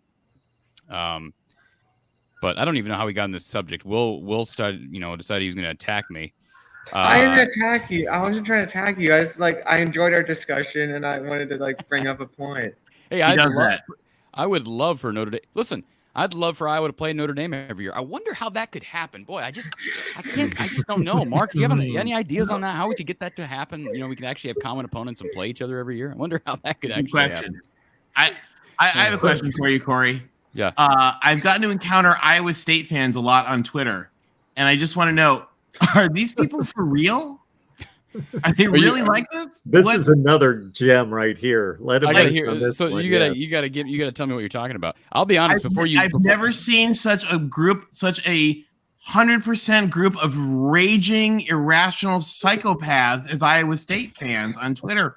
And I just want to be like, show me on the doll where the West Coast touched you. It's funny. They've lost their minds. It's funny you say that because I'll be honest. I'm an Iowa guy. Yeah. I live in Ames. Okay. I have amazing friends from Iowa State. Everyone I'd ever met from Iowa State was wonderful. And I would bet I've had to block 150 idiots from Iowa State on That's Twitter. because you can't win in Ames. That's just That's true. Well, I'll just say this. Crazy people. I love living here. I'm around a sea of red all the time. But all my actual friends who went there, and because I went to grad school, and I have lots of friends from Iowa State, like from grad school, and my people I've worked with, that are just wonderful, wonderful people. And I mean, these are like deranged Twitter psychopaths. I don't see that. Honestly, I see I see some I've seen psychotic behavior from other fan bases. I won't say which ones. I had a Notre Dame fan come onto my channel and just, you'll regret calling Notre Dame it's like, man alive. And I could just hear it, even though I'm not hearing his actual voice, you can just hear the vitriol in his voice. Yeah, exactly. Very angry people. I see that there are 3 institutions that I see just vile vitriol from, and it's Iowa State, Kansas State, and Texas Tech. And I mean, everywhere else. I mean, you got crazy people everywhere. You got crazy people everywhere. But like those 3 are just a whole new level. Anyway, sorry, I didn't mean to go. I just wondered as an Iowa. I've never heard that before. I mean, I come into contact with freaks and all kinds of. There's freaks in every fan base, right? There are. But like ours included, yours included, his included. Sure, absolutely. But I've never heard that about Iowa State. That's kind of a new one for me. I certainly Iowa State's the best rivalry. I think. Great rivalry. It's the best rivalry Iowa has. Actual Iowa State people are awesome. Yeah, I agree. No, I agree. A lot of nice people here. Or it also could be, for example, most of the most vile USC people you meet all went to like Cal State Northridge. They have no tie to USC. So it could be the same thing with Iowa State. These could be like Des Moines Community College. Anyway, sorry. I didn't mean to get off topic. No, I'm surprised by that, and I'm sad to hear that. I'm not a hater on Iowa State. I mean, I don't Iowa State's awesome. Like the people there are so cool, the real people. Yeah, Ames is a great town, like I said, and but anyways, no, I just wanted to come on here to rant. I feel like I accomplished that. I felt like I was on point for most of that little rant. Is there anything else I need to do, Mark? You got anything else? You got any other Iowa fans you want me to set straight on this? Real quick, those of you guys who are waiting in the chat, if anybody if you want to ask Corey a question, give us a thumbs up. Or if you want to talk about something else, don't. I don't know why anybody would want to ask me a question. Like, what are they going to ask me, Tony? I don't know. You're the man. I'm telling you, how many stinking when did hours that happen? How many stinking hours of not watching Iowa games do I get mesmerized as you like break down the post game? Like, oh, that's such a good point for the game I didn't watch. Corey had no idea he had such a huge fan. Didn't. He knows that he has a huge fan base out there, but he didn't know that there was one located. All of them, the whole internet. You're like the hero of the internet. That's why we got to bring you on the Pac show sometime. We got to bring you on the Pac-12 show. It'll be fun. Yeah, I don't know what I'm going to bring to the table about the Pac-12, but I'd be happy. We don't know who we're going to bring to the table either. So that's the part of the glory of the Pac-12. Corey, I don't even get an invite to the Pac-12 show. I mean, I'm happy to talk about the Pac-12. I mean, I guess it's relevant. I'm a big fan of Ryan Winter. I've had him on my show before. Nice. He's a great guy, and I got family out in California and Oregon, so sure, I'll be happy to talk Pac-12 football. That makes you more qualified than most Pac-12 fans. There you go. I'd be happy anytime. Do we want to, before I head out, Dr. C says he has a question. I don't know where Dr. C is. Is he still on here? I guess. Oh, here we go. Dr. C.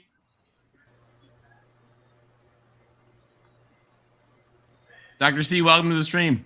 Hey, how's it going? What's up, man?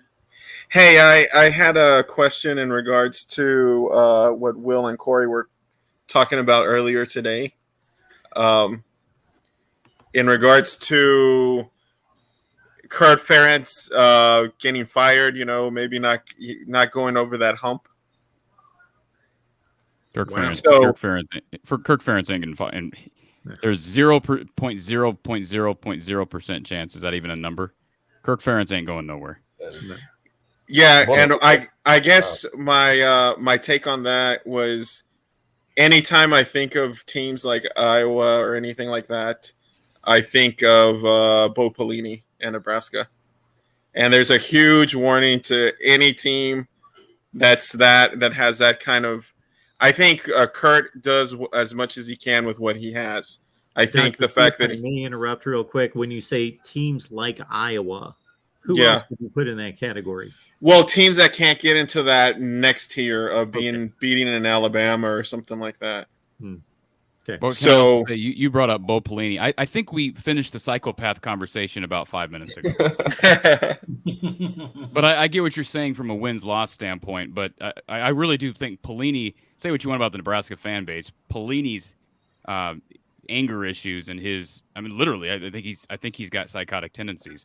I think those issues sped that process along. I don't think if he had been a normal person, if he's not losing his mind, I mean, constantly, I think he'd probably, I don't know if he'd still be there, but I don't think he, I think that certainly was a compounding issue. I know Nebraska fans would love to have him back, attitude or not, at this point. But no, Kirk Ferentz ain't going nowhere. And believe you me, it would take, I mean, like, there's some Iowa fans that want him gone. I'm not one of them. For the record, I want to say this. I don't mean to be, people think when I go on these tangents about Iowa football and the Iowa offense, they think I'm trying to take a personal shot at Kirk. I love Kirk Ferentz. I think he's a great human being, and I mean that genuinely. But it's we can have a logical discussion about an aspect of the game that's infuriating or frustrating to Iowa fans, while still acknowledging that he's a great human being and I think a really good head coach. But he's got some major blind spots. Yeah, well, I think when I think of Bo Pelini, as the Nebraska fans were always mad that he was only winning 9 games and not beating those top teams, and that's why they fired him. And then look what's happened. I mean, To their defense, they couldn't see into the future. They were comparing Nebraska 2010 to Nebraska 1998, and that was a huge letdown from competing for national championships. So to Nebraska's defense, the fan base, that was the comparison. It would be like Clemson starting to go 9-4 or 8-5 every year. Obviously, there would be a comparison to what they had done over the last 10 years. They haven't beat Iowa since. And you know what could change that potentially? Maybe not for Iowa, but NIL, as far as, like, look at USC. I think USC was going to take another 5 or 6 years to get the team that they need to build to compete with an Alabama. But now I think with NIL, they can keep those kids in Southern California because there's the NIL money. Iowa, could potentially a team that's like an Iowa, maybe with NIL money, get some of those 4 or 5 stars. And I'm not talking about like in every position, but maybe recruit a 5-star quarterback to come to Iowa and keep them there with like NIL. Does Iowa have any of that NIL money potential?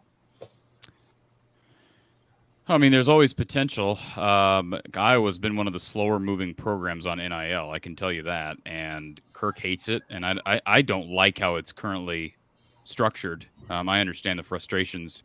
You guys may have heard Kirk Ferentz at Big Ten Media Days make a comment about how he didn't like the trajectory of college football right now. And I agree with him. The problem is, and this is the same issue that Gary Barta, his AD, has. When you go on the record publicly and say that, to me, for no good reason, like, what does that do to state it publicly other than drive off recruits? Because recruits don't want to hear that. Recruits don't want to hear that you're being given too much power, you're being given too much money or leverage. So I have an issue with Iowa being so public about it. I think there's a lot of coaches that agree with Kirk, but choose to look at the positives and use it while it's here. You've got to utilize, and I think Iowa's starting to do that. Is there big donor money? Sure there is. But let's be honest, Iowa's recruited. You want to rip on the offense all you want, that's fine. I'll be at the forefront of that. But Iowa's recruited at a really high level. Now, we're talking from 21 to 23, they've put together 3 top 25 recruiting classes. And you may say, well, that's nothing. Iowa's done what they've done, been a steady top 25 teams for the majority of Kirk's career without top 25 recruiting classes because of its development along the offensive line with tight ends, with defensive backs, linebackers, of course. Even some guy. I mean, think of guys like Adrian Claiborne and Carl Klug and these guys that end up being NFL defensive linemen. So they've been productive almost everywhere on the field besides running back, wide receiver, and quarterback. and that's a tribute to development. So I don't know what the future is with these classes. They did land. You asked, can they start landing 5-star recruits? They did just land Caden Proctor, who's the #1 offensive tackle in the country. Yeah. And I don't think, according to Proctor, it had nothing to do with NIL. I don't believe they're going to be able to consistently do that. And typically, you're not going to have the #1 offensive tackle in the state of Iowa. That just doesn't come around very often. But kudos to them for doing that. And they landed a 5-star safety at the same school, who's a freshman this year, Xavier Wampa, who was arguably the best safety in the class. To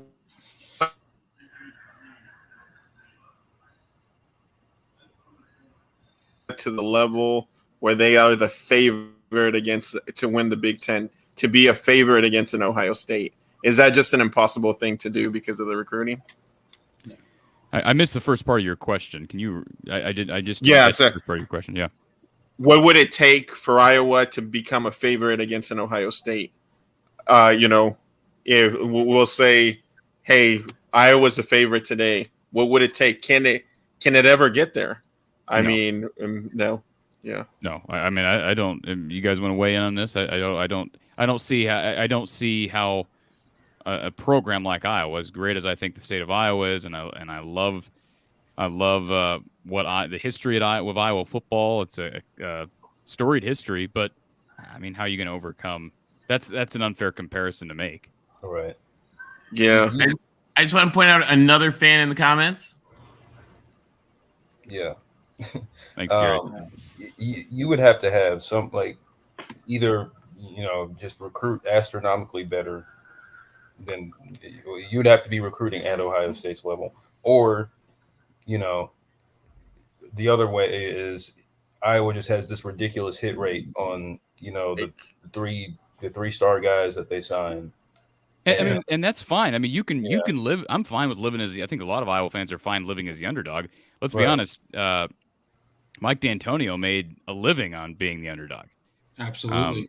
As has almost every coach who's been successful at Wisconsin. So there's nothing wrong with being a developmental school.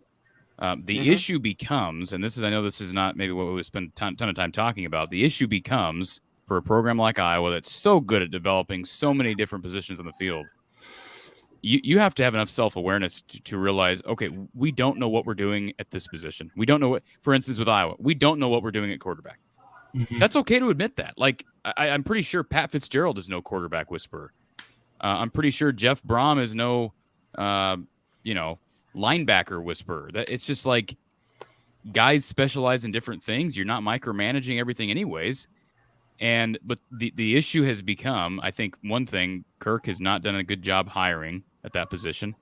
When he took over, Chuck Long coached, I believe, as assistant quarterbacks coach for 1 year. Chuck ended up going down and coaching with Bob Stoops and then becoming head coach at San Diego State, where he struggled. But they had him for 1 year, and the rest of Kirk's tenure has been 3 guys now. Ken O'Keefe, Greg Davis, who had won a title down at Texas.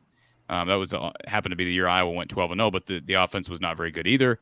And now, of course, Brian Ferentz. So they've only had 3 guys. So I always hear people say, well, the common denominator is Kirk. Well, is it also possible, since they don't know how to evaluate some of these guys, is it also possible that Kirk isn't very good at evaluating hiring? I mean, as far as a hiring process at quarterback. Yeah. So I think that is the issue. And I just, Mark knows a lot of the frustration I have now here in summer of 2022 is not like, oh, he's just always been this way and he's frustrated. And no, this is because of what I know from the spring. And I happen to know, and it's been talked about on the show, people that reached out to Iowa, one coach specifically, who is a very well-known QB whisperer in college football, reached out to Iowa when the job came open, and Iowa didn't even entertain it. Said, nope, Brian is our QB's coach. Stuff like that is what I have a hard time letting go of, because it's maddening to see a move like that to me is clearly not in the best interest of Iowa football. You know what Iowa would need, in my opinion, someone like an offensive coordinator like a Lane Kiffin that brought, Saban into the future. He brought him from a smash mouth football team to a balanced and even, brought him into modern college football. Is there an OC like that today? It doesn't matter. It doesn't matter because Brian Ferentz is Kirk Ferentz's son. It's that simple. It does not matter who's available. You can have Johnny Unitas walk through that room, and Kirk is going to pick his son every time. And I don't blame him from a blood's thicker than water standpoint. I get it. I think we'd all. I mean, I don't know how many of you guys have kids. A lot of you aren't old enough probably to have kids at this point, but like if I had a child, Mark knows that you'd pick your kid every time. No, I don't think I would. This is what I would do. This is what I would do. It's almost like when Mark Richt was the head coach at Miami, and he had this great job. He just transitioned from Georgia to Miami. He had everything going for him. He just brought in a top 10 recruiting class. He just won 10 games, went to the Orange Bowl, and he has his son who's not qualified quarterbacking the coaches or coaching the quarterbacks. Yep. You're Mark Richt. You can make a phone call to anybody in the country and say, you got a job for my son. Yeah. At Idaho State, at Montana, at FIU, somewhere like that. And that's a great starting spot for a 25-year-old or whatever his age is. And his job, that's what I would do if I'm like, I'm at the top of my profession and my son's not capable of handling this job. I want to get him a really good start somewhere where he's capable of growing and maturing away from me. That's what I would do. Okay, so how does Kirk get out of this situation now is what I'm going to ask you. Well, that's my next question. How does he get out of it now? He created it. Yeah, he created it. And now what do you do? Because Brian's not hireable at the NFL level because he's got an open lawsuit, a discrimination suit out against him. And you're not going to fire him. And if he steps away for a MAC job, or I don't even think a MAC school would hire him as a coordinator. If he takes a position, if he ends up being a tight ends coach at anywhere across the Power Five, unless it's Alabama or Clemson, even that, would you consider a tight ends coaching job at Alabama a greater job than OC at Iowa? You don't. No, absolutely not. So anything from a perception, from the outside perception, is going to be a downgrade, and you can't save face. And I think the pride of what Iowa has built here, what Kirk's built, and certainly Brian is known for being a prideful coach. It's funny, Brian, he always talks about how humble he is, which, I was always taught when you start talking about how humble you are, I think you've lost a little bit of that humility. So, well, isn't that the problem? I think Dave. Sorry, go ahead. Go ahead, and then David had a Big Ten question as well that we haven't gotten to yet. If you have to tell anybody like, oh, I'm a superior leader, I'm humble, I'm whatever. If you have to tell anybody anything, right, that's probably not the case, right? Like exactly. I mean, I think that you've forgotten the very substance of what it means to be humble, right? And I mean, all of us can be. I mean, that's a quality people in this world need more of, but I just know that's something that Brian continuously brings up. And I think that's, maybe a subconscious thing, right? Is that fair? When you've got a reputation for not being a very humble guy. And so you're trying to go out of your way to put on a persona, but and here's the thing, like people got to realize, like, business is business, family's family. At the end of the day, your job is to win football games, right? And regardless of how you have to go about that, like sometimes like at the top of the food chain, which is the head coach, right? Like you have to make those tough decisions. That's sometimes what you get paid for. You get paid to make the tough decisions, and sometimes those are uncomfortable. That's what you're paid for. You're paid to make the uncomfortable decisions. You're paid to make those, or to have those uncomfortable conversations. And if you can't do that, then you're probably not the person for the job. Sometimes nepotism just doesn't pay off, I guess. Is that the long and short of this? Is that nepotism? Nepotism usually doesn't. Usually never pays off. Let's welcome David. David, sorry about the delay. We were talking about Iowa, and we want to get you in to talk Big Ten. Yeah, absolutely, guys. I just wanted to say tonight, I think we watched two teams that might be heading for slight mediocrity this year. I don't have high hopes for either one of these teams. I must say I was kind of impressed with what I saw from Penn State at times, but me and Mark have talked about this on numerous occasions. Sean Clifford's inconsistency just seems to hold this football team back. And by the way, I'm starting to wonder if all those SEC fans are feeling a whole lot happier than they were maybe a year ago when they heard those James Franklin rumors to SC. But I don't know. I can't see Penn State as being better than a 7-5, maybe 8-4 football team. I don't know what you guys' thoughts are. I think Maryland can finish third in the East. Mark has them as a sleeper team, don't you, Mark? Maryland? My record predictions don't reflect that, but I think they're capable. They've got an offense that if they have any kind of defensive improvement, they can throw it as well as anybody in the conference, not Ohio State or Purdue. Right. I think they could have the second best group of receivers in the conference. Is that too bold of a statement, or do you think that Michigan still might be ahead of them, Mark? Yeah, I would take Michigan's receivers, but I may take Maryland's top two over anybody except Ohio State. Yeah, I think right now, I think they could be positioned to help Loxley have a decent year. I still think the West is totally up for grabs. I just have to say, I'm with you, though. I think it's – sorry, Corey. I think it's a neck-and-neck matchup between Wisconsin and Minnesota this year. I'm not going to argue that. That's my gut feeling right now, just because I like where Minnesota's at right now.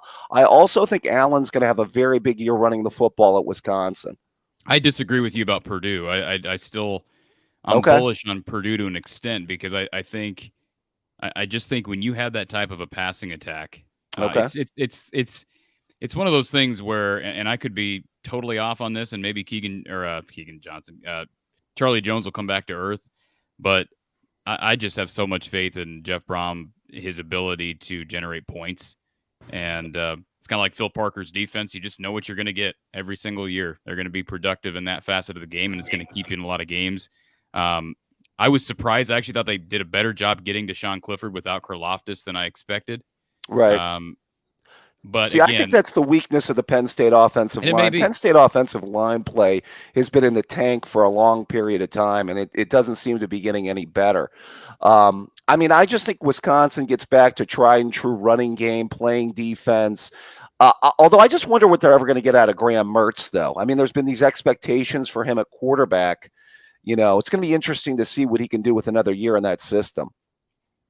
Yeah, and I think the one team that is geared to beat them, knock on wood, is Iowa. And I don't normally say that about Wisconsin, but I think Iowa right now is strong enough in the front seven that, if anybody's going to stop that attack with Braylon Allen, it's going to be Jack Campbell, that group of linebackers, and a really, really stout and deep defensive line. But I haven't come out with my predictions yet. I'll probably do that tomorrow. Mark knows I said that if Purdue had won tonight, to me, they were the odds-on favorite to win the West, just because of the schedules. Yeah, you look at the schedule. There are two other crossover games were Maryland and Indiana. Well, I think Wisconsin's schedule is doable. Their non-conference is a joke, and if we're talking about conference play, though, their conference they have a gauntlet in conference play. I think Whiskey still has a doable, even conference schedule, other than having to go to Columbus, of course. They go to Columbus and they go to East Lansing. Yeah, I'm expecting Sparty to take a little bit of a drop off this year. I'm one of those that thinks that this is kind of a drop back year for Mel Tucker. Him getting to 10-2 last year, I don't want to say was, smoke and mirrors, but you tell me.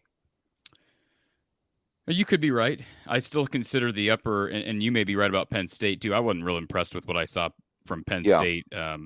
Now, again, it's hard to evaluate a secondary because it's really, I don't know if people talked about that enough prior to this game, but what a matchup. It's talking about strength against strength, the secondary versus the wide receiving core. And that's why what Charlie Jones did tonight is even more impressive. But it seemed like as the game wore on, Penn State's secondary began to catch up. Charlie still got his, but and I thought there was some bad officiating, some several. I know Joe Klatt called out a couple of the non-calls, the holding calls and whatnot. But also consider, Corey, if you're as high on Purdue as you are, which sounds like you believe that they're arguably the best team in the division. Arguably, they're in the mix, correct? In your estimation?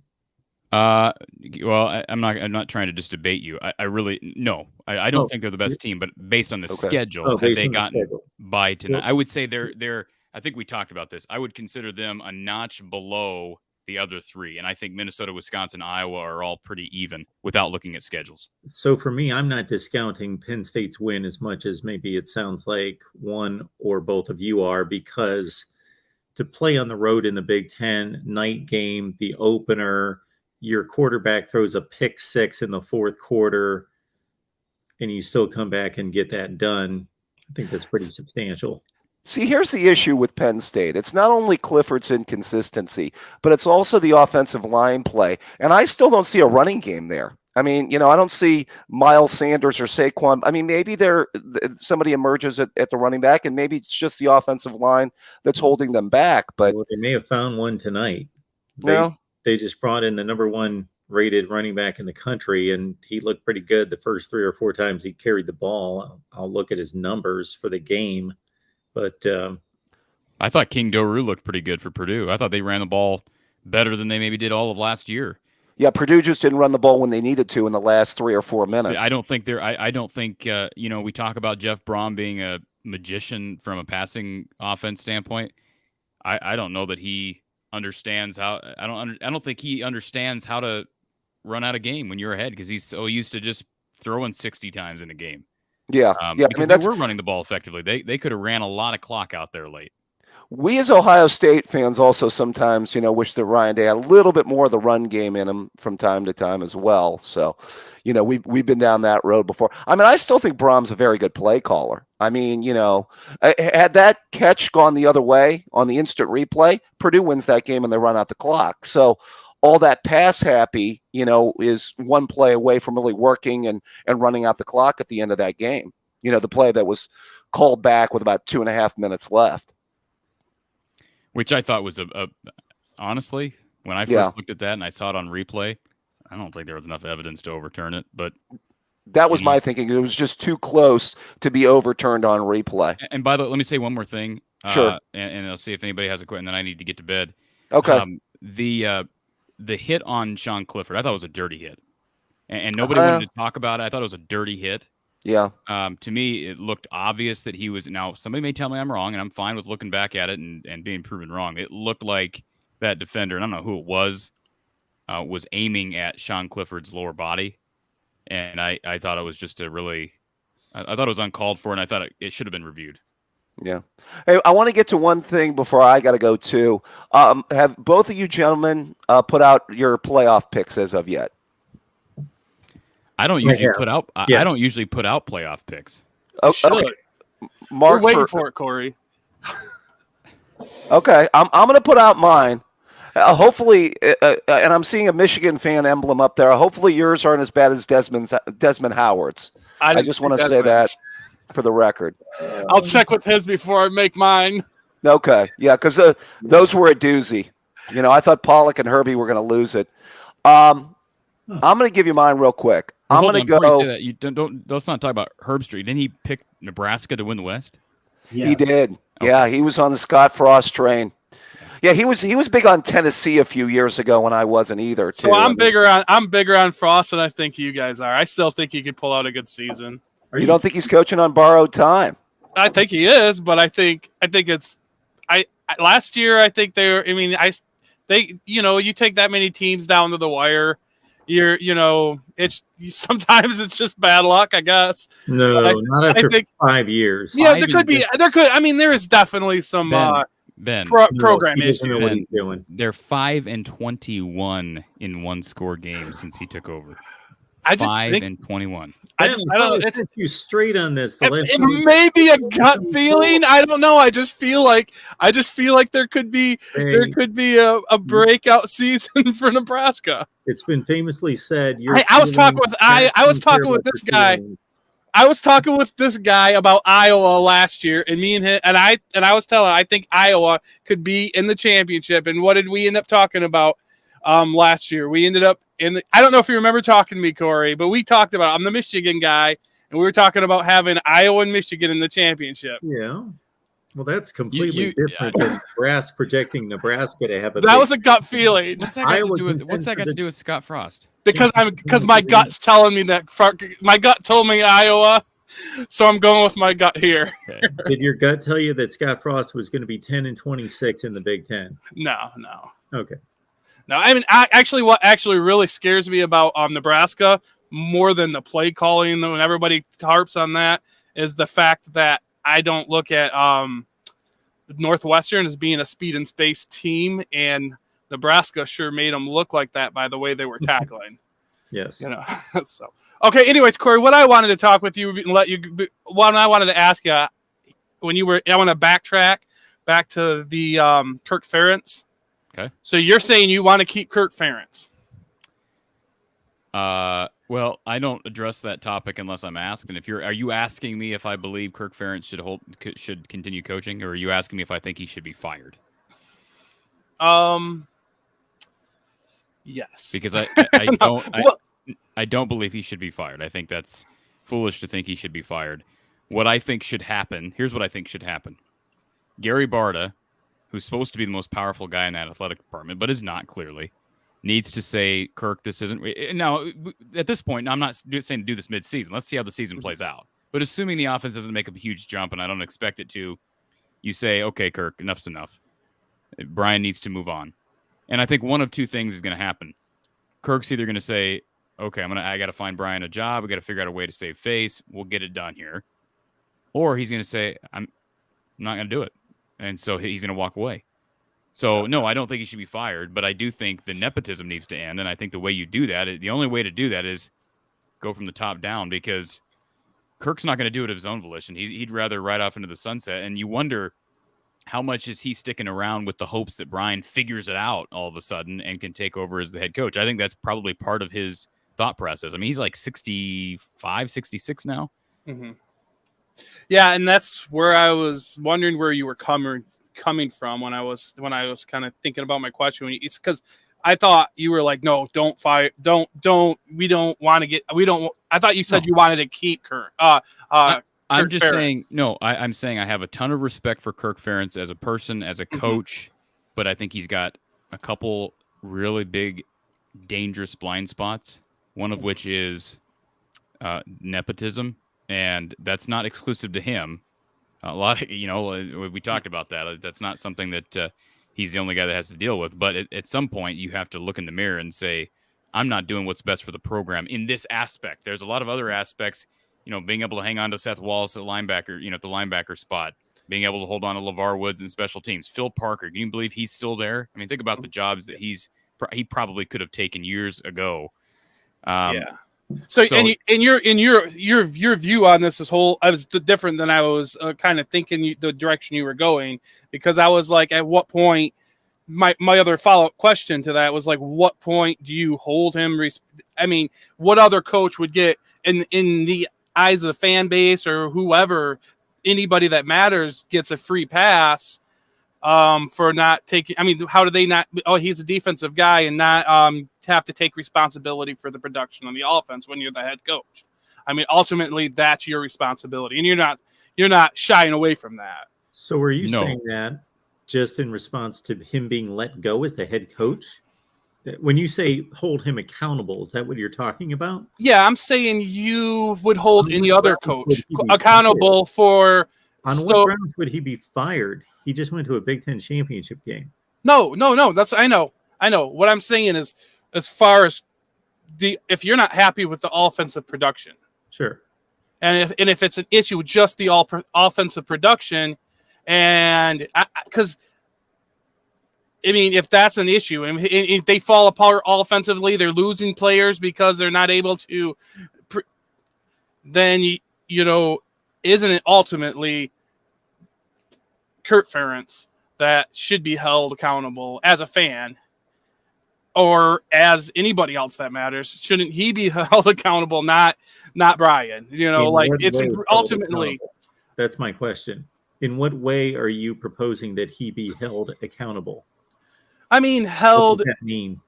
I mean, okay, so as a fan, I mean, you don't do anything anyways. You can complain and gripe, but really, if you're going to complain to gripe, who should you complain and gripe about? Should you complain and gripe about the offensive coordinator, or should you complain about the guy that continues to let him be there? Are you basically saying, Ben, that if I'm complaining about the offense, that I should just go on the record and say I want Kirk fired? I'm not saying that you should. I'm saying that it seemed like you were adamant about keeping Kirk, but you're complaining about the problems, and he could be. I mean, I think he's earned the right. He's earned the right to not even be in the conversation of maybe should he get fired. I think it's ridiculous that somebody would even act like he should be fired. I think it's ridiculous given what Mark just said. He just went to the Big Ten championship game. Exactly. But then you're in the Big Ten championship. Where is your level? I mean, what do you? Yeah, if that's good enough for you, then that's good enough for you. I mean, if you. Okay. What I just said though, Ben, does that not? What I just said not make sense to you? What I just said is, what needs to happen is Gary Barta needs to step up and say, we're not allowing the nepotism. So Kirk, we love you. We want you to stay, but you are not in control here. You have not earned the right to go to put yourself above the program in this regard. You've done great things for this university, for this state. This needs to change. So you put it in Kirk's court. You put the ball in Kirk's court, and if he decides, no, my enabling Brian and trying to better Brian's career is more important than the University of Iowa, then that is the signal that, okay, Kirk, you need to walk away then. You're not firing the guy. You give him the opportunity to do what's right for the program. I don't think that's an unfair statement to make. No. And when you said that, I agreed. I mean, I seen where you were coming from, and I'm not making myself clear. What I mean is, if you're going to talk about Iowa being in this horrible state as an offense, which they are. They are. Ultimately, it should fall on Kirk to make the changes. Correct. We agree on that. Yeah. But if Kirk won't do it, and he's proven he will not do it, then it falls on Gary Barta. You go up the chain of command, right? That's how it works. Yeah, and then you have to either be okay with Iowa where they're at, or and be like, this is our guy, this is our coach, or you have to be like, okay, their change needs to be made, because the offense is never going to get. If you're looking for a college football championship, or if you're happy with going to the Big Ten championship and maybe losing to Michigan or Penn State or Ohio State, whoever it happens to be that year.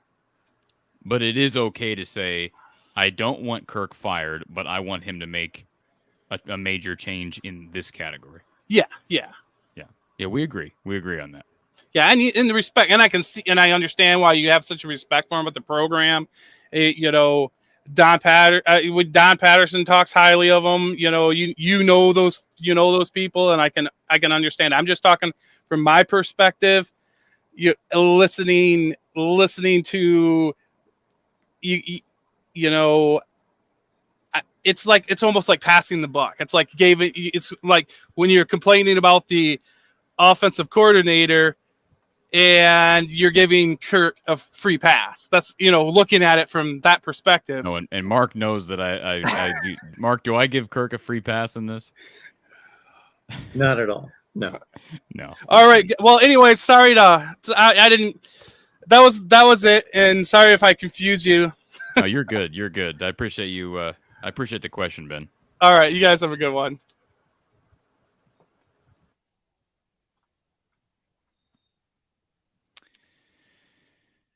All right, Mark. Is there anything else you want from anything else that? I'm sorry if I want to get to. How you doing? Can you hear me? Yes, we've got you. Tony is continuing to produce the show from behind the scenes, which I appreciate, and letting in I'm going to turn it out and come back in because you guys are still breaking up some. Okay, go right ahead. Okay, I was just going to say real quick, Mark. I hope I didn't come in here and sometimes I feel like when I if I come in here and start talking about frustrations, which is what I felt the entire game watching the Purdue Penn State game this evening, I always have to. I feel the need to clarify that I'm a huge Iowa guy and I want what's best for Iowa, and that's why it's frustrating.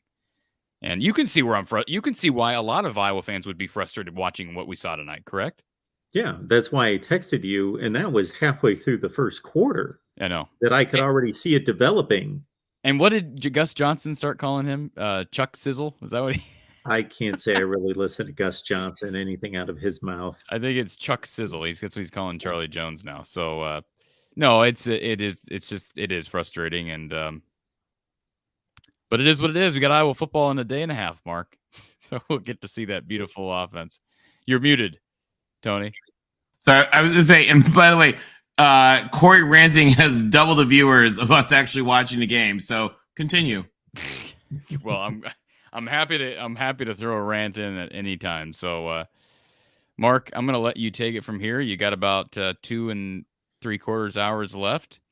So enjoy the final portion of the show. I'm going to get some shut-eye, and we get a couple videos coming out tomorrow, and then got the post-game show, and I think I got a tea time tomorrow evening, so I'll finally get to kind of unwind a bit. You and I need to go golfing, Mark. You a golfer? Go golfing a little bit? No, I don't golf.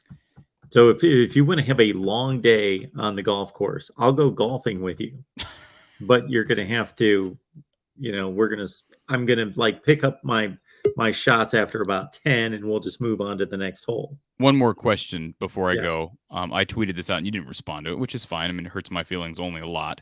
But I asked the question on Twitter. I said, what artist, what musician or artist gets you in the mood for college football? You saw this tweet, so you purposefully ignored it. But my question is, do I have to respond to every tweet that's out? Well, yeah, but so don't say Elvis. You can't say Elvis. I know you. You can imagine how many sarcastic replies went through my head. Sarcastic replies. It was a legitimate question. I come up with sarcastic replies. People don't necessarily get this about me unless some viewers get it because they realize how sarcastic I am, and I'm not proud about this, but at times condescending, and sometimes I respond. I think it reflects itself a little bit more on Twitter when I take shots at people, and I'm a little bit. You have the. I admire your ability to tweet, and you listen. I'm never for starting I may come on here and rant, and we're kind of doing it in good fun. I mean, to some extent, we all understand this is just football. It's not really important, but we can get emotional in the moment about it. But it's funny when I go on Twitter and I know somebody tweeted at you or something happened, you tell me about it. I will at times go back and find what that person tweeted because I know that I'll get a snide remark from you. And some of your remarks that you've made to people who are either insane or people who are delusional or people who are just downright weird, like you have and they're usually just one-liners. They're just one-liners.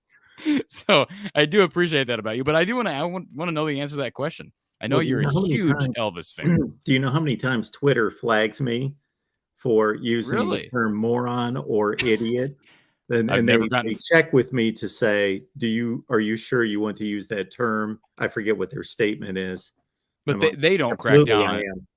They don't crack down on it like Facebook does. I think Facebook is much more concerned with that type of stuff. I don't think Twitter. I noticed those two terms because they and again, I don't defend using those terms more than I should, but they tend to come out of my mouth or off my fingers readily. The terms like moronic, pathetic, ignorant, there's a number of condescending terms that I tend to use. And Twitter sometimes pushes back to say, are you sure you want to use that language? So that's what I was saying. I just said this earlier today when somebody responded to that tweet. They said, well, what group or artist gets you in the mood for football? And for some reason, Zach Brown Band comes to mind. I don't know how you feel about if you know who that is, Mark. Do you know who that is? Who they are. You're a big country guy. But you're not a modern country guy. I'm not a big country guy. I think I told you that I've had significant others who were big country people, and I have a affinity for. That's probably too strong a word. I enjoy it, but I'm not going to seek it out myself. Our guy Tiger Paw Craven is down there nodding when I said Zach Brown band, so I'm not the only. Let's get him in here for a second, Tony. You know what I'm saying? Zach Brown. There's something about Zach Brown band. Zach Brown band. Absolutely. Corey, the correct answer, and Big Ten fans will learn this in 2024. The correct answer is Fleetwood Mac Tusk. And if you're not sure why, Big Ten fans, wait till 2024 and you'll learn all about Tusk. I feel like you got some inside scoop on something. What is Tusk? Tusk is a twice separately platinum Fleetwood Mac album featuring the USC band, and it's one of the songs that they play as they declare victory during the game. So you guys will get to hear it. I can't stand. Stevie Nicks, and it's nothing against her. I just can't stand her voice. She's actually not one of the main ones on it. It's mostly Lindsey Buckingham. We would agree on that one, Corey. This is a Lindsey Buckingham one. It's like listening to John Lennon. It's not. I mean, I respect Stevie Nicks. Bob Dylan's another great example. Absolutely. I mean, Corey, I'll send you a link to it. You'll like it when you hear it from the band. Corey and I have found like it at Kinnick Stadium on the music level right there. One thing that we can share that generally, now there are always exceptions. So I'll say Springsteen is an exception. He can't sing, but I like his music. The guy is not a good vocalist, but I enjoy his music. So he's an exception. But generally, I like to hear people that can sing. And Mark, there are songs that I like what's the song that Kenny Loggins did with Stevie Nicks? Whenever I Call You a Friend. That was a good song back in the whatever that was, 70s, 80s. But again, that doesn't mean that John Lennon Imagine is, I think, one of the better songs ever written, and it was performed by John Lennon. I've heard a lot of other renditions that were a lot better. Corey, before you go, something that I relate to you that you were talking about just a couple minutes ago about I am a big Iowa fan when you said that. And I am a big Clemson fan. Make no mistake about it. And I ran into a lot of the stuff last year that you have run into when, fans of the same team are questioning. They're like, you're not a real fan. You're hypercritical of the team and yada, yada, yada. And I ran into a lot of that last season. Clemson's season last year is well storied. It's well documented that it was a disappointing season. And most people would be like, oh, well, any college football team out there would be happy with a 10-3 season. Okay, that's great. But that's not the standard that was set by Dabo Swinney in this current era of Clemson football that we're in. I understand there's a lot of old school Clemson football fans out there that would say that, oh, hey, you don't understand. You weren't here when the Bowden days were happening or yada, yada, yada, when we were winning, 5 and 6 games a year. Yes, I was. I was here. But that's not the standard anymore. And just because I'm holding you to the standard that you have now set or the standard that you should be striving to doesn't make me not a fan. That just makes me, wanting to, achieve in the level that we should. I mean, you know what I'm saying? Like, and there's an aspect with sports, and I think most coaches would tell you, and Don Patterson is one that I respect dearly. The moment you become satisfied is the moment that you're in trouble. Right. And I certainly don't think on a micro level that Kirk Ferentz is satisfied, because he's like the epitome of we just got to keep working. We just got to keep working. I think on a macro level, he's become very much satisfied. And that's what's disappointing to me. But you know what? There's a lot of there is a faction of the fan base that is okay with that. And they express exactly what you just expressed. Well, look back at the the pre Hayden era. I'm not talking about Evashevsky, but I'm talking about some of Iowa's darker years. Right. We can always come up with those lines of reasoning. I know, and I certainly would never divulge who these players are, but I know former players that played under Hayden Fry that have some of the same. I'm not speaking for them, but some of the same frustrations that you hear me bring up at times, specifically about how, look, we're this close from being a team that should be competing for Big Ten titles every year.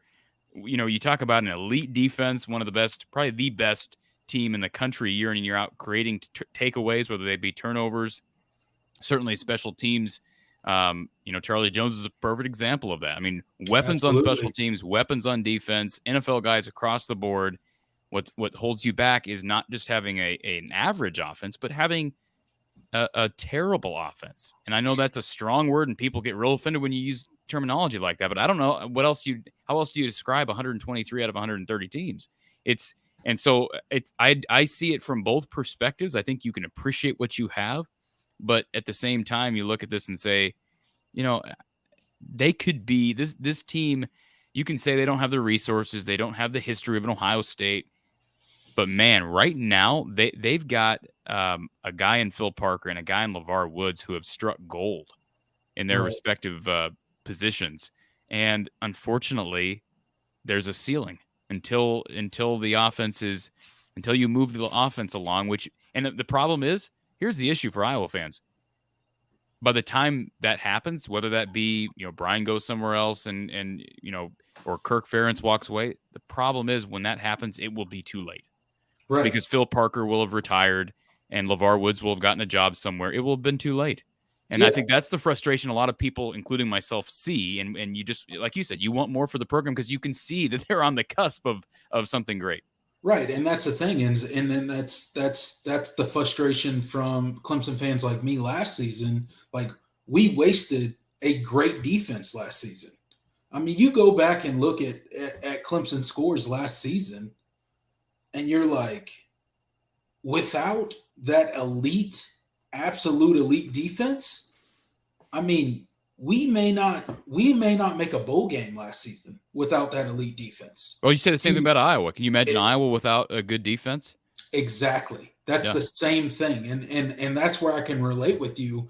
And that's where, some of the fan base on both sides, they don't understand and they think you're just being hypercritical for no reason. No, like, if you can just put an average to above average offense together with a defense like that, I mean, you can go places. But I mean, look at Georgia last year. Their offense was not great, but their defense was pretty damn good. They were good. Let me interrupt just because I'm trying to differentiate between two things here. Okay. The Iowa situation on offense, that has been going on for 15 years. Yes. Clemson's had an elite offense with an elite passing game for most of the last 10 years. So we're talking about two completely different situations. Clemson had issues that they couldn't figure out last year, which most people blame on the quarterback, but I certainly think it was mostly quarterback, but it was also pass protection, and it was a wide receiver core that was substandard compared to a receiver core that's a receiver room that's been arguably the best in college football for the last 10 years. Yes. And what I will say, Mark, is last year, I think, yes, DJ did get most of the blame, and that's how it works. Look, at a program like Clemson, if you are the quarterback, you're going to get too much credit, and then when things go wrong, you're going to get too much of the blame, right? But with that said, I think that I don't know. I think Clemson's offense, if you've been paying attention, has been slowly trending in the wrong direction under Tony Elliott. And I know he's gone now, and I get that. But if you look back the last couple of seasons, we're not attacking the middle of the field. We weren't utilizing the tight ends anymore. Like, since Jordan Leggett has left, what Clemson tight end can you name since Jordan Leggett has left that has made any impact on the offense? The same thing with when Hunter Renfrow left, right? No slot receivers have been making, like last year, for example, it kind of came to a head. And we had a bunch of receivers, and everybody was like, oh, Clemson still got all this elite receiver group, but they all looked the same. They were tall, they were big, but there was not that fast twitch guy that could make plays in the middle of the field that you could go to on third down. There wasn't that tight end, or at least scheme-wise, we didn't utilize the tight end how we should have. And I think that's kind of what we got away from as Clemson, and that I hope we get back to it. I hope we get back to that. So, Eric, just to comment on your post there, I'm not excusing DJ Uiagalelei's play last year, but at the same time, you do throw one of the reasons he threw more picks than TDs is receivers dropped touchdown passes and they didn't fight for the football, a la Mike Williams, DeAndre Hopkins, Martavis Bryant, those kind of studs, Justin Ross, that were plucking balls out of the air. Like I saw just guys just running through the motions and not fighting defensive backs like you're used to Clemson being just freakish athletes that just fought for the football and out jumped guys. You didn't see that last year. So that results in, you're talking about a result, Eric. There are reasons for that result. It's not a batter in baseball that steps in the batter's box by himself. We're talking about the combination of an offensive line, a quarterback, and receivers that result in touchdowns and interception rates. And remember, too, that you're talking about, Clemson hasn't had a slot guy since Hunter Renfrow. Iowa hasn't had a wide receiver stick in the league since maybe Tim Dwight. Jesus. Now, you could, Kevin Casper, kind of, Mark, would you say he's stuck in the league? Yeah. He was there, but I mean, Tim Dwight would be the last notable guy, and Tim Dwight would not have been in the league had it not been his ability to his special teams ability. So perspective is that's not the right phrase. I was going to say perspective is the mother of invention. That's not the right phrase, but you get what I'm saying. It's beauty is in the eye of the beholder, and I think the biggest thing is not to try to go on some gushy route before I get off here, but y'all got to respect other people's opinions, because if someone doesn't like me criticizing Iowa, that's fine. You can be satisfied, but don't get mad at the people who want better for the program.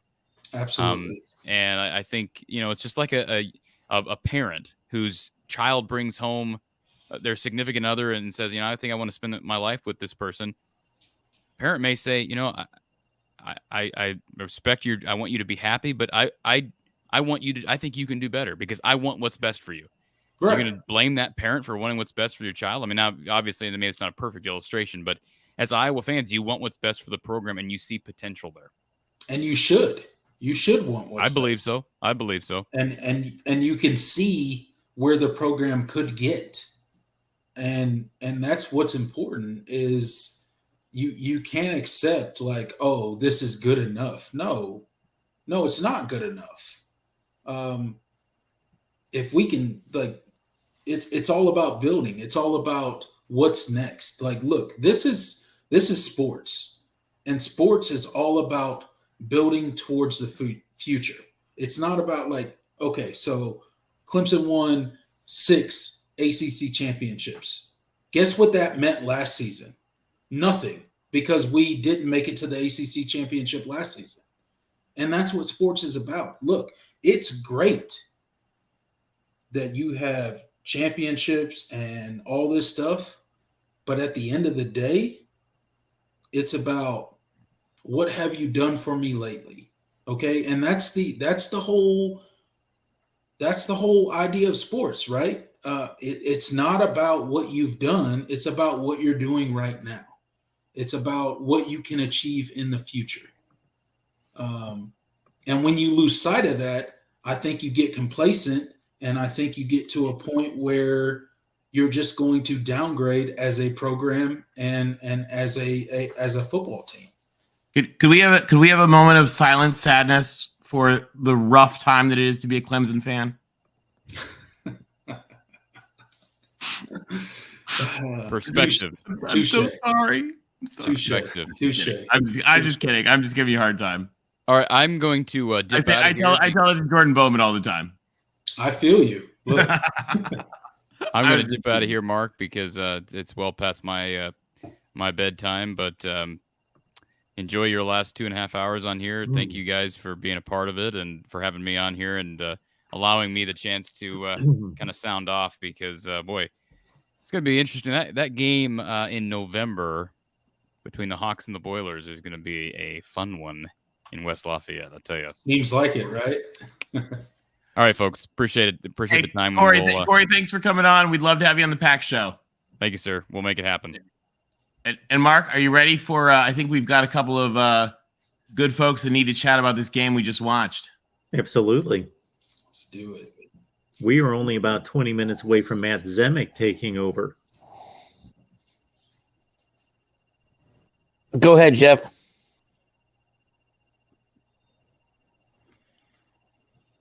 Yes, who do we have on the line? Is it Michael? Michael. Yes. Where do I freaking start? Okay. Go ahead. I guess my Yes. Where do I freaking start? Okay. Okay. Oh, hang on. Hang on. We're going to have all sorts of reverb all over the place. I can already hear that. So we're going to have to mute somebody. And Michael, since this is your night, your team, we're going to start with you. Okay. Actually, I think it was coming from Jeff because I think he still had it on his phone or his laptop. Okay. What in God's green earth was Jeff Brom thinking? At what point in the game? Why would you call 13 pass plays in one run play when you're up 3 with 6 minutes left to go instead of trying to run out the freaking clock?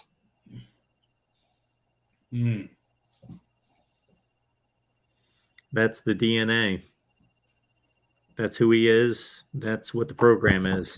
And he said he wanted to get the running game going better this year. It was working tonight.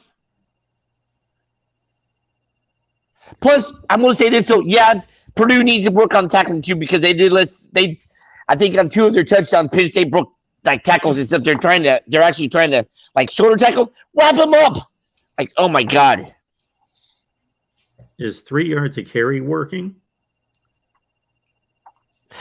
Well, I think how many times they carried. I can't remember how many times they carried the ball, but they would no. I mean, they would have had more yards, but you got to take the sack yardage away because O'Connell lost 17 yards on those 2 sacks because they had 87. Is 3.5 yards per carry working? No, it usually would be like at least 4 yards, isn't it? I'm looking at their 2 top running backs at 3.8 and 3.5. Mm-hmm. But what can you do if you're going to just constantly throw the ball?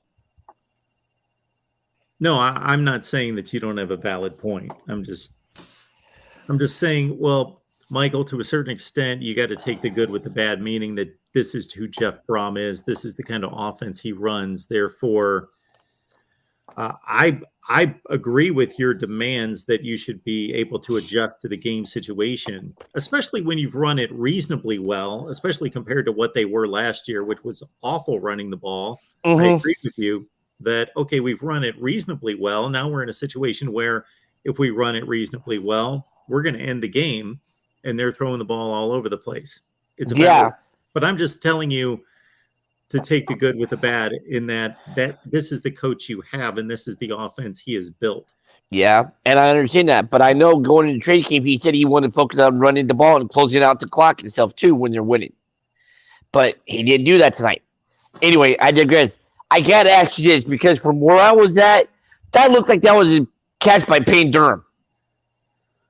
Yeah, somebody else is going to have to jump in on that one because I was setting up and I didn't even see that play. Yeah, I was just wondering stuff like that. Oh, I got to ask, is Joey all right now?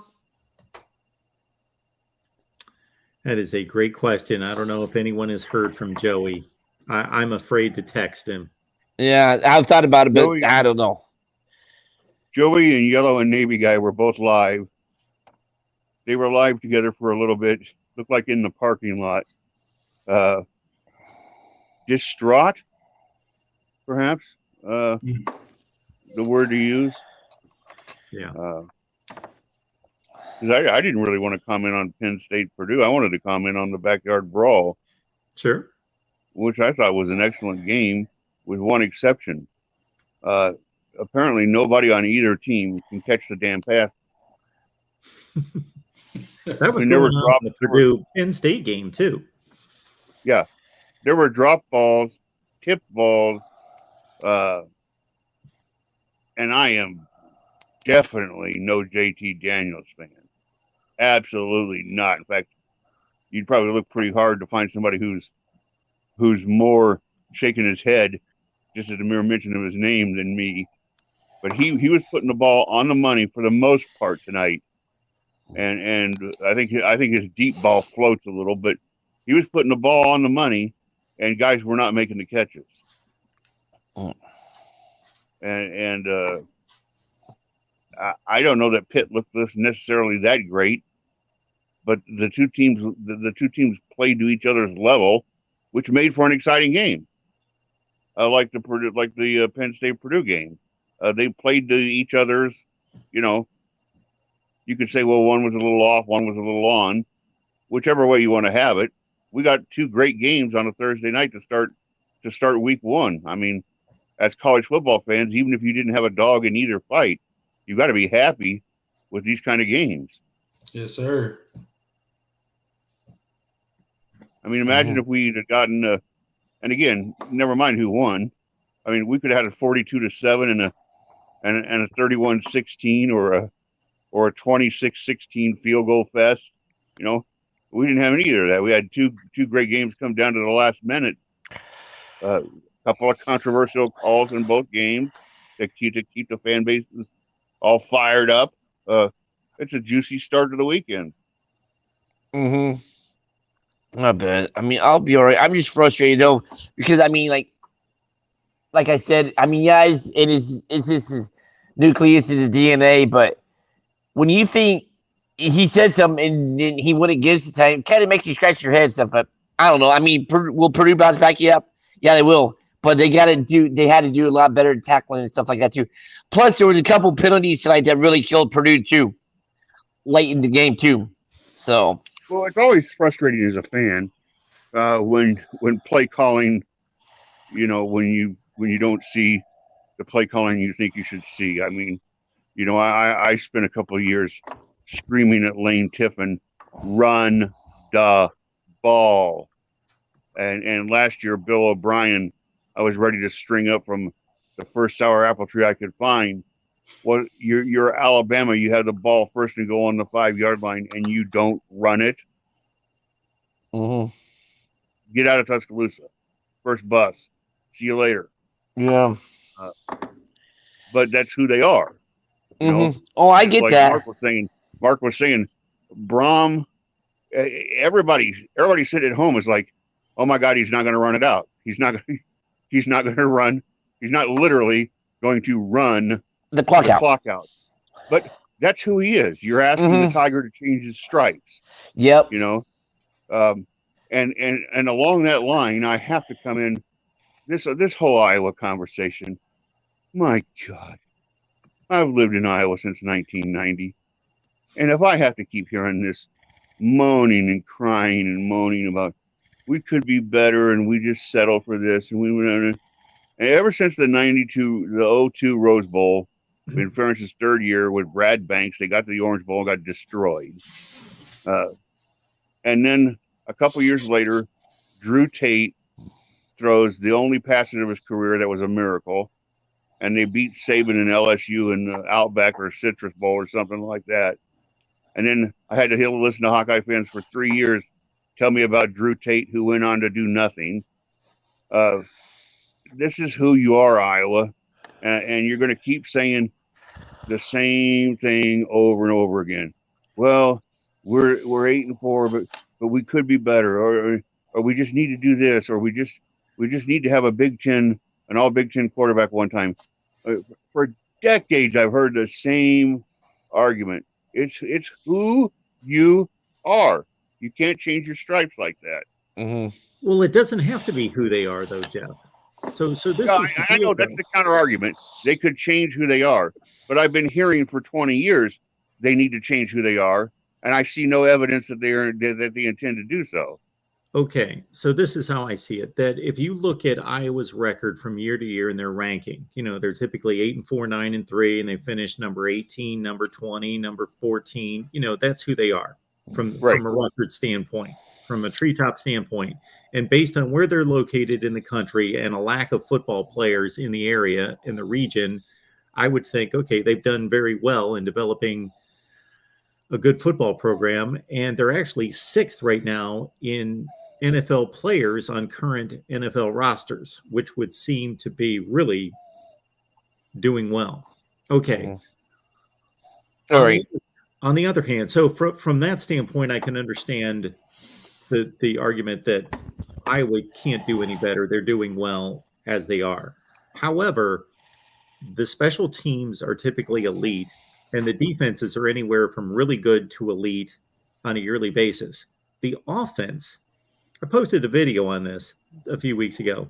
They have not had a top 50 offense in the country in 16 years. Top 50 in the country. And most of those years, they were 100.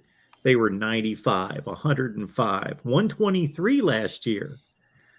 If they just had a competent offense and they don't do anything about it, meaning to Corey's point, they've got an average quarterback and a horrible offense. And there were 20-some quarterbacks in the transfer portal that I think most people would consider to be better than their starting quarterback. And they just let them all go. True. All right. I got to ask you this, Mark. That roughing the passer on Purdue, was that legit? Because from where it looked like he got blocked into him.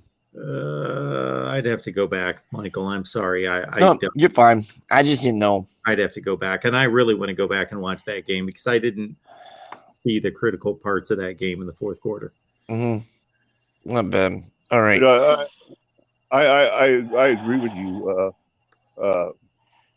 Mark, about Iowa putting the guys in the NFL. I mean, despite the fact that those offenses have been so poorly rated, yet the league is full of random sheriffs and offensive linemen and tight ends. I mean, we can Dallas Clark, Marv Cook, Hawkinson, Fant, George Kittle.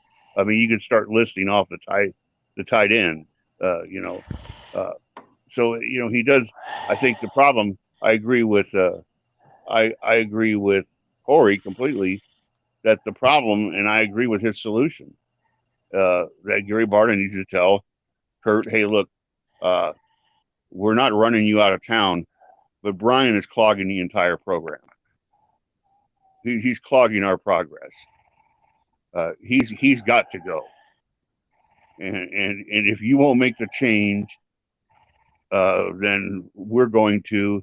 If that means you leave when we throw the baby out with the bathwater, that means you decide to step down since and we get a new coach for the first time since 1999. Well, that's kind of how it'll be, because I don't think they'll ever come out and fire Kirk Ferentz. I don't think he's done anything that's fireable. And like Corey, I agree that he's a great guy, and a great person, and he's done well. I mean, Iowa could easily be New Mexico State. I mean, and never make bowls, But I think the Hawkeye fans that I'm around, it's Brian Ferentz. They want him out, and I don't know if Dad's got a blind spot or what, but that seems to be the catch. And as far as Michael Hogg goes, man, I appreciate him coming in, because it's got to be tough when you lose a game like that. And it's frustrating, it's irritating. You think you were right in it, but Purdue's not going anywhere. They're going to be a good team. They're going to be right in the mix all the way. This is we were talking earlier today, though. This is one of those games that, from a Penn State point of view, they still have to go to Auburn and win on the Plains, which is never easy. And so, is this one of these games where Penn State feels good about themselves and they get the confidence now to maybe play up to the level that people think they can play up to?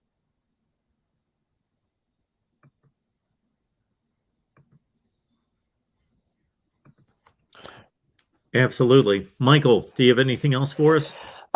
Yeah. I mean, Purdue bounced back and stuff like that.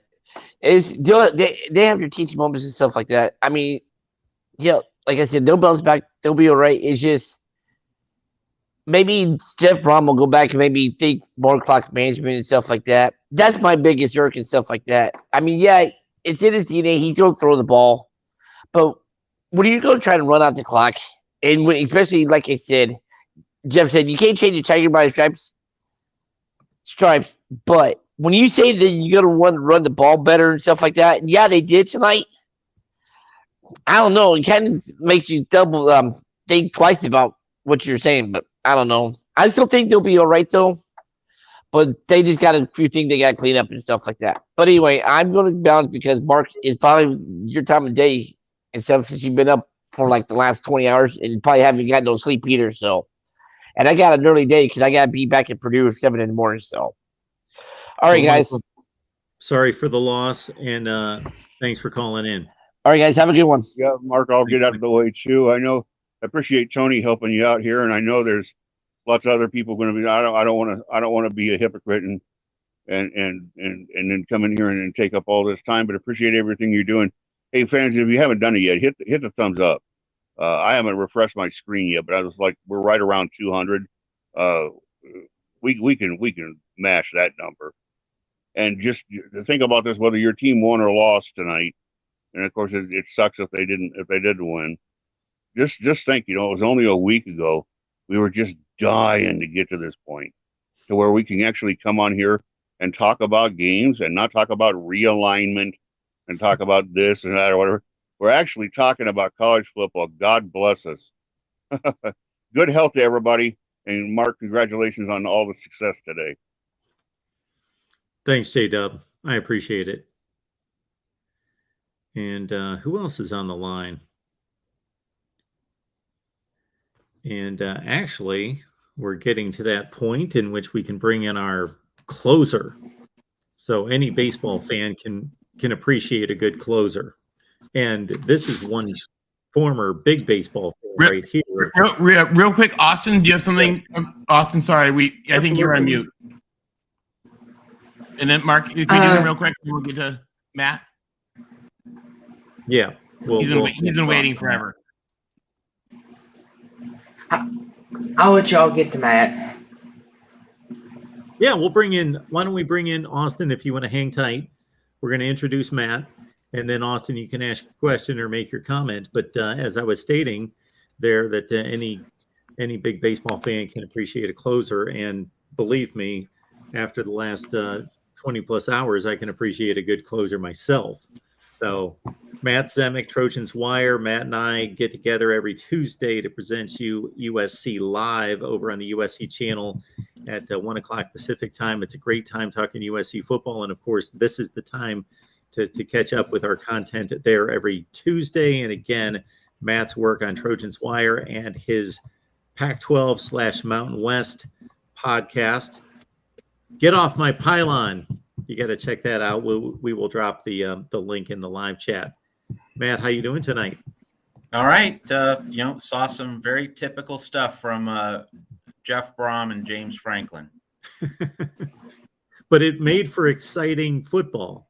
Sure was. It also made for coaches who, on the merits, deserve to be kicked to the curb. Neil Brown, especially. Oh, this should be a good 2 hours with Matt coming up here. Mind-blowing. All right. Yeah, I was watching. Go right ahead.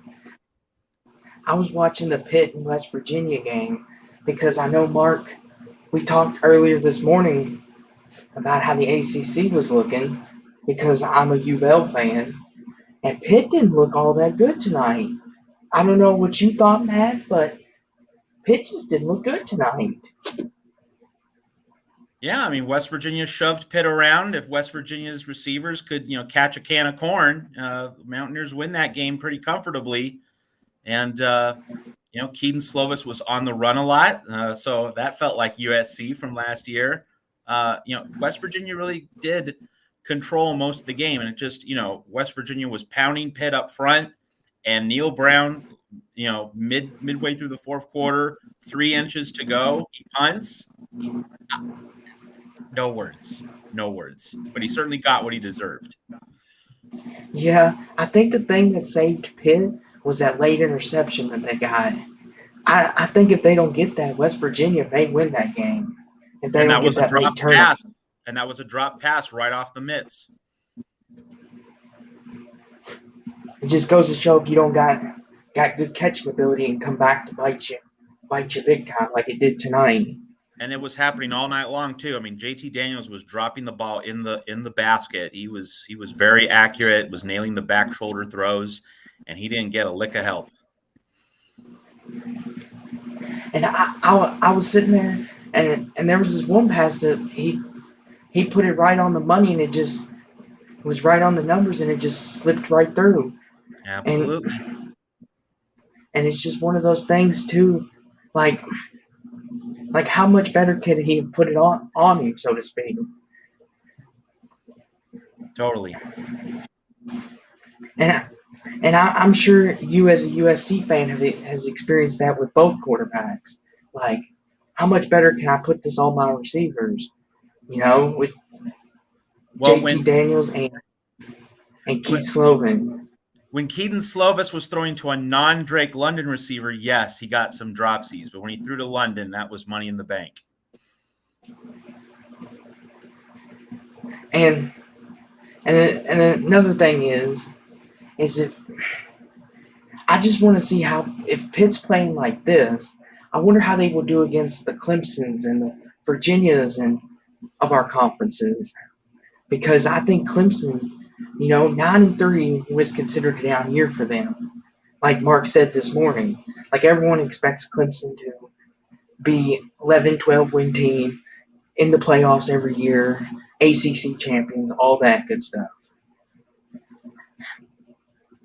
So my thing is if Pitt plays like this,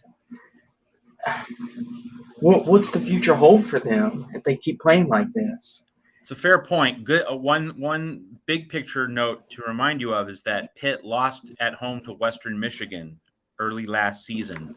And, teams do evolve. Like week 1 is not like the consistent standard that you're going to see throughout the season. So in fairness to Pat Narduzzi and what's going on there at Pitt, that team's going to get better. But, West Virginia was, I think, carrying the run of play for most of the second half.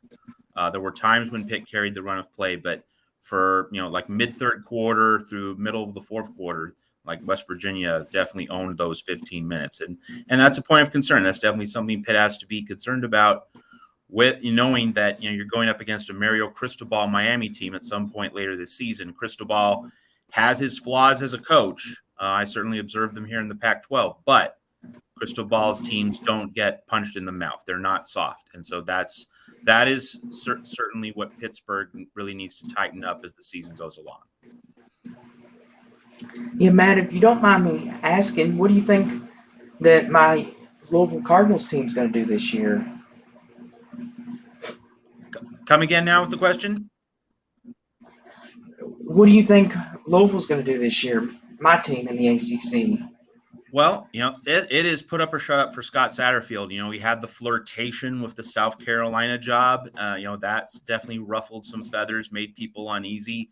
So when you do something like that and you're not kicking butt, you need to start kicking butt. So this is a year in which Louisville definitely needs to win 8. I don't think people are clamoring for 7 and 5. They really need to win 8 games at least to feel good about how that program's going, where that ship is sailing. And the thing with Coach Satterfield is the first year that we brought him in, it was after the Coach Petrino era. We went 2-10 that year with Coach Petrino. Our defense was terrible. Our offense was atrocious. First year he comes in, he goes 7-5 in the regular season. We go to a bowl game. We beat Mississippi State, a quality SEC opponent. And then the previous years, we've gone downhill a little bit. And that's concerning for me as a Louisville fan because as a program, if you start at the bottom, you want to continue to go up. You don't want to be at the bottom and then start going up and then hitting the down like that. Like, that's really concerning. No question that Satterfield's first season really generated a lot of legitimate optimism, and then there was a regression. So now he needs to get things back on track. The one positive sign in all that is that after having a subpar recruiting class and recruiting cycle the previous year, NIL has kicked in well for Louisville, and they've really had a surge in recruiting this 23 cycle. I will note that Louisville's just excuse me, Austin, just one quick note. I was surprised to find that Louisville's just a 4.5 point favorite over Syracuse. That line's pretty low. Like, that is not a lot of respect for Louisville. So that's certainly a measuring stick game to see where that program is. I'm looking forward to it. I mean, we've always they should win big. I'm surprised that the line's that small. I was too, and I just thought that last night myself, Matt and Austin. But at the same time, at the Carrier Dome, we know that has a bit of a haunted effect for some opponents, Virginia Tech and Clemson and others in recent years. And actually, Syracuse, despite another horrible season under Dino Babers, who basically had that aberration of 2018 in going 10-3, top 15 in the country, and otherwise, I don't know why he has a job. Basically, Syracuse was staying within, an overtime of beating Wake Forest last year. They came within 3 points of Clemson, 3 points of Florida State. They, again, not a good team, but they do play pretty close contests typically in the ACC, and therefore I can see the confidence level of Louisville actually winning the game being extremely high, but by how much? Not necessarily that high. And which, Mark, to your point, Syracuse is that team that worries me, because whenever you go to Syracuse, you don't know what to expect. Like the year that Clemson went to Syracuse, I believe it was 2017, was it the last time? Yes. That they lost? There. Well, they went there last year, and they only won by a field goal. They barely got out of there. But, yeah, the 2017 Kelly Bryant team lost on a Friday night. Yep. And I think that a lot of people look at those type of games as games when you lose those, especially when you're a big school like Clemson. If you're contending for championships and college football playoffs and you lose to someone like Syracuse, it looks bad on your record, does it not? Well, not if you are able to win the other 12 games of the season, win the ACC championship, and go to a playoff. It's considered an aberration then. And when you're winning 2 national championships and appearing in 7 other playoffs, it's not necessarily it's regarded. It's kind of a freak incident. But I think as I bid adieu and hand things over to Matt and Tony in the background, the last point I'll make on your Syracuse Louisville matchup is I am scrolling down 2021 statistics to find your rush defense for Louisville, because I know that it was putrid, and you're going to be facing one of the best running backs in the nation in Sean Tucker on Saturday. So that could be another worrisome component in that possible upset for Syracuse. Yeah, our rush defense has never been really good.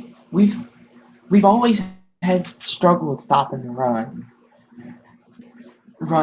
I know when we played Kentucky the last year of Petrino's year, that's all Kentucky did against us. They ran the ball and we couldn't stop them. Which I know some people may say, yeah, I was about to make that point, Marcus. Kentucky doesn't pass to begin with most of the time. But the anti-Purdue. It's still, but it's still concerning though that you can't stop the run. Absolutely. And Matt, I wanted to ask you is how do you think USC is going to do in the Pac-12? Well, I think USC is going to win the Pac-12, and I think Utah is going to finish first in the regular season standings, and is going to beat USC in Salt Lake City in the regular season. But I think that sets up beautifully for USC if the Trojans are able to earn a rematch in Las Vegas in the Pac-12 championship game in December. Rematches naturally go very differently from the first time. I mean, usually they're very different games the second time around. And I do think Utah beats Oregon in Eugene in November, and I do think that USC finishes second. And Austin, if you haven't seen my USC live shows with Mark at the Voice of College Football, the one thing I keep saying is the Oregon State game is really the key to USC's whole season. If USC wins in Corvallis, then the Utah game is probably the only Pac-12 game USC is going to lose. We'll get to the Pac-12 title game. We'll get to a New Year's Six bowl. That Oregon State game in week 4, Oregon State's built to keep Caleb Williams off the field, controlling the ball 37, 38 minutes. If everything goes according to plan for the Beavers, like if that's their scenario, that's an obvious way to beat USC. You just don't let Caleb Williams get the ball. And it's a week 4 game. It's in late September. So USC's defense might not have evolved enough early in the season. I would prefer to go to Corvallis in mid-October rather than late September if I'm a USC fan.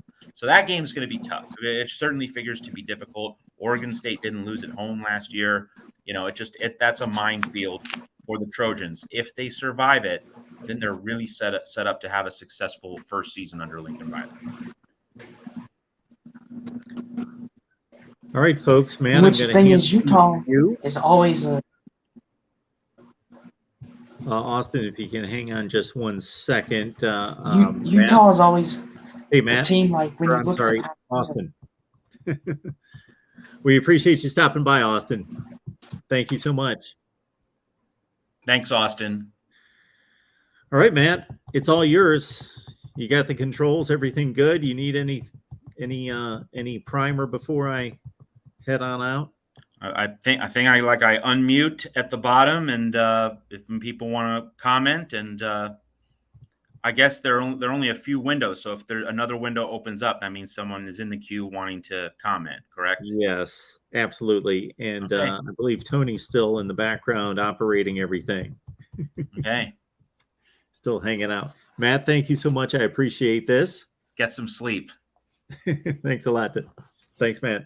Have a good night. Thanks. Everybody else, thank you so much. Tony, especially, thank you so much for everything that you've done tonight, hosting, running graphics, everything that you've done. Tony, thank you so much for that.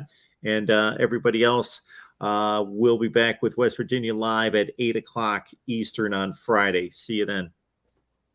Thanks, Mark. All right, folks. Taking your calls, fielding your comments. Well, let's have at it.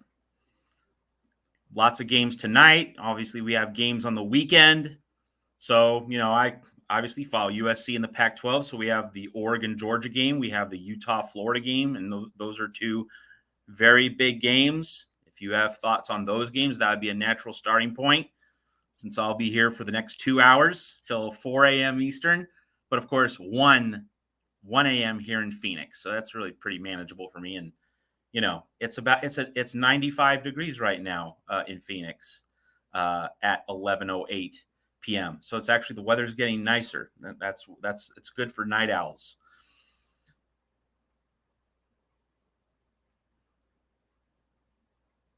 All right, I'm gonna wait. If you have comments coming in, great. But I'll just start with Oregon and Georgia. And the obvious starting point with Oregon and Georgia is that you have not just Dan Lanning going up against Kirby Smart, Dan Lanning having been on Kirby Smart's staff coaching Georgia to the national championship last season, even after being hired at Oregon. He was hired in mid-December, coached in the playoff semifinals, coached in the title game while trying to juggle his responsibilities and getting acclimated to Eugene. So you have the mentor against the student. You have that angle in this game. But what you also have is Bo Nix, the quarterback at Oregon. He transferred to get out of the SEC. So who does he play in week 1? Not only one of the best teams in the SEC, but the national champion. And of course, Auburn and Georgia. That's a very historic SEC rivalry, the oldest rivalry south of the Mason-Dixon line, they call it. And so Bo Nix was ran ragged by Kirby Smart's defense.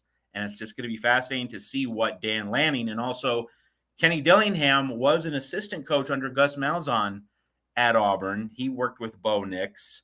So he's relocating to Eugene. And of course, Oregon has branded itself as kind of, we're the SEC style team. We're the team with the SEC style mentality in the Pacific Northwest, in the Pac-12. So Oregon wants to be an elite SEC team. Well, okay, you wanted to be like an elite SEC team, you're going to have to go through Georgia in week 1. So that's a very delicious set of plot points in this particular game. So, Bo Nix against Kirby Smart. Like, what's the plan that Kenny Dillingham, Oregon's offensive coordinator, has in store for Bo Nix? How can Oregon get Bo Nix to thrive? And of course, if you haven't followed Bo Nix too closely, once every 20 plays or so, he becomes 1970s vintage Fran Tarkenton, pulling something out of pulling a 4-leaf clover out of nowhere, or like MacGyver, he's trapped in a corner and he gets out of it with this concoction. Like, Bo Nix does make spectacular improvisational plays, but it's making the routine plays. It's making the routine reads, the routine throws, just that relentless consistency. That's where Bo Nix has been known to fall short. And so in many ways, how do you get Bo Nix to be consistently good, consistently sound, consistently effective? That's what Kenny Dillingham, who I think is really the key figure on this Oregon coaching staff. Dan Lanning knows defense. And when you have a coach that is an expert on one side of the ball, it's so important to get the opposite coordinator hire correct. Like we saw at Washington, Jimmy Lake, great defensive strategist. He helped Chris Peterson do extremely well at Washington. But when he ascended to the big chair as head coach, he needed to hire an elite offensive coordinator. What did he do? He hired John Donovan. No one wanted John Donovan. There was no marketplace for John Donovan. And you saw how awful John Donovan was. And that got Jimmy Lake fired. Like the Washington program cratered because a defensive coach didn't hire a good offensive coordinator, to take care of that side of the ball. So as we switch to Oregon in the beginning of the Dan Lanning era, taking over from Mario Cristobal, we get to see how good a hire did Dan Lanning make and trusting his offense to Kenny Dillingham. He worked under Mike Norvell at Florida State, and it's hard to get too much of a read on Dillingham because Norvell was saddled with, a bad offensive line that he inherited at Florida State from Willie Taggart. So, you can only place so much blame at Dillingham's feet for why Florida State hasn't taken off just yet. But it also remains that Dillingham has not yet hit it out of the park as an offensive coordinator in major college football. We're still waiting to see that. Now, is 2022 going to be his breakthrough? Obviously, if he can get Bo Nix to play really well, that certainly would elevate Dillingham, in the pecking order of elite offensive coordinators in major college football. So this is definitely a great proving ground moment for Kenny Dillingham, as well as Bo Nix, as well as Dan Lanning, as they all go up against the Georgia Bulldogs.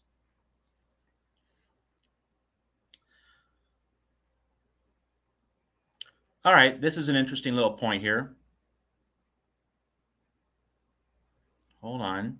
Oh, got some. There we go. What kind of players did Joe Moorhead leave the Oregon offense with? That's from Papa B. Thanks, Papa B. That's a good point. It's really interesting that Joe Moorhead and Mario Cristobal, upon reflecting on this, Papa B, and then everyone else watching here on the Voice of College Football late night, it didn't seem like the best marriage in retrospect. And that's not really a commentary on Joe Moorhead. It's more commentary on Mario Cristobal, right? Because I don't know if anyone else has noticed, but Anthony Brown, the quarterback for Oregon last year, and who looked, entirely overmatched, certainly in the 2 losses against Utah, both blowouts, once in the regular season, then just 2 weeks later in the Pac-12 championship game. Anthony Brown looked very overmatched. But what's he doing with the Baltimore Ravens? He's tearing it up. He's tearing it up in the preseason. And so you have this pattern, or you had this pattern, where Mario Cristobal at Oregon kept Justin Herbert under wraps, didn't unleash him. We didn't get to see the full extent of Justin Herbert's talents. Marcus Arroyo was the offensive coordinator in the 2019 Rose Bowl season, the Pac-12 championship season. But Arroyo had Justin Herbert throwing a lot of horizontal passes, lots of short stuff, lots of screens, lots of flat passes. You really didn't see Justin Herbert slinging it and letting loose. And then he goes to the Chargers in the NFL, and he's just throwing bombs left and right. He's throwing haymakers. And so with what's happened with Anthony Brown and the Ravens, I think that, Joe Moorhead, I don't think wanted to constrain Anthony Brown. I think that was kind of the larger framework that Mario Cristobal wanted, to keep things limited. But if we say that one's an accident and two's a trend, this is a trend of Mario Cristobal quarterbacks at Oregon being kept on a very short leash. So I don't know if Joe Moorhead really deserves a whole lot of criticism for Anthony Brown's season. I think it kind of goes more to the top of the food chain. If we had Joe Moorhead with Justin Herbert, we never got to see that because Herbert left, Moorhead then came in. If we had seen that pairing, man, Oregon could have been something very special. So in terms of what Joe Moorhead left the Oregon offense with, I mean, there is some talent at wide receiver, but the Cristobal system does seem to constrain and limit what skill position players are able to do. And so with Lanning and Dillingham coming in, it's going to be fascinating to see if that larger construct, that larger pattern continues in Eugene, or if it really goes to the next level. So very interesting point, Papa B. Thank you for that. Taking your comments, fielding your calls on the Voice of College Football late night as I pinch hit for Mark Rogers. All right. Well, I'll wait for the comments, but in the meantime, let's go to Utah, Florida. Another big Pac-12 game, another feature game. So obviously a first point of focus for this game, the weather. Utah, Rocky Mountain team. If Florida was going to Salt Lake City to play at elevation, that would be a storyline. That would be a point of intrigue, but it's Utah going down to the swamp in Gainesville. It's likely to be pretty steamy and sticky, and Utah's not used to that. And so, talking to Florida people during the week on Get Off My Pylon, my Patreon podcast, which is also part of the College Football Coast to Coast podcast network. There's an RSS feed at Red Circle you can check out for the family of podcasts, lots of different podcasts. Mark Rogers' podcast is part of that network, the Big Ten Paradigm. Hope you give that a listen, talking about Notre Dame, Ohio State. But anyway, for Get Off My Pylon, my podcast this week, talking to Florida analysts, they said that, the weather is definitely an advantage, a check mark on the Florida side of the ledger. And it really raises an interesting question in terms of, if you're Florida, how do you play this game? Or more precisely, how do you sequence your line of attack?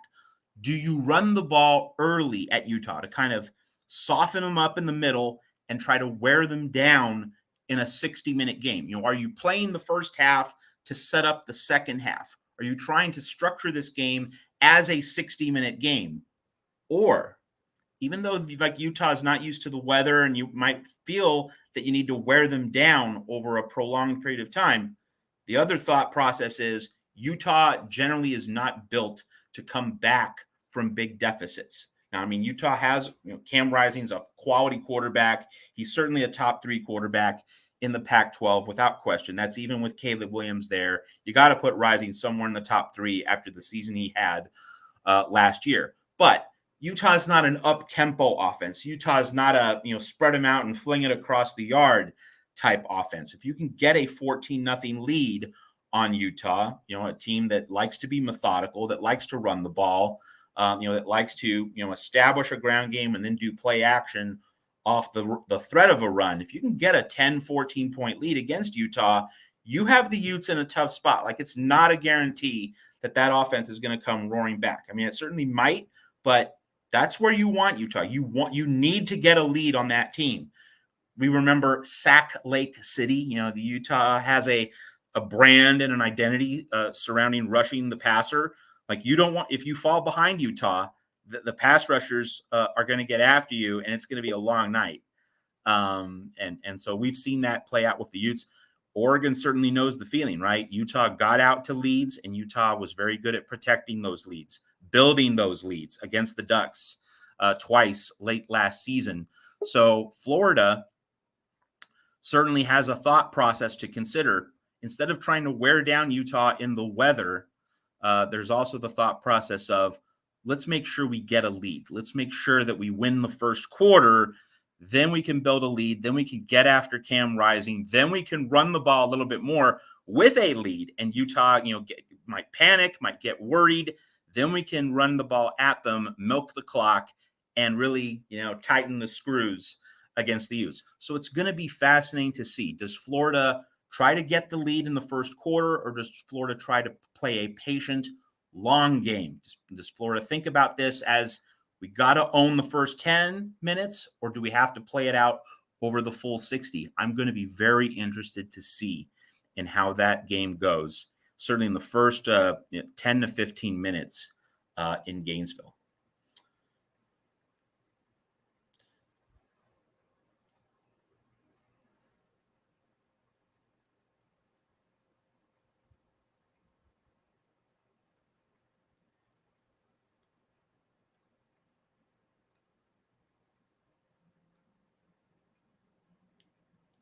This is an interesting little note. I'm not sure what, like, the larger, if there was like a story attached to this about Ray Malaluga. Any good stories about that team? Well, I mean, I just think that, it's fascinating to contemplate, that with Lincoln Riley coming in, is this going to be the Pete Carroll 2.0? And what's notable is that, like, there's the same excitement at USC now that you felt back then. The obvious difference being that, when Pete Carroll came aboard, he was the fourth choice, right? He was not the first choice. His hire, the announcement of his hire in December of 2000, it did not lead to this parade of hosannas and, an imperial march and these grand trumpet fanfares that you've had for Lincoln Riley.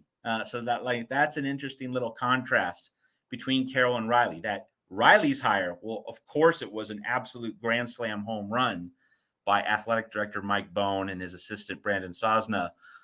You didn't have that when Mike Garrett settled on Pete Carroll, because he was settling. Mike Riley was in the mix. I think Dennis Erickson was also in the mix, and didn't happen. And Pete Carroll was the fourth choice. And so what? We Pete Carroll, who?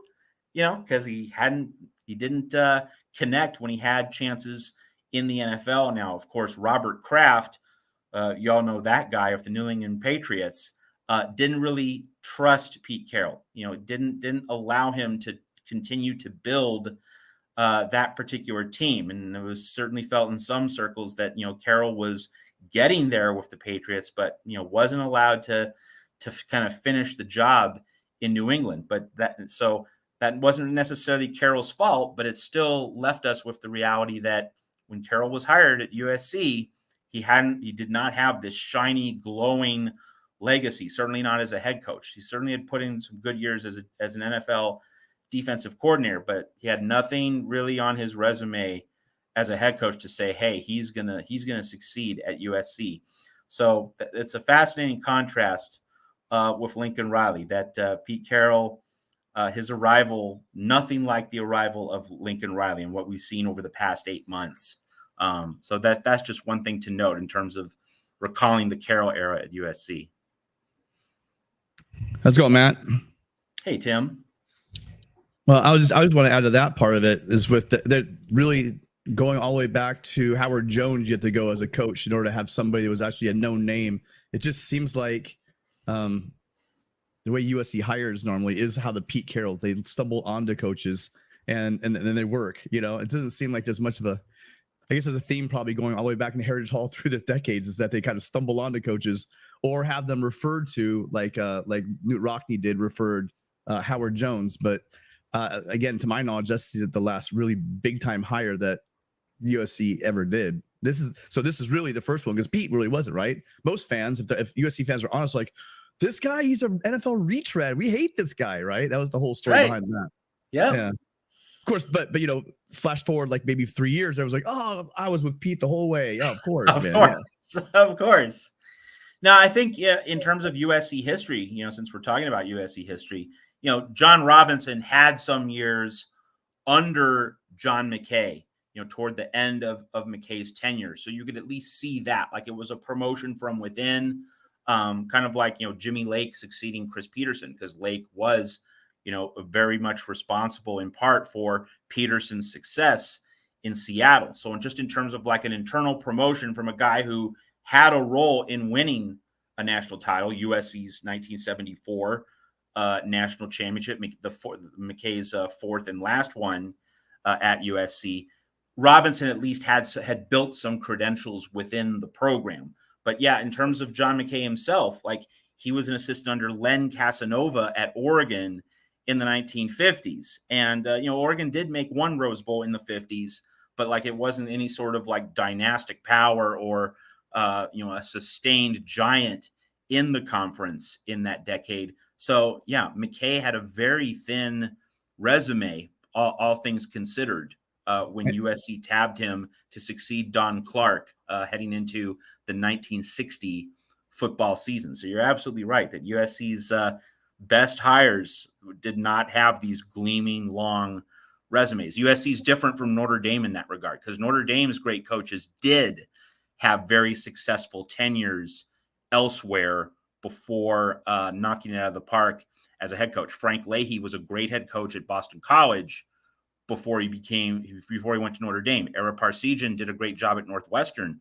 before he went to Notre Dame. Dan Devine did a great job at Missouri and Arizona State before he went to Notre Dame, won the 1977 national title there. Lou Holtz, with a grad assistant named Pete Carroll in 1977, upset Barry Switzer in Oklahoma in the Orange Bowl that season. Arkansas, right? Lou Holtz, so Lou Holtz at Arkansas had a really good run before he got the keys to Notre Dame. So it's fascinating to see how Notre Dame and USC, lots of great coaching hires, but yet on totally different tracks, totally different mindsets in terms of their coaching hires over the years. Well, we may have hired Helton and Hackett, but to my knowledge, we never hired a high school coach. So maybe we have that one. Maybe we have that one over the Irish. I don't know.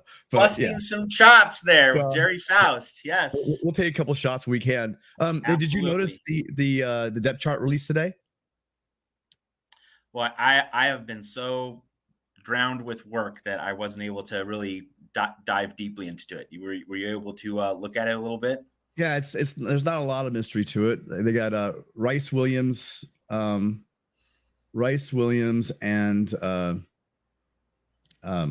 Addison, right? Yeah. As the receivers.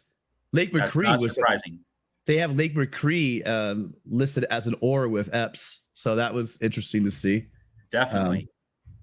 And then here's the big one for me is Sierra Wright at cornerback. Yeah, shot up the board. Yeah, and that was certainly not a plot point I was remotely inclined to expect. Yeah, so he and Blackman are starting. McCutcheon and Prophet Brown are backing them up. Yeah, I was surprised. They must have really lit a fire under him. And then guess who's starting at Mike? Gentry. So they got Eric Gentry listed as a starter. So again, they're saying impressing. Yeah. And you know what?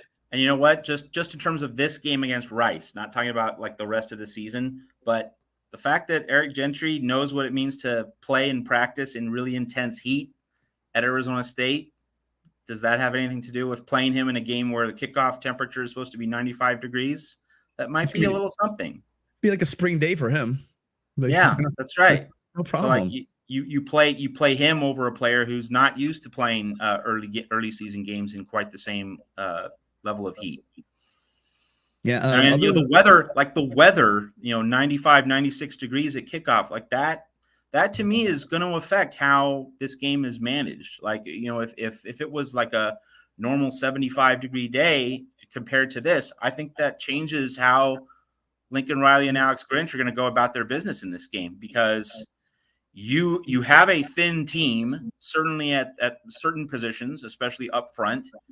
And like you have that Stanford game to worry about. So like you do not want, I mean, in most games, or at least in quote unquote normal situations with a Lincoln Riley offense, you want as many plays as possible. You want that ball a lot. You want to be able to score a lot. You want the tempo and to dictate the game, getting more possessions.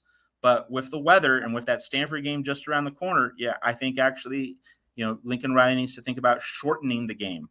And nudge, nudge. If you have USC minus the 33.5, well, I don't know. The weather, I think, militates against, not for USC absolutely blowing the doors off. Talking about like a 50-point win. So, well, the weather is a really interesting part of this. But let me push back on that. Who do you think has a deeper roster, USC or Rice?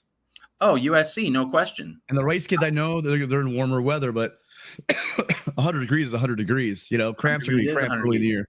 Yep. I just think that USC is probably going to be inclined to run the ball a little bit more under these conditions than it would under more comfortable conditions. And so I think that USC's number of plays is going to be lower. And I think that just leads to a slightly lower scoring game than we otherwise would have. Not that it makes too much of a difference, but I think the main thing is you want a healthy team coming out of week 1, going to the farm at Stanford in week 2. And I think that means more running, less passing.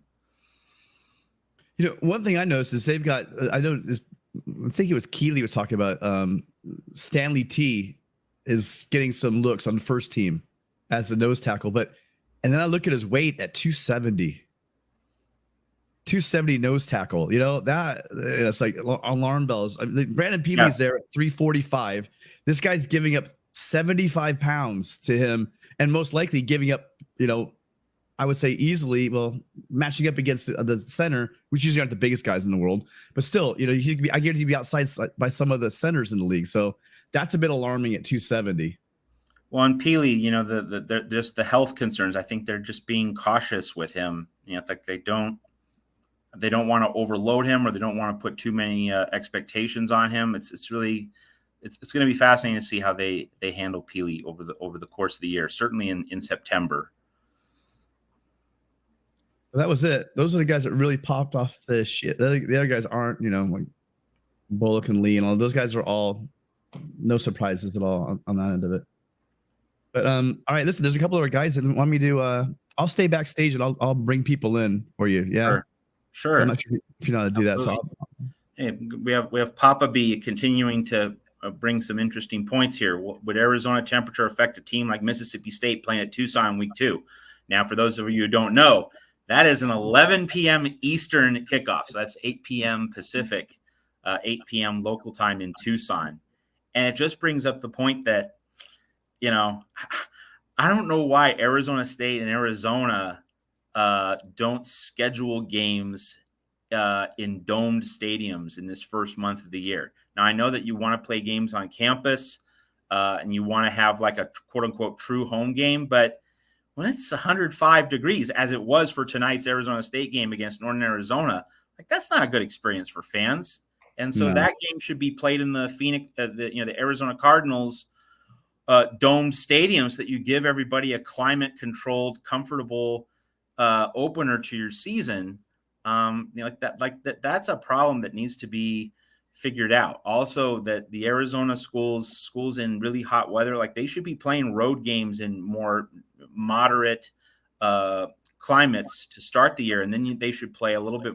They should play more home games in October and November. I've always been struck by why are you playing all these home games in weather where fans are not going to have much of any incentive to come, or at least, the absolute diehards are always going to be there. But, for like the average family, considering, buying a ticket for Arizona State football, like really, why would you go out tonight? Why? What? Yeah, I usually look around all the older fans in our section.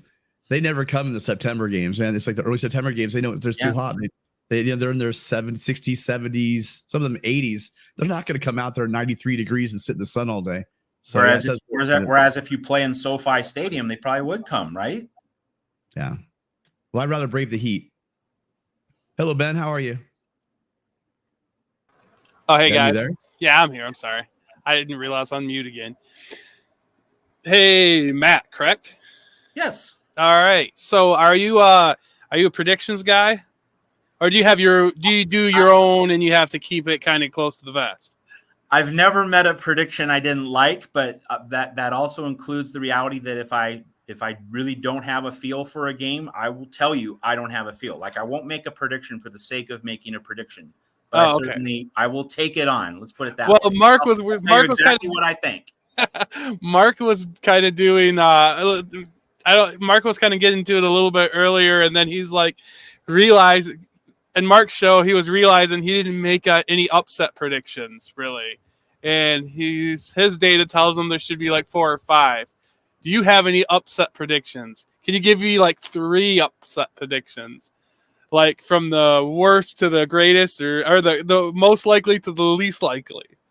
Well, the least likely is Oregon over Georgia. Start there because Bo Nix throws picks. I know. I can see the chat blowing up now. Tim Prangley, I know. He and I have that mantra: Bo Nix throw picks.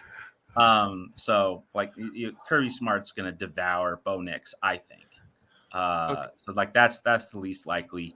I haven't really pinpointed a lot of upsets. Like I like Utah winning at Florida. I think Utah in week 1. Lots of players coming back, a quarterback returning for another year. That is not the kind of team Florida should want to face in week 1. I think in week 1, you should want to, if you're a team with a new coach, as Billy Napier is, with a high upside quarterback, Anthony Richardson, but not a guy who needs to prove that he can be steady week to week. Utah is the kind of team where what you're going to get. Utah's not going to make too many mistakes. I would rather play a more volatile kind of team if I'm Florida. So I really like the matchup for Utah in that game. And I know the weather is going to be a factor, but Utah has veterans in the right places. And you could make the point that not having Devin Lloyd at linebacker, that might really show up as a problem for Utah. But Utah has the more proven quarterback. It has the more proven coach, and it has solid, steady line play. And I just think that, Utah is not likely to lose the game. We've seen tonight, if you were watching the games, West Virginia, Pitt, Penn State, Purdue, those games were lost more than they were won. They were lost by the loser more than the winner actually went out and grabbed those games. And so in week 1, it's often the case that one team's going to, step on a rake, and that decides the outcome more than one team being great, one team doing things right. So one team taking it away from the other team. The other that's team right. So I think Utah is not going to give away that game. Now, maybe Florida plays great. That could happen, but Utah is not going to step on a rake. Let's put it that way. I mean, Utah might not play a fantastic game, but it's not going to do things to beat itself. And so that's why I really like Utah over Florida. So Tim brings up Notre Dame, Ohio State. Yeah, I mean, okay, now 14-5, I've seen 17.5. And I think Notre Dame's defense is just way too good to get blown out. Notre Dame, you can identify flaws on that roster for sure. I'm certainly not sold on the quarterback. But I think Notre Dame, which has established a track record of solid defensive line play and solid line play in general, is going to be very physical. And I think the matchup in the trenches, at worst, Ohio State's going to play to a draw. Now, I think Ohio State has, obviously the far better skill people. But if the line play is a draw, that's not going to unlock Ohio State's skill players to the extent that the Buckeyes can run away and hide. Yeah. And especially in a week 1 game. And while we're on this, okay, so are you from Michigan? Well, originally. I don't live there now, but I'm in Tennessee now. So okay. But I'm seeing a Michigan logo, so I imagine that. Oh, I'm a Michigan fan. Yeah, yeah. For sure. So you don't really like Ohio State. All right, so let's just join in and dump on. Let me tell you what I think about this Ohio State game. And here's if this was later on in the year, I wouldn't think that Notre Dame's gonna have as much of a chance to pull the upset. But week 1, I do, because just your offense takes your offense a little while to get the wheels going sometimes. And we've seen that many times, not just with Ohio State, but other teams. And that could be the case. And another thing is, their defense has changed. And I just don't see a lot of the same guys that they had last year being able to switch over, because they had trouble with a simpler defense last year at the beginning of the year. Now they're switching up. So those are my questions with Ohio State. And if their offense sputters, this game could even get out of control for them. So possibly, CJ Stroud, good player. All right. And no one should take that as an insult when I call anyone a good player. All right. But not a great player. Not yet. Now, I mean, he might be expected to be great this year. Very possible. And he's certainly in my Heisman top 3 in terms of you got to put him up there in terms of one of the leading contenders, but he did not deserve to be a Heisman finalist last year. He was not one of the 4 best players in college football. Will Anderson of Alabama was better. Kenneth Walker of Michigan State was clearly better. I mean, Stroud struggled in the first month of the season. It wasn't just the loss to Oregon. Struggled against Tulsa. He was really laboring for a few games before he really hit his stride midway through the season. And, people did see him take a blowtorch to a bad Michigan State secondary, but then, he lost to Michigan. Mm-hmm. And Michigan was the decidedly better team in that game.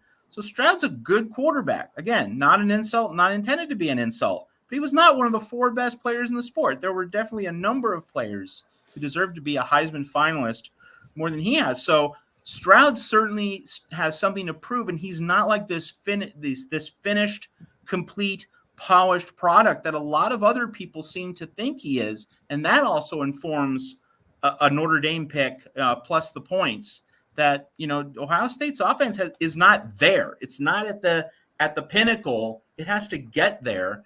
I know you have Jackson Smith-Njigba, who had the phenomenal Rose Bowl performance, and Ohio State just grows elite receivers on trees, just replenishes them. No Garrett Wilson or Chris Olave in the Rose Bowl, no problem. Ohio State was able to just throw for 1 million passing yards. So I get that. And Ohio State's incredibly skilled. But in terms of all the pieces fitting together, and in terms of being physical enough, Michigan was finally able to punch Ohio State in the mouth. That was always how Harbaugh was finally going to snap the offer against Ohio State. It happened last year. So Ohio State's not this complete team. It could be a complete team several weeks into the season. But as you did say, in week 1, there's still a lot that needs to come together. So I'll tell you what, Notre Dame, I mean, they don't have Chip Kelly. They don't have anyways, they don't have Kelly. And, Brian Kelly. You're looking for. Yeah, they don't have Brian Kelly anymore. But man, Notre Dame tends to fight hard those first games. I just year after year have seen Notre Dame's first games they were put together, and it just, I mean, even when they played Georgia at the beginning of the year a couple years back, I mean, I thought Georgia was going to blow them out, and they fought that game. And I just kind of see that. And can I step back actually quick to Georgia? And this is what I want to get your thoughts on it. I don't personally. Georgia has, to me, been an underperforming team. They haven't been able to break through. Now they won now they're the defending national champions. And they have a lot performing. No, I know. No, now they are. Okay. Now they are. Now they're the defending national champions. But they're just this just happened. And they lost a lot of that talent. And I think people are looking at Georgia as being like Alabama. No, they're just reloading. They're going to be the same thing, but it hasn't. They don't have that track record because they've faltered many times in the last couple of years under their same coaching regime. And I don't see. I mean, maybe because I don't know the depth charts. Like maybe analysts like yourself, maybe they are just that much more loaded again. Let me step in. It's an interesting point. I would say that, our experience of reloading after a national championship at a non-Alabama, non-Clemson program is informed by what? 2019 and then 2020 LSU. That LSU had that absolutely loaded class, Joe Burrow having one of the great individual seasons in history. And then in 2020, LSU falls flat on its face. Like, that is the example of a non-Bama, non-Clemson program having this amazing year with this amazing NFL draft class, and then coming back the next year and being, mediocre to bad. All right. So that's the example we have to work with in recent years, of a non-Dabo, non-Saban operation. But what did we have at LSU in 2020? Ed Orgeron. And Ed Orgeron really, he did exceed the critics and the skeptics' expectations by winning that national title and by bringing in Joe Brady to help with the offense. Like, that was such a savvy and self-aware move by Coach O. He realized he needed a passing guru, someone to develop and maximize Joe Burrow's talents. It's like that was a masterstroke by Coach O. So I thought that when he won the national title, he's actually going to be able to sustain something maybe. But it turned out in 2020, no, he wasn't. And he didn't have that continued awareness of the need to constantly innovate, reinvent, rethink various situations, various needs for his team, for his program. And so, it was just fascinating that he made the right moves to get LSU to the top of the sport in 2019, but then he lost that intellectual dexterity. He lost that ability to play three-dimensional chess. So what do we have with Ed Orgeron? We have basically the second coming of Gene Chizik, right? Orgeron had Burrow, didn't do anything afterward. The program plummeted at LSU, just as Chizik won the 2010 national title with Cam Newton, had a similarly godlike season compared to Joe Burrow 2019, and then Newton leaves and just just a total nosedive the next two seasons. So all of that is meant to convey the point that, is Kirby Smart going to be like Orgeron in 2019, 2020?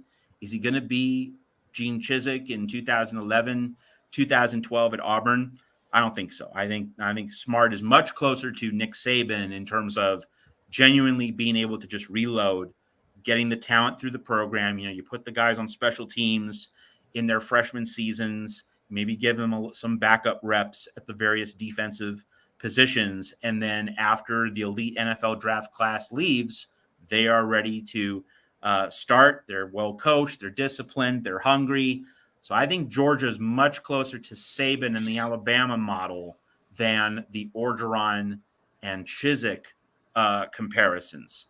So I know that there's, Georgia hasn't done this in 41 years. 1981 was the last time Georgia was defending national champions. So it's been a long time since we've been able to see how Georgia responds to winning the national title. But I would say that even with the exodus in that great NFL draft class, I do think that Kirby is much closer to Saban than Coach O or Chizik. So I'm still high on Georgia this particular season. Gotcha. All right. Well, that's kind of what I wanted to just talk to you about. So you got a third. Do you have a third pick for maybe an upset? We talked Florida State, okay, LSU. I'm riding with LSU, and not necessarily a vote of confidence in Brian Kelly, but I would say that Mike Norvell needs to prove it. He needs to show me. He needs to say to everyone, "Hey, we've arrived," and Florida State has not arrived yet. So, Florida State has not earned the benefit of the doubt. I will take Brian Kelly against Norvell. Worth noting that Norvell and Kelly played early last year. Florida State played Notre Dame in Tallahassee. So that's kind of an interesting angle there. But, Brian Kelly deserves the benefit of the doubt in ways that Mike Norvell does not. And what's been the big bugaboo for Florida State? Offensive line. And so I need to see that offensive line perform well against an SEC defensive line. And so Florida State needs to prove it to me. I'm gonna take LSU just because I doubt Florida State. I'm a Florida State skeptic. The Noles have to make their statement. They have to prove that they're for real. Okay, I want to mention this banner that's up here. Sharice has been hounded me in the chat all season long. We have this rival going, and she's talking about our cupcake schedule. Well, we have to have a cupcake schedule once in a while. I mean, last year we played most of our rivals. We played Wisconsin, Penn State, Michigan State, all at their house. Now this year, some people can come to us. That's what I have to say about that. And another thing Sharice is saying, she was talking about us getting blown out against Georgia. And we destroyed, her words were, I think, in the chat. And I just want to point out to everybody, yes, we got beat. And everybody says that Michigan had no reason to be there. They shouldn't have been there, just because of the outcome. But Georgia never let up playing against Michigan that game. And we outscored them the second half. It's the only point I want to make. I'll leave you at that, and I'll let somebody else come on. All right. Well, we have a point from Connor Johnson here coming up on the screen. Let's say the Oregon State Beavers smoke Boise in the trenches this weekend. How much confidence would you have coming to Corvallis in said situation? Hey, Connor, that's a tough game for USC. Like you remember 2006 and 2008. USC fans would like to forget, but it's there. It's part of history that teams with national championship aspirations under Pete Carroll, couldn't solve Corvallis. They were able to do that in 2004 when they won it all, but not in 2006 with John David Booty, not in 2008 with Mark Sanchez. So Reser Stadium has been a tough place for USC. And again, Jonathan Smith went unbeaten in Reser Stadium last year. So USC is going to go into that game knowing it's going to be a battle. And, if Oregon State beats Boise State, I think that, probably increases USC's awareness that Oregon State's a good team. So in many ways, if I'm a USC fan, I want Oregon State to beat Boise State. I don't want Oregon State to lose to Boise State and for guys to think, we got it made. This is going to be a piece of cake. Even on a subtle subconscious level, you don't want players thinking we got this. And that's really going to be one part of this USC September, the first month of the season, that I'm going to be really looking at. I want players to be hungry. I want players to be, no nonsense. I really want them to get after their job, because we didn't see accountability under Clay Helton at all. We didn't see toughness. We didn't see sustained focus. As soon as a game began to flow against USC, as soon as negative things began to happen, the dam burst. Now I'm talking to a Beaver fan. Pun not intended, but that is what happened. As soon as Stanford got rolling, USC crumbled. As soon as Oregon State got going last year in the Coliseum, USC crumbled. As soon as UCLA's offense got going, UCLA crumbled. It was not a resilient team at all. And of course, you had all the things that were happening in the background with Clay Helton being fired and the turmoil and the uncertainty surrounding the program. That certainly didn't help. But it remains that Lincoln Riley and Alex Grinch, they have to build a new, fresh culture of resilience. And I want players to think that we haven't done anything. We haven't earned anything. We have to go out and take it. No one's going to give it to us. So when USC goes to Oregon State, not one Trojan should be overconfident or thinking they got this. That they should be thinking we're going to have to play an amazing football game to beat Oregon State and get our season on track, to get our season in line to achieve everything USC wants to achieve. So that's the mentality that USC needs to bring to Oregon State. Definitely expecting a game that's going to be up for grabs heading into the final 7-8 minutes, if not the final 3 or 4. Traveling Fools. Who will win the Natty, and why will it be Miami? Well, that is not a ridiculous question, because with Mario Cristobal coming to Miami, recruiting well, you have the NIL that's going well for the Hurricanes. And, I don't know if you followed the coaching staff that Mario Cristobal has assembled in Coral Gables, but Josh Gaddis was Jim Harbaugh's offensive coordinator at Michigan last season. And he certainly helped Michigan take the next step, get to the college football playoff, win the Big Ten. So Gaddis certainly comes highly recommended to Miami. And then you have a guy named Charlie Strong. Remember him? He won national championships as Urban Meyer's defensive coordinator at Florida.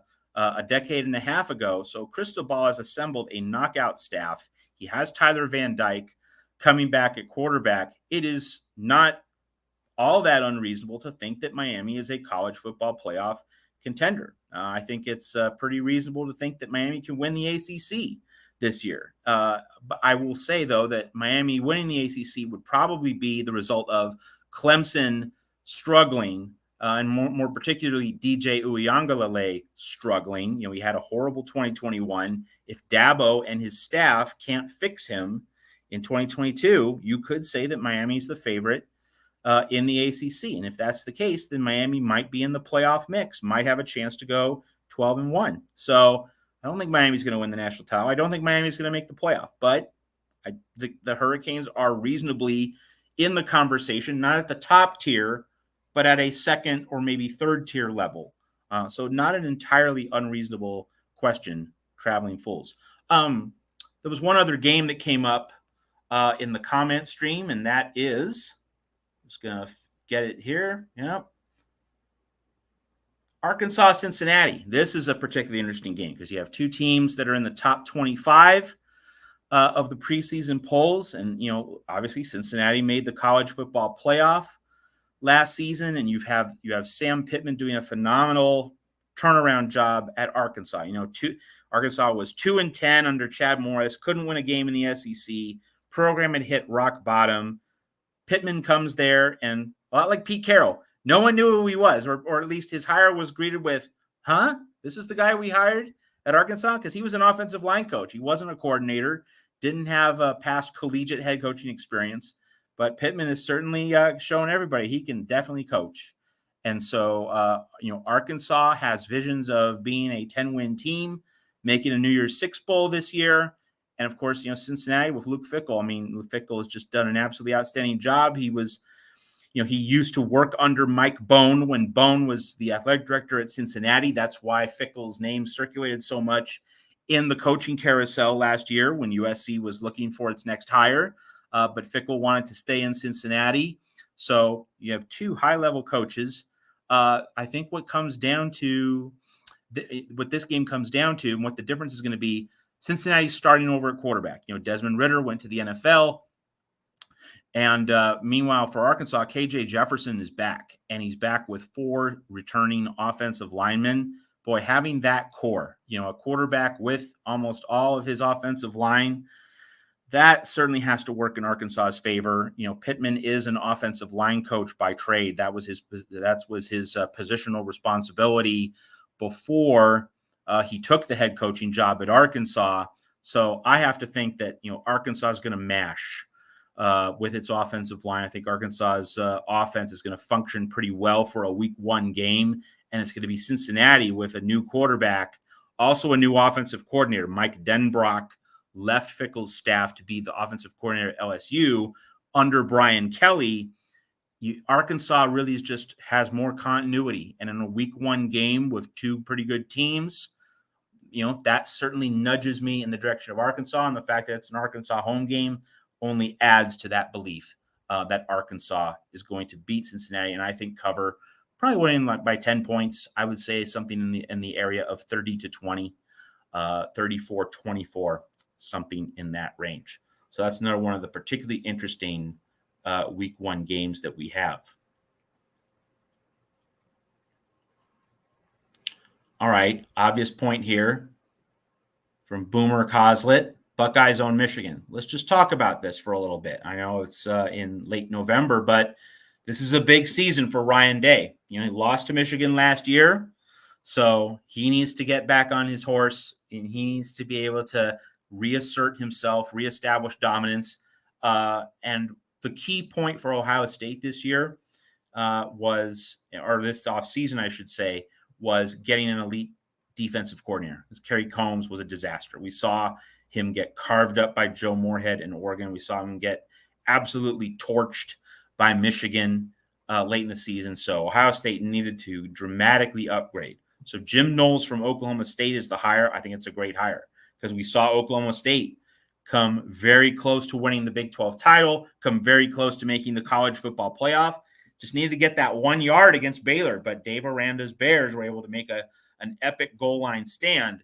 But that game, that Baylor-Oklahoma State Big 12 championship game, the Oklahoma State's defense was great. And that game was lost with that goal line failure by the Cowboys, also by a couple of crippling interceptions thrown by Spencer Sanders in that game. But the defense did a fantastic job. So Jim Knowles gives Ryan Day the upgrade at defensive coordinator that Ohio State really needed this season. So Ryan Day answered really the most important question this offseason. Had he made a much more mediocre hire, I was beginning to have some concerns about his stewardship of the Ohio State program. But no, I think that with Jim Knowles, he really got things back on track. And so I do think that Ohio State, especially playing in Columbus, in the shoe, is in really good position to beat Michigan this year.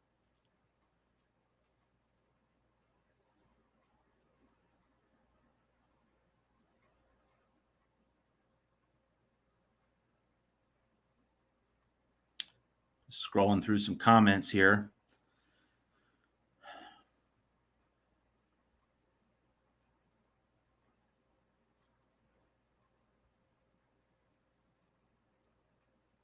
We're glad you could join us on the Voice of College Football late night.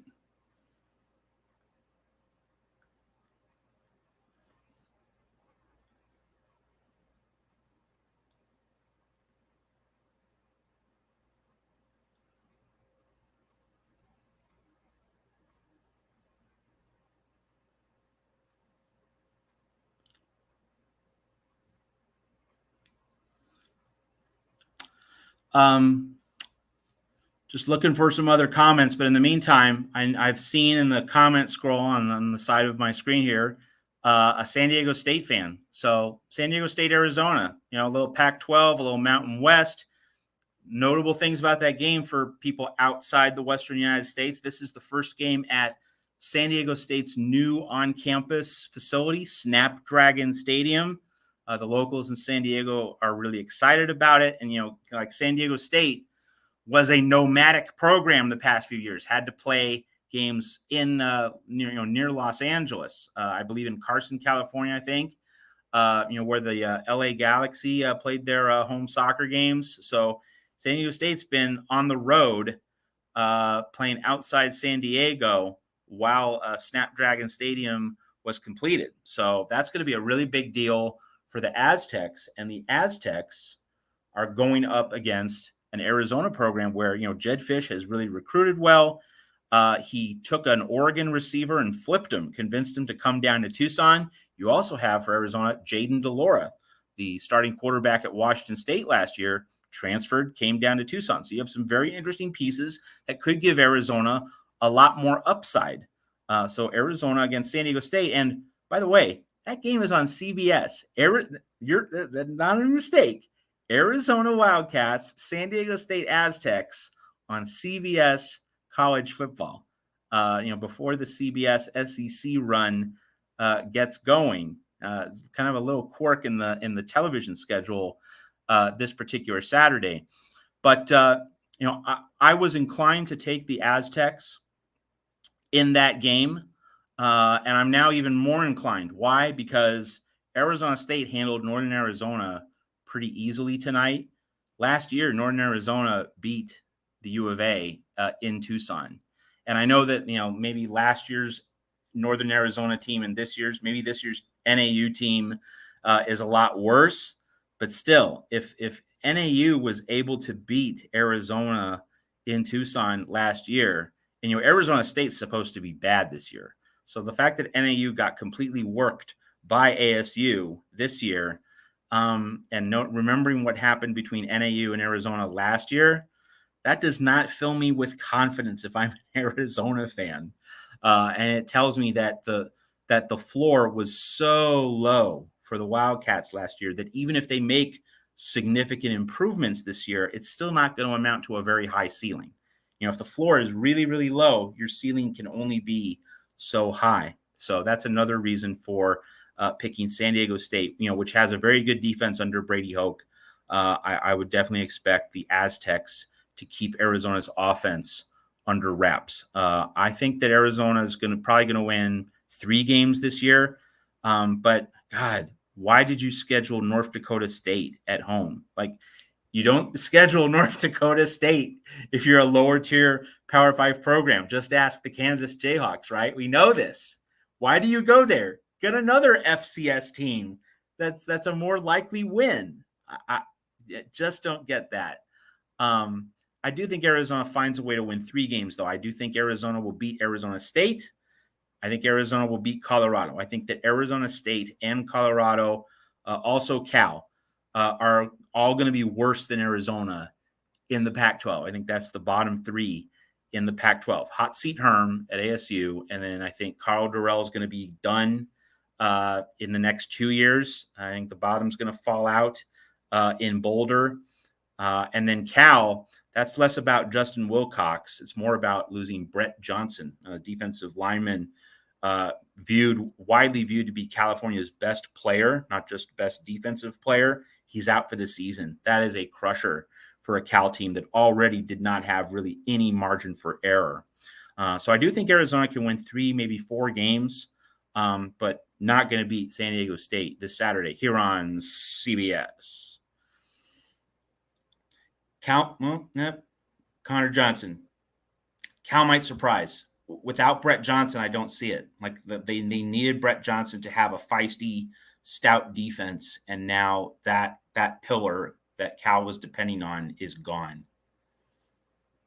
All right, yeah, this is a good one.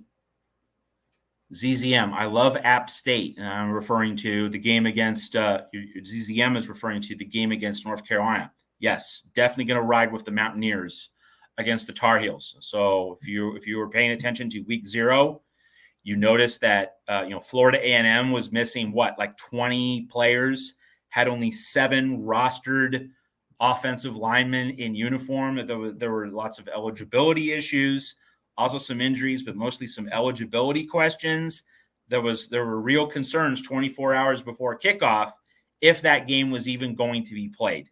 At Florida A&M's roster was that thin, and yet that was a game. That was a competitive, non-blowout game into the third quarter before North Carolina was able to fend off Florida A&M. So that tells me, yikes, it's bad in Chapel Hill. Even with Mac Brown's ability to recruit, he just lost the mustard on his fastball in terms of coaching players. And given the substantial degree of slippage with the North Carolina program, I definitely like App State in that particular game. And let's remember, North Carolina was favored to win the ACC Coastal last year. You had Sam Howell coming back, a lot of hype around that team.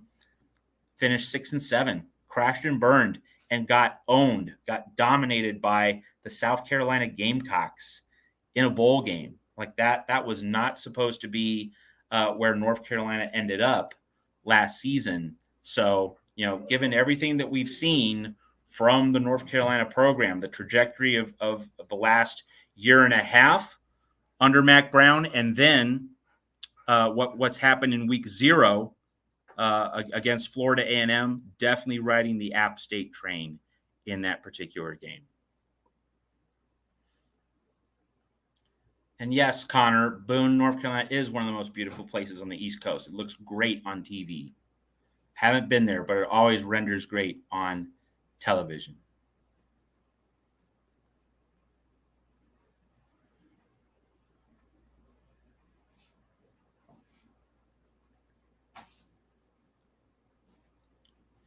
So Shule Sooner, can Texas lose to UTSA after losing to Bama? That will be interesting to watch. Hey, if you've watched Steve Sarkisian and if you've watched Texas football over the past several years, anything is possible in a negative direction, right? So it's entirely possible. And of course, UTSA is a program on the rise. It's a program that's thriving. So that is definitely in play. UTSA is not a bunch of chumps. So that is definitely a game that can become competitive against Texas. And of course, Alabama does figure to not only beat Texas on the scoreboard, but Alabama figures to beat Texas up physically. So the Longhorns could definitely be battered both physically and mentally going into that game against UTSA. That's definitely on the table.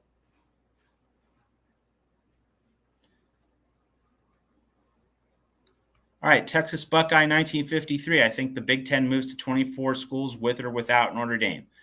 Just the simple thing to say about this point, like we're not going to see realignment moves anytime soon. We're not going to see another school make a move, make a departure for another conference this year, next year. We're not going to see anything happen. Now, one interesting point is, the college football playoff plan. There have been some rumblings from some industry insiders that, maybe you do whatever you can to make USC and UCLA go to the Big Ten sooner. You enable Texas and Oklahoma to go to the SEC sooner, having them start to play in their conferences sooner than what is currently being projected. USC and UCLA to the Big Ten currently are slated for 2024. Texas and Oklahoma currently slated to start the SEC in, I believe, 2025. Maybe the time frame is going to get moved up. Maybe ESPN and Fox and the various interests want to see that timetable sped up rather than slowed down. But you still ultimately have, with the college football playoff, right now it's slated to run through 2025. And so if you're going to see another significant changing of the chessboard and the national map in terms of schools changing conferences, I think the playoff plan, in terms of its duration and also in terms of its composition, how many teams are in the playoff, that needs to be settled first. And then you will see ESPN and Fox battle for their various pieces of the pie in terms of, who gets to broadcast the playoff, how many games.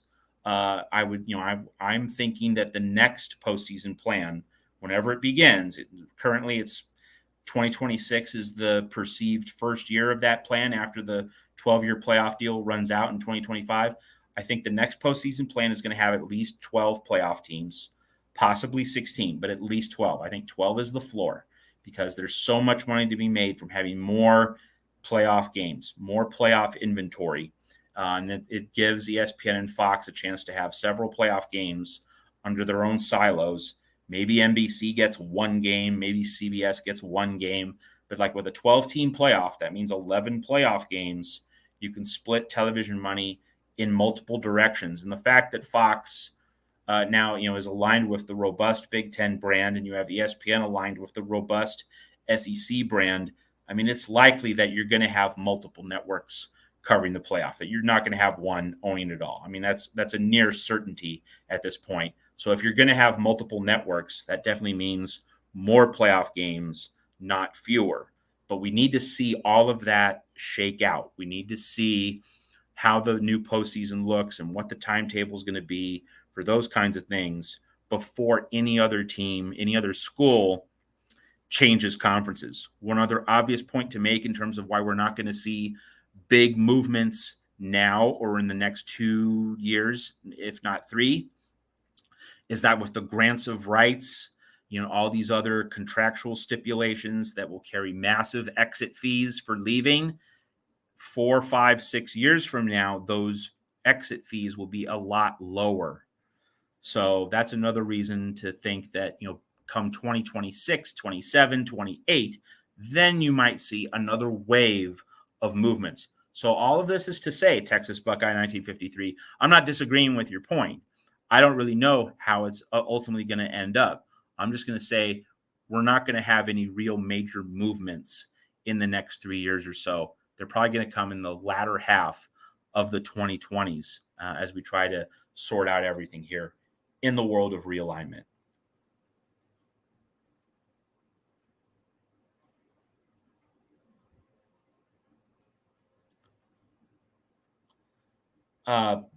From BBN dude, yes, Leopold is a great coach, I believe, as well. We're talking about Lance Leopold at Kansas.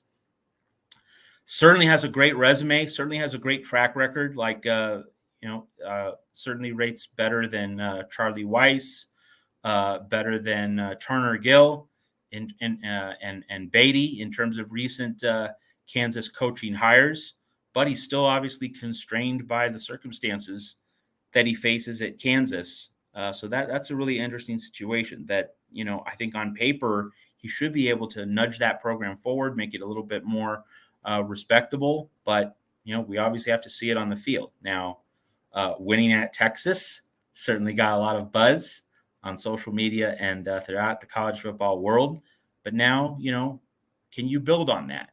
Because we've seen bad Kansas teams beat Texas before, and it didn't translate into a sustained consolidation of momentum and results. So it's going to be interesting to see what Lance Leipold is able to do at Kansas.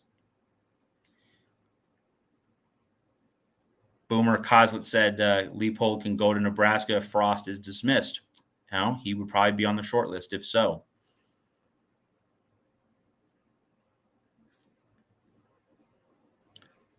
All right, let's talk some college football history here on the Voice of College Football Late Night. Weston Sloan, Kansas State has always been better than Kansas in football.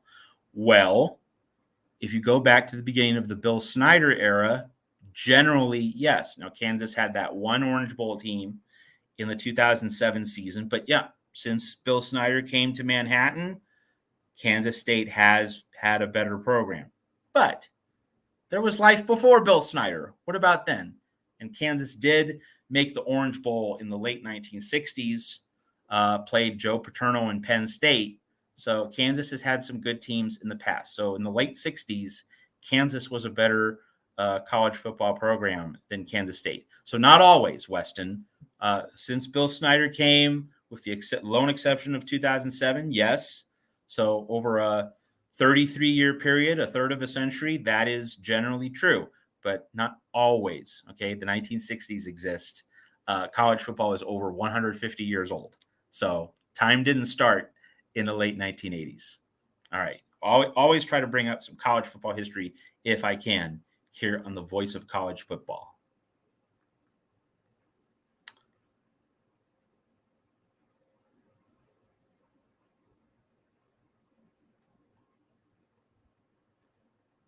Little point here, USC doesn't want Oregon in the Big Ten. That is true, that USC getting the Big Ten money, Big Ten resources, like that elevates USC above Oregon in terms of a national profile and also in terms of revenue. That is absolutely correct.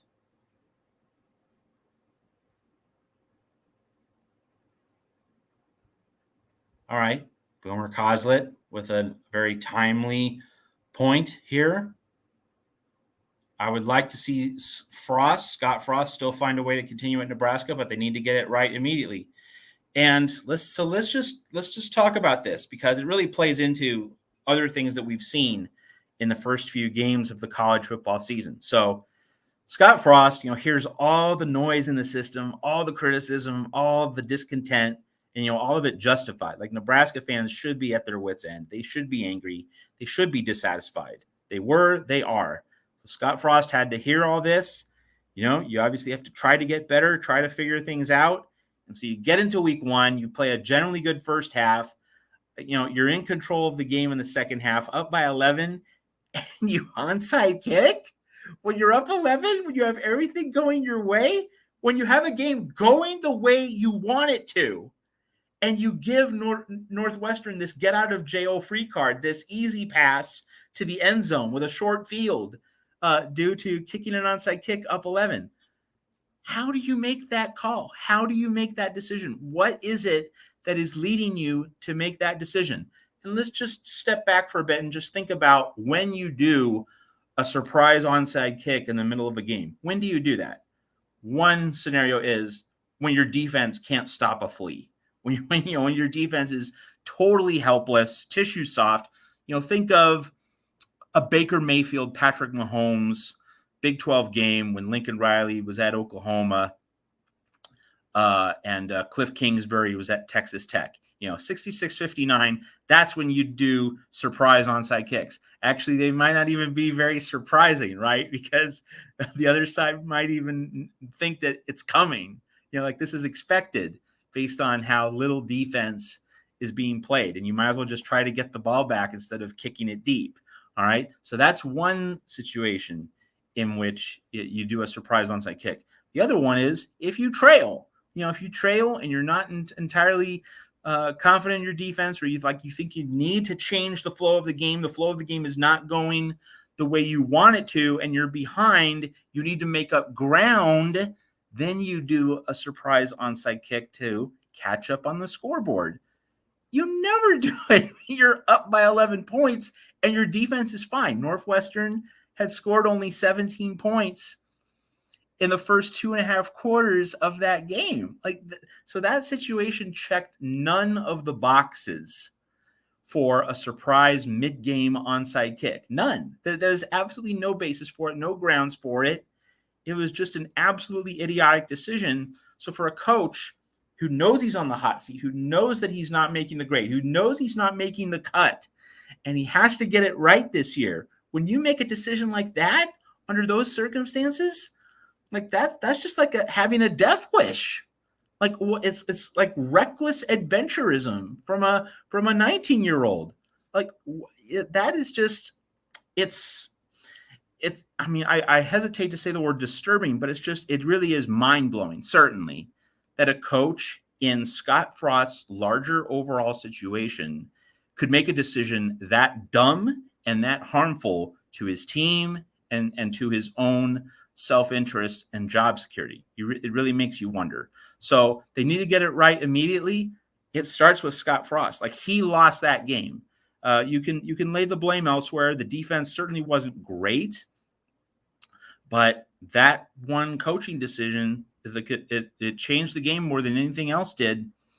And Casey Thompson threw an interception at quarterback, and there were a few points left on the field, a few things that Nebraska could have done better, especially on defense. But the game was going well, and a coach made a decision, and the game stopped going well after it. That's entirely on the coach. That is front and center Scott Frost's responsibility for why the Huskers lost. So, when a coach is tasked with fixing problems and then he is the one creating problems, that is very alarming. And it certainly weighs against Scott Frost. If he can't make a bowl game this year, Trev Alberts, the athletic director, in my mind, he has no choice but to fire Frost if Nebraska doesn't get to a bowl. And even if Nebraska goes 6-6, how many mediocre seasons can you take? How many mediocre seasons should you put up with? Enough has to be enough. You have to go get a different guy if this thing really doesn't get turned around. So Frost has his work cut out for him, with Oklahoma and Wisconsin and other top teams still left on that schedule. Let's pivot from Scott Frost to Neil Brown. Neil Brown at West Virginia, you can make much of the same case that Brown's under fire. The fan base has not been happy with him at all in terms of the job he's been doing in Morgantown with West Virginia. He hired Graham Harrell as his offensive coordinator because it was acknowledged that Neil Brown was too much in the weeds. He was too much in the finer details of his offense. He needed to be running the program. He needed to entrust his offense to a dedicated play caller, who would handle the offense so that he could look at the big picture. All right. So keep that detail in mind as you just think about Neil Brown's situation at West Virginia. His situation was suboptimal, not only because of the results on the field. West Virginia had a terrible offense last year, but also because he was kind of micromanaging instead of looking at all the facets of his program, having the fuller vision in mind. So we get to this opening game against Pitt, and a game's going well, and moreover, his offense is functioning well, his offensive line is performing well, his running game is performing well. And so what happens? 4th down, 3 inches to go, midway through the 4th quarter, clock's ticking. He has Pitt on the ropes. You get that 1st down just over midfield. Then you just need to get 2 more 1st downs to get in a chip shot field goal range. You kick a field goal with 3-4 minutes left. You walk out of there with a win. Pretty simple calculus. Just get those 3 inches, grind the clock. Your offensive line is dominating. How the heck do you punt in that situation if you're Neil Brown at West Virginia? Let's just realize this. It's not just the time and score and the game situation. It's that your offense sucked last year. Your offense was bad last year. Anyone watch that West Virginia Minnesota bowl game? My God, that was unwatchable football. I'm almost feeling awful just remembering that wasted night of my life, staying up with West Virginia being that pitiful against the Golden Gophers. But your offense was really bad last year. So you come into this rivalry game, the backyard brawl. Haven't had a backyard brawl, West Virginia Pitt, since 2011. This great rivalry game goes dormant for 11 years. It becomes your season opener. You hired your offensive coordinator to, fix your offense. It's all coming together. Like Graham Harrell had some bad play sequences in the first half at times, but on balance, he got the offense to function pretty smoothly. JT Daniels looked great. The offensive line got stronger as the game went on. The running game, was mashing, getting close to 200 yards rushing against Pittsburgh, was winning the physical battle up front. So if you're Neil Brown, you're looking at all this and you're saying, hey, this is going my way. Let's just keep doing what we're doing. Let's just keep going with the flow. Let's just keep riding this. It's all coming together the way we had hoped. No, I'm going to punt on 4th down and 3 inches when I'm on the verge of delivering a knockout blow. Now, the people at West Virginia, they say eat SHIT Pitt, and Pitt was certainly eating a lot of SHIT. And yet Neil Brown, with the knife to the throat, took it off. And West Virginia loses. Pitt scores a touchdown on its next drive after the punt. Then, of course, you have an unfortunate dropped pass off the fingers that becomes a pick 6 for Pitt, through no fault of JT Daniels. But, if West Virginia had a 10-point lead, we're not talking about that pick 6 because West Virginia is just running out the clock with a comfortable 10, maybe 14-point lead late in that game. So Scott Frost, Neil Brown, both coaches on the hot seat, both knowing how they failed and where particularly they had fallen short in recent years. And then they have everything going their way in their first games of the season. And they make these absolute brain-busting decisions with zero basis in logic. What are you to do in the face of those kinds of realities? There's really only one legitimate answer, and that is that they need to be fired. And I wouldn't fire them right now. Obviously USC fired Clay Helton 2 weeks into the 2021 season. I wouldn't give them the immediate pink slip, but like if either of these teams are 3-5 through 8 games, let's say we're dealing with that kind of reality. Yeah, I would then drop the hammer midway through the season, get started on the coaching search. It certainly helped USC, land Lincoln Riley, getting that extra time instead of waiting until the very end of the season. So these next 2 months, man, Scott Frost, Neil Brown, they have a lot of work to do, not just to rescue their jobs, but really to kind of change the conversation, change the way they're seen. And right now they are rightly seen as absolute bumbling idiots. They have to dig out from under that and really show that they can be different head coaches, but they shouldn't be given an endless leash. That's for darn sure. So definitely one of the bigger plot points, one of the bigger developments from these first few college football games, just how monstrously dumb and consequentially dumb Scott Frost of Nebraska and Neil Brown of West Virginia really were. With their in-game nightmares. All right. Let's look at some more comments, questions.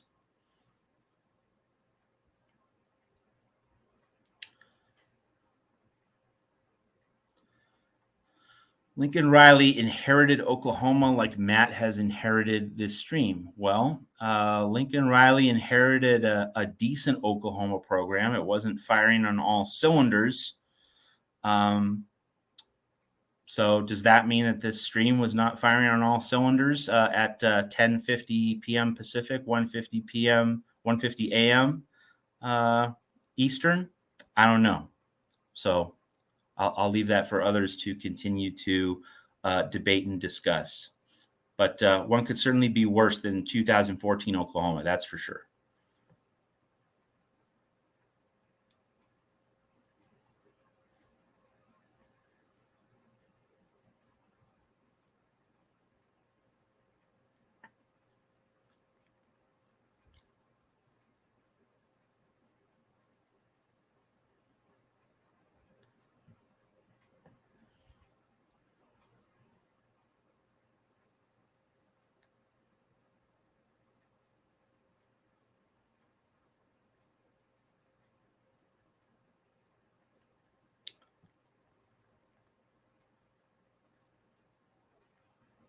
Mario Cristobal's team doesn't get punched in the face. Tell me you don't watch football without telling me you don't.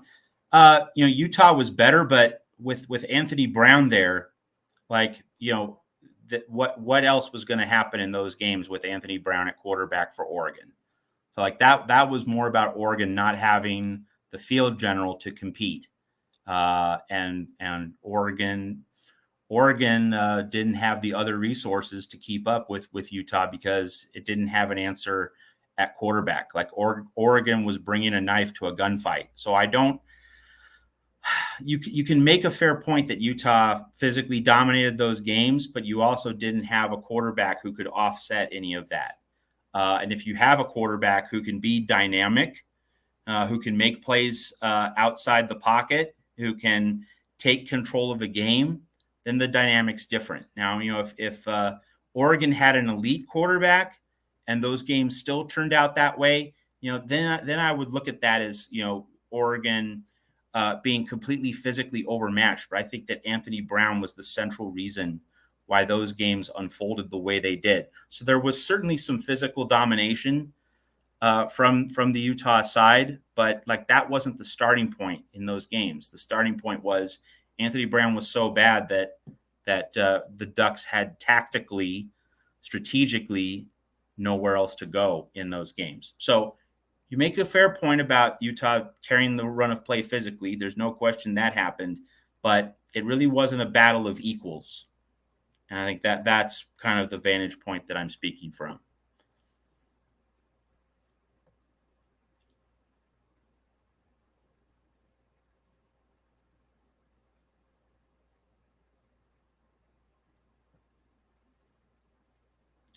I got someone saying Oklahoma is an 8-4 football program. Well, Oklahoma hasn't lost 4 games in quite some time. So if we're just being factual here, that's not really true.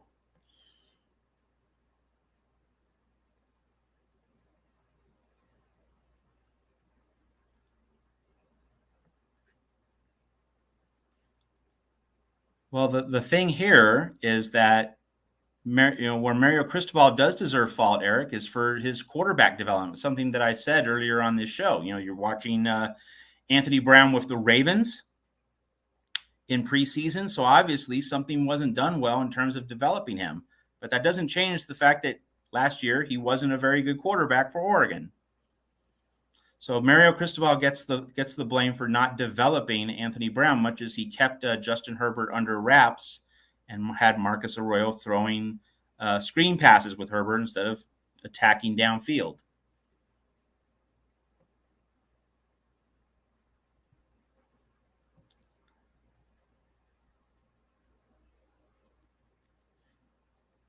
Well, we'll see what Georgia Southern does, Roger Dodger. Can Clay Helton get a solid win? So we'll see what Georgia Southern is able to do in 2022.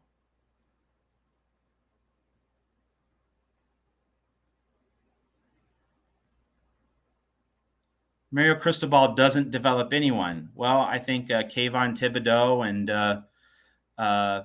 Noah Sewell and Panay Sewell, they would all beg to differ with that. That he does develop some physical players up front and on defense.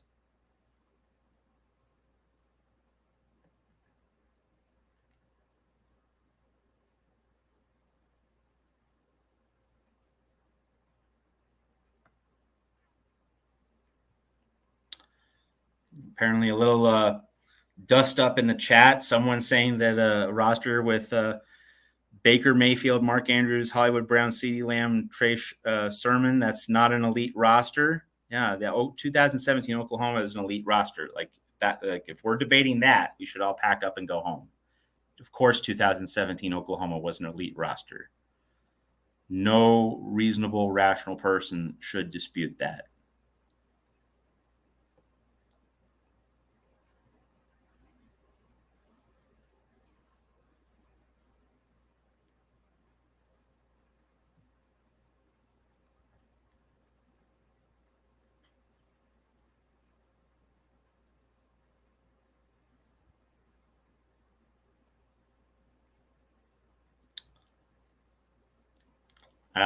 HR picking stuff. Clay Helton could be the guy to get Scott Frost fired. How ironic. Well, that would mean that Clay Helton would have to outcoach Scott Frost, and I'm not going to give Clay Helton that much credit unless Sam Darnold suits up for Georgia Southern. Okay, like a good comment though. Like that makes for good broadcasting here on the Voice of College Football late night.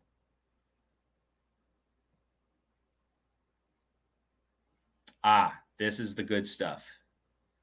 The reasonable Gump. Mario Cristobal's inability to dominate a weak Pac-12 is what makes me pump the brakes on the idea of him taking Miami to the top. Sort of got to see it to believe it. Man, lots to unpack here. Yeah, Mario Cristobal did not dominate the Pac-12. He won a Pac-12 title in 2019.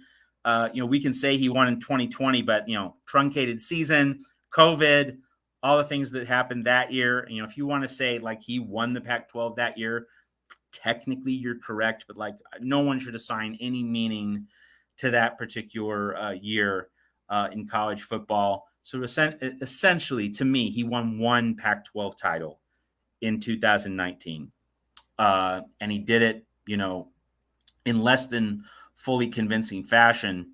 And of course, Cristobal had several years at Oregon with USC being in a very weak position. So Cristobal was able to rule the roost in Pac-12 recruiting. So not being able to get to the college football playoff. Remember that he lost to Herm Edwards and Arizona State in that 2019 season, stumbling near the end of that season, costing Oregon a chance to get to the college football playoff. So the fact that the Pac-12's college football playoff drought did not end under Mario Cristobal's watch. Yeah, that is definitely a mark against him. And one can certainly say that with USC being weak, it should have been a conference that Oregon dominated a lot more than it actually did. That's an entirely fair point. That having been said, Oregon was laboring under post-Mariota Mark Helfrich, and then under Willie Taggart, and Mario Cristobal certainly took what was there and made it a lot better. So Cristobal is kind of in this in-between position. Like there were clearly things at Oregon that he did better than his immediate predecessors, but he also didn't lift Oregon all the way back to the Chip Kelly standard, the Mariota 2014 standard. So you could go either way on that. And we've talked about his lack of quarterback development. That is definitely something to watch for at Miami. I do think that point, however, is, it takes some of the sting of that point, some of the bite of that point is reduced by the fact that he brought Josh Gaddis aboard. Gaddis having done a great job under Jim Harbaugh at Michigan with Cade McNamara last year. The fact that he brought Gaddis aboard as his offensive coordinator, that points to Miami being able to do pretty well and Tyler Van Dyke being able to have a good season for Miami. But, the limitations of Mario Cristobal are out there. They are known. And they are significant. And in many ways, as we get into a fuller treatment of Cristobal at Miami, I think in many ways, how Miami does in the ACC depends on the competition. And I'm thinking particularly about Clemson. And I mentioned earlier that with DJ Uiagalelei having the Chuck Knobloch throwing yips, or Rick Ankiel, a pitcher who just doesn't know how to throw strikes anymore. Uiagalelei was good in the few games he had in 2020. You'll remember that Trevor Lawrence got COVID, wasn't able to play against Notre Dame. Uiagalelei was also able to play against Boston College. For a freshman thrown into the fire in the middle of the season, did all right. He looked the part. And you figure you get another off season, you get him more fully integrated into the program. As Trevor Lawrence goes to the NFL, you think, well, 2021, he's going to be good. And then he comes out against Georgia and he throws the pick six, and Clemson doesn't score a single touchdown, looked absolutely inept. And I know that Georgia's defense was great. We can acknowledge that. But for Clemson to not, practically do anything at all in that game against Georgia, and then for the Clemson offense to not really learn from that or evolve as a result of that game, that was a struggle bus offense pretty much the whole season. You can obviously make a few exceptions, such as the Wake Forest game. But in general, that was a struggle bus offense, and Uiagalelei never really figured things out. And you add to Uiagalelei's struggles the fact that Dabo Swinney, he's had extraordinary continuity on his staffs at Clemson, right? We know this, that Brent Venables was there for a decade. Tony Elliott was there for several years. You had very few departures from that Clemson coaching staff, and having that continuity, having guys that are by your side and you're able to consult season after season, year after year, that certainly helps when you're trying to sustain a program at the highest level. Now, Nick Saban, this is part of why Nick Saban's so great.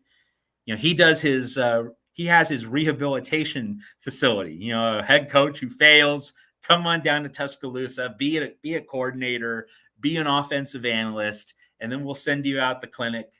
In 1 or 2 years, you can get another head coaching job. Nick Saban is able to just roll through these guys, coordinators, support staff, and he's able to just keep the machine rolling without any staff continuity. But Dabo certainly needed and he valued the continuity he had on his staff at Clemson. So entering this year, he doesn't have that anymore. Venables no longer at his side. He's at Oklahoma. Tony Elliott now at Virginia with the Cavaliers. So Dabo, who also, he doesn't like the transfer portal. He doesn't like bringing in a mercenary quarterback from another school to instantly replenish his offense. He could, so Lincoln Riley at USC, he got Caleb Williams. That's why USC is in the national conversation.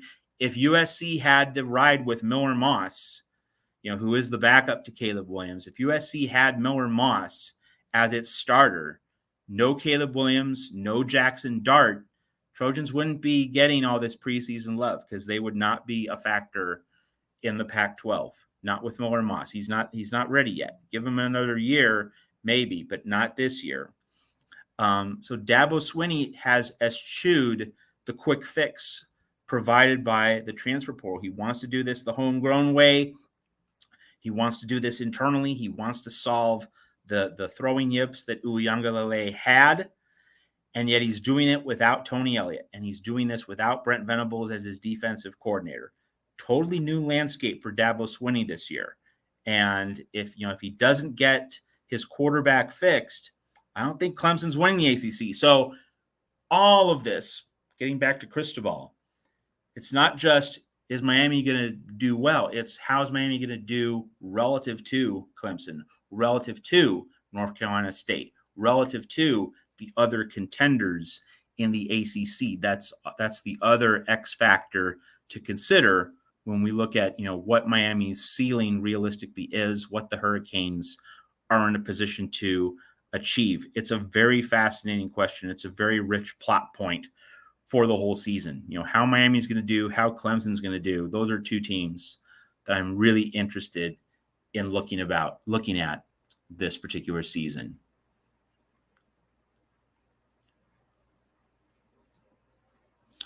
Boomer Coslet said, I'd be concerned if Clemson doesn't win by 35, that referring to the game against Georgia Tech. Clemson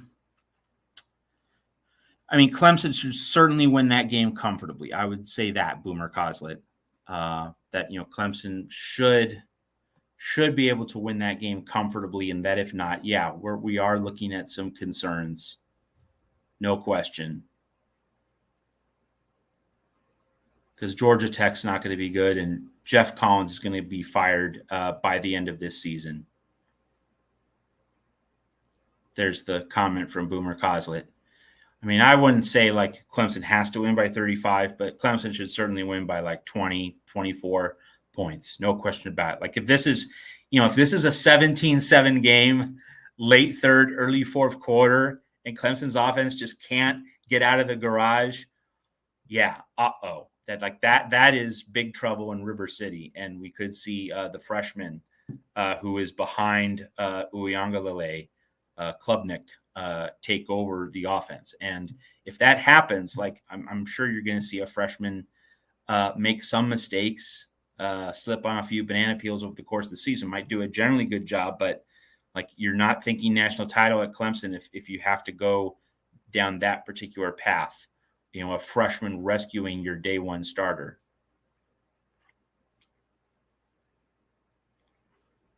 Interesting little comment here while we're talking Clemson and Uyangalele, Kelly Bryant 2.0. Well, thing is, Kelly Bryant at least got to the college football playoff. So Uyangalele has to at least do that if we're going to put him on par with Kelly Bryant. He's not even on par with Kelly Bryant just yet.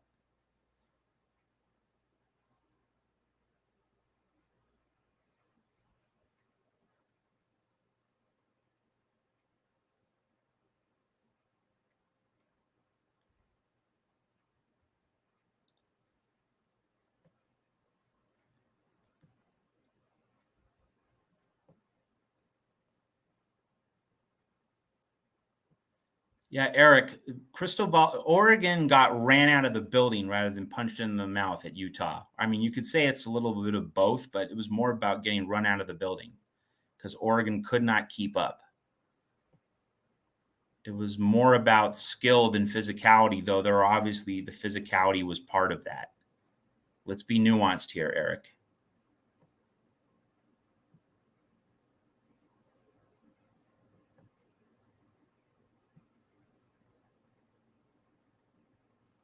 The reasonable gump. As an Alabama fan, I certainly wouldn't mind Miami winning the ACC and getting in the playoff as long as they get matched with us. Well, I mean, if you're Alabama, what team would you really be concerned with in a semifinal? Like in a semifinal, now this assumes that Alabama wins the SEC as it did last year, as it normally does. If Alabama wins the SEC, and Alabama is not the second SEC team to get into the playoff, if Alabama's winning the SEC, then Alabama is the number 1 seed in the playoff. So that means playing a number 4 seed, which means that Georgia and probably Ohio State are going to be the 2 versus 3 game, much as Georgia-Michigan was the 2 versus 3 game in last year's playoff. So if Alabama is a number 1 seed playing tell me the number 4 seed that's going to strike fear into the hearts of any Alabama fan. Now, I cover USC at Trojans Wire. Hey, it would be absolutely great for USC just to get there, and there would be no doubt that Alabama would be a huge favorite over USC in a possible semifinal. USC would almost certainly get its teeth bashed in, but like in year 1, making the playoff, that would be an absolutely phenomenal thing for USC. So even if Alabama absolutely threw us around like a dirty old rag, it would still be a tremendous thing to happen for USC in 2022. Obviously, 3 years later, you'd certainly want to win a playoff semifinal. But in year 1, a playoff would be just a phenomenal overachievement for USC. Another number 4 seed, reasonable gump for Alabama, Oklahoma, Brent Venables, Baylor, Dave Aranda. Would either of those teams be likely to keep up with Alabama over 60 minutes? I doubt it. And even if, let's say, Clemson does win the ACC and makes the playoff, you have Bryce Young against Uyangalele in a playoff setting. Like that is definitely a significant edge to Alabama. Unless Clemson's offense is far better than expectations, Alabama would have a massive edge over Clemson in a possible 1 versus 4 playoff semifinal. So really, as long as Alabama wins the SEC, you're avoiding Georgia, you're avoiding Ohio State in the semifinals. You're going to be back in the national championship game, which I expect and which pretty much everyone expects here on the voice of college football.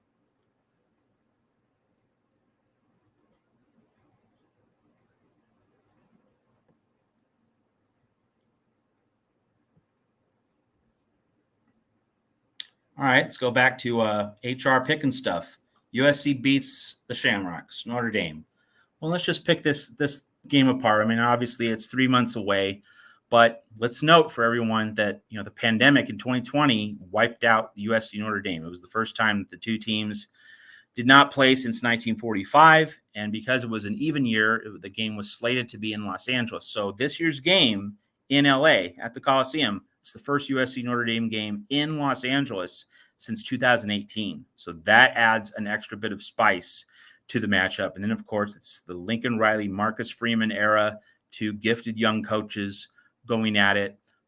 It's going to be fascinating to see where these teams have evolved and where they stand heading into that game. Now, you know, if USC is in the Pac-12 championship game, you know, that obviously makes it a heavier lift in my mind going up against Notre Dame, because you have that really big game after Notre Dame. And just in terms of the not just the physical toll, but also the mental toll of, you know, carrying yourself through the UCLA rivalry game, then the Notre Dame rivalry game, then the Pac-12 championship game. You know, it would be absolutely wonderful if USC is able to, you know, meet the mark, meet the standard in all three of those games. Chances are at least one of them is going to fall short. And as special and as significant as the Notre Dame rivalry game is, what's the central goal at USC this year? It's winning the Pac-12.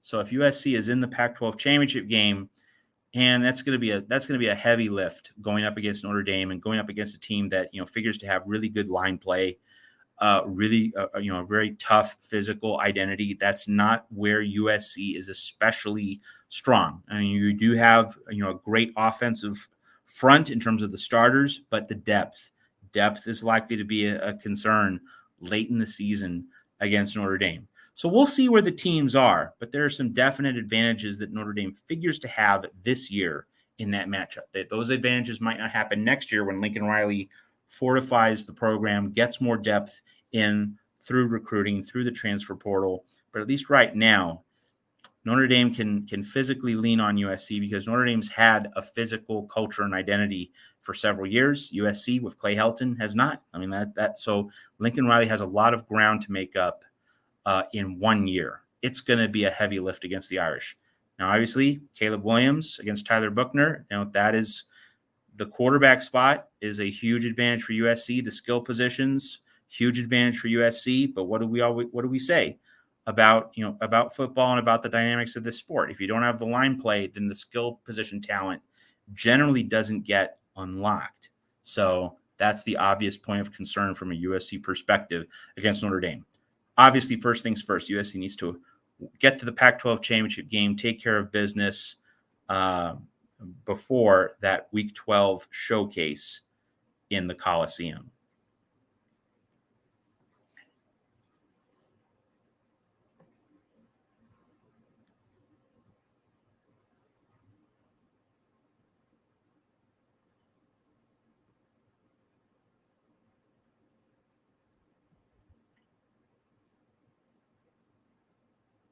The Reasonable Gump just says, you know, hasn't Stanford been Oregon's Achilles heel? Well, Stanford has definitely been a thorn in the side, dating back to Harbaugh and David Shaw and you know, Kevin Hogan, and you know, definitely been there as a team that has gotten in Oregon's way.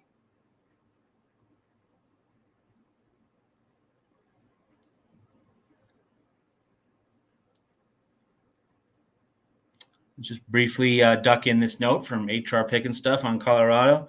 I mean, in the pandemic year, Colorado did surprisingly well. We all were surprised that Carl Durrell, you know, who couldn't make it work at UCLA and then was a very surprising out of nowhere hire by the Buffs. You know, he achieved a lot more in 2020 than we all thought. But with the benefit of hindsight and realizing all the disruptions that were going on in the pandemic, you know, in 2020, Utah was not very good. Colorado was good. But so like in 2021, we were able to see like 2020 didn't really mean that much in terms of really identifying where various Pac-12 programs were. Washington, quote unquote, won the Pac-12 North, didn't play Oregon. So again, that really didn't matter too much in terms of a real measurement of where those programs stood. But generally, 2020 has been revealed as a year which did not reflect the true standing and status of various Pac-12 programs. USC was in the Pac-12 championship game, and did that mean that USC was in a good place overall as a program? Obviously not. So in 2021, we saw, I think, the much truer, more genuine measure of where Colorado was. And now you come into 2022, and I think Arizona's gotten better in what is the Pac-12 South. Obviously, we don't have divisions anymore in the Pac-12, but like a team such as Arizona has gotten better, and you do have some pretty decent mid-tier teams in the Pac-12. I don't see Colorado as being in that middle tier. I think Colorado is very clearly a bottom-tier team in the Pac-12. It's going to be fighting for breadcrumbs with Arizona State, with Arizona, with Cal. Like those four teams, the Arizona schools, Colorado, and Cal, are going to be the bottom third of the conference. So, yeah, I don't think that Carl Dorrell is going to be around beyond 2023. Maybe he gets one more year after this year, but I think after 2023, Colorado is going to be looking for a new head coach. We continue on with the voice of college football, late night. And we are getting toward the end of the show.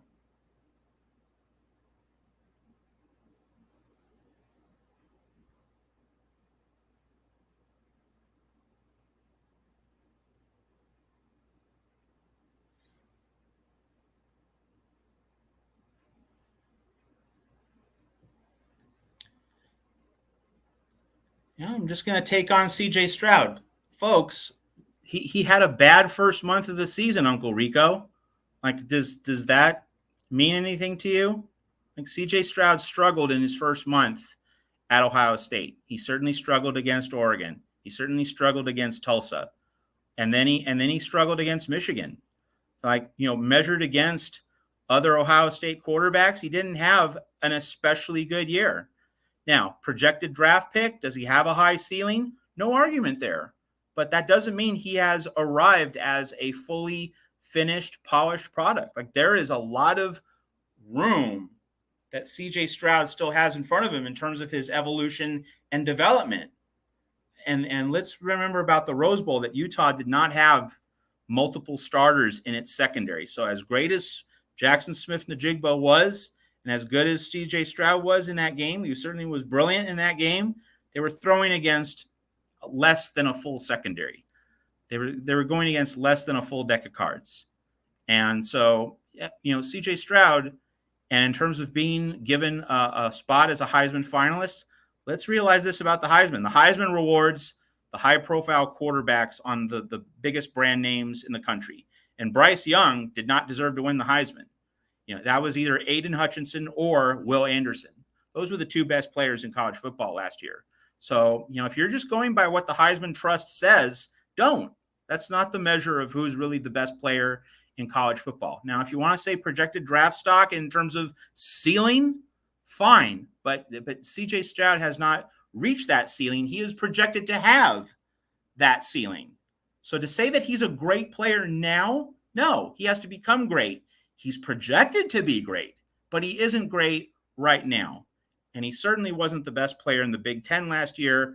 That was Aiden Hutchinson, and Kenneth Walker was at least no worse than the second best player in the Big Ten after Hutchinson. I could say Stroud was third. I could go for that in the Big Ten, but he didn't deserve to be a Heisman finalist. Now, that's not his fault. Other Heisman voters voted for him and put him there, so that's not under his control. It's not his flaw or anything, but he did not deserve the status he was accorded in 2021, and I will die on that hill. So he is projected to be great. That's not the same as actually being great right now. Now, if he wants to light up Notre Dame for 500 yards and 6 touchdowns, then I'll be ready to say he's great. But let's see it. Let's see it first in what is definitely a prove-it season for Ohio State. Coming up on the top of the hour, let's see if there's any other really significant comments to make note of here at the Voice of College Football.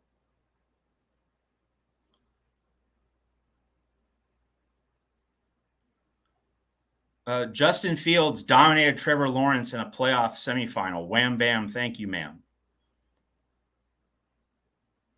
Okay, you never said he was a finished product, but you think he's great. Well, I disagree. He has to become great.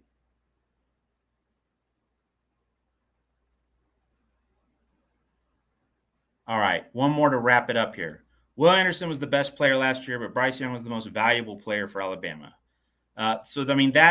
That goes to Alabama not having another good option at quarterback, kind of like what USC has with Caleb Williams, that, Miller Moss behind Caleb Williams is not ready. So you have to have the number one guy at quarterback to make everything work.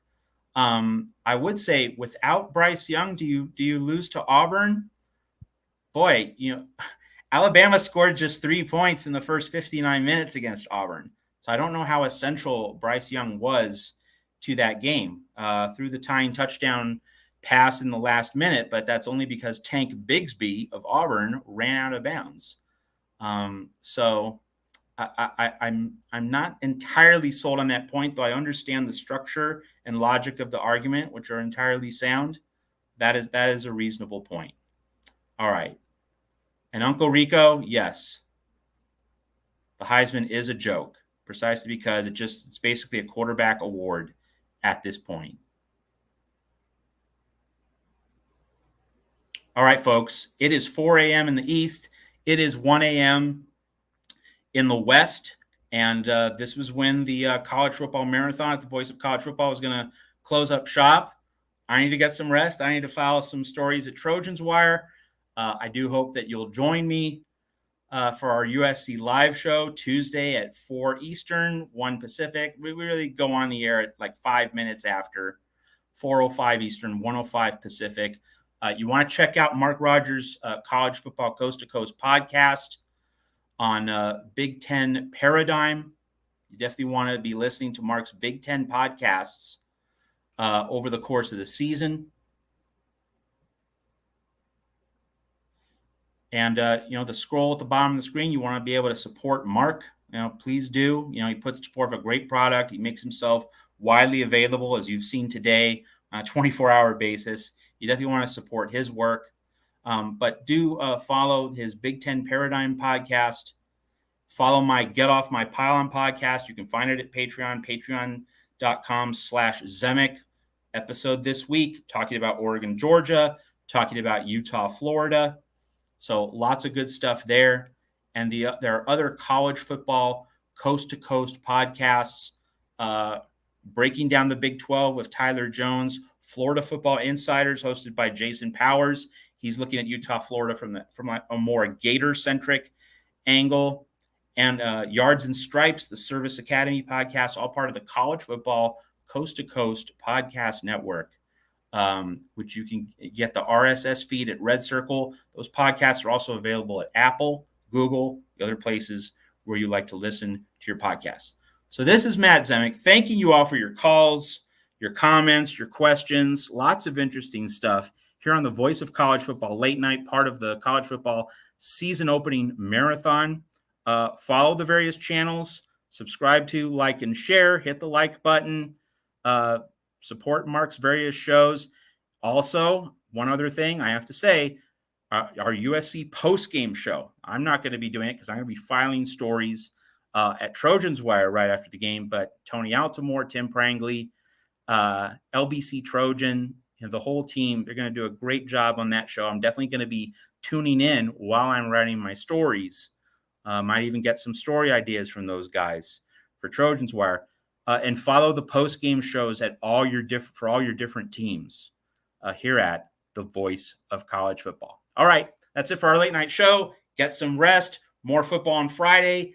Of course, the big Saturday, Sunday, Florida State, LSU. Monday, Clemson, Georgia Tech. Football. We're talking about games. Hope you enjoy all the action and continue to support the the voice of college football. Good night, everybody.